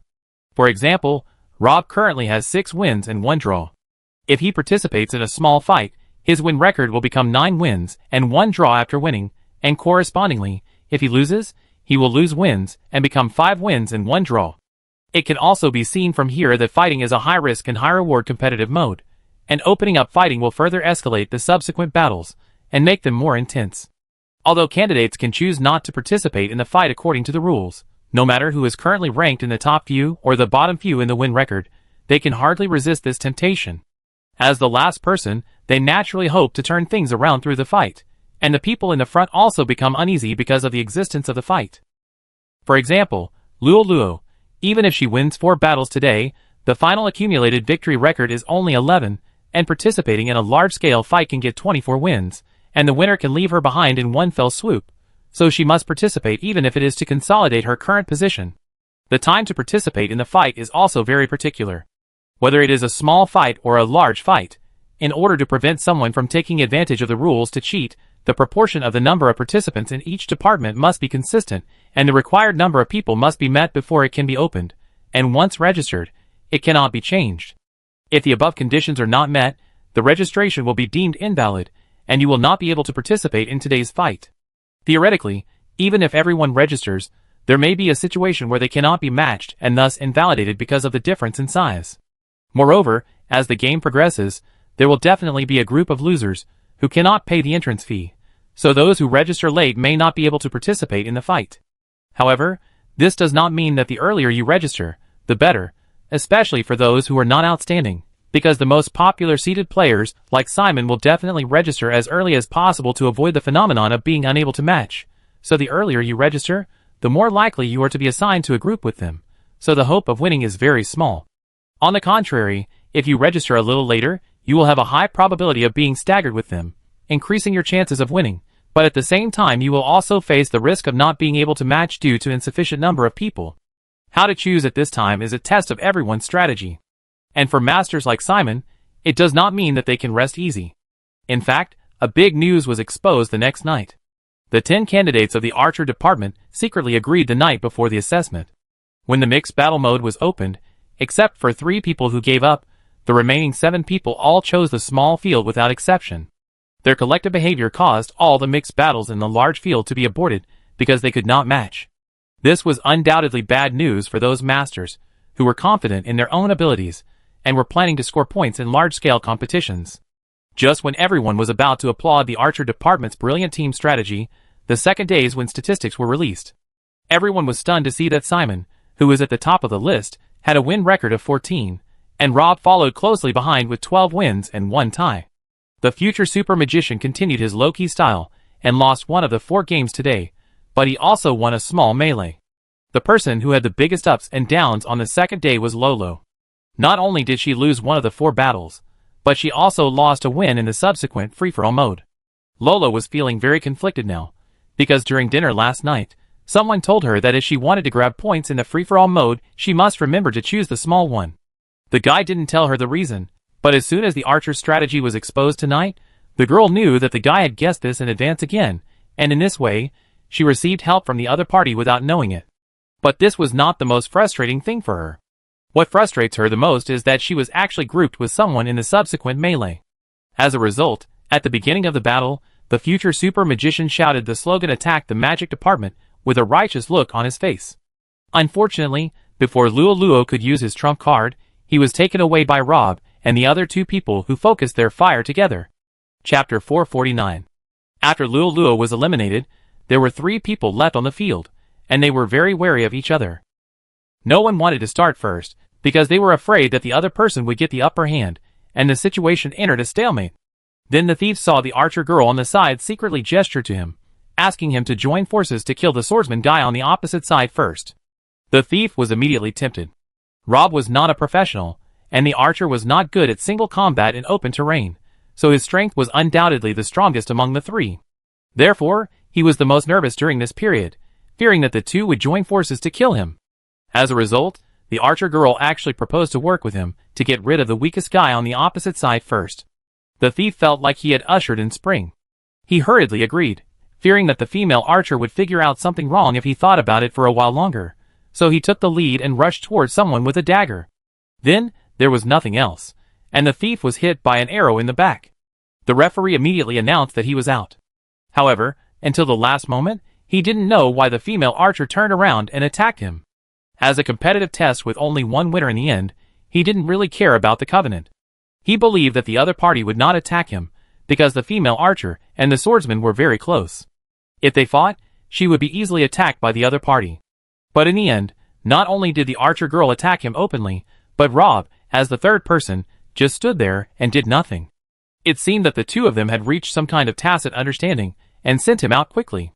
The thief felt like he had seen a ghost. Could it be that these 2 people had telepathy? Rob certainly didn't have any telepathy. In fact, He was quite surprised when he saw the female archer. The world is too small. He could actually meet two familiar faces among three opponents in a melee. In addition to Luo Luo, the archer girl turned out to be his partner in the second part of the cooperation test. Therefore, there was no need to speak. The two of them only exchanged glances to decide on the next plan. So the poor thief followed Luo Luo's steps, and was eliminated before he could exert his strength. In the end, there were only two people left on the battlefield. The girl was kind-hearted. Before taking action, she had a fierce ideological struggle as usual. After all, the two sides knew each other. She was grateful to the other party for completing the previous task. They had just cooperated happily. But all of this could not be a reason for her to give up the 4 victories. It had come to this point. No one could stop her from yearning for victory, so next. The girl bent her bow and drew her arrow as quickly as possible. But she didn't expect that the guy on the other side was even faster. Compared with her, this bastard didn't even hesitate. After killing the thief, he immediately rushed towards her without hesitation. His movements were so clean and neat that people wanted to curse. The girl couldn't help but sigh that men are really ruthless creatures. If it were someone else, the archer girl would have been defeated by now. But Rob was worthy of being the only non-professional candidate in this year's candidate. His speed was also slower than others. He was the first to attack, but he was counterattacked by the girl, who came to his senses. The girl raised her bow and arrow to the person who was still in the air. For a moment, she couldn't help but wonder if all this was a little too easy. The weapons used in the assessment were processed. For example, the arrows were round-headed and painted. If they hit a certain part, it would only leave a mark. If it hit a vital part, the referee would declare it the winner. The thief before was shot in the back by her arrow, and was eliminated in a daze. Compared with the former, who was still a little vigilant, the person who jumped up and rushed towards her at this moment was really full of flaws. Faced with such an unrestrained posture, the girl would feel embarrassed if she didn't hit the target. However, she saw that the person who was shot in the chest was still alive and well, without any sense of pain, and the referee on the other side didn't seem to have any intention of announcing the end of the fight. The girl stood there for a moment, and immediately realized that there was only one possibility for this situation. The guy had armor or something on his chest. This is too insidious, isn't it? Could it be that this bastard has calculated that the final opponent must be her? No wonder this guy's movement speed slowed down. If he stuffed a piece of iron plate inside his clothes, it would be strange if he didn't move slower. There is no rule in the actual combat assessment to prevent candidates from wearing armor, but usually, except for a few people in the swordsman department, they wear heavy armor. Not to mention the magic department, the thief department, and the archer department all rely on agility, and they will not wear heavy armor to affect their movements. The swordsman department can wear heavy armor, but because you are slow to begin with, you can't even catch the shadow of others after wearing heavy armor. In the end, at most you will end up with a draw. Over time, no one in the swordsman department will wear it. Therefore Rob, who had a steel plate on his chest, undoubtedly looked very anti-trend at this moment. In fact, this was also a helpless move by someone. In a one-on-one duel, if Rob only used a sword, he could not beat anyone except the candidates of the magic department. Although he carried a micro-magic device on his body, it would inevitably attract attention if he used it too frequently. Fortunately, fighting not only tests personal strength, but also strategy is important. The future super magician did not expect to meet an acquaintance, but he did plan to save the archer candidates for the last from the beginning, and the steel plate on his chest was naturally prepared for this. And the fact proved that his efforts were not in vain. The girl obviously did not expect someone to have such an operation. As a result, the arrow missed and was successfully approached. But she did not give up. Archers are different from magicians. Although they are not good at close combat, they are not completely powerless. Then the two of them fought together, back and forth, and fought for half a magic hour. In the end, Rob won with a slight advantage, but he almost used up all his strength. In addition, he had won enough games, so he simply gave up the resistance in the next battle. The list has changed a lot over the day. In addition to Rob and Simon, 3 other people performed well in this small fight, and Luo Luo fell to 4th place. Before the candidates had time to catch their breath, the 3rd day of assessment began again. This time, the challenge mode will be turned on. As the name suggests, the challenge mode can directly specify the opponent. Each person is limited to 1 game per day, and the same object cannot be challenged by more than 3 people. Luo Luo felt that his chance for revenge had come. Chapter 450. Without any hesitation, Luo Luo chose someone as her challenge target today. The girl was still looking forward to the upcoming battle, not only to test what she had learned in the past month, but also because what happened yesterday gave this battle a deeper meaning. But before that, she still needed to deal with a challenge from someone else. The one challenging her was Bowers, who was a newcomer to the magic department like her, but unlike Luo and Simon, Bowers had performed mediocrely in the past 2 days. Now his wins were only ranked 13th, not even in the top 10. This result might be good for others, but it was not good enough for the magic department that aimed to take all the seats in the student union. Generally speaking, at this time, he should choose to challenge candidates from other departments who have more wins than him and are more likely to win, so as to increase his wins as much as possible. At the same time, the candidates from the magic department who are ahead of him will choose to challenge the candidates from the non-magic department who are ahead of him, so as to reduce their wins as much as possible. With this increase and decrease, his ranking can rise. The candidates from the magic department in the past were not all impeccable, but they could almost always monopolize the seats in the student union by adopting this overall strategy. However, this time, Bowles unexpectedly chose Luo, who ranked 4th, as the challenge target, and the two were candidates from the same department. Before the battle, the girl said solemnly to the slightly thin boy opposite, "Wait, I won't deliberately let you go just to get into the top 10. Bowles nodded, and seemed very polite, not as arrogant as imagined. "You and Caspi are the only 2 people in our class who can release 3rd-level magic. Many students in the 1st grade are discussing you. I haven't fought seriously with a 3rd-level magician yet. I have always wanted to find such an opportunity to test the gap between myself and you. It's a pity that I couldn't be in the same group with you in the preliminaries. Don't get me wrong, the reason I chose you to challenge is just to learn." Luo was quite satisfied with this speech. When he looked at Powers again, he felt that he was much more pleasing to the eye. Look at this kid, how humble and studious he is. Look at that person, how abominable. He is not even a professional, but he is so arrogant, and he even dared to plot against him yesterday. Humph. Powers saw the girl opposite him nodding with satisfaction, and then gritting her teeth. He didn't know what the other party meant. After waiting for a while, he could only cough lightly. Can we start?" Luo suddenly woke up from her dream, and immediately realized that she had been distracted by that guy on the battlefield, and her cheeks were burning again. Fortunately, the battle had not started yet, and she had some time to calm down quickly. The girl did not despise the opponent, because he was only a 1st-level magician. When the two began to fight, Luo's caution was immediately rewarded. She soon knew why this guy in front of her could stand out from the magic department preliminaries. Although the opponent was only a 1st-level magician, his basic skills were incredibly solid. The girl even had the illusion that the basic skills of this guy in front of her were half a point stronger than Simon's. He didn't look like a young man at all. Instead, he gave her the same feeling as those teachers in the school who had been immersed in magic for more than 10 years. No wonder he was able to overcome all the difficulties with the strength of a 1st-level magician and get a place to participate in this student union election. However, the final victory of this battle was still won by Luo. The girl relied on the advantage of level to basically suppress the opponent throughout the whole process. There was a thrilling moment during the battle. Powers suddenly used a relatively unpopular 1st-level earth magic and cut off a strand of her hair. But this was his most outstanding performance in this battle. Afterwards, Luo did not give him another chance and ended the battle cleanly.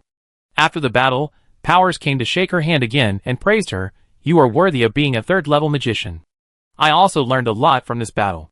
I will digest and sort it out after returning." Hearing this, Lolo blushed. She had just used her strength to bully others, and there was no technique at all. She didn't know what the other party could sort out when he returned. Instead, she benefited a lot from the many skills that Powers had just demonstrated. If anyone was to say that she was the one who learned, she should be the one.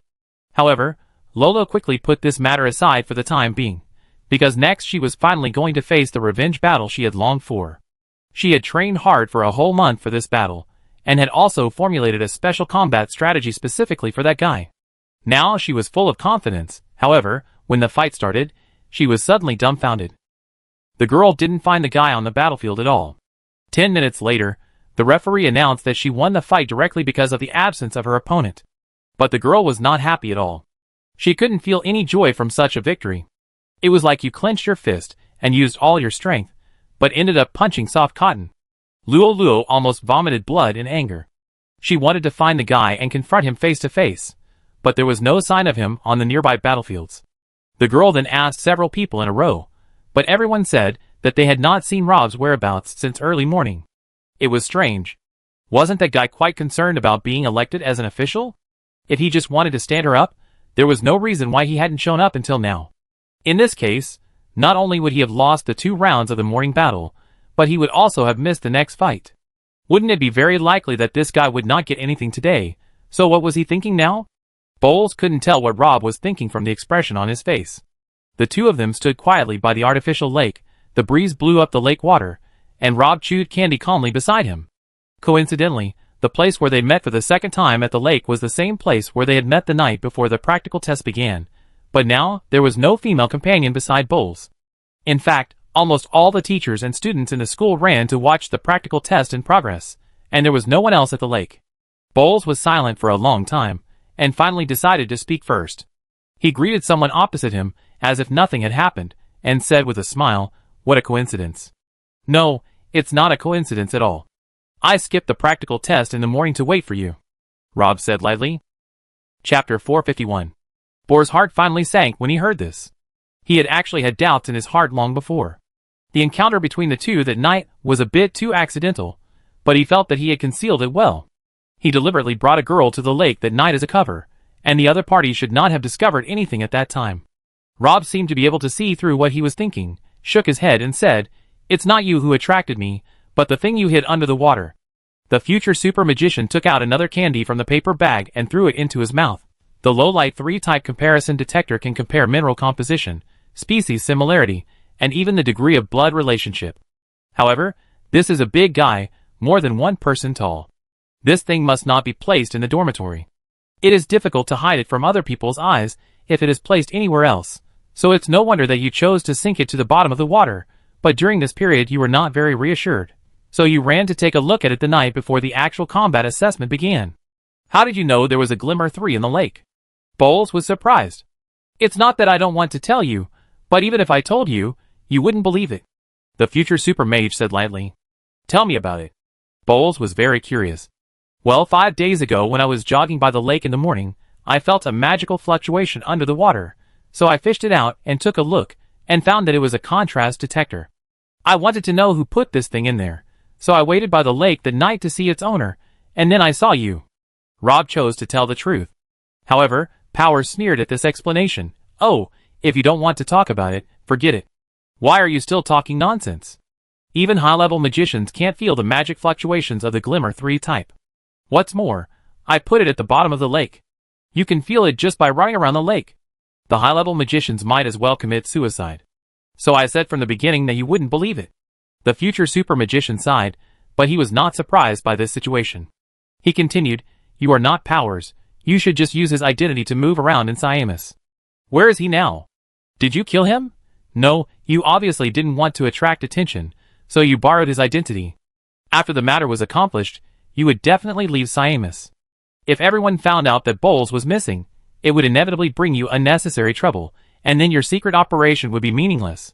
So it seems that you must have bribed him, or used some means to make him leave the school first." The fake Bowles was silent for a while, and then said, "It's not as complicated as you think. We just promised to help him get a seat in the student union management, and he said he was willing to listen to us. In his opinion, borrowing an identity was just a means for us to help him enter the student union management, and in order not to arouse his suspicion, we finally collected a reward of 100 gold coins from him.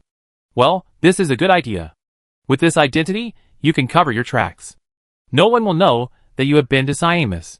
The real Powers will definitely keep this secret for you for the position of the student union management." Rob nodded. "I have been thinking about a question these 2 days. Why did you choose to do it during the student union assessment?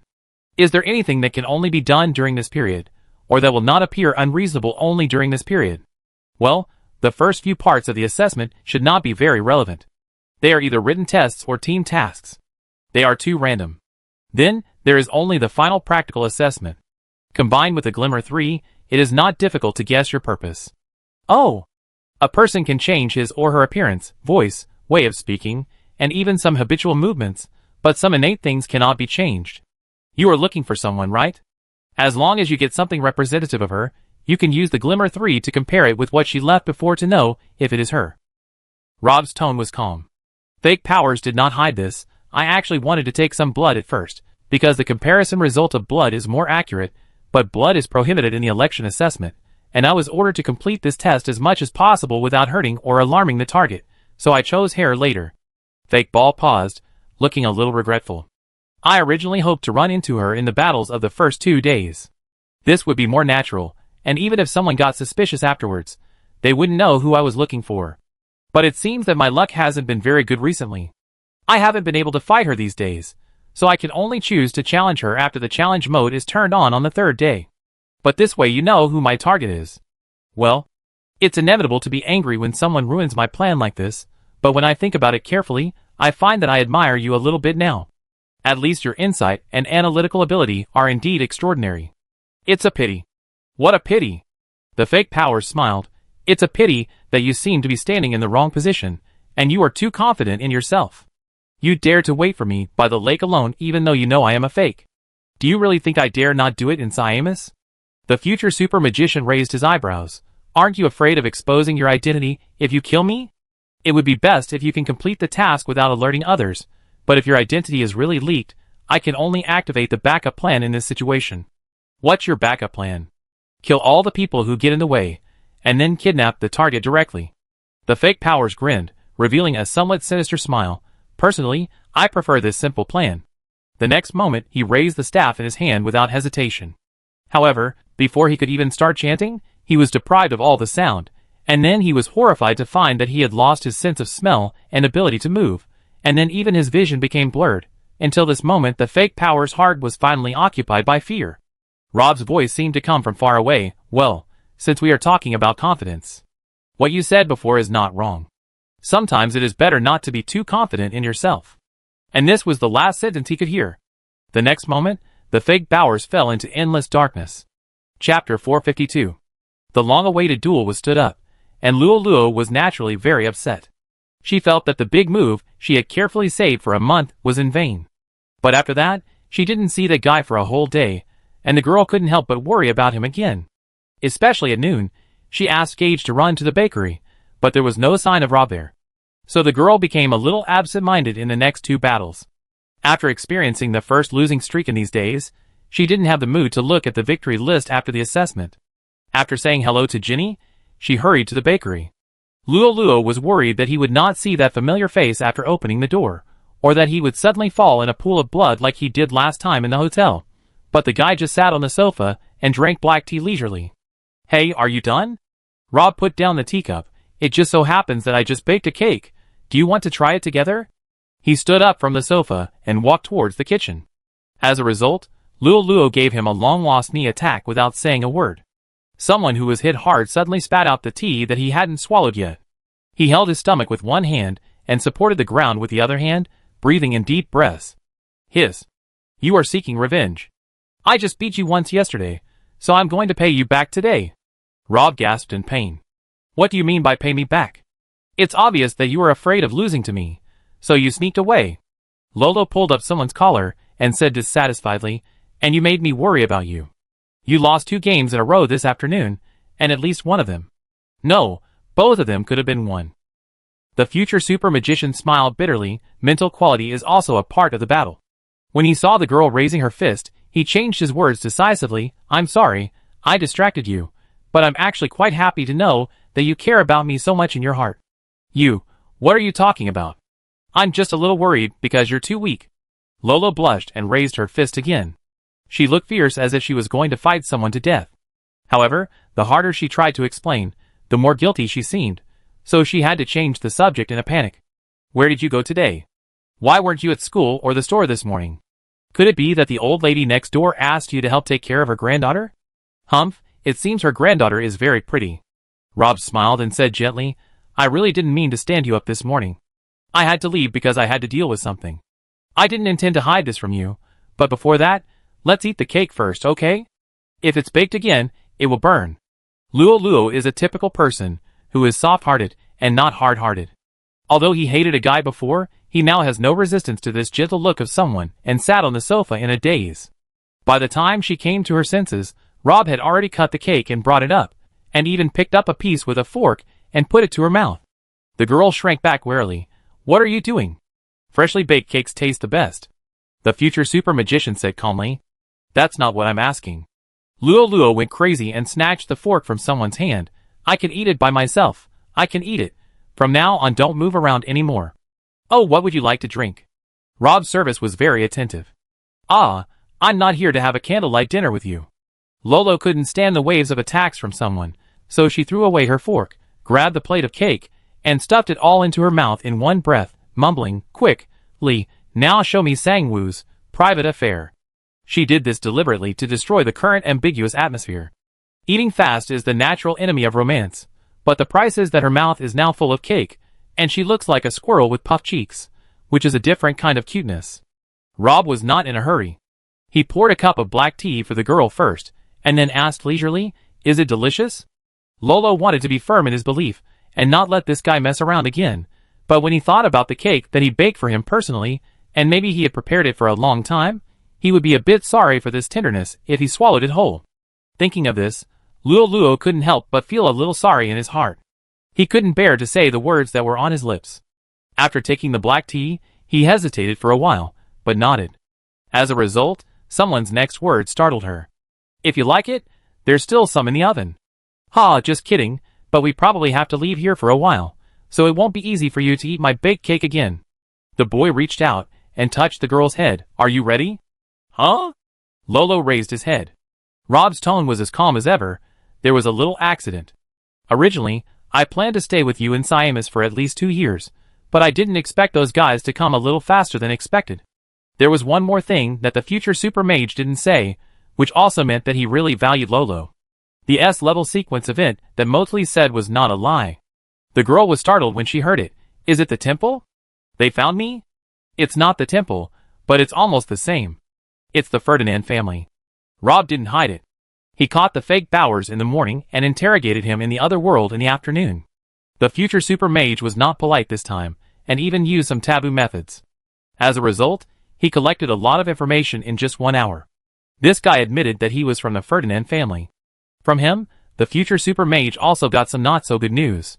Although the Ferdinand family's fleet is still trapped in the Ruby Islands, Mograine, one of the parties involved in this marriage, has sneaked into the city of Gudries a month ago.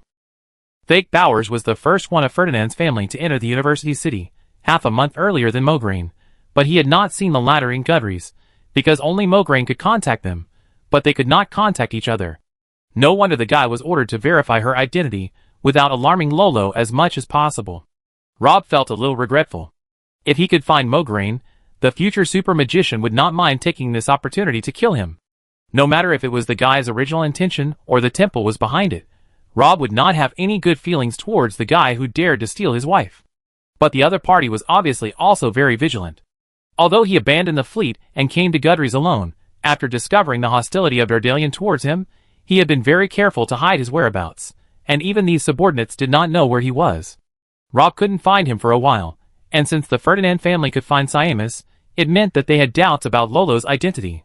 Once the fake Bowers lost contact, they would naturally suspect Lolo, so the future super magician had no time to play hide-and-seek with him for the time being.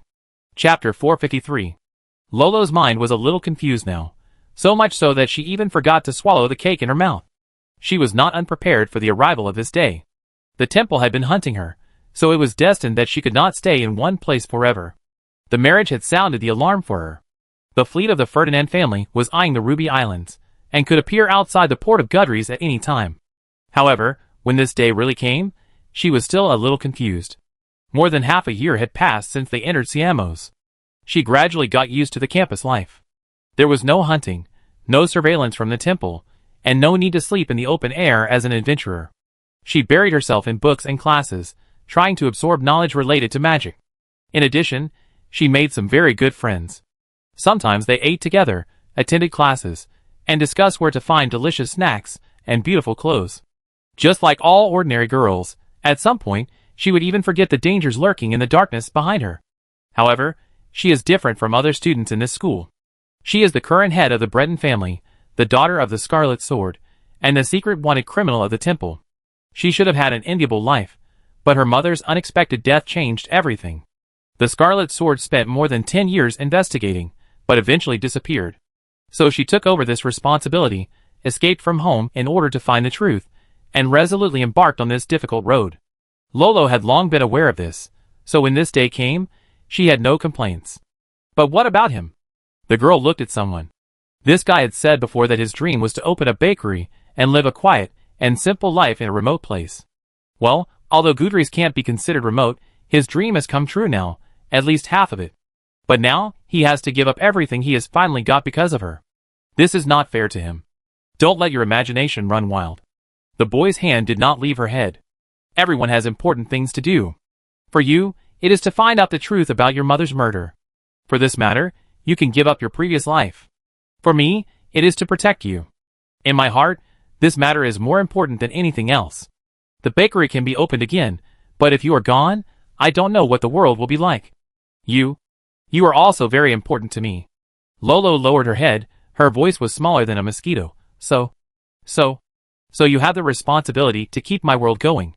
Rob looked into the girl's eyes. I will accompany you to find out the truth of that incident, but you have to promise me that from now on, don't bet your life casually, because there are still people in this world who are worried about you. As Rob spoke, he stretched out his other hand to her cheek. The girl became nervous again, thinking that this guy was going to bully her again, but in the end, he just wiped the cream off the girl's mouth, and then the boy took the plate with the cake from her hand and smiled at her. Go back and prepare. We will leave in the next 2 days and go to Oakland. According to the agreement, the future super magician hung a string of purple wind chimes outside his shop, and the fox-masked man soon responded. The golem Hekritos quietly climbed into the bakery from the window in the middle of the night. It originally wanted to go upstairs to find someone, but changed its mind after 2 steps. It was rare that there was no one here, so it tiptoed to the counter. The simple lock on the drawer obviously couldn't stop it. The little golem used a new trick it had learned, changed the shape of its fingers, and gently poked into the keyhole to open the drawer. But then the expectation in its eyes turned into disappointment. After opening the box, it was disappointed to find that there were only some coins inside. However, no matter how small a mosquito is, it is still meat. Hekritos complained but still poured all the coins into his pocket. He wanted to sneak to another place to look around, but at this time, the room suddenly lit up. Lolo was standing behind it. Since the girl learned that she was being targeted by the Ferdinand family, she has been vigilant. When she heard the movement downstairs, she quickly got up from the bed and released a lighting spell, and then Rob also came down from the 2nd floor. The little golem has changed a lot after not seeing it for a few months. In fact, it gained the most from the trip to the dungeon. After successfully rescuing Claire, Merlin fulfilled his previous promise and made it a pair of long legs with the elf tree. After being equipped with the new legs, it is not only faster, but also taller than before. With the pectoral muscles made of aquamarine, it looks a lot cooler. In addition, it used the money it saved to buy itself a finger that can open locks everywhere, so that the fox-masked man had to add a few more magic circles outside his treasure house to guard against thieves. Hekritos came to meet up with the two tonight, but when he arrived at the bakery, he found that there was no one on the 1st floor, and his hands started to itch again, and he was caught red-handed. The scene was a little awkward for a while, and the little golem rolled his eyes, trying to find some excuse to fool him, but he couldn't think of anything after thinking for a long time. Fortunately, Rob didn't seem to intend to get entangled with it on such a small matter, and raised his eyebrows. So you are the guide for our operation this time? Hekritos nodded, made a gesture to wait, and then touched his pocket, but only took out a handful of change from it. So he scratched his head again, began to look up other parts of his body, and finally opened his chest, put his hand in, and fumbled around for a while, and finally found the crumpled note. The little golem breathed a sigh of relief, and handed the note to the two. If someone sees it for the first time, it is easy to be fooled by its cute appearance, but in fact, the future super magician knows very well that this is just an illusion deliberately created by this little golem. The cunning monster in the freshman competition field has suffered from this guy, and it has also sneaked away from Rob once, which shows that this guy is definitely not an easy person to deal with. Luo took the note, unfolded it, and found that it had the same handwriting as the previous notes she received, obviously all from Merlin's handwriting. The first half of the article was not very informative, just some polite words wishing them success in their operation. He also considerately said that there was no need to worry about the school, and that he could help the two of them arrange for an indefinite leave of absence. However, in the second half, the fox-masked man mentioned a guy named Max, but he was vague about this guy named Max, not mentioning his appearance, age, occupation, or even whether he was an enemy or a friend. He only said that if the two of them were interested, they could meet each other. This was Merlin's usual style. He always gave hints in an ambiguous way without any explanation, whether it was the previous game by the lake, the 5 holy artifacts in the freshman competition, or the extremely precious philosopher's stone he gave to Lolo. He seemed to like hiding everything in the game. Chapter 454. Oglinzy is located in the Kilimanjaro Mountains, less than 400 miles away from Gudries. It only takes 2 days to travel by carriage, but in fact, there is no road for horses to travel after reaching the forest town, or more precisely, there is no path for people to walk. After passing the logging camp in the town, it is a complete primitive forest. It is about 100 miles, and it takes at least 3 days to walk. Rob had contacted Dandelion before setting off and agreed to meet in the forest town, but Dandelion would not show up. He just followed the 3 people and helped guard the entrance and exit. The 2 can communicate through the magic guide, but it must be within 10 miles to be effective. In addition, if one of the magic guides is destroyed, the other magic guide will also be sensed. This has no distance limit, and can notify the other party when encountering danger. Rob and his 2 companions stayed in Lingen town for a day, mainly to purchase some equipment and supplies for going into the mountains. The Kilimanjaro Mountains are very large. It's okay near Lingen town, but the deeper you go, the easier it is to encounter some large wild beasts, even magical beasts, and there will be a lot of mosquitoes. Although you won't lose your sense of direction like in the endless sea of trees, some terrains can be very complicated. Tourists generally don't walk too far, and they will hire 1 or 2 guides in the town before entering the mountains. However, what the 3 of them were going to do this time was not something they could tell others, so even if someone offered to come, they would be rejected by Rob. The 3 of them rested for 1 night in the largest inn in the forest town, and after breakfast the next morning, they set out for Mount Kilimanjaro. Hekritos had followed the fox-masked man to Odlin once 26 years ago, so he knew where the secret passage was. However, according to the description of the little golem, there was also a very powerful magician among the people who traveled with him at that time. The other party used a magic similar to space jump, and did not travel normally.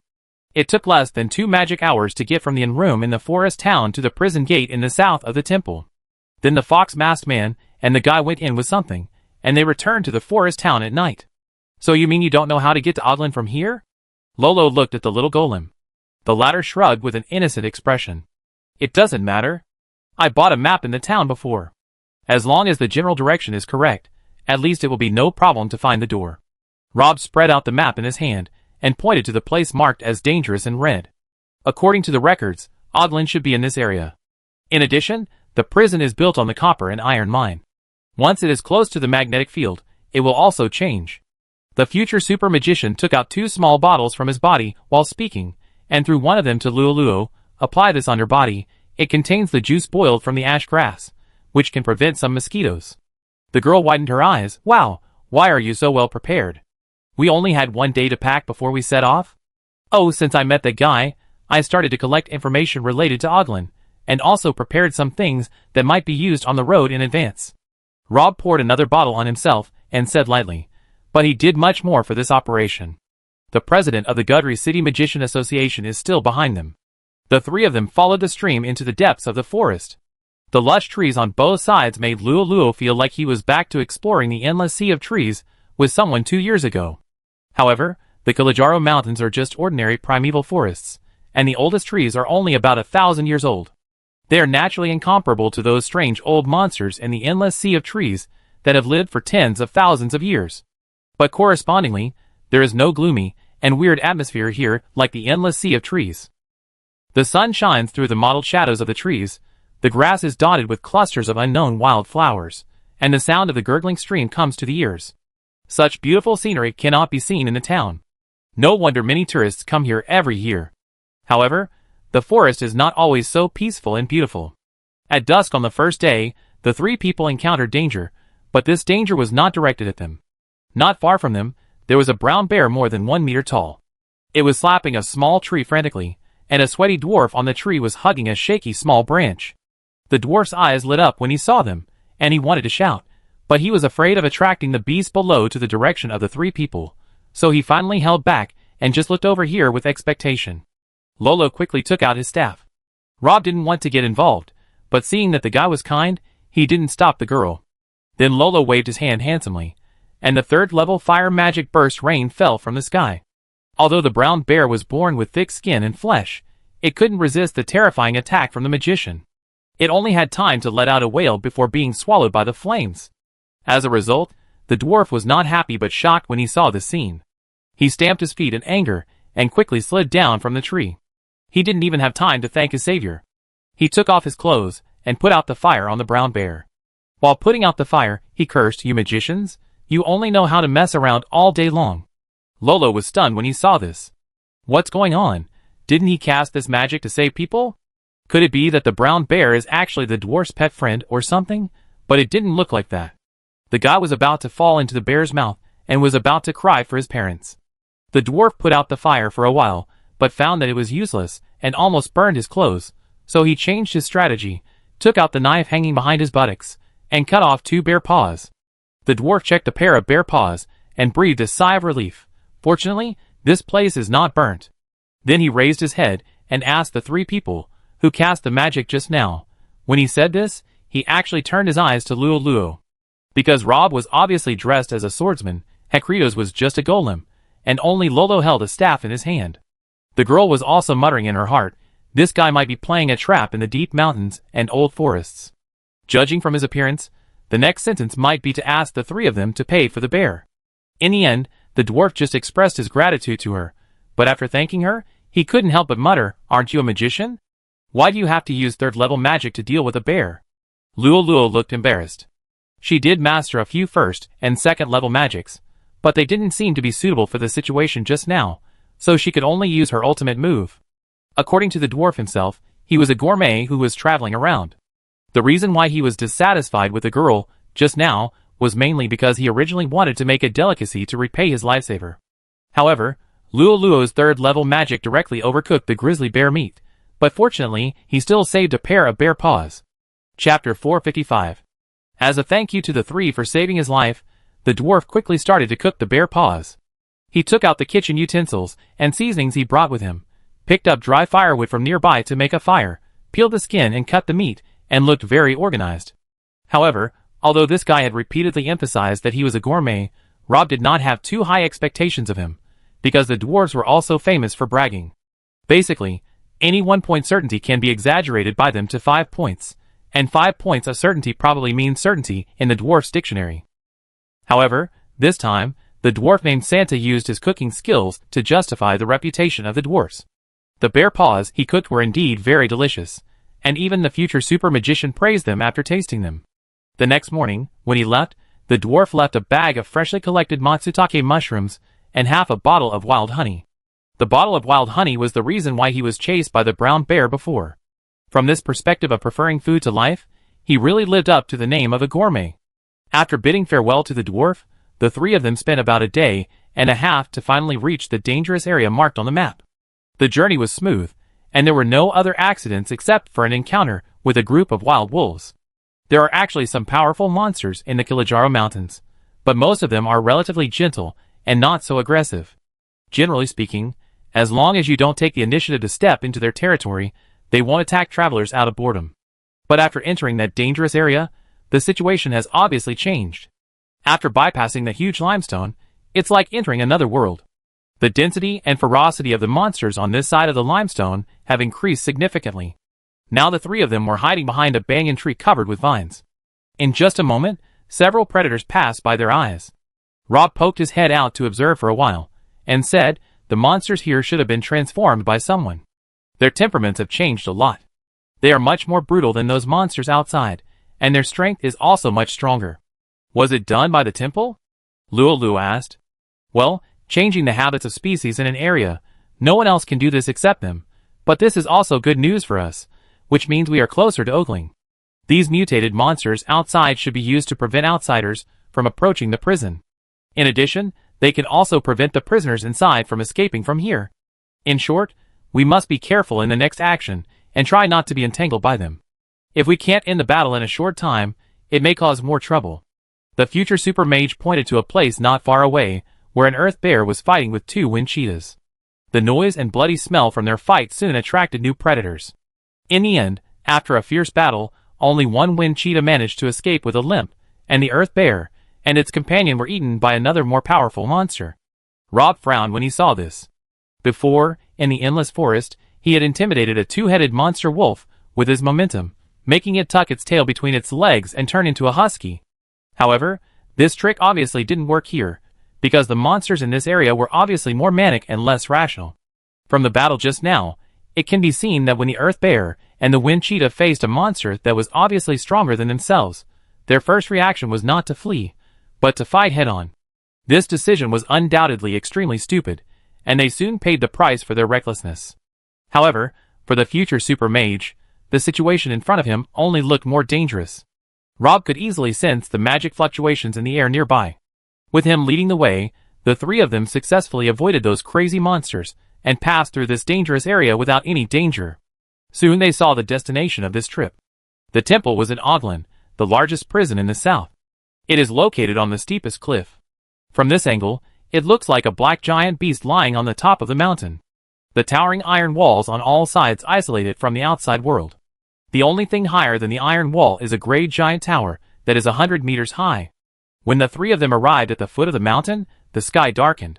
Soon, dark clouds covered their heads, and thunder and lightning began. Luo looked up and could vaguely see a path on the cliff. The path was very narrow and could only accommodate one person passing sideways. There was no protection around. As long as the wind was a little stronger, it might even blow people off the cliff. There was only a slightly flat terrace about 1/3 of the way from the top of the mountain, but there was also a stone hut on the terrace. Compared with the steep path, this simple hut looks more eye-catching. It is located between bare stone walls. Because the copper and iron content in the mountain is too high, no plants can grow on the entire mountain. The nearest water source is dozens of miles away. It is hard to believe that someone would choose to live in such a harsh environment. It is the Guardian of Oglin. Well, what? The 12 8th level knights of the temple live there. They are all warriors with firm beliefs. The moment they choose to become the guards of this prison is equivalent to abandoning everything in the world. With them guarding the mountainside and the terrain here, even if there are thousands of troops, they cannot break through Oglin. Rob didn't like the temple, but that didn't stop him from respecting those who had pure faith. These 12 8th level knights were obviously such people. It was because of their existence that none of the villains imprisoned in Oglin could escape from the prison. The future super magician shook his head and said, "We can't go this way, so now it's your turn." Rob turned his eyes to the little golem on the side. The latter nodded. It had regained its sense of direction when it came here. It took the two of them around to the other side of the mountain. There was a cave that was not too big. It seemed that some wild animal had lived there. However, the owner of the cave had left for quite some time, and the bones of the small animals on the ground were quite old. The little golem picked up one of the skulls and crushed it, took some of the powder and poured it into the small bottle he carried with him, and then added several magic materials to it, carefully shook them, and evenly applied them on the innermost stone wall of the cave. After waiting for a while, a broken magic circle appeared there. Chapter 456. Is this the dust of nothingness? Seeing the magic circle suddenly appear on the wall, the future super mage's face also showed a bit of surprise. Herculto nodded, and Luo asked curiously, "What is the dust of nothingness?" A kind of magic potion, which was once very popular in Roland's era 900 years ago. Applying it on magic props can completely block the fluctuation of magic power. The preparation method of this magic potion is not complicated. It's a pity that one of the ingredients disappeared completely not long after, and now no one can make it anymore. However, as a person of that era, it is not surprising that Merlin has such a thing on him. No wonder such a magic circle is hidden under the nose of the 8th level paladin, but the temple has never discovered it after so many years. In addition, Rob can roughly judge from the residual magic power above that this magic circle should be a product of the same era as Oglin. For some unknown reason, Merlin secretly made a backdoor for himself before the prison in the temple was built. The little golem took out the magic carving knife it carried with it, took a deep breath, and began to concentrate on repairing the magic circle. The magic circle looked very complicated, and even for it, this job was not easy. Fortunately, it had done it once before under the guidance of the fox-masked man, and now it is much more skilled. Luo originally wanted to take this opportunity to secretly learn about the magic circle, but she gave up after only half a minute of watching. The structure and circuit above were completely different from what she had seen before. She felt dizzy after not looking at it for a while, so the girl completely gave up. She knew that even if she continued to look, there would be no results. The little golem saw this scene, and the corners of its mouth curled up slightly, as if it was laughing. This situation was naturally expected by it, otherwise it would not have done the repair work in front of the two people. However, it did not notice the thoughtful expression on Rob's face behind him. This magic circle was not designed according to the modern magic system, so ordinary people could not understand it, but this magic circle was the same as the magic circle called the maze he encountered by the lake that night, and the brooch secret treasure in his arms. They all took the path of magic circles mixed with divine patterns, but the functions of these three things were different. Rob has been studying mimicry magic with Dandelion recently, and has a certain understanding of divine runes. He can barely see the function of the magic circle in front of him. This is a miniature directional teleportation magic circle, but unlike the traditional teleportation magic circle, this magic circle has higher accuracy after adding divine runes, requires less magic power, and also adds a unique teleporter identification function. After the little golem was repaired, it took out 3 dice made of unknown materials from its body, handed 2 of them to the 2 people, and then explained with gestures. You mean this is a pass to enter and exit here, and only those who carry the dice can use this magic circle? The little golem nodded, but it seemed to be still uneasy, and gestured again, warning the 2 people not to lose the dice on their bodies, otherwise they would be trapped in Odling forever like those prisoners, and could never leave. Do you still have this thing? Rob raised his eyebrows. The little golem shook his head, and made a gesture of turning his pockets, indicating that this was the only stock he had, and he didn't hide it. The future super magician frowned. His original plan was to split his forces into 2 groups.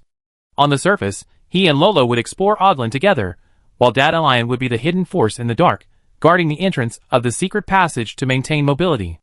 If the 2 encountered any danger in Odlin, the latter's strength could also arrive in a short time to provide support.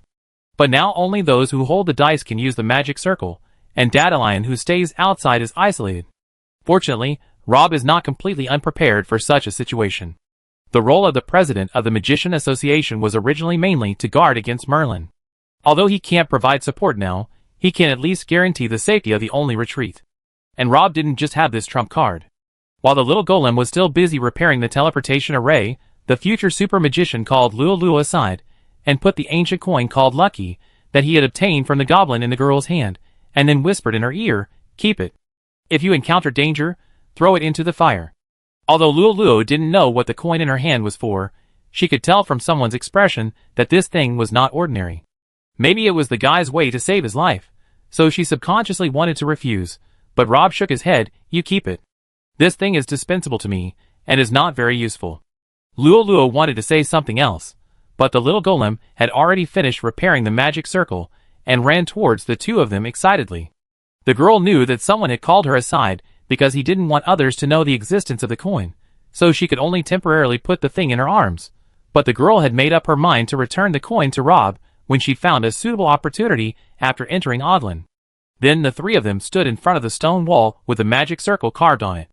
Hakritos was the first to put the gray dice against the glowing magic circle, and the next moment his figure disappeared from the spot. Next came Rob, the future super mage, who said to the girl, "I wait for you over there." He imitated the action of the little golem, and took out the dice. When he looked up again, he was already standing in a dirty and dark alley. It was raining heavily in the sky at the moment, and his vision was a little blurry. It was also the first time for the future super mage to come to Odlin. The books of the Magician Association did not have a very detailed record of the prison in the south of the temple. The prisoners thrown here were basically people with heinous crimes. After so many years, no one could get out of here again, so no one knew what it was like inside. From this point of view, Merlin was indeed remarkable for keeping a secret passage that could be freely entered and exited. However, Rob had no time to study the surrounding environment for the time being, because less than 5 steps away from him, the little golem Hakritos was surrounded by 3 ragged guys. Hakritos looked a little scared, but he still tried to keep a poker face, and the 3 people surrounding it obviously only regarded it as an ordinary golem without any intelligence, so they did not avoid it. While talking about how much it could be sold for, they also reached out and knocked on its shell. Chapter 457. The 3 of them also noticed Rob at this time, and their faces immediately showed vigilance. When did this guy appear, and why didn't he make any noise before? From his attire, he seemed to be a swordsman. For swordsmen, stealth is not something they are good at. Even if it was because of the rain, the guy who could sneak up on them quietly was definitely not an ordinary person.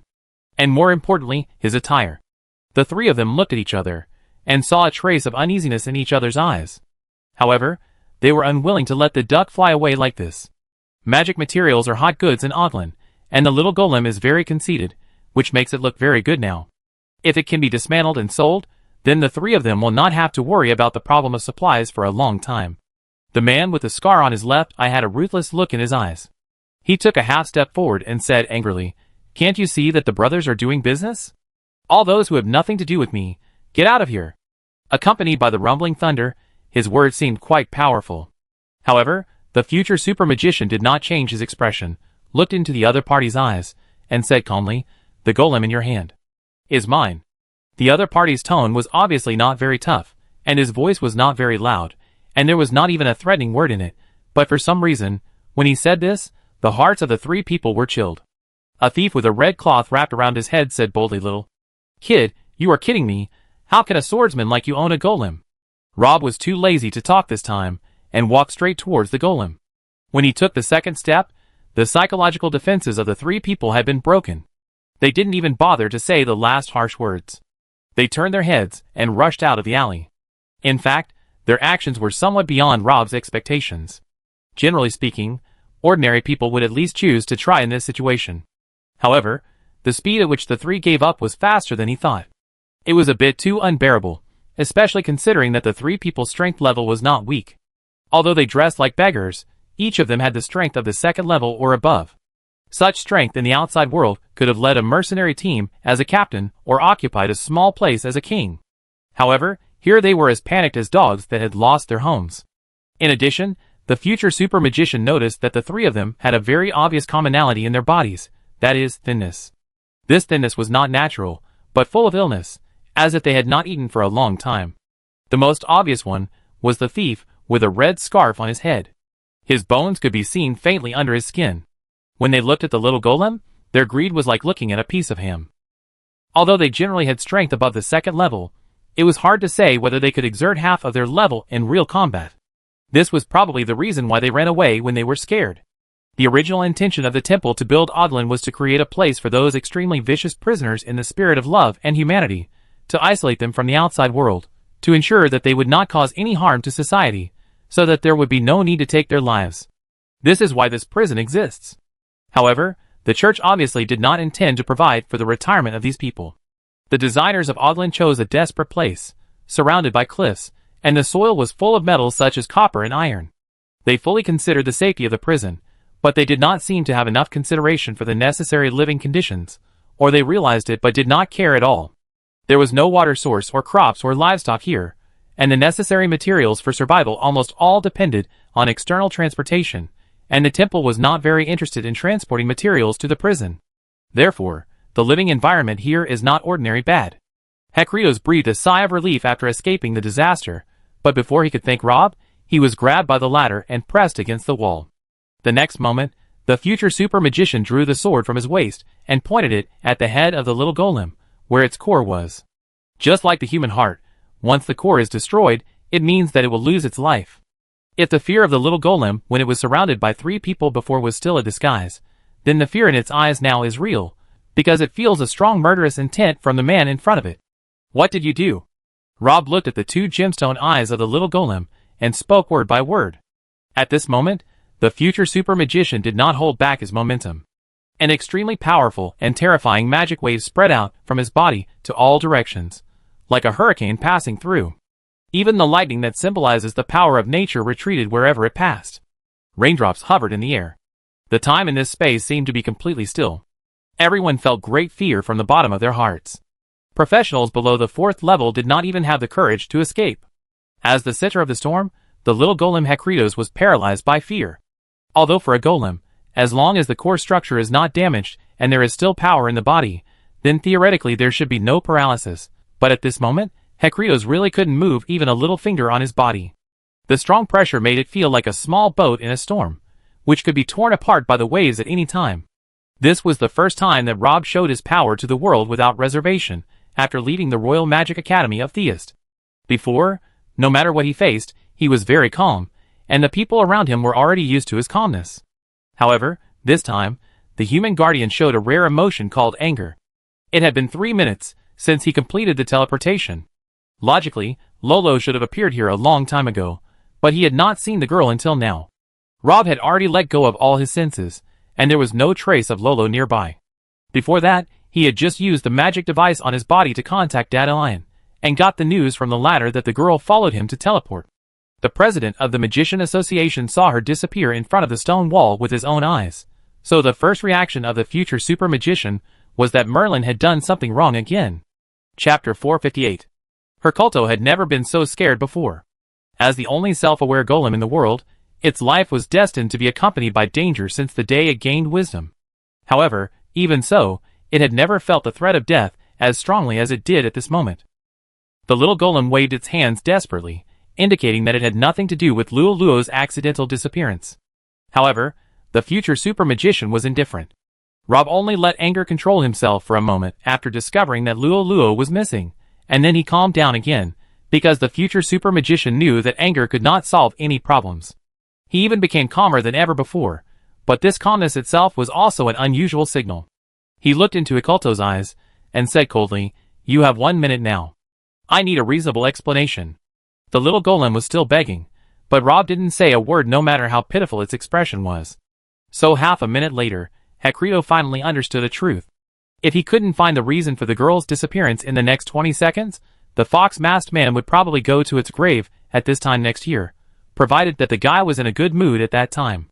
The little golem could only start to search its brain desperately like crazy, wishing to pour out all its memories, but it was a pity that the time from the incident to now was too short. When Rob pushed it against the wall, it was completely confused, and there was no clue in its hand. Even if it racked its brains, it didn't know where the girl was. As time passed, the fear in the little golem's heart became stronger and stronger, and there was only a mess in its head. Unfortunately, the time is up, the future super magician said lightly, and after saying this, he stabbed Herculto's core with a long sword in his hand without hesitation. It took exactly 1 minute, not a second more or less. If the little golem could speak, it would have screamed at this moment, as loud as it could, and cried loudly. Unfortunately, as a golem, it could not do much before dying, and could only stare with its eyes wide open. As a result, it was probably because it used too much force. At the last second before the sword was about to smash the core, Herculto's really stared one of his eyes out, and the gem in the eye socket shattered. At the same time, the figure of the little golem suddenly disappeared from the spot without any warning. The left eye that had just been scrapped was a trump card given to it by Merlin before it set off, which could be used to teleport randomly when its life was threatened. However, before the little golem had time to catch its breath, it looked up the next moment and saw the lingering figure again. The magic device on Herculto's could only teleport less than 100 meters, and it could not escape Rob's perception at all. The future supermodel Minter activated the phase shift, and the next second he found the little golem on the next street and appeared in front of the latter. But the time gained was enough for Herculto's, because the little golem finally remembered a possibility, and it hurriedly gestured to someone. Space magic device? Rob stopped and frowned. You said that if you carry a space magic device, you can't use this teleportation array? Herculto's nodded desperately, and he was very nervous now, because the little golem didn't know whether Luo had any space magic device, but this was the only answer he could think of now. Herculto's knew that this was also his last chance to survive, and this possibility was only remembered when the teleportation magic device on him took effect. The magic circle on the wall was modified by Merlin. It is very different from the ordinary teleportation circle. The fox-masked man added divine patterns to it. In addition to improving the efficiency of the magic circle, it also has a great function of ensuring that each dice only corresponds to one person. Although Merlin secretly opened a secret passage for himself to enter and exit Ogrinchi under the prison of the temple, he obviously did not want to release the prisoners inside. One pass corresponds to one person. The number of people who enter can only be the number of people who come out. In addition, space magic devices are also prohibited from being brought in. Otherwise, anyone holding a dice can bring a teleportation array in and everyone inside can run out. In this way, the existence of the dice has no meaning. But then what about this space magic device on you? Herculto carefully took off the broken eye and handed it to Rob. The future super magician took the magic device and saw a thin layer of nothingness dust on the spider web-like surface of the gem. The little golem said that it relied on this method to avoid the judgment of the magic circle. At this point, Rob also roughly understood the reason why Lolo disappeared. This matter actually has a lot to do with him. The problem was the fairy coin he had given to Luo not long ago. The girl didn't have any space magic device, but the coin called Lucky recorded the fairies' tricks. As long as the coin was thrown into the fire, the fairies would immediately appear in front of the holder no matter where they were in the world. This naturally involved the concept of space. It was because of the existence of this coin that the current trouble was caused. In fact, if Luo was carrying a proper space magic device, there would be no danger, because according to the rules, the magic circle would not teleport people carrying space magic devices. At most, she could not teleport and stay in the same place. But she was carrying another item that contained the concept of space. As a result, although the teleportation occurred, there was a deviation in the process. Of course, all of the above are just Rob's inferences, but it is indeed the most likely explanation for the current situation. The future super magician asked the little golem, "What is the maximum teleportation range of this magic circle?" Hekritos was stunned and gave a number. Rob's heart sank. This range was larger than he imagined, basically including the entire Oglin. Even if he was unfamiliar with the place, it would be difficult for him to explore all the areas in a short time, not to mention that there were not only prisoners here, but also temple guards. In fact, when he revealed his breath earlier, some people on the high tower seemed to have sensed it. Rob did not stay here for long. He mentioned the little golem, and the next moment the two of them disappeared at the end of the alley together. Chapter 459. Dardarian was making tea in the cave. He brought his own tea set and tea leaves. He was enjoying the rain outside and feeling the breath of nature. Well, he had nothing to do if he didn't make tea. The current situation was a little different from what they had planned. He couldn't enter Oglin without the dice, so his only task now was to guard the teleportation array on the stone wall. This job was difficult, but also easy. If nothing unexpected happened, he would just sit in the cave. Dandelion was quite satisfied, but before the president of the Magician Association could swallow the tea in his mouth, he received a message from someone. So Dandelion sprayed the tea on the opposite wall. Search the mountain? What a joke, other places are fine, but there are 12 8th level paladins standing in the middle. Unlike the honorary knights among the nobles who ride white horses and carry swords to seduce ignorant girls everywhere, these 12 people have abandoned all enjoyment, and they are true practitioners who devote their body and mind to the gods. Without exception, they are all masters. In a one-on-one fight, Dandelion was naturally not afraid of anyone, but if the other side had 12 monsters attacking together, the president of the Magician Association would have to flee. If possible, he did not want to provoke those monsters. But in the message just received, Rob showed anxiety again. Dandelion knew that the girl named Luo was very important to someone, and the president of the Magician Association could only sigh, pat his butt, and stand up from the rough stone at the entrance of the cave. It's really killing me. On the other side, Rob had already moved Hekrito to a place 2 streets away. The most urgent thing now was to find Lolo. He had already learned the reason for the girl's disappearance from the little golem. The teleportation range of the magic circle was much larger than he thought, so Lolo could be anywhere now. He had already entrusted Dandelion to search outside.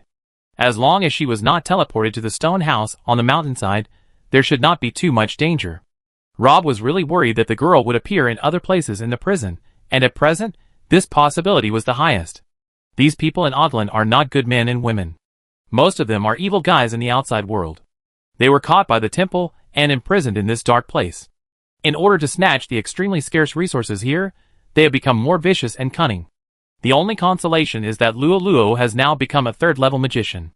Although she is only a half-baked one, she has a certain ability to protect herself. At least she has no problem dealing with those hungry street thugs before. In addition, she still has the fairy coin on her, which can protect her in times of crisis. However, in such a dangerous place, the sooner you find her, the better. And to find someone, you must first find a guide. Unlike what most people imagine, the interior of Oglin does not look like a prison. There are no cells or wooden fences here. Instead, it is more like a town, with various basic facilities like other towns, but most of the doors and windows are closed when walking on the street. The whole city is shrouded in a gloomy atmosphere and looks lifeless. In addition, Rob walked on the street and noticed the containers placed around. Those containers were used to collect rainwater from the sky.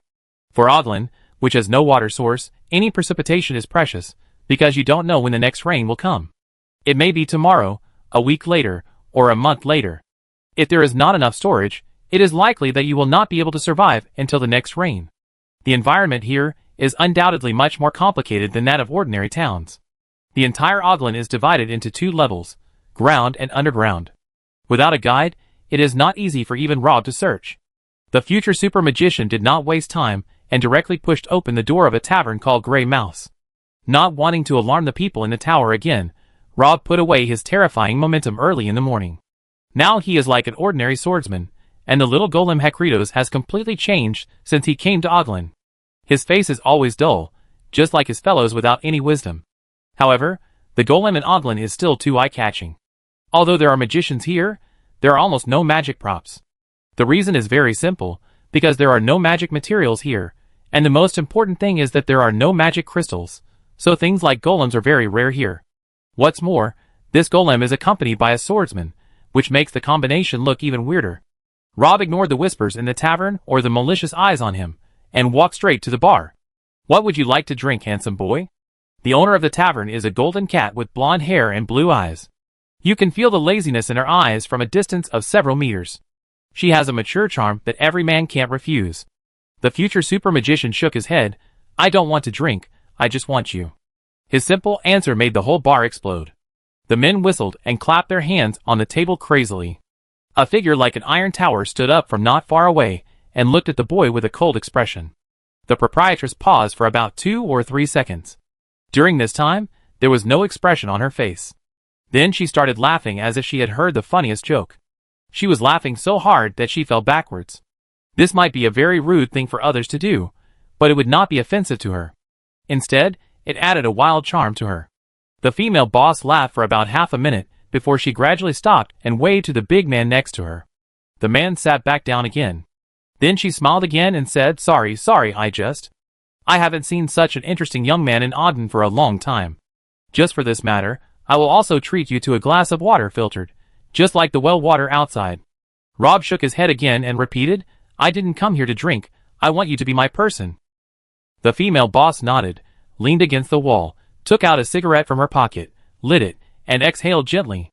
The men in the pub couldn't help but twitch their noses, greedily catching the fleeting breath.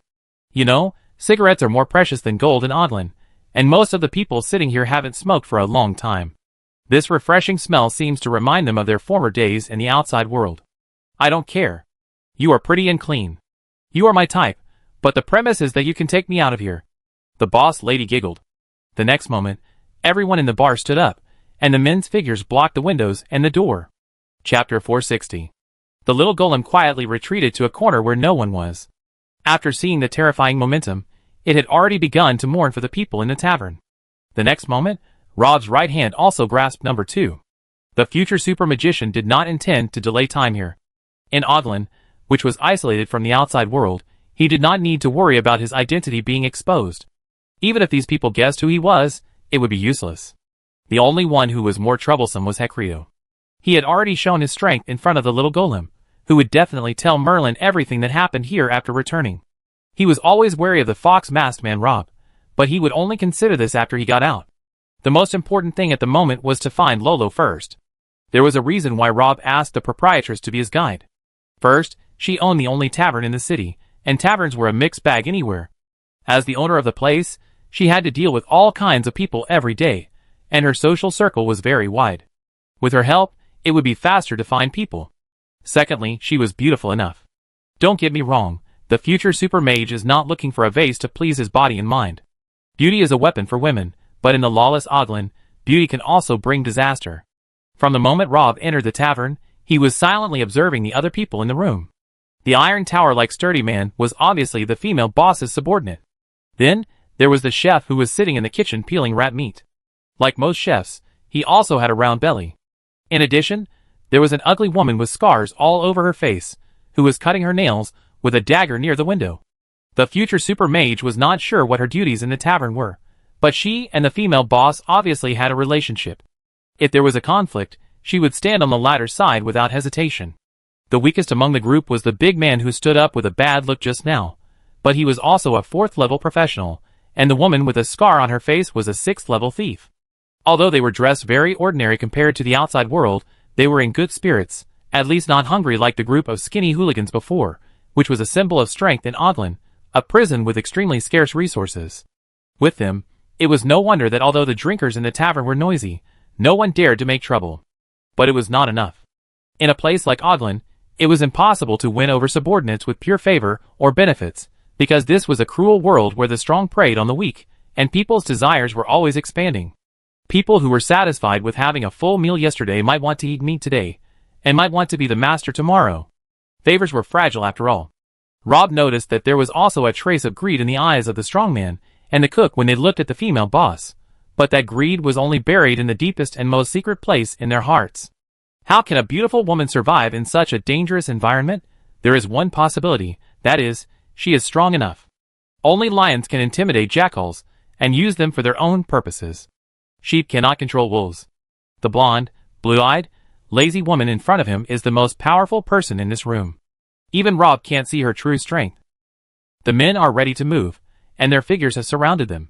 The future super magician estimated in his mind that it would only take 8 or 9 seconds to get rid of these people, because he had to focus most of his attention on guarding against the golden cat that was smoking behind the bar. At the same time, the female boss was also looking at him curiously with a cigarette in her mouth, as if she wanted to see how he was going to deal with the current bad situation. The little golem had already found a shelter, squatted down and hugged his head, ready to get under the table when the fight started. Rob's expression was extremely calm from beginning to end, and the palm of the strong man was less than 2 centimeters away from his shoulder. However, at this moment, the crowd suddenly parted and made a gap. It was because the woman with scars on her face suddenly put down the dagger in her hand, stood up, and walked over here. As she took a step, the people around her couldn't help but take 2 steps back. The strong man saw her face change, took back his outstretched hand, and stood aside obediently.